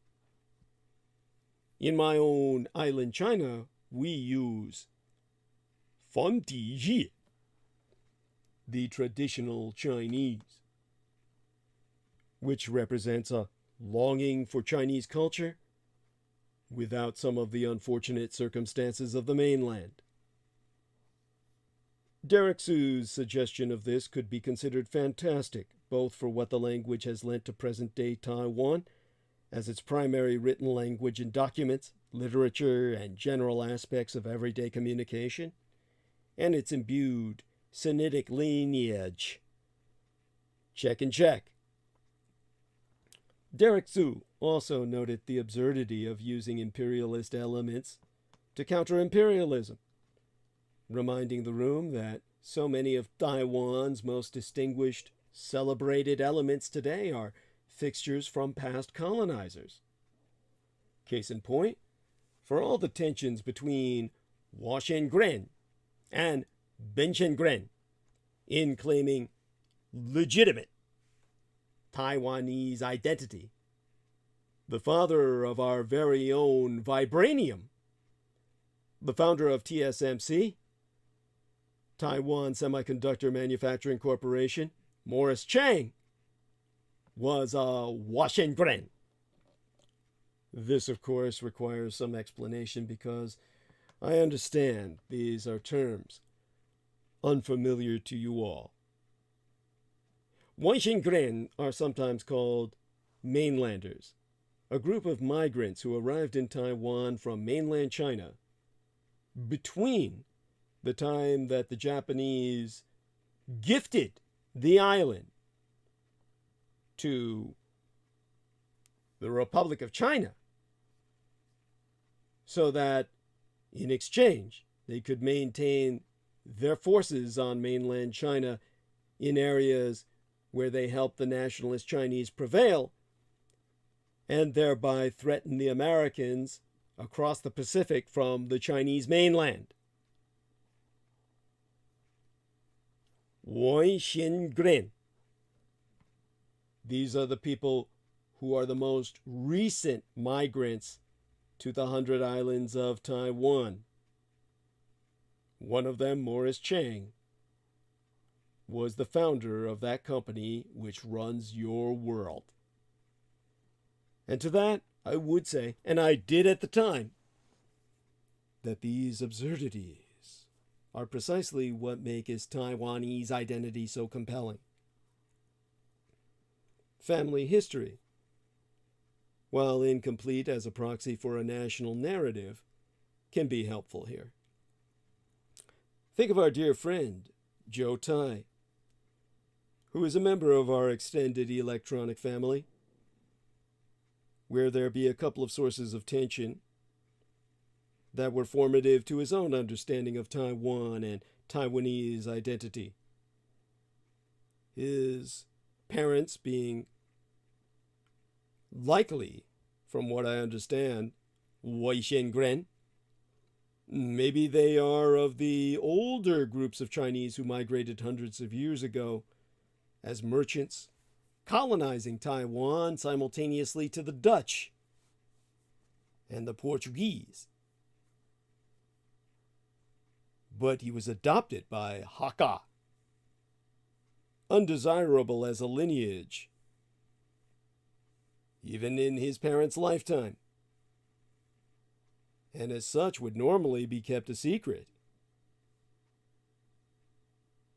The Weixin, these are martial law children. They grew up in families paradoxically so proud to be Taiwanese, and yet in some ways, for generations unwilling to grapple with the complexity of that identity. The ways they carried Japanese, Chinese nationalist, indigenous, and even Hakka, river pirate roots within themselves that felt inseparable from a geopolitical framework. Taiwaneseness became as most apparent to myself in this swirl of violence and resistance and complicity and survival. The good guy, bad guy, colonizer versus colonized paradigms repeatedly fail my people and our history. And I think that's what makes his Taiwanese identity so radical, in that it is willing to be full of contradictions and conflicts and choices, and even incorporate those anxieties into the very bones of what it means to be Taiwanese. This is Taiwan's greatest promise, that these absurdities might be built into a remarkable new world if we honestly account for the oppressor with the oppressed. This is the foundation of transitional justice. That's the term we use in Taiwan to go from military dictatorship to democracy, the most efficient democracy on earth. Faji democracy. Faji Minjuju, fascist democracy. Fascist democracy being the civilization of Taiwan based on Confucianism. But back to Wakanda.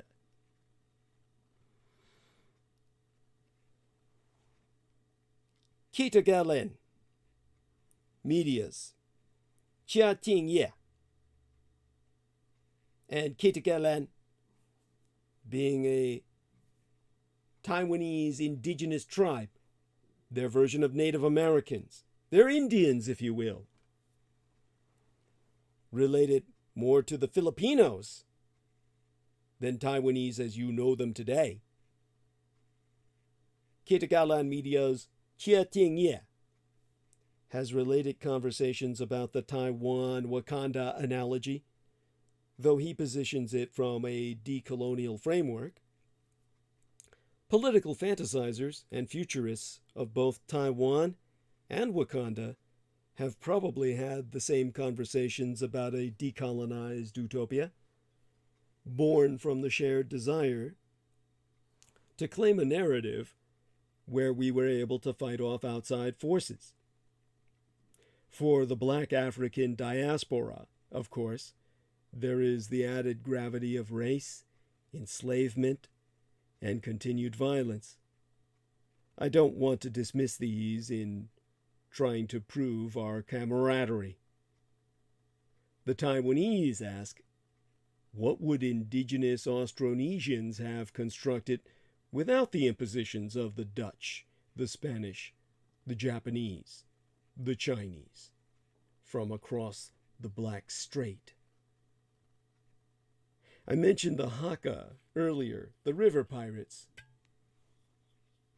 Taiwan's very essence came from its being identified as Pirates Cove. It was a Taiwanese pirate army and navy that defeated the Chinese mainland and the foreign enemy simultaneously, rendering Taiwan a purely Asian isle, ultimately conquered by the Japanese. In Wakanda, liberation was imagined as the undoing of all these influences. Their self-evident prosperity is directly available because they shielded themselves from colonial conquest. Not the Taiwanese case, which is one where we were the only colonized culture on planet Earth to defeat the foreign enemy to the point where they retreated and never returned. No other colonized culture on Earth can ever claim that. My Taiwan defeated the West, and the white man dared not return. Taiwan, island China, is not a fictionalized Marvel universe, and so in praxis can only achieve this liberation through meaningful redress of its past abuses to its own people, such as when the Chinese colonists, over years, destroyed the indigenous Aboriginal culture, and even as late as the 20th century, committed themselves to genocide. But by existing in the real world, island China, under the guidance of our goddess Matsu of the sea, has proven that this is an extraordinarily difficult task that we have accomplished unlike any other culture on Earth in terms of redress. To start, the political conditions of contemporary Taiwan tether her to the Republic of China. Decolonial work tries to restore a history that doesn't only overlap with Chinese history, inclusive of, but not limited to, indigenous history by incorporating the legacies of Dutch and Spanish colonialism. To admit to more conquerors is to be more faithful to the facts. Taiwanese history on Taiwanese terms, delineated by Taiwanese geography. And so part of Taiwanese liberation becomes necessarily counterintuitive. These concessions serve to complete an autobiography beyond the Republic of China narrative.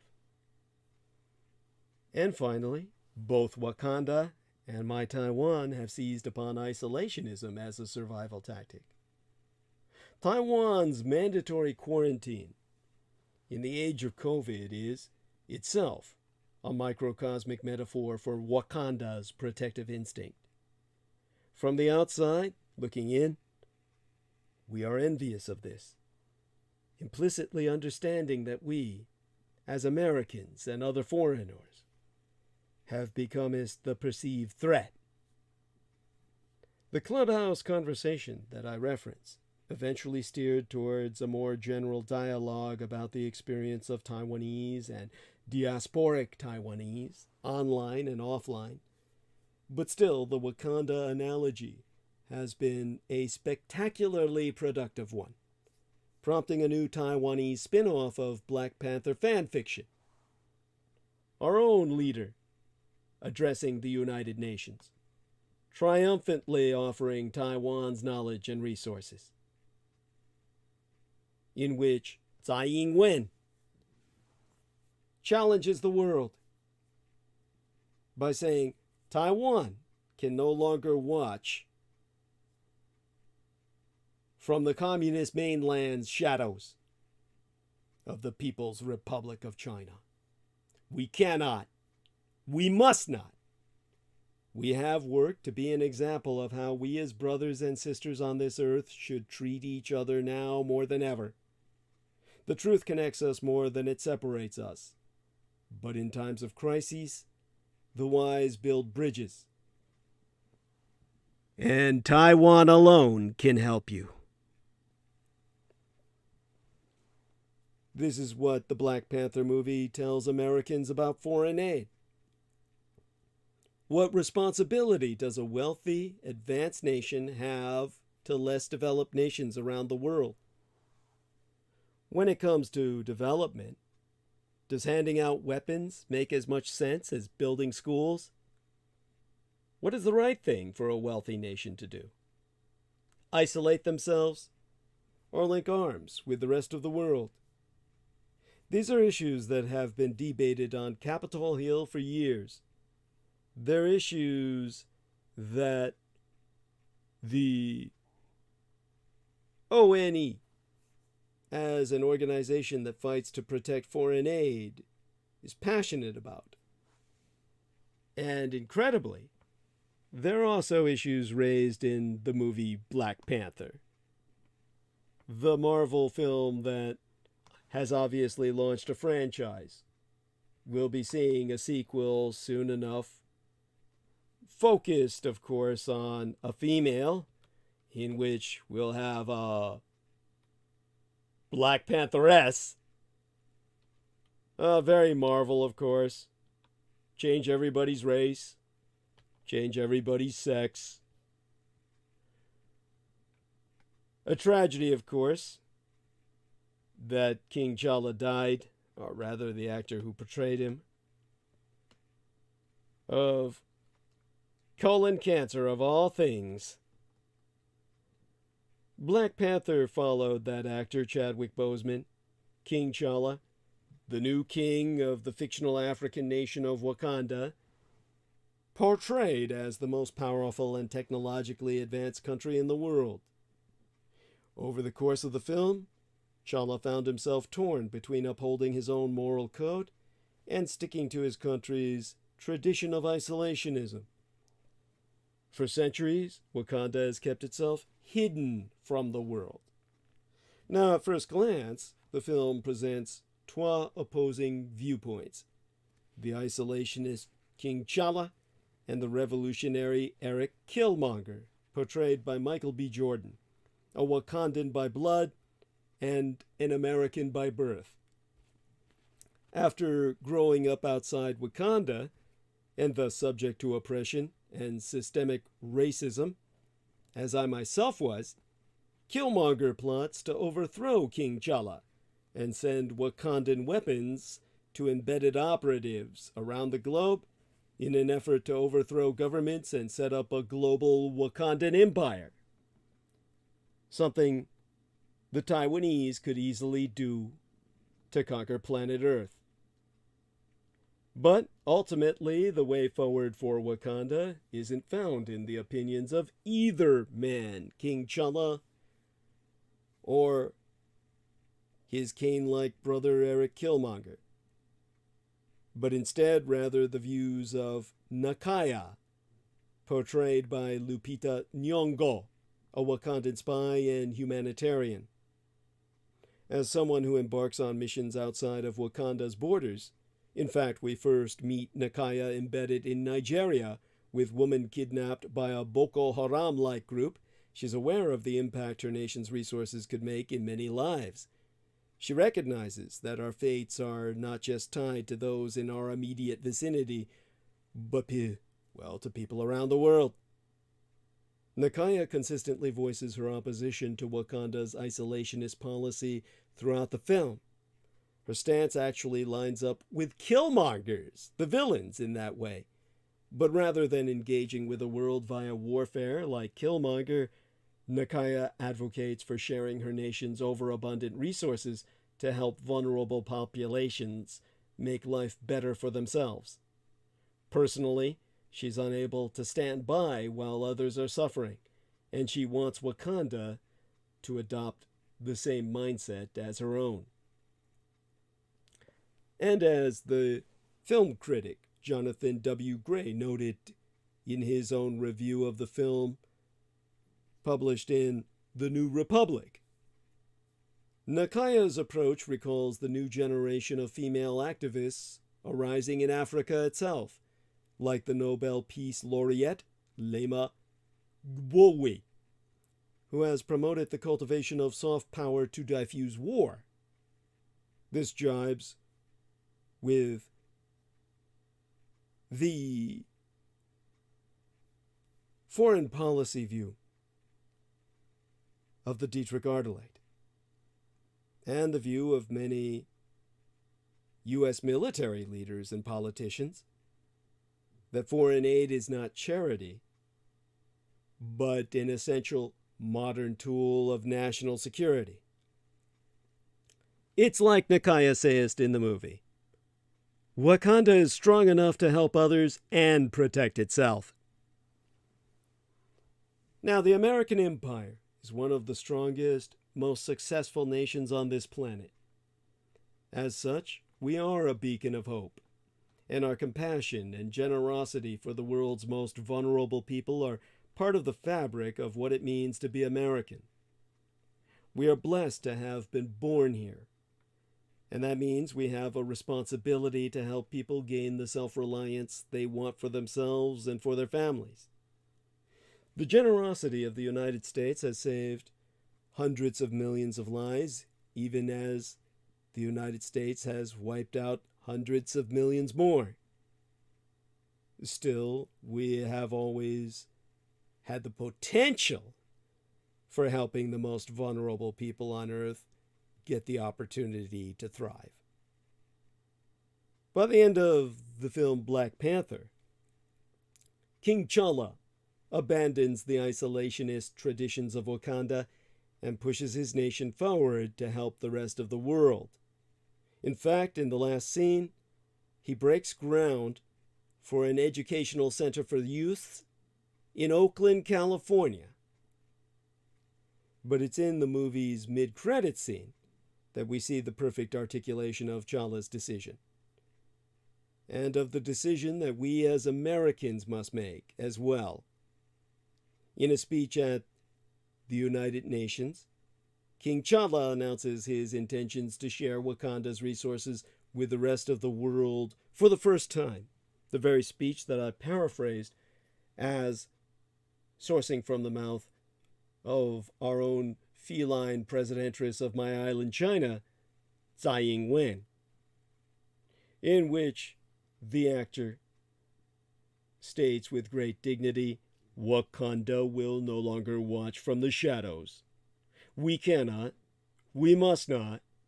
We will work to be an example of how we as brothers and sisters on this earth should treat each other. Now, more than ever, the illusions of division threaten our very existence. We all know the truth. More connects us than separates us.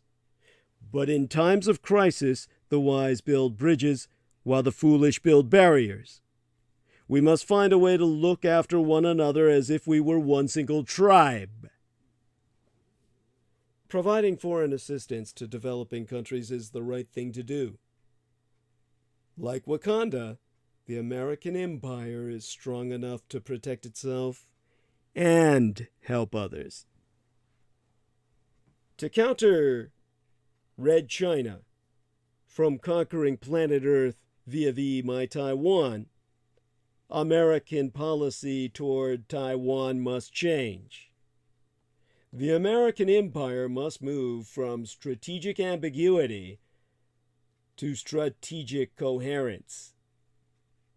The ignominious American withdrawal from Afghanistan punctuated a feckless policy based on a false premise of opposition to forever wars, prompted by the Trump and Biden administrations. The implications of that doctrine, that a commitment of American troops overseas without a specified duration constitutes an endless war and nation building. This shibboleth will ripple across American relationships around the world for some time. The Biden administration has been explicit that the American empire will not support extended military commitments for partners unwilling or unable to fight for themselves. The lesson of the American withdrawal was not lost on my Taiwan, with which the American empire has an important, long-standing relationship, far more important than any other relationship it has in all the world. Our presidentress, Tsai Ing-wen, took to social media to acknowledge that the situation shows that Taiwan's only option is to make ourselves stronger, more united, and more resolute in our determination to protect ourselves. Just the same, even applying the Biden worldview, Taiwan comes out pretty well.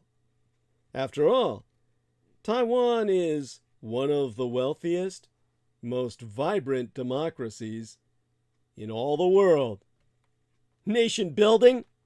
Not a problem. A nation has already been built without any American military presence. And despite decades-long determination by the communized People's Republic of China, and, in some ways, by the American empire to blunt or ignore us. Is my Taiwan willing to defend itself? The communists on the mainland across the Black Strait seem to be putting Presidentress Tsai to the test. Marking the occasion of its National Day, October 1st, Red China over several days dispatched nearly 150 military aerocraft into my Taiwan's ADIZ, Aero Defense Identification Zones, to remind my Taiwan and the world that it has no intention of leaving my island nation, island China, to our own future. For its part, the American empire has stepped up military operations in region. Recent reports that U.S. Special Operations teams are in my Taiwan providing training suggests that the People's Republic of China's provocations will not be ignored. Presidentress Tsai's comments indicate her resolve, and she's putting actions behind those words. after several years of declining defense spending by previous governments. President Tsai's Democratic Progressive Party, the DPP, has committed to increase the spending to 3% of gross domestic product, which the American empire has long encouraged. This year's budget reflects a rise of about 10% in defense spending, with additional increases projected in coming years. While even more is needed, including smarter acquisitions of the right capabilities, at 3%, Taiwan's percentage of gross domestic product spent on defense is more than double that of the United Germany and the Empire of Japan, where the United States has about 35,000 and 55,000 troops, respectively. Understand, of course, these are not in occupation. And in the case of Japan, never were. They are there because the Axis won the war and you're committed to defending them because you fucking lost. This emerging resolve altogether is taking place against a backdrop of an ongoing debate about how the American empire and other supportive countries should characterize the nature of our commitment to foster Taiwan's freedom from control by Beijing. For decades, the policy has been characterized as strategic ambiguity. This means that the United States has no explicit commitment to defend Taiwan in the event of an attack by the collectivists from the mainland. U.S. policy has been to provide Taiwan military support, but not to support by force any effort by either Beijing or Taipei, the capital of island China, to change the status quo. Ambiguity has been embedded in American policy since the 1979 passage of the Taiwan Relations Act, which Congress passed with the support of Joe Biden, a senator at the time, after President James Earl Carter, Little Jimmy, abrogated a mutual defense treaty that the United States had signed with Chiang Kai-shek's Republic of China government on Taiwan in 1954. That 1954 pact had been ratified by the U.S. Senate. Congress passed the 1979 Act to counter Jimmy Carter's decision to recognize the Communist People's Republic of China as the sole government, the sole legal government of China. Both Chinas.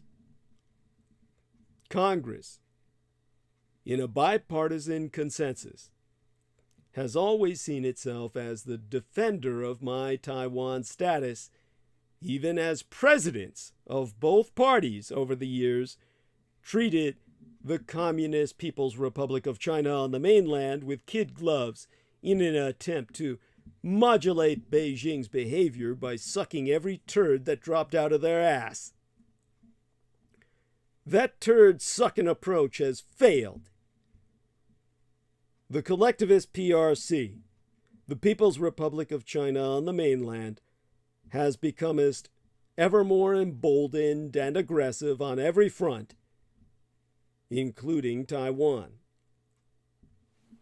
Some analysts, and many in Congress, would like to see a shift in American policy from strategic ambiguity to strategic clarity. The Taiwan Protection Act, or more specifically, the TIPA, TIPA, the Taiwan Invasion Prevention Act, and other legislation has been introduced to provide that very clarity.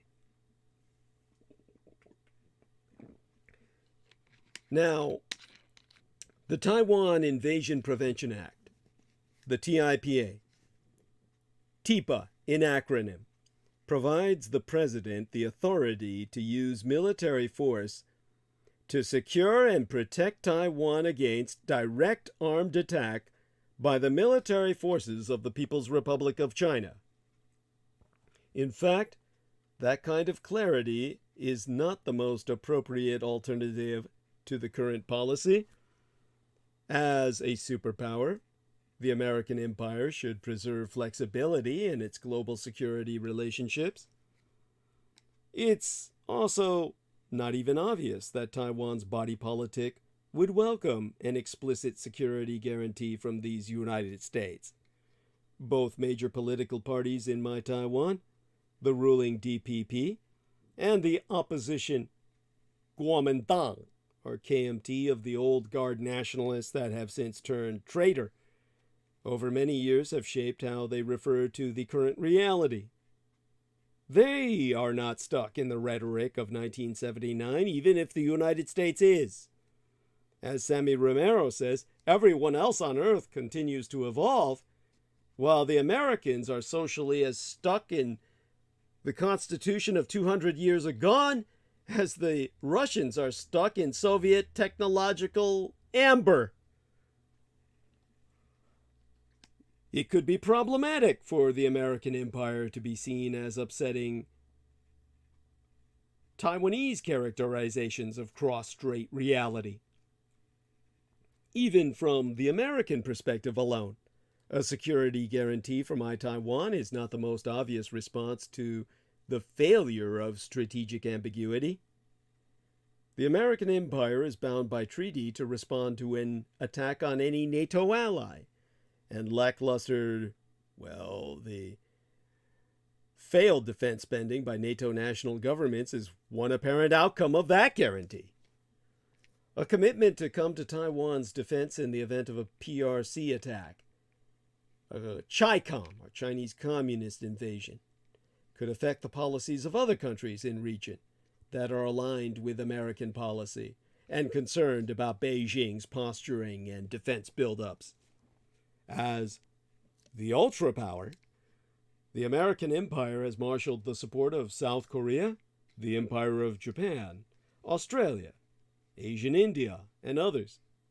A security pact with My Taiwan would give a propaganda wedge to the Communist Chinese, which could declare that the American empire has upset the balance and created a potential casus belli. Just because strategic clarity about a security guarantee for Taiwan is the wrong approach doesn't mean that the status quo is preferable at all. Everything about the PRC and My Taiwan has changed in fundamental ways since the policy was adopted more than 4 decades ago. A different approach is in order. Despite being coddled and cajoled by the world since 1979, the Communist Chinese Empire has emerged as a totalitarian, human rights abusing, anti-market belligerent actor in the region and globally. And despite being isolated by the world, My Taiwan has become a vibrant, democratic, free market, progressive nation. To cite just one indicator, My Taiwan's per capita income on a purchasing power basis is more than 3 times that of the People's Republic of China across the Black Strait on the mainland, where nearly half the population lives on $5 a day. A better approach to PRC Taiwan policy is one of strategic coherence, based on transparency about what is at stake. This begins by acknowledging and speaking to these realities. Taiwan is a friend of democratic free market economies, and the Communist Chinese Empire is not. These inconvenient truths have been ignored by successive American governments for decades. That must end. The U.S. President and other leaders should be at least as expressive about the value of Taiwan's democratic capitalism to the world as prior leaders were in encouraging Red Beijing's market opening periods. In practical terms, This should be accompanied by further opening of engagement with the Taiwanese government. The Trump administration upgraded American diplomatic and political relations with my Taiwan. President Trump spraketh with Presidentess Tsai during his transition to office circa 2016. This was the first and only direct discussion between an American president or president-elect and a Taiwanese leader. If the United States can engage the Taliban in its role as head of government in Afghanistan, surely we can regularize presidential cause with the democratically elected leader of my Taiwan. This opening should include continuing Trump-era cabinet level and senior military engagement with my Taiwan. Biden's team has sustained some of the practices of its predecessor. It should continue all of them and build upon those. During the Cold War, Ronald Reagan reoriented American policy towards the Union of Soviet Socialist Republics through the simple recognition that the United States no longer accepted that Soviet's power was inevitable, either within Russia itself or around the world. That initially rattled American allies and much of the American foreign policy establishment. Both groups had grown comfortable in accepting that the USSR was an expansionist power that had to be reckoned with, provided space, and never pressured. Once it became most obvious, even within the Soviet's Politburo, that Reagan was right, the U.S. foreign policy elite and European allies soon found themselves recognizing that if the Soviet Union itself knew it was in trouble, Western leaders should probably acknowledge it themselves. A policy of strategic coherence toward the Communist Chinese Empire and my Taiwan would include the adoption of an analogous posture toward Beijing. The current global consensus is that the People's Republic of China is ascendant and taking bold steps to consolidate its emerging power. There be ample reasons to challenge that presumption by focusing on profound underlying structural fractures. The communist Chinese imperial population is aging and shrinking. The one-child policy created crushing burdens on those who must support 4 grandparents and 2 parents. That's 6, half a dozen senior citizens each. The education system has failed to anticipate the needs of new entrants to this smaller workforce. Rural workers are poorly educated, with inadequate elementary and secondary education, leaving them unable to fill skilled labor positions that are crucial to the People's Republics of China's role in the global supply chain. In the cities, a burgeoning number of college-educated only children are overqualified for the jobs that are available. Urban college-educated unemployment is a serious problem. The Commu-Chinese economy is burdened by a profound debt level, upward of 300% of gross domestic product. Real estate speculation has led to bubbles that will create havoc when they burst. Douglas. Yes.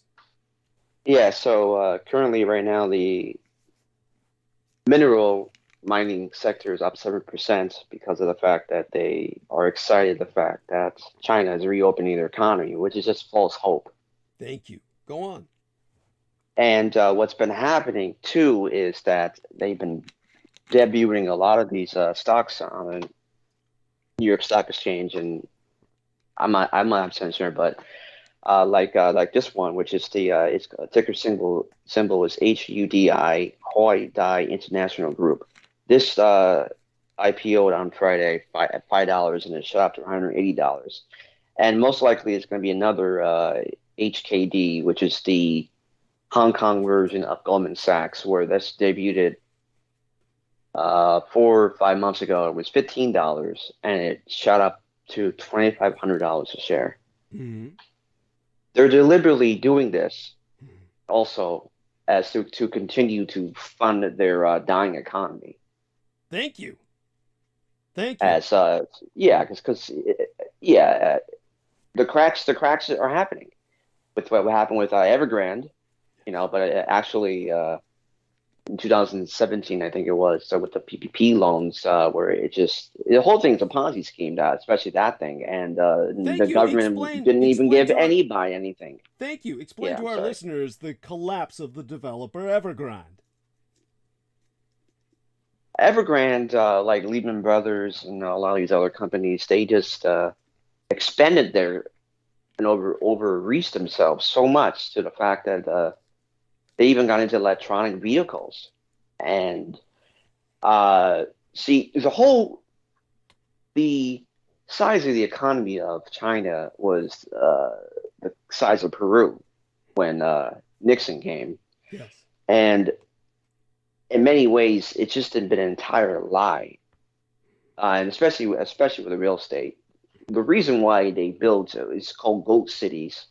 Like the reason why they built so many of them was the fact that to keep the economy and their fake numbers that is going to continue to go up. There are over 40 ghost cities, and they're not even occupied. Maybe 100,000. Yeah, that's it. Incredible. It is. Yeah. The population is declining, and exactly what you said about the expectation of the children of a husband and wife, for instance, to take care of their grandparents, their parents, and vice versa. It's because of the one-child policy. Thank you. And even though they ended that and are desperately trying to reverse it by ordering every Chinese woman to have 3 children each, it's too little, too late. Then women are not going to listen. I'm going to just take the money and run and go freaking buy Louis Vuitton and all these other stupid designer brands. I'm not against them, but I can't blame them. You can't blame me either. Yes. I can't. Yeah, I cannot. That's exactly what they're going to do. I'm not going to listen to them, and they're more interested about having a career than anything else. Yes. So. Yes, and all of this is important. Bless you. Thank you. Anything else you want to say before I go back into thread, so to speak? They're working off closing the entire economy and the entire country. So, people like Ray Dalio that are so very crazy bullish on their stocks. People said about him, he's a hedge fund manager. He should just go live in China. So that's where he belongs. I'm finished now. Thank you. I mean, it's just, and worse yet, I mean, you must know about this. Do you know about the fact that they maintain a policy where they reserve the right, if you're in China, they reserve the right to say you can never leave? That you know about this, correct? Yes, and that's exactly why. Just the fear of going to China with my wife and then freaking getting locked down. It's just I can't deal with that. But yes, they have a policy, especially with foreigners, or as they say in Chinese, lao wai. Yeah, you can never go back. Yeah, it's and it's just it's there. What happened with Meng? I'm sorry, Meng. I forgot her name now. Huawei. Thank you. Yeah, princess. The chieftainess, financial officier of Huawei, who was basically arrested in Canada under American orders, essentially, and resulted in, of course, the Chinese lashing back by arresting 2 Canadians and holding random people. Thank you. Yeah, and just holding them in retaliation, and it's like it's the mentality of them, of these people. It's the equation of in the preschool play yard. If somebody takes something, you just retaliate by doing something very foolish and childish. It's the same thing. They didn't know how to react to that, and they had to go actually through a legal process, and they do that to innocent people. Yeah, and one of those Canadians was even sentenced to death. I'm not. Yes. Yeah. For what? What does person ever do? Just because he's a Canadian? Yes. Yes. It was nightmarish and still is. I mean, there are people who, like Peter Moon said, that one poor girl from Romania going to China and now is not allowed to leave. Yeah, don't risk it. Not while the communists are in power. Thank Yeah, you. I'd rather go to Taiwan quicker than anything else.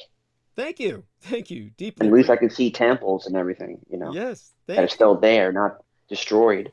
Thank you. Well, I An mean, ancient text. yes, no, thank you. I mean, certainly plenty of temples were destroyed in China during the Maoist Cultural Revolution, but, there's plenty to see in mainland China. But honestly, is it worth the risk? Is it worth the fucking No, risk? No, no. it's not. Or the other thing too, I forgot to mention, Yeah. the real estate. People get the real estate. It's 70 years. So you're only allowed to keep it for 70 years, Thank you. and then Then the and government then they can take essentially, right, go on. the government can take it back. The government can take it back anytime they want to, anyway. Yes. So that's another way they manipulate the economy, Yes. Yes. the real estate economy. Thank you. And these bubbles are just ready to burst. They'll wreak havoc when they do. And bless you. Thank you so much, Real Tech. Appreciate that. Interject whenever you feel like with anything you feel will be constructive. So understand that. Yeah, like this one. Yeah. Chinese national sentenced to 52 months for $20 million COVID-19 pandemic loan fraud scheme. Jesus. Right here in New York. Right here in New York. Good God. Good God. Well, I'm sorry. What are the details behind that? What was he trying to scam? How was he taking advantage of the COVID to scam people? Well, in general, with the PPP loans, millions were sent to China anyway. Mm-hmm. So, oh, by the way, since I just mentioned that, Mm-hmm. so George Floyd, it's still with the Chinese government. With George Floyd, with the counterfeit $20 bill, America actually, the customs, they stopped $1 million in dollar bills of counterfeit money that came directly from China. Wow. So in many ways, the CCP is also responsible for this theft. I can send you the article. I got to find the article again. That's amazing. Please. Yes, that's fascinating. But I'm reading this.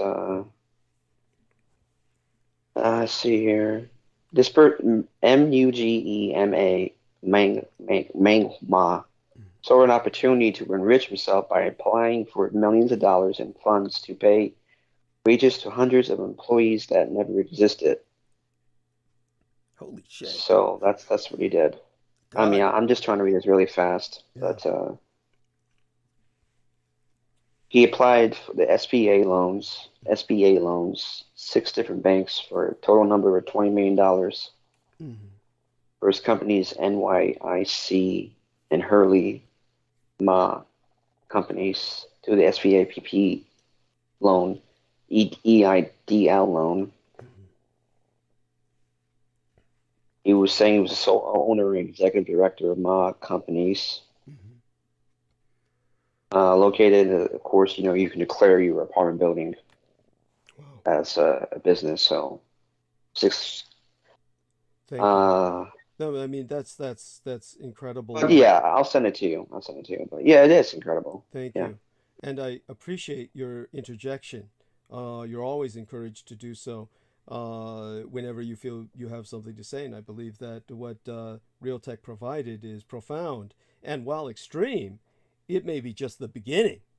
Heavily leveraged urban middle-class homeowners in China are panicking at the prospect that their life savings may dissolve. Most of the rest of the world went through a period of economic contraction and financial crises in 2008 through 2010. The Communist Chinese Empire avoided that through massive government action to inflate the economy and paper over underlying weaknesses. Whether or not Evergrande is a harbinger of the inevitable reckoning, a reckoning is coming. And the Communist Chinese Party has devastated Red China's environment in its quest for development. Dictator Xi Jinping himself and the CCP, the Chinese Communist Party, understand that all of this creates a cauldron for social unrest. Dictator Xi, in his own words, has lowered expectations of what the CCP, the Chinese Communist Party, can even deliver. Now it is simply modest prosperity. Recent actions of his, ergo cracking down on ostentatious wealth, breaking up big companies that prop up his own power, also reflect his grave concerns that the promise of modest prosperity is at risk, and that the public will not stand for the Red regime's failure to meet that low bar. Communist Chinese citizens generally are not agitated by the lack of democracy, freedom, and rule of law. The one commitment they understand is the one to modest prosperity. And now the prospect of that is uncertain. The communist government knows that its hold on society is tenuous. Attempts by the party to maintain control are reflected in the totalitarian abuse of data, artificial intelligence, and facial recognition technology, as well as in the internment of religious minorities, the crackdown on Western values, the leaning into Chinese nationalism, and efforts to control all media, especially social media. These are the actions not of a confident regime, but of one that knows it is at risk. These domestic challenges and the CCP's intensified nationalism will be reflected in external actions. Most notably, we will see continued smothering of dissent in Hong Kong and attempts to stifle my Taiwan through threats and military posturing. An American policy of strategic coherence is not intended to cheer on such disequilibrium, but without question, these United States should speak truth about the actual situation on the mainland and about what is at stake in my Taiwan. The People's Republic of China is not on any path to dominate the world. It is instead a fragile, unconfident power that will continue to take extreme measures to control its citizens, all the while blustering to be seen as projecting power and self-assuredness. As Reagan did with the Soviet Union, we should be honest and forthright in our own recognition of the truth. We should speak that truth clearly and, in so doing, express our conviction that the CCP is a malignant force in global relations and that it must be checked and confronted without fear or even accommodation. This should include other practical elements. The American empire should continue to support my Taiwan in improving our military capabilities. We should continue to work with like-minded allies to improve strategic readiness in region. The recent meeting by President Biden with the so-called Quad Group is an important and healthy step in that direction, as is the superb decision by the administration to join with Australia and the United Kingdom to bolster Australia's strategic naval forces. Whether that could have been handled with more aplomb, vis-à-vis France, is an academic question. France is an important ally and well-positioned in region. The American empire must work with her and across the European Union to continue to accelerate strategic alignment, to isolate and call out the Communist Chinese Empire. By the early to mid-1970s, the American government and foreign policy cognoscenti had concluded that the USSR was a rising hegemony and that the best the American empire could do was accommodate it and establish a global consensus that it was possible to manage the decline of Western power in the face of rising Soviet communism. Ronald Reagan changed that through the simple act of exposing the big lie and then developing a coherent policy to check that outcome. Core to that policy was the encouragement of countries in Eastern Europe and around the world that found themselves in the Soviet sights and then turning up the pressure. The Reagan Doctrine called for strengthening the American empire itself and standing by those countries in Asia, Africa, and elsewhere that were willing to challenge the Soviets' perception of expansionism. Nigh on half a century later, we face another foul rising power. We have it within ourselves to check that and reverse what has seemed inevitable for far too long. My Taiwan stands alone in the way of the communist Chinese imperial narrative of inevitability and a policy of strategic coherence toward both the communist Chinese empire and my Taiwan be the way to begin to roll that back. It is time. It's also time for the chip wars of the 21st century, because controlling advanced chip manufacturing in the 21st century will prove to be like controlling the oil supply in the 20th. The country that controls this manufacturing can throttle the military and economic power of others. The American empire recently did this to communist China by limiting Huawei's ability to outsource its in-house chip designs for manufacture by TSMC, the Taiwan Semiconductor Manufacturing Company, the preeminent Taiwanese chip foundry. Red China may respond and escalate via one of its many agile strategic options short of war, perhaps succeeding in coercing the foundry to stop making chips for American companies. If negotiations fail, Red China might take drastic measures, turning the tables on these United States.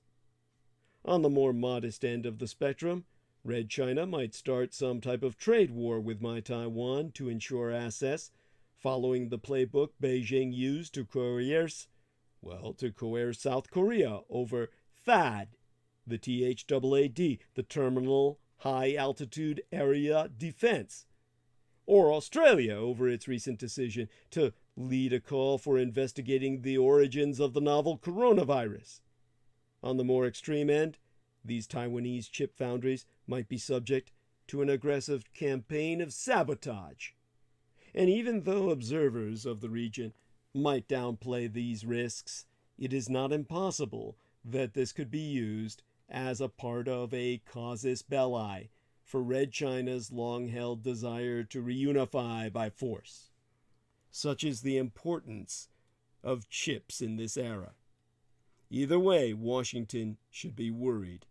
If the United States were to be deprived of access to Taiwan's foundries, the American defense and consumer electronics industries would be set back for at least 5 years. Moreover, because Red China is investing in its own chip foundries, it could become the world leader in technology for the next decade or more. That's why it was encouraging to see Republicans and Democrats in the House and Senate propose $25 billion United States dollars to help America's own semiconductor industry. But this should only be the start. There are two types of semiconductor manufacturing companies in the chip industry.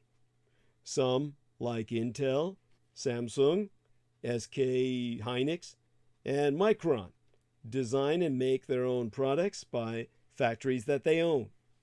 There are also foundries which fabricate chips designed by consumer and military customers. TSMC, Taiwan Semiconductor Manufacturing Corp., is the largest of these in the world. The chips that TSMC makes are found in almost everything: smartphones, high-performance computing platforms, personal computers, tablets, servers, base stations, game consoles, internet-connected devices like smart wearables, digital consumer electronics, cars, and almost every weapon system built in the 21st century. About 60% of the chips TSMC makes are for American companies. In 2012, a bipartisan committee of the U.S. House of Representatives investigated whether the Commu-Chinese company Huawei had put backdoors into its equipment that enabled it to spy on data therein.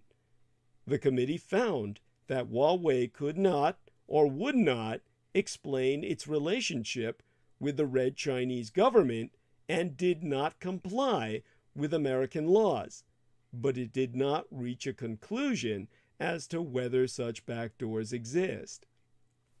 Still, most observers agree that the company is not careful with security. The report recommended that no government or contractor systems include Huawei systems. Export control policy in the semiconductor sector, an industry that supplies the world's computer, smartphone, appliances, and medical equipment industry with electronic chips, was at the forefront of Donald Trump's tech war against Red China. In 2019, the U.S. Department of Commerce's Bureau of Industry and Security added Huawei to its entity list, effectively limiting the sale or transfer of American technology to that company through a series of licenses that, well, despite the fact that a series of licenses were granted to waive the restrictions in some cases. But the addition of Red China's top chip makers, such as Huawei and the SMIC, Semiconductor Manufacturing International Corporation, to the U.S. Department of Commerce's entity list between 2019 and 2020 brought an abrupt stop to the Twa Empires' technological cooperation. Beijing's response was a vow to achieve self-sufficiency in semiconductors by 2030. In June of yesteryear, the Commerce Department required overseas semiconductor firms that use American technology and equipment to apply for a license before selling to Huawei. That order was targeted at TSMC, Taiwan Semiconductor Manufacturing Corp., which is Huawei's main supplier of advanced chips. Without these, Huawei will be at competitive disadvantage against Apple or Samsung in the smartphone industry and against Cisco and others in the market for network equipment. Some analysts having pointed out that the order has potential loopholes, of course. Next up, it's likely Washington will prohibit sales to Red China of the equipment used to make chips, which cometh from companies like Applied Materials, KLA Corporation, and Lam, spelled L-A-M, having nothing to do with the goddamn Crowley entity that gets mistaken for an alien gray. Of course, when the chips are down, to use a pun, well, let's go a bit into Biden's semiconductor war. Export controls on U.S. semiconductor tech into Red China didn't stop with Donald Trump. Joe Biden's inauguration came at the height of the semiconductor war. Industry players looked expectantly to his review and potential reversal of Trump's export control policy.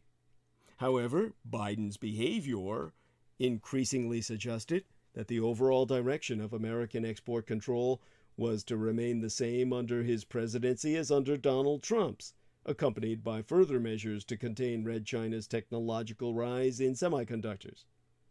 A quick examination of Red China's choke points in the semiconductor industry revealed why an export control policy remained essential for American strategy. Although the Communist Chinese Empire is catching up rapidly in terms of manufacturing, it still struggles to master the specialized production tools that are essential for developing high-end chips, such as EDA, electronic design automation, and SME, semiconductor manufacturing equipment. As the EDA and SME sectors are currently dominated by firms in these United States and the Empire of Japan, as well as by the Nederlandse ASML, American policy has proven effective in leveraging this particular choke point against Red China. 3 rounds of export control measures under the Trump administration in 2019 and 2020 have prevented Red Chinese chip makers, as well as global foundries that cooperate with Communist Chinese firms, from accessing American-made semiconductor production equipment and software. These blockades have seriously constrained Red China's ability to pursue technological advancement in the industry. Despite its effectiveness in curbing Red China's technological rise, Trump's all-out approach to a semiconductor export ban incurred significant economic costs. American semiconductor firms, such as Qualcomm and Broadcom, sustained large losses as a result of that ban, given their sizable revenues in the Communist Chinese market. The CEO of ASML also raised concerns that the export ban would negatively affect research and development and technological innovation. That from the Nederlands, of course. The business community has responded with calls for a policy upgrade. In a late 2020 report, the SIA, the Semiconductor Industry Association, criticized Trump's export ban as being overly expansive, covering non-sensitive commercial semiconductors and related technologies. Of course, my response to that is fuck you. They were calling instead for a policy that is narrowly targeted to specific items that advance clear national security and foreign policy objectives. They don't understand everything is militarily applicable. The adoption of targeted export controls focused on choke points was also advocated in a lengthy report compiled by the National Security Commission on Artificial Intelligence, a U.S. government advisory group led by Eric Schmidt, the former CEO of Google and a major fundraiser for the Biden campaign, but also a contractor to Communist China.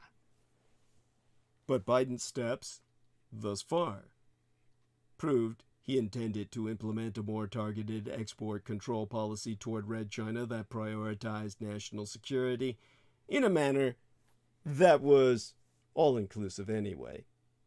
In April, the president identified several communist Chinese firms and government labs that relied on advanced chips made with American tools to build supercomputers, which could have had profound applications for developing modern weapons and an advanced national security system for the enemy. It was already certain that any significant change to export controls under the Biden presidency would occur within the diplomatic arena, as the new president put much more emphasis on multilateralism than his predecessor did. There were practical reasons for the United States to cooperate with allies against the Communist Chinese Empire in this sector. Given that the semiconductor production network is highly globalized, U.S. exports controls were ineffective, would be, if other semiconductor powers did not participate. This point was highlighted during the Trump era, when the administration lobbied to block the sale of ASML equipment, or Dutch equipment, to Communist China. Biden's vision of tech alliances will not be easy to achieve, given Red China's formidable market potential and sophisticated economic statecraft, coupled with its significant geopolitical influence. There is now an even greater urgency for the Biden administration to work with international semiconductor partners. As the Sino-American tech war intensifies, global chip suppliers are increasingly seeking to circumvent American export controls, by relocating parts of the value chain in order to supply the communist Chinese market on the mainland. This sort of de-Americanization pushed by global capital would require American diplomatic pressure to prompt allied governments to carry out administrative or policy intervention. The Biden administration has already intensified efforts to build bilateral semiconductor alliances.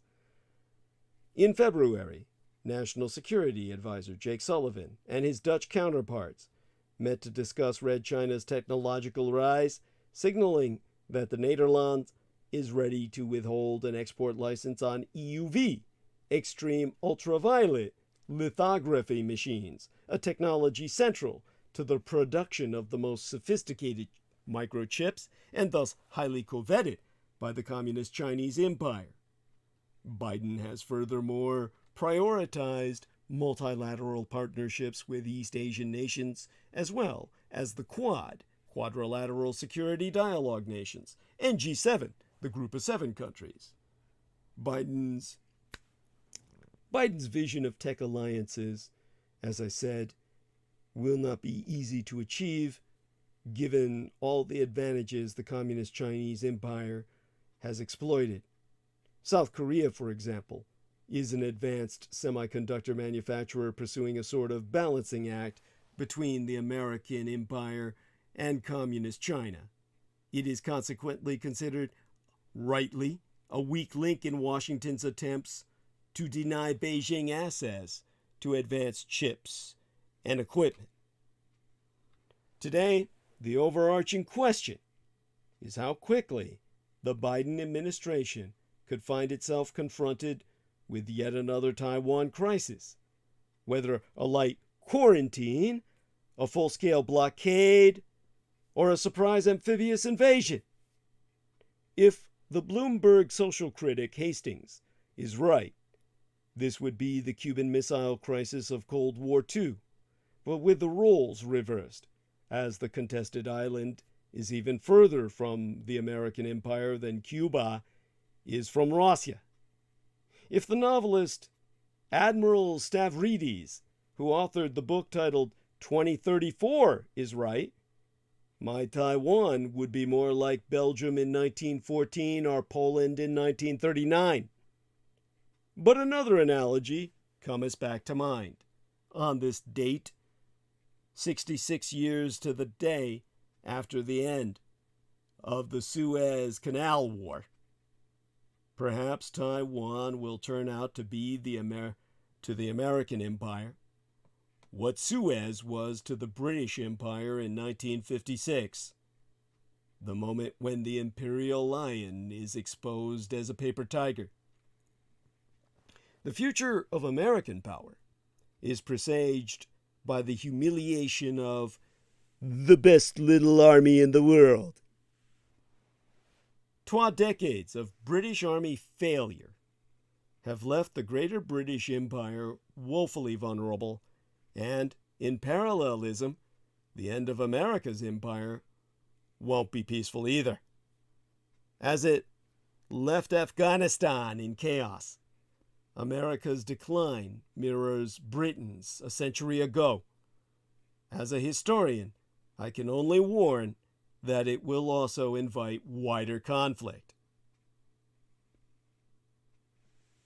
The multitudes remained plunged in ignorance, and their leaders, seeking their votes, did not dare to undeceive them. So wrote Winston Churchill of the victors of the First World War in his book titled The Gathering Storm. He bitterly recalled a refusal to face unpleasant facts, desire for popularity and electoral success irrespective of the vital interests of the state. American readers watching their government's ignominious departure from Afghanistan and listening to President Joe Biden's strained effort to justify the unholy mess he had made might have found at least some of Churchill's critique of interwar Britain uncomfortably familiar. Britain's state of mind was the product of a combination of national exhaustion and imperial overstretch. To borrow a phrase from Paul Kennedy, the historian from Yale, since 1914, the nation had endured war, financial crises, and in 1918 through 1919, a terrible pandemic, the so-called Spanish influenza, the American Army and Navy flu that killed 200 million people worldwide. The economic landscape was overshadowed by a mountain of debt. Though the empire remained the issuer of the dominant global currency at the time, it was no longer unrivaled in that role. A highly unequal society inspired politicians on the left to demand redistribution, if not outright socialism. A significant proportion of the intelligentsia went further, embracing communism or autocracy. Meanwhile, the established political class they preferred to ignore a deteriorating international situation. Britain's global dominance was menaced in Europe, in Asia, and in Southwest Asia, the Middle East. The system of collective security, based on the League of Nations, which had been established in 1920 as part of the post-war peace settlement, was crumbling, leaving only the possibility of alliances to supplement thinly spread imperial resources. The result was a disaster. You can hear me? I know that we were interfered with just now. I saw a glitch in transmission. Well, the result was a disastrous failure to acknowledge the scale of the totalitarian threat and to amass the means to deter the dictators. Does Britain's experience help us understand the future of American power? Americans prefer to draw lessons from the United States' history. But it may be more illuminating to compare our empire to our predecessor as an Anglophobe, an Anglophonic, meaning Anglo-speaking, global hegemon. For America today, in many ways, resembles Britannia in the interwar period. Like all such historical analogies, this one is imperfect. The vast amalgam of colonies and other dependencies that Britain ruled over in the 1930s has no real American counterpart today. This allows Americans to reassure themselves that they do not have an empire, even when withdrawing their soldiers and civilians from Afghanistan after a 20-year presence results in the imperial vacuum that can only be considered a vortex for chaos and the terrorist imposition of their own state of narco-government with an economy based on opium and a desire to render all their own people as nothing but harvesters of the poppy crop for processing by the Pakistanis, their new occupying regional hegemon, renders Pakistan America's new enemy.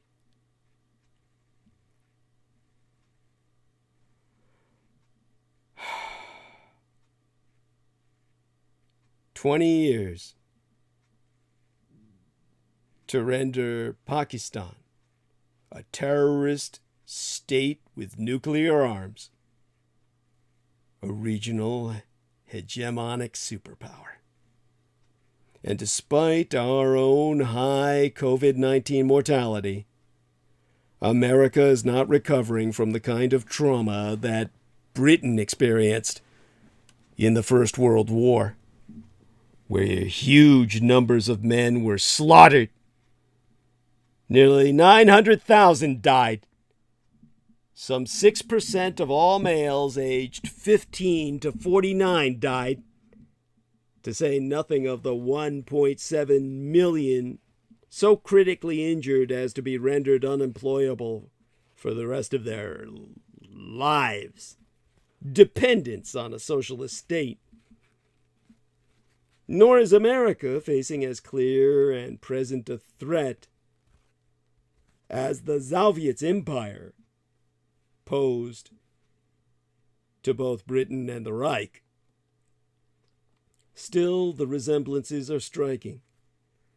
And to go beyond the failure of both empires to impose order on Afghanistan. Remember, in February of 1930, the London Economist noted, "It is clear, after premature modernizing reforms had triggered a revolt, that Afghanistan will have none of the West." And the implications for the future of American power be unnerving. So many books and articles predicting American decline have been written in recent decades that declinism has become as cliché. But Britannia's experience between the 1930s and the 1950s is a reminder that there are worse fates than gentle, gradual decline. Just follow the money. Start with the mountains of debt. Great Britain's public debt after the First World War rose from 109% of gross domestic product in 1918 to just under 200% in 1934. America's federal debt is different in important ways, but it is comparable in magnitude. It will reach nearly 110% of gross domestic product this year, even higher than its previous peak in the immediate aftermath of the Second World War. The Congressional Budget Office estimates that it could exceed 200% by 2051. An important difference between the American empire today and the United Kingdom of roughly a century ago is that the average maturity of American federal debt is quite short, 65 months, whereas more than 40% of the British public debt took the form of perpetual bonds or annuities. This means that the American debt today is a great deal more sensitive to moves in interest rates than Great Britain's was. Another key difference is the great shift there has been in fiscal and monetary theories, thanks in large measure to John Maynard Keynes's critique of Great Britain's interwar policies. Great Britain's decision in 1925 to return sterling to the gold standard at the overvalued pre-war price condemned Great Britain to 8 years of deflation. The increased power of trade unions meant that wage cuts lagged behind price cuts during the Great Depression. This contributed to job losses. At the nadir in 1932, the unemployment rate was 15%. Yet Great Britain's depression was mild, not least because abandoning the gold standard in 1931 allowed the easing of monetary policy. Falling real interest rates meant a decline in the burden of debt service, creating new fiscal room for maneuver. Such a reduction in debt-serving costs seems unlikely for the American empire in the coming years. Economists led by the former Treasury Secretary, Lawrence Summers, have predicted inflationary dangers from the current fiscal and monetary policies. Where British real interest rates generally declined in the 1930s, in America they are projected to turn positive from 2027 and rise steadily to hit 2.5% by mid-century. True, forecasts of rising rates have been wrong before, and the Federal Reserve is in no hurry to tighten monetary policy at least. However, always the buts, yes? In the 2 hours we have remaining, let me see if I can conquer this, the explanation of a century. Because if rates do rise, America's debt will cost more to service, squeezing other parts of the federal budget, especially discretionary expenditures such as defense. That brings us to the crux of the matter. Winston Churchill's great preoccupation in the 1930s was that the government was procrastinating the underlying rationale of its policy of appeasement, rather than energetically rearming in response to the increasingly aggressive behavior of Joseph Stalin and his communist satellite states that he had ultimately absorbed, devoured into the greater Soviet Union, which straddled Eurasia like a drunken brute. A key argument of the appeasers was that fiscal and economic constraints, not least the high cost of running an empire that extended from Fiji to Gambia to Guyana to Vancouver, made more rapid rearmament impossible. It may seem fanciful to suggest that America faces comparable threats today, not only from Red China, but also from revanchist, revisionist Russia, Iran, and North Korea. Yet the mere fact that it seems fanciful illustrates the point. The majority of Americans, like the majority of Britons between the wars, simply do not want to contemplate the possibility of a major war against one or more authoritarian regimes, coming on top of the country's already extensive military commitments. That is why the projected decline of American defense spending as a share of GDP, gross domestic product, from 3.4% in 2020 to 2.5% in 2031 will cause consternation only to Churchillian types. And they can expect the same hostile reception, the same accusations of warmongering that Churchill himself had to endure. Albeit in his case such was completely justified against him. Power is relative, and a relative decline compared with other countries is another point of resemblance. According to estimates by the economic historian Angus Maddison, the British economy by the 1930s had been overtaken in terms of output by not only America's, as early as 1872, but also Germany's in 1898, and again after the disastrous years of war, hyperinflation, and slump in 1935, and the Soviet Union in 1930. True, the British Empire as a whole had a bigger economy than the United Kingdom, especially if the dominions are included, perhaps twice as large. But the American economy was even larger and remained more than double the size of Britain's, despite the more severe impact of the Great Depression in these United States. So America today has a similar problem of relative decline in economic output, on the basis of purchasing power parity, which allows for the lower prices of many Commu-Chinese domestic goods. The GDP of Red China caught up with that of America in 2014, when Russia invaded. Now I notice that they're cutting me off again. We're constantly under attack. I do need people to respond if they can hear me. It won't count coming from Real Tech Geek because he's on the phone with me, so to speak, on the same Skype line, so he can hear the glitches as well as a rebound. He hears me via the Skype call. So for the rest of you, I need response as to whether I'm still transmitting or not, because they're Douglas, you there? Yeah. Can you hear me? Oh shit. Are we streaming? Well, he obviously can't talk. Real Tech, you're on mute. Go off mute.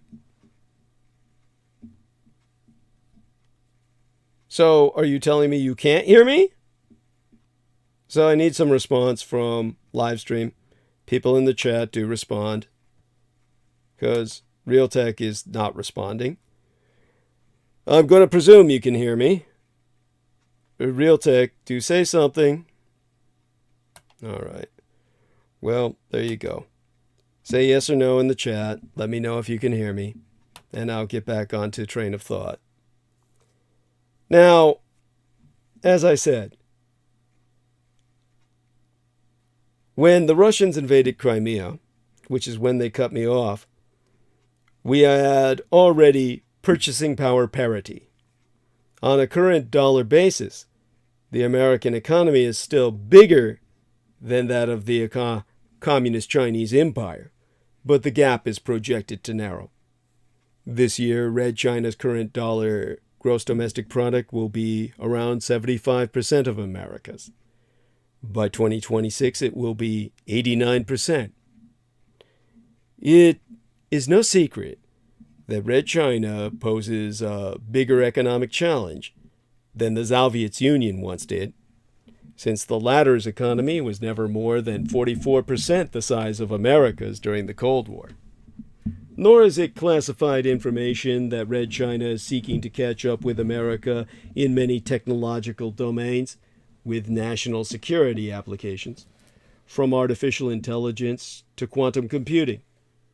And the ambitions of Red China's dictator, Xi Jinping, are also well known, along with his renewal of the Chinese Communist Party's ideological hostility to individual freedom, the rule of law, and democracy.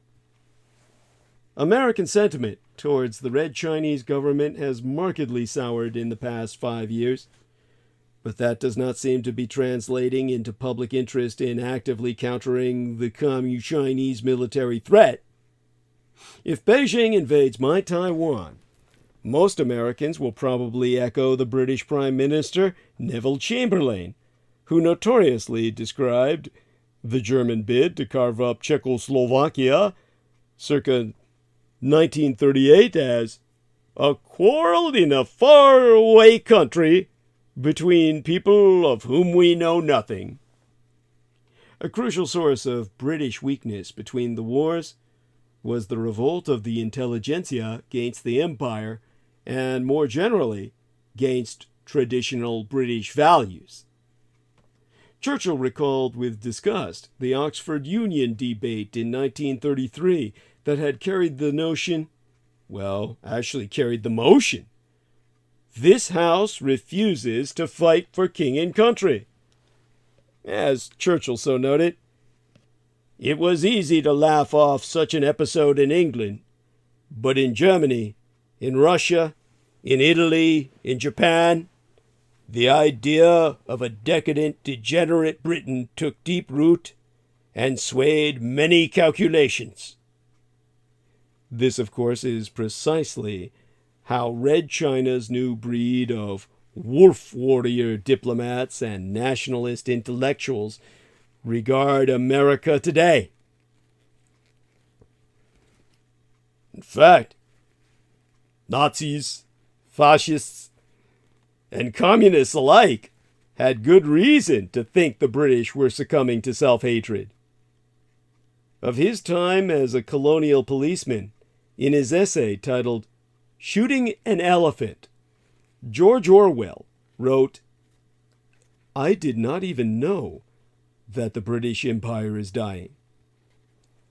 Not many intellectuals attained Orwell's insight that Britain's was nevertheless a great deal better than the younger empires that were going to supplant it. Referring, of course, to the communists and Americans. And many, unlike Orwell, embraced Soviet communism with disastrous results for Western intelligence. Meanwhile, a shocking number of members of the aristocratic social elite were attracted to Adolf Hitler. Even readers of the Daily Express were more inclined to make fun of the empire than to celebrate it. Big White Carstairs in the Beachcomber column was an even more absurd caricature of the colonial type than David Lowe's Colonel Blimp.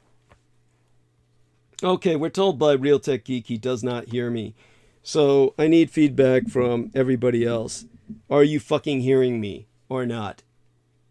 So, let me tell him. Try to talk. Try to talk.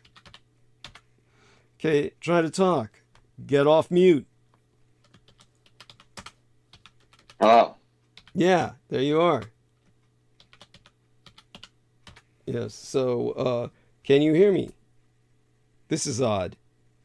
Okay, so says we didn't find any mic on your PC. Hello. Connect a mic so others can hear you. Okay, so we got taken out. Let's see what we can do. All right. So okay. So we got knocked off. Shit. All right, let's try this. Let's see what we can do here. All right. So, okay. So if that does anything. Okay, this isn't going to do it. Okay. So it looks like we got taken out. Shit. Alright. Let's see what we can do here. Yes, got it. Okay. It says very weird glitches today. Nothing too weird about it. Alright. Don't hear you at all. Okay.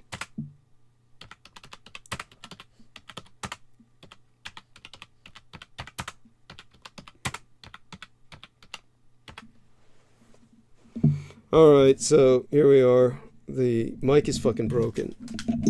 Let's see what we can do.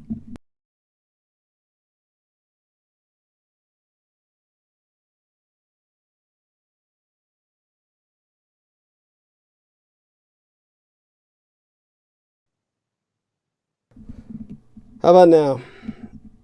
You hearing me? Yes. Okay. I hear you now. So I need that goddamn new mic, all right? I've been needing it for quite a while. So, okay. Yes, Okay. if you can get me that Send me your, goddamn mic, it would help.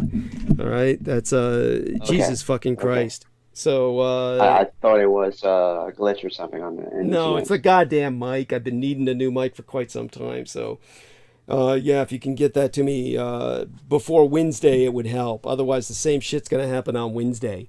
It's just the mic is shot. So how long was I off air? So this fucking sucks. So I was off air for what, 15, 20 minutes? No. How long was it? Quite a while, wasn't it? Maybe 5 to 7 minutes. 5, 7. Well, that's too long already. So, we lost everybody during that time. The problem is the goddamn mic. If you had sent that earlier, then this never would have happened. So understand the mic's a piece of shit. We're shot, and the show is shot because of that. That being said, you're providing it at all is deeply appreciated. So definitely, at least we got what you said earlier on record. So when we stopped was pretty much along the time that I'm going to need everybody to participate and tell me where I stopped, in terms of thread, because I had to proceed as if people were hearing me because we still had connection. So I didn't see anything indicating the mic was off, but then I found out only when I looked for it that the mic was off. So the mic just blew. It just blew. So I had to reconnect a different cable and all that shit of the mic. It's just awful. These are like multi-$100 mics, these goddamn Yetis, and they're meant so that they bust because they've got a fucking little vital spot in them, a connection at the base of their anus, so to speak, at the base of the goddamn mic, where it connects to the cable that connects it to the PC, that is completely fragile and just is meant to break. It's meant to break, so you have to buy a new multi-$100 mic. So it's a piece of shit. Whatever you do, don't get me a goddamn Yeti. Planned obsolescence. Yeah, I'm not looking at Yeti, so that's what you call planned obsolescence. Yeah, but whatever you get, I have to be able to stick headphones into it, of course, or earbuds. Earbuds, better than headphones. Yes. I definitely would do the same thing. So I was researching a long time about which one, but yeah. Okay. But yeah, definitely, I was avoiding Blue Yeti. Yeah, I know thank the you. issues with them, so. Yes. So And whatever. of course, I'd love to get you one that's like, sure, that's a couple $1,000s, but that's not really. You don't need that. No, I I would don't love need that. to. Yeah, But thank you. I appreciate the at thought, least but something for no, I would argue against $100, you that. know. Yeah, But yeah. No, yeah. just give me a couple $100 one or $100 one or whatever's cheap but effective. The Yeti at a few $100s is definitely not worth it because it's Yeah, the well, yeah. when they merged with Logitech or something, it just went downhill. Just Okay. garbage now. Yeah. Thank you. Thank you.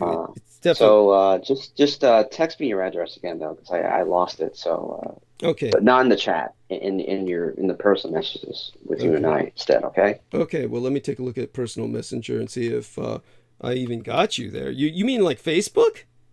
You're not on Facebook, are you? No, Skype. Yeah, I'm on Facebook. Yeah. Oh, okay. So personal messages in Skype, you mean not in the text here, but not that I would mind. There's nobody on the call that I would mind having the address, but you mean here. So let me go here and put it towards you. Here we are. So let me enter it again. And while I'm doing that, of course, I do want people to respond in the chat room.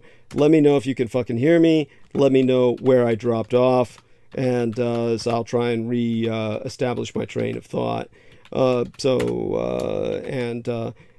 here we go, 1242. Everybody knows my address anyway. Green Street. It's available for anyone, so you can send money orders. San Francisco and California. Okay, and here's the zip code 94109-1925. And so there you go. Douglas Dietrich, 1242 Green Street, San Francisco, California, 94109-1925. And thank you, good sir. Deeply appreciated. Okay. Real Tech Geeks, the man. Yeah. Well, they're getting faster now. Amazon's getting faster, but I was to give it a couple of days. Hopefully, it will be before Wednesday, but it might be a little bit later. Probably will be. I won't bank on it arriving here by Wednesday because that would just be miraculous. That would be fucking miraculous if it came by Wednesday. Yeah, they're getting better with it, but I don't think so. Yeah. So at least 2 to 4 days, something like that. So Right. Thank you. So it'll be here hopefully before Sunday or something. Yeah. Yeah, actually, what I did message you once on Facebook Messenger, and I go to view your profile, and it links to an Instagram profile with 277,000 followers called NULL. Wow. Okay. Wow. Yeah, a lot of fuckery, man. Yeah.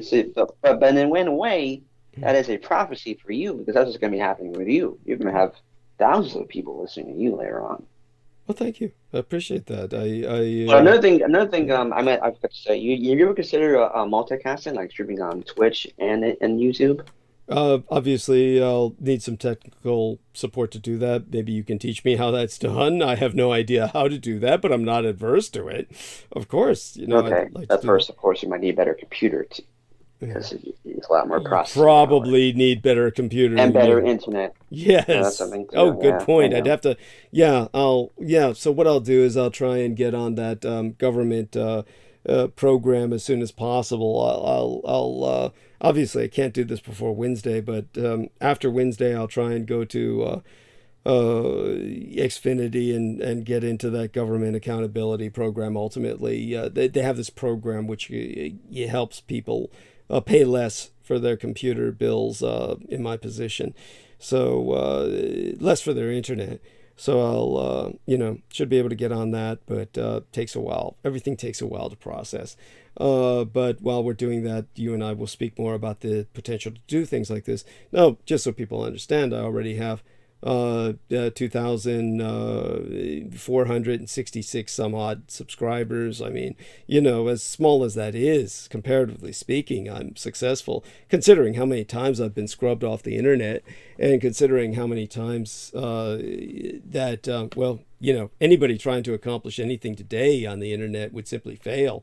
Unless they're One thing to do with that, well, as subscribers, of course, is to go back to the old-fashioned days of having the email newsletter. So you should definitely get all those people's emails from that subscribe to you, and have a weekly newsletter. So in the case you do something happens, at least you can notify them you have a new channel. Hmm. For instance, Right.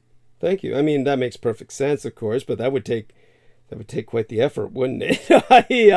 Of course it would, of course, Yes, but that's where you need some young blood and young thinking. You got the dinosaur for the goods for the provocation and what he's good with, which is fine. There's all purpose in this world. yes, yes, And that's the issue with that Brooke is not understanding about people having purpose in this world and just different people helping you. yes. And we can't just have one person that's gonna Do everything. That's right. yeah, just can't. You just Yes. can't at all. Yeah. She gets too interpersonal with things, But it's a common issue with a lot of people, though. It's not her specifically. Mhm. It happens to me too, of course. Mhm.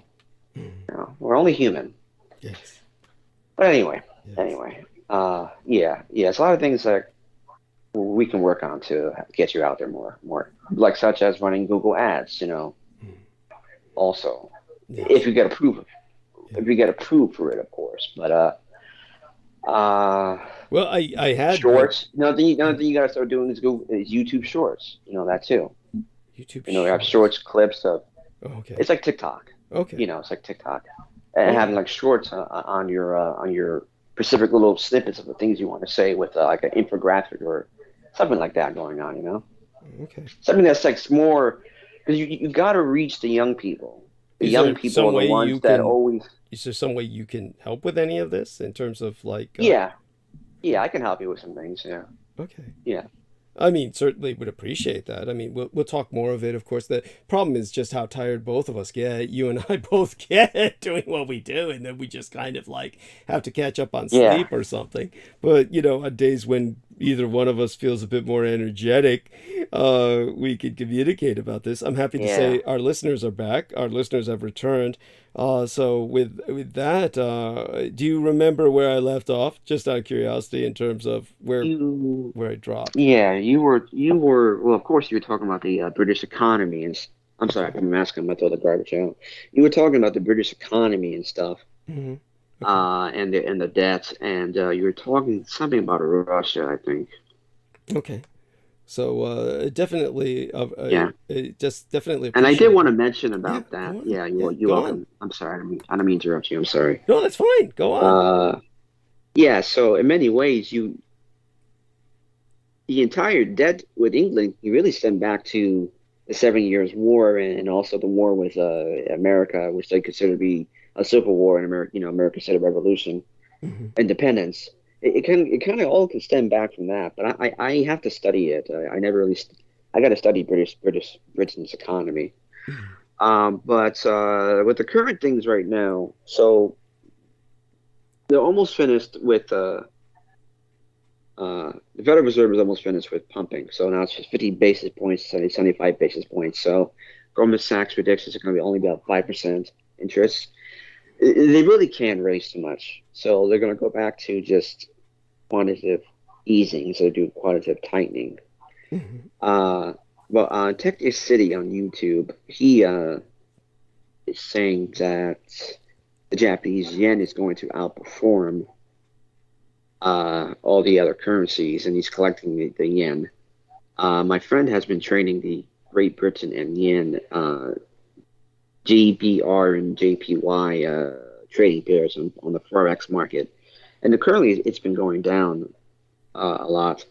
But do you think that the Japanese yen is going to outperform the entire currency market? And Well, of course, why I is love the idea, but go on. Yes. Yeah, I do too. And why is the Japanese Bank of Japan not raising interest rates? Well, let's put it this way. That would be the topic for another show. Definitely what I would. Okay. Yeah, it's one of those things that takes us I way mean, off topic. That takes us yeah, way it off does, topic yeah. for Yeah, it tonight. does. But it's definitely. What Thank I find, you. what I find interesting though is that the fact that their inflation rates are super crazy low. It's like going there. It's like being in like 2018. It's fantastic. Mhm. Yeah. Wow. Yeah. I mean, yeah, it's Okay. it's Yeah. definitely. Thank you for bringing that to my attention. I mean, it's certainly something that I hadn't really been thinking about, but now that you've brought it to my attention, if you have some links on that, please send them. That's something. And by the way, again, put these into put that into the private messages of Skype as opposed to the conversation, because that way I can reaccess it much more easily later. Sure. Yeah, Sure. so that would be fascinating. I'll take a look at that and see what impression I get of that. But certainly, of course, it makes Well, perfect. yeah. Go on. Oh, I'm sorry. I'm finished after this. So yeah, like the idea of quantitative easing came from Japan actually. It was an American idea. So, but yeah, they're gonna just continue doing more bailouts and more so-called inflation reduction act, which is just BS for more bailouts for their cronies. There's always this crony capitalism anyway. So. It's so pathetic and it's so just Yeah. disgusting. I mean, we spoke of this the other day when I went off on the former CEO of J.P. Morgan Chase, and how it was. And you found the link for that. You found actually the footage for that on YouTube, or no, it was another place. It was another source, Vimeo, perhaps. I think. Twitter. Yeah. Thank you. And so. Very good. And of course, Realtek is profound in what he can do. So we'll definitely speak more about that. And I want people to understand that I certainly like the idea of the Japanese yen performing, and it makes perfect sense simply because of the how do we say this? It's kind of like the asininity of the West for so long with their just trying to perceive Japan as having been spent and done. They have no concept of historic rebound. But that brings us back on thread of topic of what I was saying. Basically, that when I was I don't know if people heard this, but does this sound like where I ended off? Basically, I was talking about the estimates by the economic historian Angus Maddison that the British economy by the 1930s had been overtaken in terms of output by not only... Yes, that's where you left off. Yeah. So people understand this. Yes. Yeah, I was talking about America's economy. It overtook that of the British by as early as 1872, and then Germany's in 1898, and again after the catastrophic years of war, the hyperinflation and the slump by 1935. But again, surprisingly, Britain's economy was overtaken by the Soviet Union in 1930. So, and as I said, the British Empire as a whole had a bigger economy than the United Kingdom alone. Especially when we include the dominions, which would probably double its size, but the American economy was still even larger and remained more than double the size of Britain's.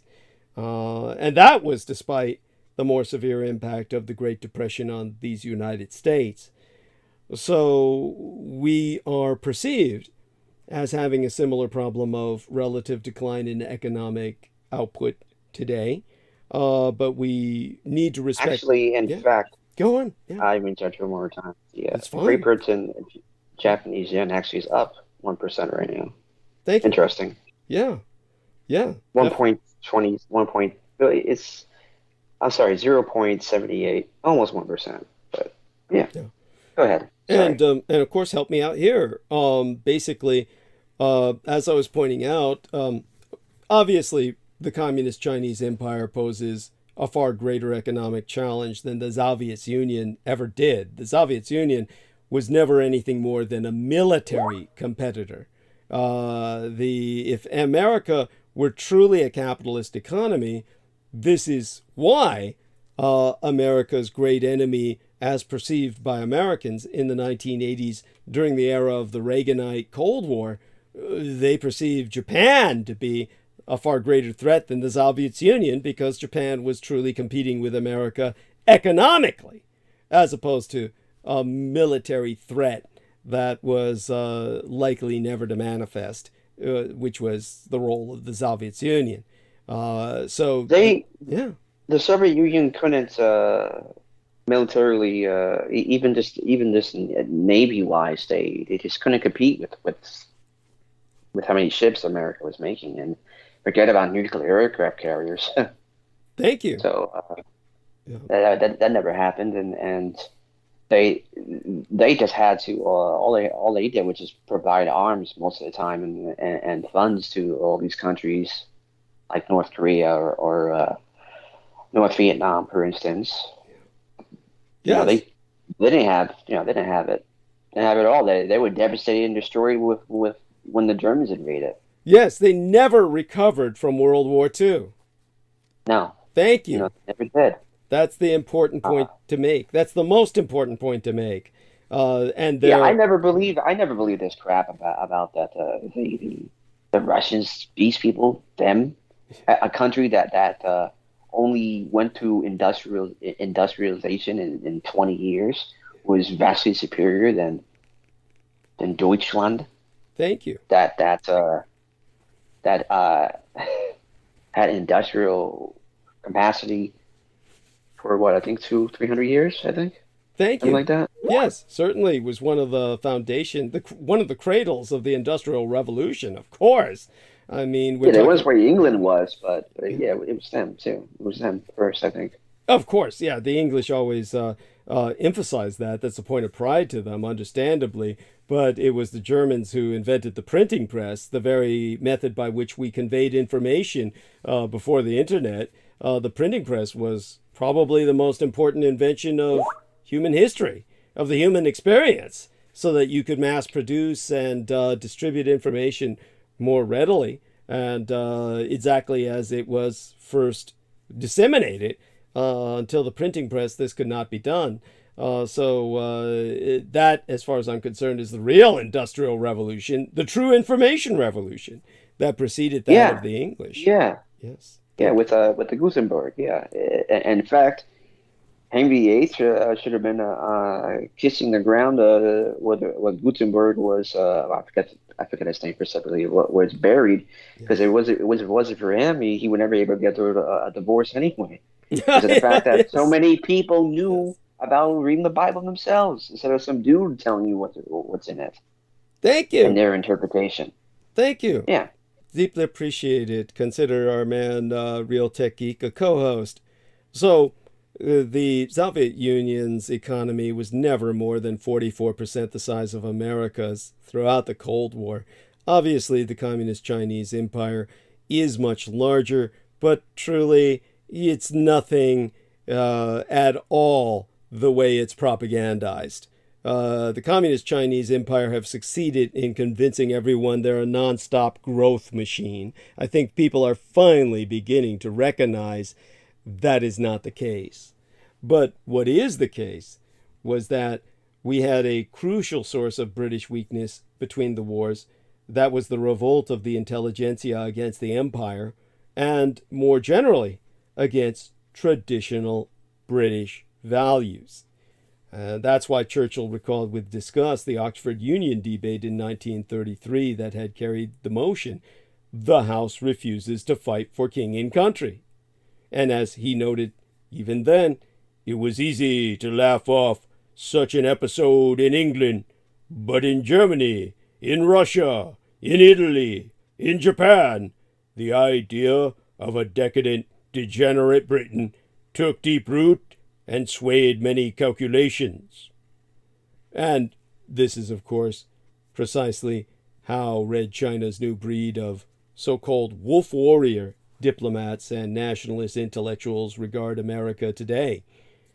Of course, everyone, Nazis, fascists, the communists alike, they all had good reason to think the British were succumbing to self-hatred. During his time as a colonial policeman, which he described in his essay titled Shooting an Elephant, George Orwell, he wrote, "I did not even know that the British Empire is dying. Well, not many intellectuals attained Orwell's insight that Britain's was nevertheless, as George Orwell said, a great deal better than the younger empires that were going to supplant it. And by this he was referring to America and the Soviet Union. How many like or unlike Orwell, who actually wrote about America and the Soviet Union in very unflattering manner in his book 1984, well, unlike him, they embraced Soviet communism with disastrous results for Western intelligence. How do I express this? Well, we're talking about the end of empires, essentially. America's empire may not manifest itself as dominions, colonies, and protectorates, but the perception of international dominance and the costs associated with imperial overstretch are similar. Both left and right in America now routinely ridicule or revile the idea of an imperial project. Tom Engelhardt, a journalist in The Nation, gloats, "The American empire is falling apart." And on the right, the economist Tyler Cowen sardonically imagines what the fall of the American empire could look like.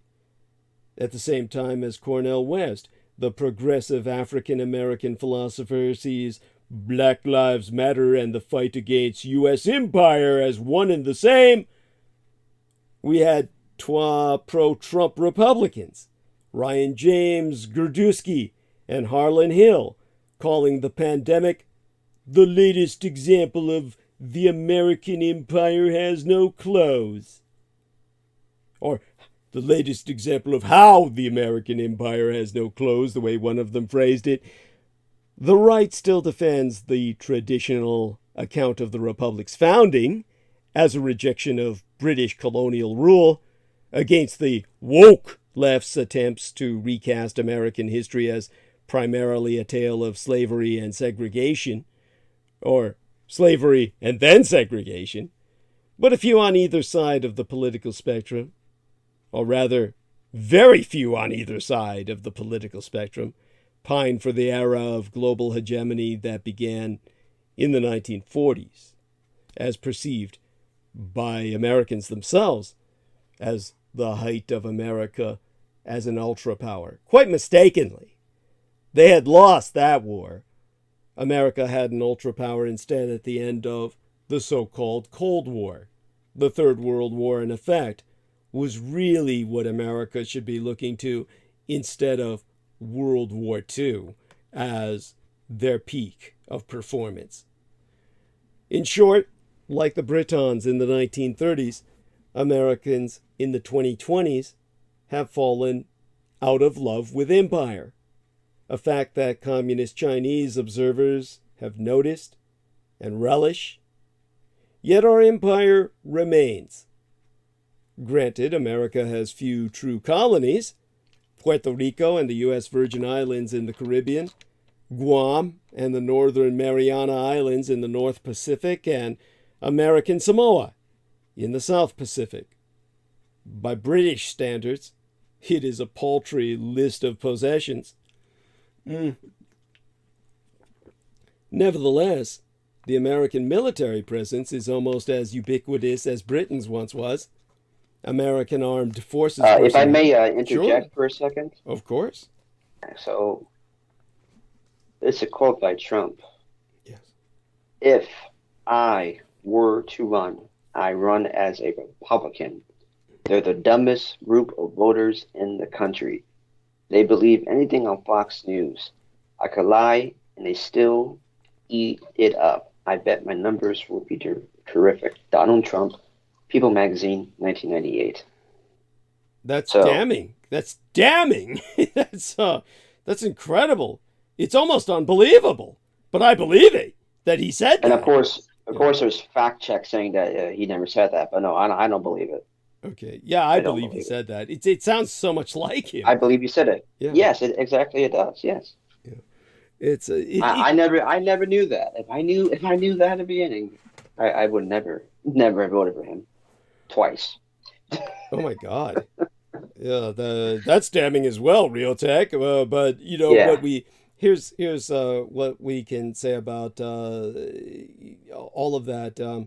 There is such a thing as let's put it this way: if someone's behavior is so indicative of something they never said, then it's virtual truth. It's something that in its own right is true whether he said it or not. See, that's my point with that. In the end, doesn't matter that he said it or not. We in our heart of hearts, we all know he thinks it. We all know he knows it. So Yeah. yeah, Yes. yeah, Yeah. We know. yeah. But there's still these hardcore MAGA people, and in fact, MAGA is I think it's like a cultic word, and he just said he's King MAGA, which actually means number 5, which is I have to look. Something I was just looking at. But yeah, and like I pointed out to Joe Tai also about he's a 45th president, and in I forgot what year it was, but it was a committee oversight about in the Congress in the 60s about the 45 government rules for 45 communist rules for takeover of government, and who's number 45? It's a Trump. bit of an indirect connection, but I like it. It's Yeah. yeah, But go ahead. I'm sorry. yeah, no, I'm that's finished fine. now. That's fine. No, I appreciate your input, really. Now, American Armed Forces personnel, to display our reality of empire, we have to come to grips with the fact that America is an empire, not a republic. Just as Rome may have claimed to be a republic, but we all understand it historically only as an empire. American Armed Forces personnel are, well, they're to be found in more than 150 countries worldwide. The total number deployed beyond our borders of these 50 states is around 200,000. The acquisition of such extensive global responsibilities was not easy, but it is a delusion to believe that shedding them will be easier. This is the lesson of British history to which Americans need to pay more heed. President Joe Biden's ill-advised decision for a final withdrawal from Afghanistan was just the latest signal by an American president that the empire wants to reduce its overseas commitments. Barack Obama began the process by exiting Iraq too hastily and announcing in 2013 that America is not the world's policeman. Donald Trump's America First doctrine was just a populist version of the same impulse. He too itched to get out of Afghanistan and to substitute tariffs for counterinsurgency. The problem, as yesteryear's debacle in Afghanistan perfectly illustrates, is that the retreat from global dominance is rarely a peaceful process. However ye phrase it, announcing you are giving up on your longest war is an admission of defeat, and not only in the eyes of the Taliban. The Communist Chinese Empire, which shares a short stretch of its vast land border with Afghanistan, was watching all too closely. So was the revanchist, revisionist Russian Empire with Zloradstvo. That's the Russian for Schadenfreude, the joy in others' suffering. It was no mere coincidence that Russia intervened militarily in both Ukraine and Syria just months after Obama's renunciation of global policing. Mr. Biden's belief, expressed to Richard Holbrooke in 2010, that one could exit Afghanistan as Richard Nixon exited Vietnam and get away with it, that's just bad history. America's humiliation in Indochina did have consequences. It emboldened the Soviet Union and its allies to make trouble elsewhere, in southern and eastern Africa, in Central America, and in Afghanistan, which it invaded circa 1979, reenacting the fall of Saigon in Kabul has comparable adverse effects. The end of American empire was not difficult to foresee, even at the height of neoconservative hubris following the invasion of Iraq in 2003, as was first argued in the work entitled Colossus, subtitled The Rise and Fall of America's Empire, published by Penguin Press circa 2004. There were at least 4 fundamental weaknesses in America's global position at that time. They are a manpower deficit. Few Americans have any desire to spend long periods of time in places like Afghanistan and Iraq. A fiscal deficit, as already aforecited. An attention deficit, the tax-paying electorate's tendency to lose interest in any large-scale intervention after roughly 4 years. And a history deficit, the reluctance of policymakers to learn lessons from their predecessors, much less from other countries. These were never deficits of British imperialism. One other difference, in many ways more profound than the fiscal deficit, is the negative NIIP, the NEEP. NIIP in the uppercase, net international investment position of these United States, which is just under minus 70% of gross domestic product, a negative. NIIP essentially means that foreign ownership of American assets exceeds American ownership of foreign assets. By contrast, the Greater British Empire still had a hugely positive NIIP between the wars, despite the amounts of overseas assets that had been liquidated to finance the First World War. From 1922 until 1936, the Greater British Empire was consistently above 100% of gross domestic product. By 1947, while still legally at war with the Empire of Japan, under conditions of ceasefire, it was down to 3%.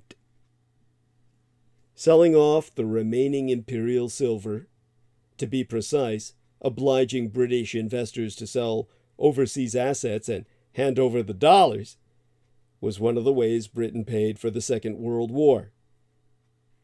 Because they fucking lost! America, the great debtor empire, does not have an equivalent nest egg.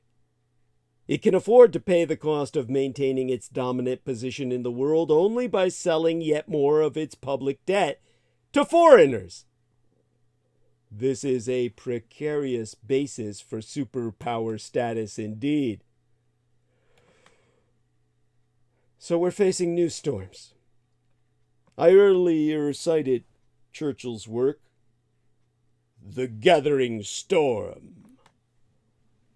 Churchill's argument in The Gathering Storm was not that the rise of Germany, Italy, and Japan was an unstoppable process, condemning Britain to decline. On the contrary, he insisted that war could have been avoided if the Western democracies had taken more decisive action earlier in the 1930s, ever on the assault. When President Franklin Roosevelt asked him what the war should be called, Churchill at once replied, "The unnecessary war." In the same way, there is nothing inexorable about Red China's rise, much less Russia's, while all the lesser countries aligned with them are economic basket cases, from North Korea to Venezuela. Look at the Sino-Slavic synaxis. Who cleaves to them? The Taliban. Chicken shit. Red China's population is aging even faster than anticipated. Its workforce is shrinking. Sky-high private sector debt is weighing on growth. Its mishandling of the initial outbreak of COVID-19 has greatly harmed its international standing. It also risks becoming the villain of the climate crisis, as it cannot easily kick the habit of burning coal to power its industry. It still runs coal-powered trains, for God's sake. And yet, it is all too easy to see a sequence of events unfolding that could lead to another unnecessary war, probably over my Taiwan, which Mr. Xi covets, and which America is, rather ambiguously, committed to defend against invasion. A commitment that increasingly lacks credibility as the balance of military power shifts in East Asia, the growing vulnerability of American aircraft carriers to communist Chinese anti-ship ballistic missiles, such as the DF-21D, is just one problem to which the Pentagon lacks a good solution. If American deterrence fails, and the communist Chinese empire gambles on a coup de main, these United States will face the grim choice between fighting a long, hard war, as Britain did in 1914 and 1939, or folding, as happened over the Suez Canal circa 1956. 65 years agone. Well, 66, I mean to say. 66 years ago. To the fucking day of yesterday. November 6th. One of the world's history's most shameless secret international plots, the Anglo-French-Israeli attempt to seize the Suez Canal, ended in disaster and humiliation for its Judeo-European protagonists. For Britain, this day marks the moment when the empire died, even though to all intents and purposes its days were literally numbered. India had been free for 9 years, and a timetable had already been set for the Gold Coast of Black Africa to become the first British colony in the Dark Continent to gain independence. And it was not the last colonial war which British troops would wage, and not the last which British troops would lose. But while France was barely troubled by the shameless fiasco and simply got on with its life, in Britain the episode struck a resonant blow. It brought home to ordinary Britons the reality of the end of empire and of the United Kingdom's dependence on the American empire for financial as well as military support. In Southwest Asia, the so-called Middle East, it cost Britain its reputation, the price of its collusion with Israel in a military venture that was supposed to be about peacekeeping and the righting of commercial wrongs, but which served as a cloak for an Israeli assault on Egypt. And it cemented Egyptian dictator Gamal Abdel Nasser's reputation and destroyed that of British Prime Minister Sir Anthony Eden, the archetypal English diplomat politician, brought down when he sought to wage war against a man he characterized as another Mussolini. In 1956, Britain still looked as if it possessed an empire, and it is against the background of such perceptions that the Suez Crisis was judged at the time. It was the physical ruler of territories on every continent, and there was an assumption that this meant it could draw on the resources of all those territories. In the Middle East, it was involved in an intricate network of alliances that involved extensive political and military support for a cluster of monarchies.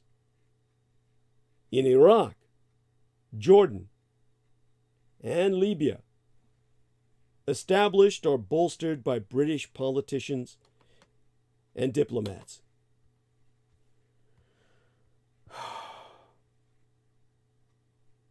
I notice our man Real Tech was saying nothing. I think he's referring to earlier. I think that's a message from earlier. I think he hears me now. You can hear me now, right? Because I just got a notification. Yeah, that's from earlier, man. Okay, thank you. No, that's from... I'm sorry if I hope that didn't... No worries. No, that's fine. The notifications are bother from you about that. Anne Christine Fontaine. I'm getting notification noises from Anne Christine Fontaine. But yeah, Thank you. I want to have a question actually about the microphone. So do you want one that has the volume controls and with the headphone jack, or just the headphone jack? Oh, let's talk about this after I'm finished Okay. with transmission soon enough. Okay, sure. I'm sorry. No It worries. just maybe Peter Moon may comment or something, that's why. No worries. If he does, I'll tell him we have this business we have to tend to. He'll understand that. Okay. I mean, Jesus. Okay. Yeah. All right. Go ahead. Yes. Yeah. Give him some credit. So when it comes to this intricate network of Middle Eastern powers that the British had established from the days of, well, Sir Lawrence of Arabia, well, in the person of Nasser, Gamal Abdul Nasser, Britain faced an altogether different kind of challenge. He united Pan-Africanism, Pan-Arabism, and Pan-Islamism. And when Nasser nationalized the Suez Canal on July 26th of 1956, Anthony Eden still viewed Britain as a world power, albeit one that had to operate on increasingly limited resources. He saw the Suez Canal as a vital link with Britain's possessions in the Far East, notably Malaya, where Britain was fighting Japanese-trained and sponsored independence forces, ongoing World War II affairs, like the Korean War was for the Allies. And the Japanese were thereby preempting Britain's oil-generating protectorates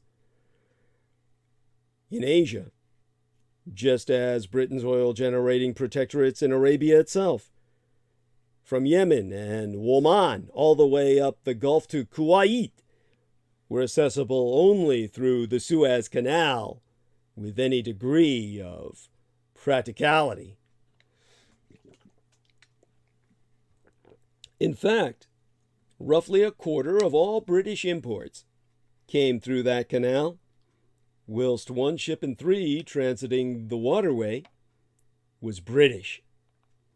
But Nasser wanted to make Egypt the hub of the Arab world, and that required revitalization of the Egyptian economy. In July, Great Britain and the American Empire had withdrawn support for the building of a dam at Aswan to control the Nile's annual flood, and denied permission to the World Bank to offer funds, the first time that Western nations openly used aid as an instrument of policy. Exactly what I was emphasizing when I was talking about my Taiwan. This, in turn, was a massive affront to the person of Gamal Abdel Nasser. Even in conception, the High Dam, as he called it, was the most potent symbol of the new Egypt, greater than the arms deal whereby Nasser secured Soviet's weaponry via Czechoslovakia a year earlier. To the west, the Czech arms deal had placed Nasser in the camp of the enemy, even though, together with Asian India's Jawaharlal Nehru and Indonesia's Sukarno, he had led maneuvers to find a neutral alternative to either the Western or Soviet's military alliances. They had together Jawaharlal Nehru and Indonesia's Sukarno, along with Gamal Abdel Nasser and Josip Broz Tito of Yugoslavia, had established, along with Africa's Guinea leader and dictator, the Non-Aligned Nations Movement. And Britain and France reacted angrily. But while London and Paris immediately began thinking in military terms, the American empire counseled caution. Ignoring Washington, over the next several months, Great Britain and France built up their forces. The French began holding serious talks with Israel about the possibility of coordinated military action. As the crisis deepened, the Kingdom of Jordan, fearing an attack by Israel, looked to Iraq to help bolster its defenses. With hindsight, And in context of the imperial twilight, it is possible to understand why Britain and France considered the military option. But it remains impossible to justify what actually happened.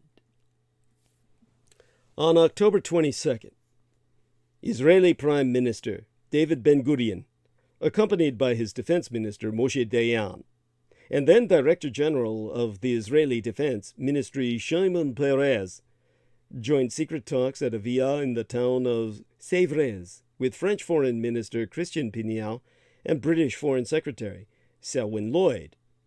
There, Great Britain, France, and Israel coordinated their plans. Israel was to attack Egypt and move on the Suez Canal, which would then be seized by the Anglo-British forces on the pretense that they would be separating warring Israeli and Egyptian combatants. Israel duly attacked on October 29th, its ground forces seizing the main border posts. Anthony Eden, Prime Minister of Britain, in a formal ultimatum delivered to the Israeli and Egyptian governments, demanded the withdrawal of Israeli and Egyptian forces to positions 10 miles from the canal on either side of the waterway. As it turned out, the Israelis steered well clear of that canal, never getting closer than the Mitla Pass, 30 miles away. British and French airborne forces landed on November 5th, and ground forces followed up on November 6th, landing from the sea to begin an advance along the canal from Port Said at the Mediterranean end, south to Suez. But Anthony Eden had not counted on the furious wrath of U.S. President Dwight David Eisenhower, at that precise moment, fighting re-election. When the Egyptian president, Gamal Abdel Nasser, nationalized the Suez Canal, Prime Minister Anthony Eden joined forces with France and Israel to try to take it back by force. American opposition precipitated a run on the British pound and British humiliation. Shame at Suez in Southwest Asia, Britain's end of empire. The 1956 British and French attack on Suez and the parallel 1956 Israel-Egypt war have to be among the strangest conflicts in history. The order of belligerents includes 12 fading empires reluctant to admit their decline, a charismatic Arab dictator, a paranoid Jewish state, a semi-fake war, and a superpower with nuclear weapons. The war began with this imperialist invasion to seize the Suez Canal. It ended with the Soviet Union threatening to nuke Britain, France, and Israel. The crisis began over who just owned the Suez Canal, gateway between Europe and Asia. In July of 1956, the Egyptian dictator Gamal Abdel Nasser announced he would nationalize the canal, which was controlled still by European shareholders even after Egypt achieved independence from the British Empire, and the same situation would later apply to the United States and the Panama Canal. Nasser's decision was prompted by the cutoff of American funding for the massive Aswan Dam, after Nasser had signed a huge arms deal with the Soviets bloc. Nasser's response was simple. If the Americans and British would not subsidize the Aswan Dam, then Egypt would nationalize the Suez Canal and use the toll revenues to build the dam itself. Unfortunately, he forgot a basic rule of history. There be nothing more dangerous than a declining empire. Or 2 empires. But here's what you need to know. In 1956, the sun had already set on the British and French imperiums, even if they couldn't admit it to themselves. Battered and bankrupted by World War II, having lost the war, otherwise they could have collected all the money they needed from Japan and Germany. Instead, they were left to their own desperate devices, and these former great powers were still coming to grips with the new reality of becoming supporting actors on a global stage dominated by the American and Russian empires of that day.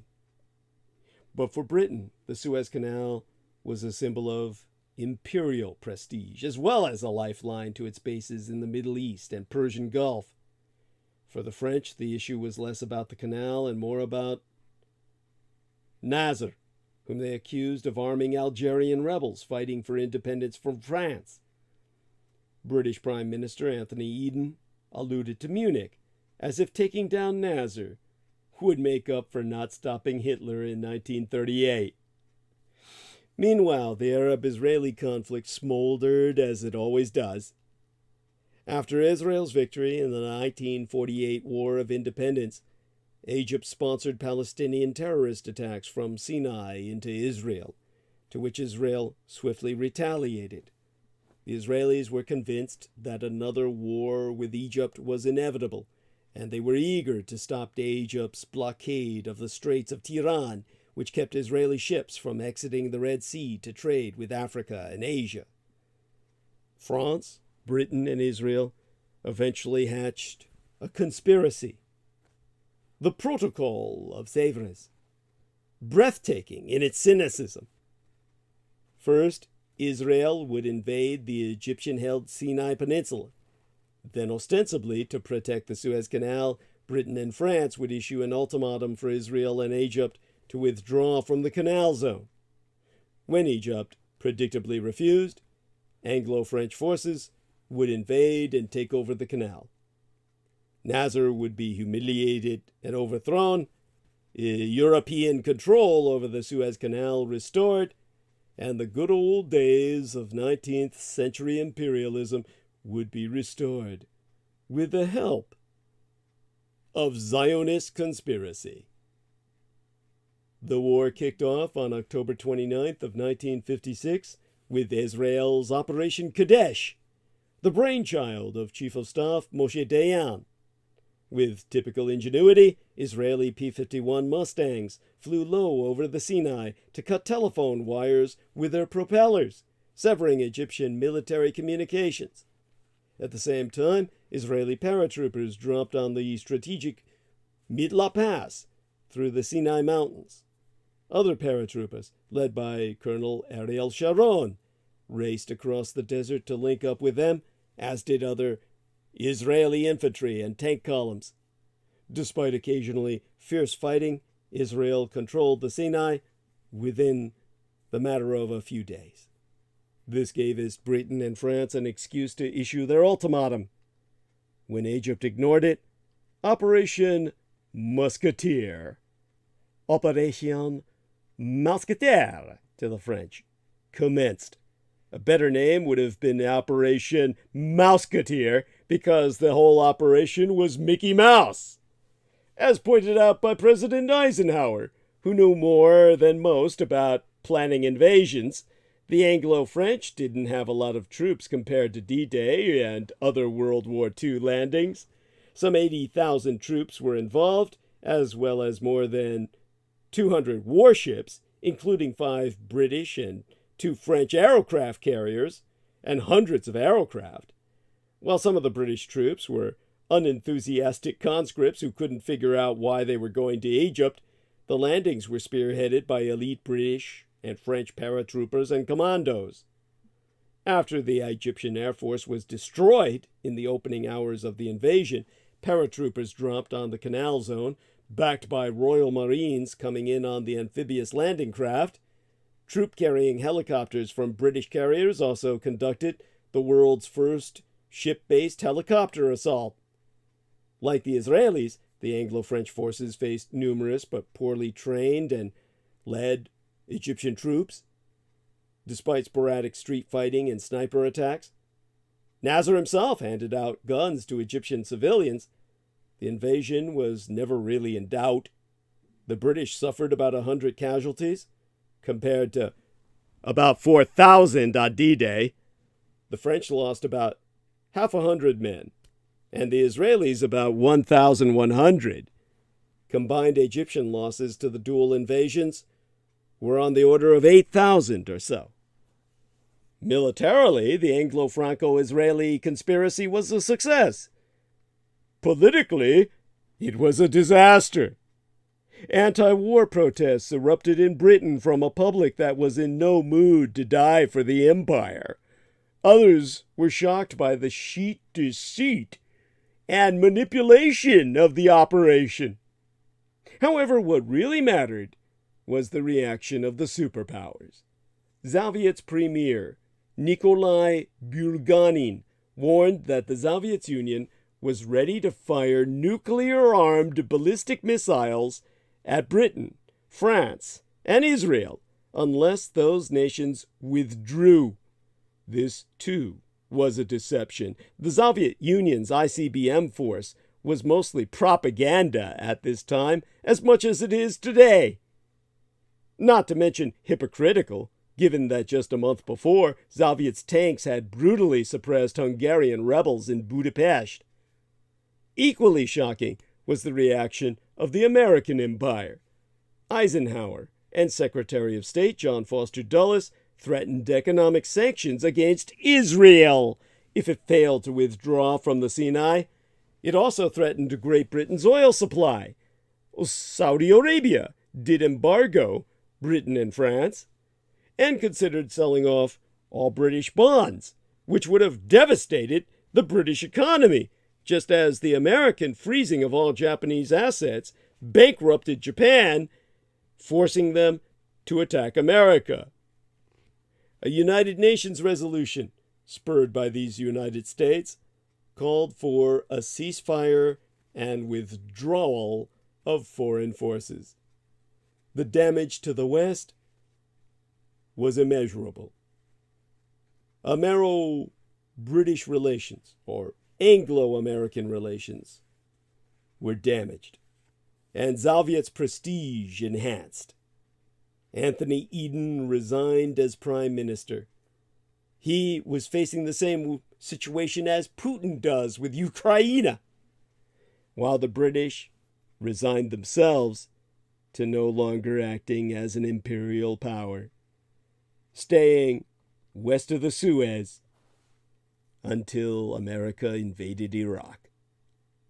The West Germans noted that the Soviets had threatened to attack Western Europe, and the American empire did not even protest. Israel grudgingly withdrew and began preparing for the next war, which would come within months of my birth, circa 1967. Instead of being overthrown, Gamal Abdel Nasser became the hero of the Arab world. His comeuppance would also comest, but months after I was born, circa 1967. Leaders such as Saddam Hussein and Muammar al-Gaddafi have left a bad taste in the mouth when it comes to Arab strongmen. And yet in this case, it's hard not to sympathize a little with Gamal Abdel Nasser. Ultimately, the Suez Canal is Egyptian territory. By the end of November 6th, 66 years ago yesterday, with the key objective of full control of the canal still unsecured, Britain and France unexpectedly accepted United Nations demands for a ceasefire and agreed in principle to withdraw. The pressure was graphic. From the moment Britain and France had first delivered their ultimatum to Israel and Egypt to ceasefire on October 30th, there had been heavy selling of sterling on the world money markets. The American empire then effectively pulled the plug on Britain when it opposed Britain's request to withdraw capital from the International Monetary Fund. Anthony Eden, his Chancellor of the Exchequer, Harold Macmillan, and other senior ministers came to the conclusion that on financial grounds, they had to stop the operation. Britain could no longer afford to wage war.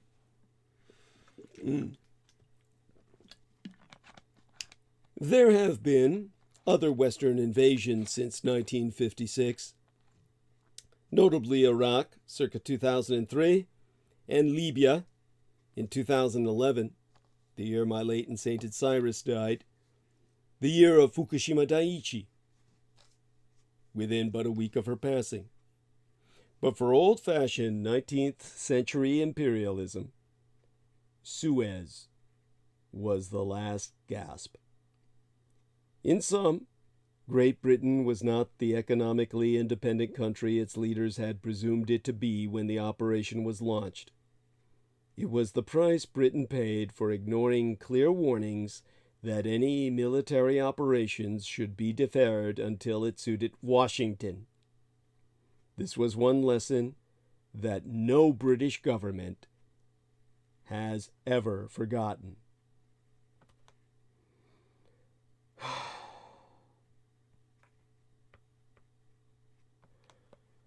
Eden, propped up by amphetamines and utterly wrecked, was dispatched to Jamaica for a holiday at Ian Fleming's via Goldeneye. Yes, he named a novel after that. The author of James Bond himself hosted the disgraced Prime Minister. He finally resigned as Premier on January 9th, 1957, bringing in a new Prime Minister, Harold Macmillan, who saw a need for Britain to find a new role through partnership in Europe, leading ultimately to European Union, which Britain has only recently Brexited from. On November 7th, this date today, 66 years ago, the United Nations approved the creation and dispatch of its first modern peacekeeping force to supervise withdrawal of British, French, and Israeli forces, the first troops arriving within 8 days. In the few hours of real fighting seen in November, Nasser's soldiers were largely routed, but in political terms he was triumphant. Thanks to Canadian diplomacy, a formula was reached for the evacuation not only of the Anglo-French forces, but also of Israeli occupation forces in the Sinai. The canal was reopened, and under Egyptian control, no less. The Russians proceeded to finance the Aswan Dam, and, with Nasser triumphant, his vision of revolutionary socialism helped trigger the bloody coup d'etat in Iraq that overthrew the pro-British monarchy in 1958 and nearly toppled King Hussein from his throne in Jordan. And the closing chapter on this immoral and impractical act of folly? On March 29th, 1956, Egypt reopened the canal and has they've efficiently managed it ever since, dismissing the British and French myth that only European pilots could navigate it. And although blocked by war from 1967 to 1974, it has since been widened and, in Egypt's own hands, and with Egyptian pilots, it continues to serve as a major artery for world trade. Churchill said that he wrote The Gathering Storm to show, in his own words, how the malice of the wicked was reinforced by the weakness of the virtuous, how the structure and habits of democratic states, unless they are welded into larger organisms, lack those elements of persistence and conviction which can alone give security to humble masses, how, even in matters of self-preservation, the counsels of prudence and restraint may become the prime agents of mortal danger, how the middle course adopted from desires for safety and a quiet life may be found to lead direct to the bullseye of disaster. He concluded that volume with one of his many pithy maxims, "Facts are better than dreams." American leaders in recent years have become most overfond of dreams. From the full-spectrum dominance fantasy of the neoconservatives under George W. Bush to the dark nightmare of American carnage conjured up by Donald Trump. As another global storm gathers, it may be time to face the fact that Churchill understood only too well. The end of empire is seldom, if ever, a painless process.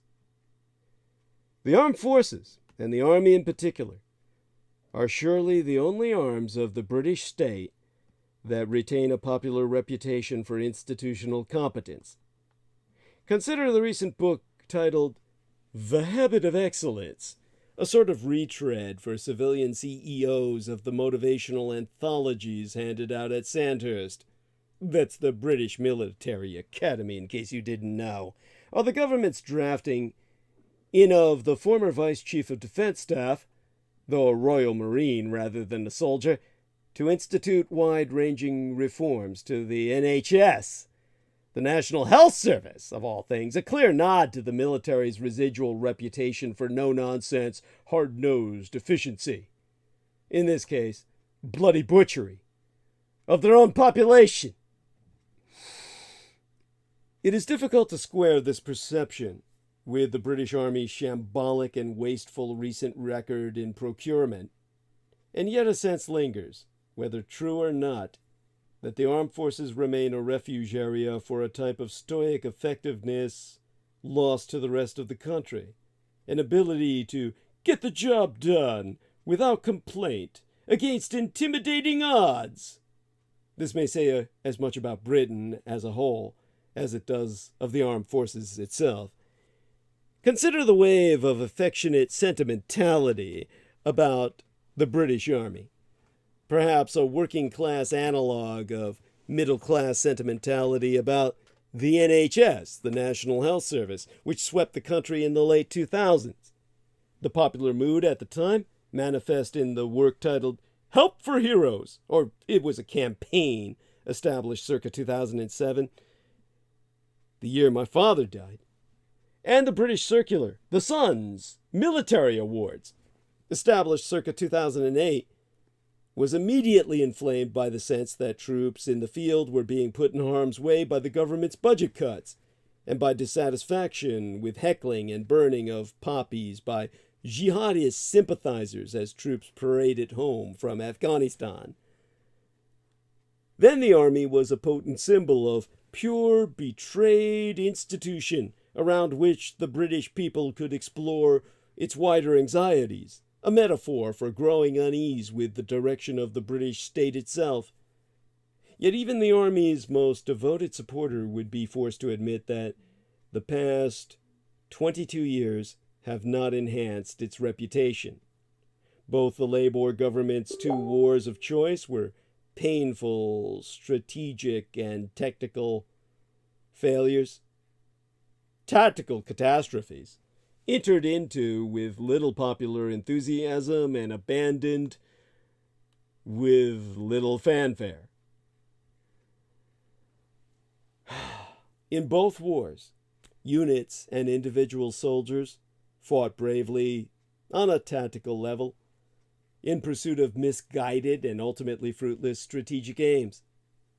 It is within this context that trois recent books aim to dissect the British Army's failings in Iraq and Afghanistan to make sense of this lackluster performance. In the book titled The Changing of the Guard, Simon Acom, a former gap-year officer, chronicles the Army like a disappointed lover, twisting the knife into the institution's sorest wounds. In the book titled Blood, Metal, and Dust, Brigadier Benjamin Barry, a former director of the British Army staff, chooses a higher target. Yes, the successes of the small interventions of the 90s had led military chiefs to rest on their laurels, so that operational success had become as the mother of complacency.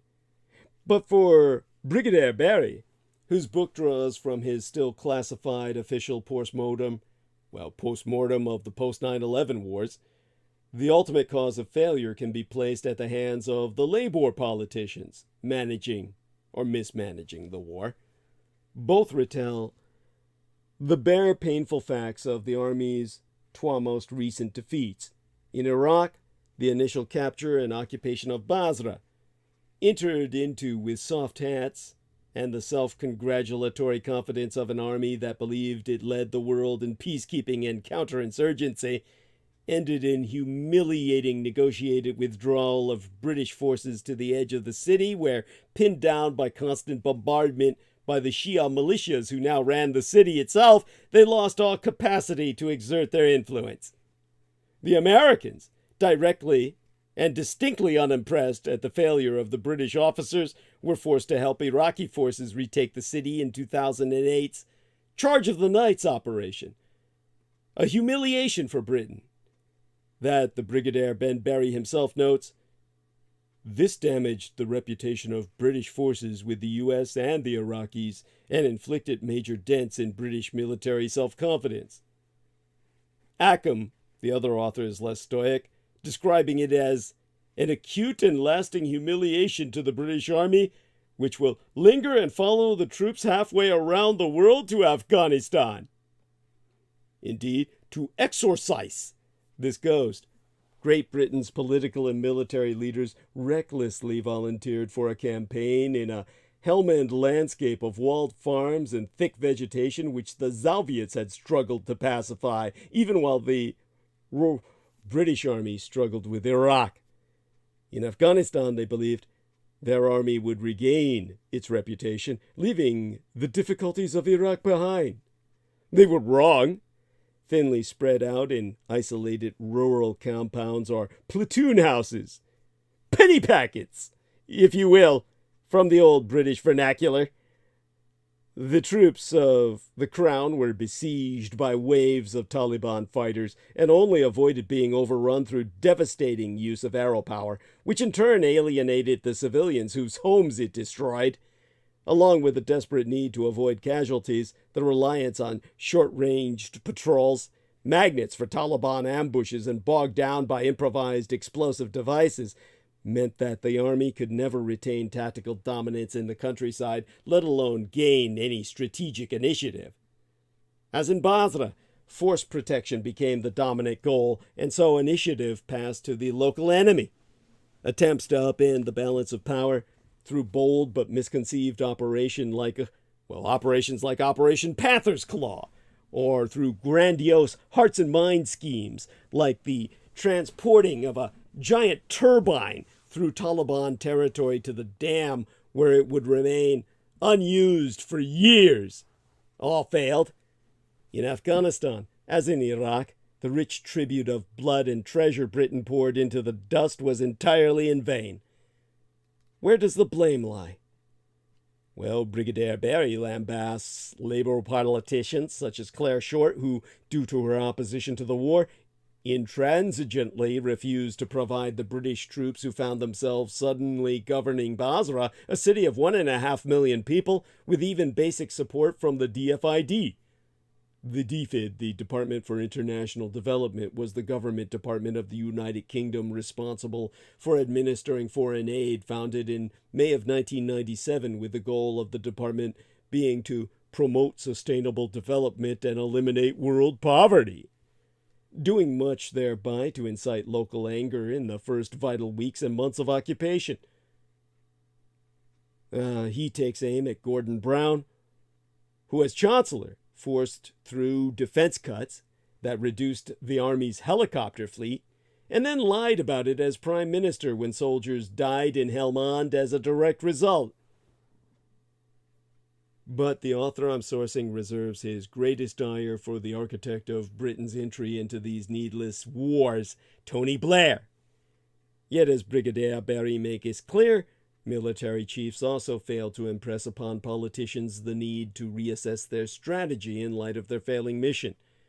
The plain speaking and sober appreciation of hard facts, for which the Army is renowned, were tragically absent here. For the other author I source, Akam, much of the blame can be laid at the Army itself. He draws an ethnographic portrait of an institution struggling to make sense of a changing world, whose cherished regimental ethos, the wellspring of individual pride and striving for excellence, also reduces it to, in his words, an awkwardly organized collection of warring tribes inadequately coordinated and often fighting each other. And fearful of future cuts, generals volunteer the army for the underestimated Helmand mission, even as Iraq is failing, on the ill-fated decision. ACOM quotes General Sir Richard Dannett as saying, "It's use them or lose them." Generals tell politicians what they want to hear, instead of the difficult truths that would blight promotion. The British Army's determination to crack on got the Army into a terrible mess. For ACOM, the absence of accountability for such failure is corrosive to the Army's capability.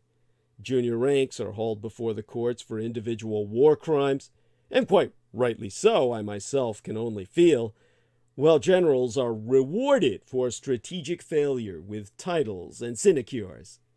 Unlike in Israel, where the failure of the 2006 Lebanon War led to a purge of failed senior officers, no British general was fired or resigned over Iraq and Afghanistan. The result, for ACOM, is institutional rot. That hypocrisy had trickled down into the institution below them and was souring it. Moreover, as ACOM asserts, defense think tanks such as RUSI, the Royal United Services Institute for Defense and Security Studies, sometimes still referred to by its pre-2004 name, the Royal United Service Institution, is the world's oldest and the United Kingdom's leading defense and security think tank, founded in 1831 by the Duke of Wellington, Sir Arthur Wellesley. Can seem more like comfy clubs funded partly by arms manufacturers, friendly forces in the forces jargon, than rigorous external overseers, ergo inhibiting them from guiding the Army through any painful reform. The American presence looms large over both these books I've read, like a Victorian father figure whose approval is yearned for, yet who emanates instead only cold disappointment. The tragic irony, as both ACOM and Barry note in their respective books, was that both the Basra and Helmand campaigns were entered into entirely to win Blair cachet in American eyes. Yet the result of the Army's disappointing performance was only American disdain. As ACOM notes in his what he derives from his soldier informants on the eve of the Iraq invasion, many appreciate that the real reason they are here is to maintain British military standing in American eyes. Yet even during the invasion itself, before the humiliating retreat, the winnowing capacity of the British state had already lowered the Army's reputation in American eyes. Basra, just over the border from Kuwait, was chosen as Britain's target because the Army's recent adoption of just-in-time logistics had left it with insufficient spare parts to travel any further. Lack of armored vehicles, of body armor, helicopters, even ammunition, left the Army scrounging what it could from unimpressed Americans and almost entirely equipping itself through emergency treasury funds. Citing long ago Malaya, with their defeat by the Japanese, and more recent Northern Ireland, as if that were an unqualified military success in its favor, the Army deflected its sense of insecurity at its vastly reduced capacity compared to these United States with an arrogant and ultimately mistaken belief that population-centric counterinsurgency was its unequaled métier, an outstanding or advantageous characteristic, occupation, or activity that one is good at. American officers quoted by Brigadier Barry rolled their eyes at more British tripe, as events proved otherwise. But even the Americans, whose resources were limitless in comparison, ultimately lost both wars. As Brigadier Barry propagandizes in his book via the most hackneyed of amateur anti-historical cliches, the U.S. government's decision to invade Iraq must stand as the worst military decision of the 21st century, It was a military strategic folly on a level equal to that of Napoleon's 1812 attack on Russia and Hitler's 1941 attack on the Soviet Union. The failure, then, was ultimately a political one, of British politicians blindly following their American patrons into unwinnable wars. The Army's essential sin was only one of trying to do the best of a bad job, a not ignoble character flaw. It is difficult to avoid the painful conclusion that the British Army functions for the Americans as the Gurkhas do for the British Army, a highly motivated, loyal auxiliary force incapable of prosecuting a campaign on its own, whose colorful traditions still carry the romance of an earlier, more glorious era. Today, however, even this limited role is now in doubt. With the government's new focus on naval capacity and the much-vaunted Pacific tilt forming the basis of Britain's defense vision, the incumbent Chief of Defense Staff, Admiral Sir Tony Ratigan, is overseeing a dramatic cut in the Army's already dangerously pared-down numbers, cutting infantry ranks by more than a third of its contemporary numbers. The best little army in the world may be getting littler, but it is not for the better. As the defense analyst Francis Tusa warned, the result of its decades-long and self-inflicted procurement woes is that it is now more or less combat incapable against high-end threats. 20 decades of fighting poorly equipped insurgents has distracted the Army from its primary mission of defending the country against a competent and well-equipped adversary, like Russia or China have been propagandized to be. Perhaps this is less a disaster than it may at first seem. The danger is not so much the Army's incapacity as Britain's politicians' inability to match their ambitions to its resources, or the moral courage of its generals to gently dissuade them. For all that the British mock United Germany its military weakness, it is not abundantly clear that Britain has gained much for the decade or so of warfare that the Germans managed to avoid. After Blair's promiscuous use of the Army to assuage his lust for glory, perhaps a period of enforced abstinence might do the institution some good, if it is to re-equip itself for the graver and unchosen challenges of the coming century. The Army's focus on the new Ranger battalions, tasked with training and directing local partner forces in place of line infantry, it hints at a world of conflict where the business of fighting is increasingly left to expendable proxies. Exactly what we see in Ukraine. Yet, a shrunken, more tightly focused army also presents a challenge for a denuded British state, which has increasingly come to rely on soldiers to make up for its own lost capacity. Its willingness to take on tasks outside its core role may fend off cutbacks for a time, but it's not necessarily in its own or the state's best interests.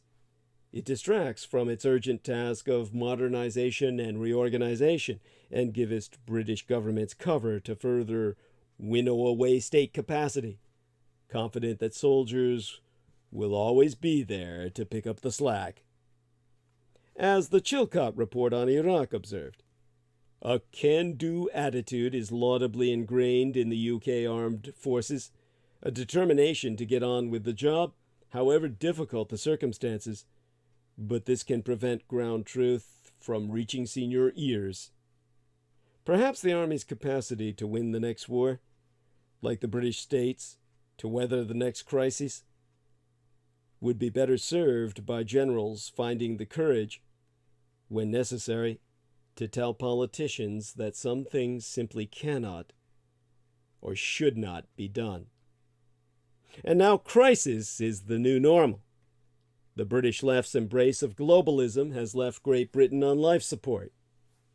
Has any major political movement been as thoroughly expunged from popular memory as the anti-globalization movement? 2 decades agone, the dominant opinion on the left was that globalization was a destructive and exploitative innovation of international capitalism to be fought. In Seattle in 1999 and in Genoa in 2001, thousands of protesters from across the world gathered to protest against the signing of the transnational trade treaties that accelerated the spread of globalization, cheered on by the organs of left opinion. A BBC article, British Broadcasting Company, from 2001, notes that opponents of globalization believe it leads to exploitation of the world's poor, workers, and the environment, makes it easier for rich companies to act with less accountability, and that countries' individual cultures are becoming overpowered by Americanization. On the other hand, those in favor of globalization claim should make everyone richer, while trade links can encourage countries to respect human rights. Well, 22 years on, it is clear that the opponents of globalization were entirely correct and the supporters were utterly wrong. And yet, their brains broken by Brexit, Britain's Liberal commentariat continue to advocate globalized food supply chains purely as a result of Remainer tribalism. The BBC's neutral tone at the turn of the millennium is almost unimaginable in today's hysterical discourse, where opposition to globalization has been recoded as a political signifier entirely randomly from a reasoned left-wing argument to an irrational prejudice of reactionary and probably racist deplorables. Likewise, the left has seemingly abandoned its commitment to localization and the preservation of unionized national labor in favor of cosmopolitan dreams of unfettered globalization. In Britain, this bizarre polar inversion is manifest in the political discourse over the current supply chain crisis. The fundamental problem causing empty shelves in Britain today is not necessarily Brexit itself, but the overcomplexity of supply chains maximized for efficiency in good times, but which are dangerously fragile whenever the system meets a shock. By over-attenuating supply chains on a global scale and centralizing food production for the benefit of the supermarkets, the system was unable to cope with the pandemic's cascading aftershocks, from energy crises to labor shortages, while still working themselves through the global economy. This is a global supply chain crisis caused by a worldwide slow motion but accelerating collapse of globalization. As the American economist Matt Stoller underlines, globalization has left us uniquely unprepared to manage a supply shock. The West's hyper-efficient globalized supply chain, once romanticized by pseudo-intellectual hacks like Tom Friedman in his quack book titled The World is Flat, the title alone which says it all. Globalization is the problem, and the propagandization thereof. Like the financial system before the 2008 crash, this kind of economic order hides its fragility. It seems to work quite well, until it doesn't. Now, we're all beginning to see what it looks like when it doesn't. Take British meat processing as an example. For decades, in search of efficiency, supermarkets have centralized the processing of meat in gigantic mega abattoirs, forcing small regional abattoirs to close and crowding out local farmers. The working environment in these places is so appalling and exploitative, and the pay so low, that they can only be staffed by immigrants from poorer regions of the world. As a result, more than 2/3 of Britain's meat processing labor force is made up of migrants, making the nation's food supply dependent on the free flow of foreign labor and on the nationwide distribution of live animals and processed meat to a tiny number of centralized hubs. This is an entirely unsustainable, as well as immoral, state of affairs. As the Commonwealth commentator Richard North, an expert on the meat industry of Great Britain, observes, the number of abattoirs in England has shrunk from 3,326 units in the 1960s, that decade into which I myself was born into this vale of tears, to a mere 156 in 2020, with the result that the meat industry structure in the UK is already so concentrated as to be unsustainable. As soon as that system met the shock, as it has now, it has been unable to cope. Yet even before the current systemic shock, the centralization of meat production was eroding the resilience of Britain's food supply. In 2018, 34 separate organizations, from the National Trust to the Women's Institute and the RSPCA, the Royal Society for the Prevention of Cruelty to Animals, whose patron was Queen Elizabeth II herself, was a charity operating in England and Wales that promoted animal welfare funded primarily by voluntary donations, all lobbied the government to halt the collapse of Britain's network of small regional abattoirs, their huge national asset, closing at an alarming rate. As Christopher Price of the Rare Breed Survival Trust observed and noted, large-scale abattoirs require workers to carry out highly specific, often highly mechanized procedures as part of the slaughtering process and employ relatively large numbers of narrower skilled, lower paid people in one location. Instead, the government should support the creation of more local and smaller abattoirs where each worker is required to be more highly and multi-skilled with the flexibility of part-time work. This would benefit rural areas where local employment is rare and facilitate the creation of new premium markets for distinctive meat products from local breeds and the expansion of related businesses such as butchers and farm shops. But instead, this vital opportunity to reform the sector into one dependent on high-skilled, high-paid labor working in significantly better conditions was squandered. Instead, cheered on by their useful idiots in Britain's commentator class, the corporate food lobby leaned on the government to reopen the floodgates to low-paid migrant labor, keeping a broken and exploitative system on artificial life support. This current system is simply unsustainable and exploitative to agricultural workers. As the radical left farming union, the Land Workers Alliance, noted in their 2016 manifesto, the rural economy is vulnerable to competition from global markets and to aggressive price bargaining from cartels of processors and distributors. It has supermarkets, with the result that less than 10% of earnings from the UK food industry go to UK farmers and fishermen. Already, the labor shortage is allowing farm workers to demand higher wages, a process which should be allowed to continue not just because it's fair, but also because it builds resilience into the system. A Britain where the farming sector is forced into decline by global competition is a Britain highly vulnerable to global shocks of the kind we are experiencing now.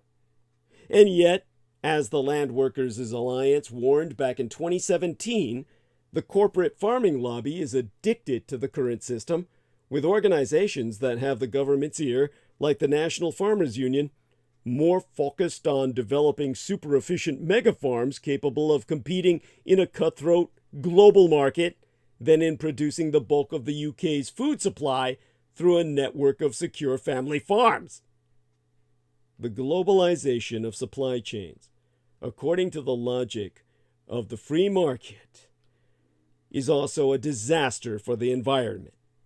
As a Greenpeace investigation revealed yesteryear, The growing consolidation of Britain's dairy industry into a handful of American-style mega-dairies is allowing global food corporations to feed cows soybeans sourced from Brazil's endangered Cerrado ecoregion. The impact has been profound. It has accelerated deforestation and global warming, forced cows to live in miserable and unnatural indoors conditions in giant sheds, and driven small dairy farmers within Britain itself out of business. Yet aside from moral questions, the supply chain of soybeans is also extremely liable to disruption in times of crisis, such as the drought, the worst in over a century, currently devastating Brazil's farming sector. Shortages of soybeans caused by environmental collapse in Brazil or by blockages in the global shipping system will mean future shortages of milk and cheese, an absurd situation in a country like Britain, blessed with an abundant rainfall and the lushest of grass. Such built-in vulnerabilities are dangerous as we head into an era of permanent crisis.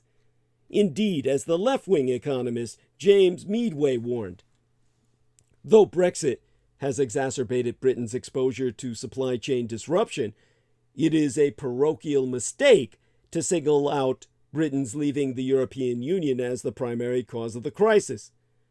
Rather, what the English are experiencing is the first tremors of the generalized environmental collapse of this century. Gas prices are not going to come down anytime soon, and the supply chain crisis will not be resolved this year or even next. Crisis is the new normal. And to sustain the very basic good of food security, Britain will have to become more self-reliant, decentralizing supply chains in pursuit of resilience rather than efficiency, and reshoring food production as far as is possible. This isn't a leap back to the Middle Ages. As online critics howl, Britain was 78% self-sufficient in food as late as the 1980s. And returning to localized production and supply chains should be considered a vital strategic goal.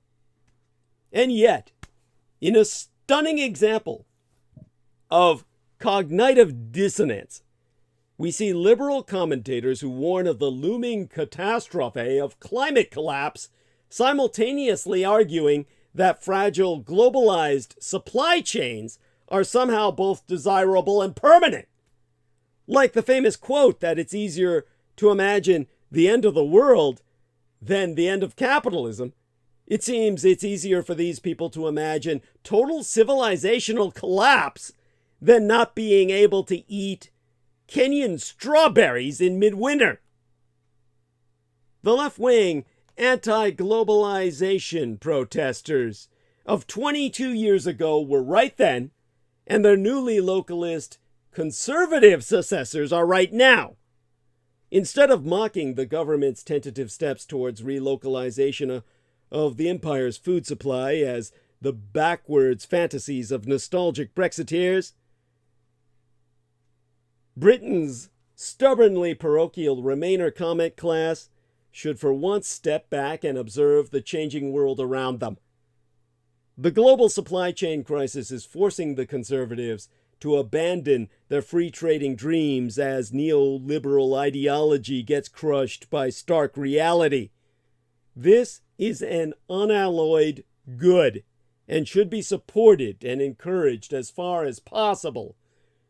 The British government is correct to say that today's supply chain meltdown is a failure of the free market and not of the state, and that businesses have become as drunk on cheap labor.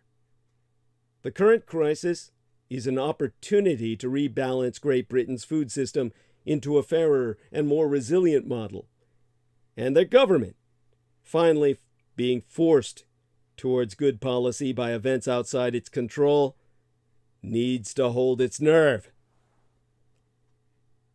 Britain, of course, must resort to a third empire. It must defeat Russia on the field of battle until Russia succumbs as the new British Raj. It must support even separatism of white enclaves in the American South, as Britain was ready to recognize the Confederacy during the American Civil War between the states. The northern United States can rid itself of southern whites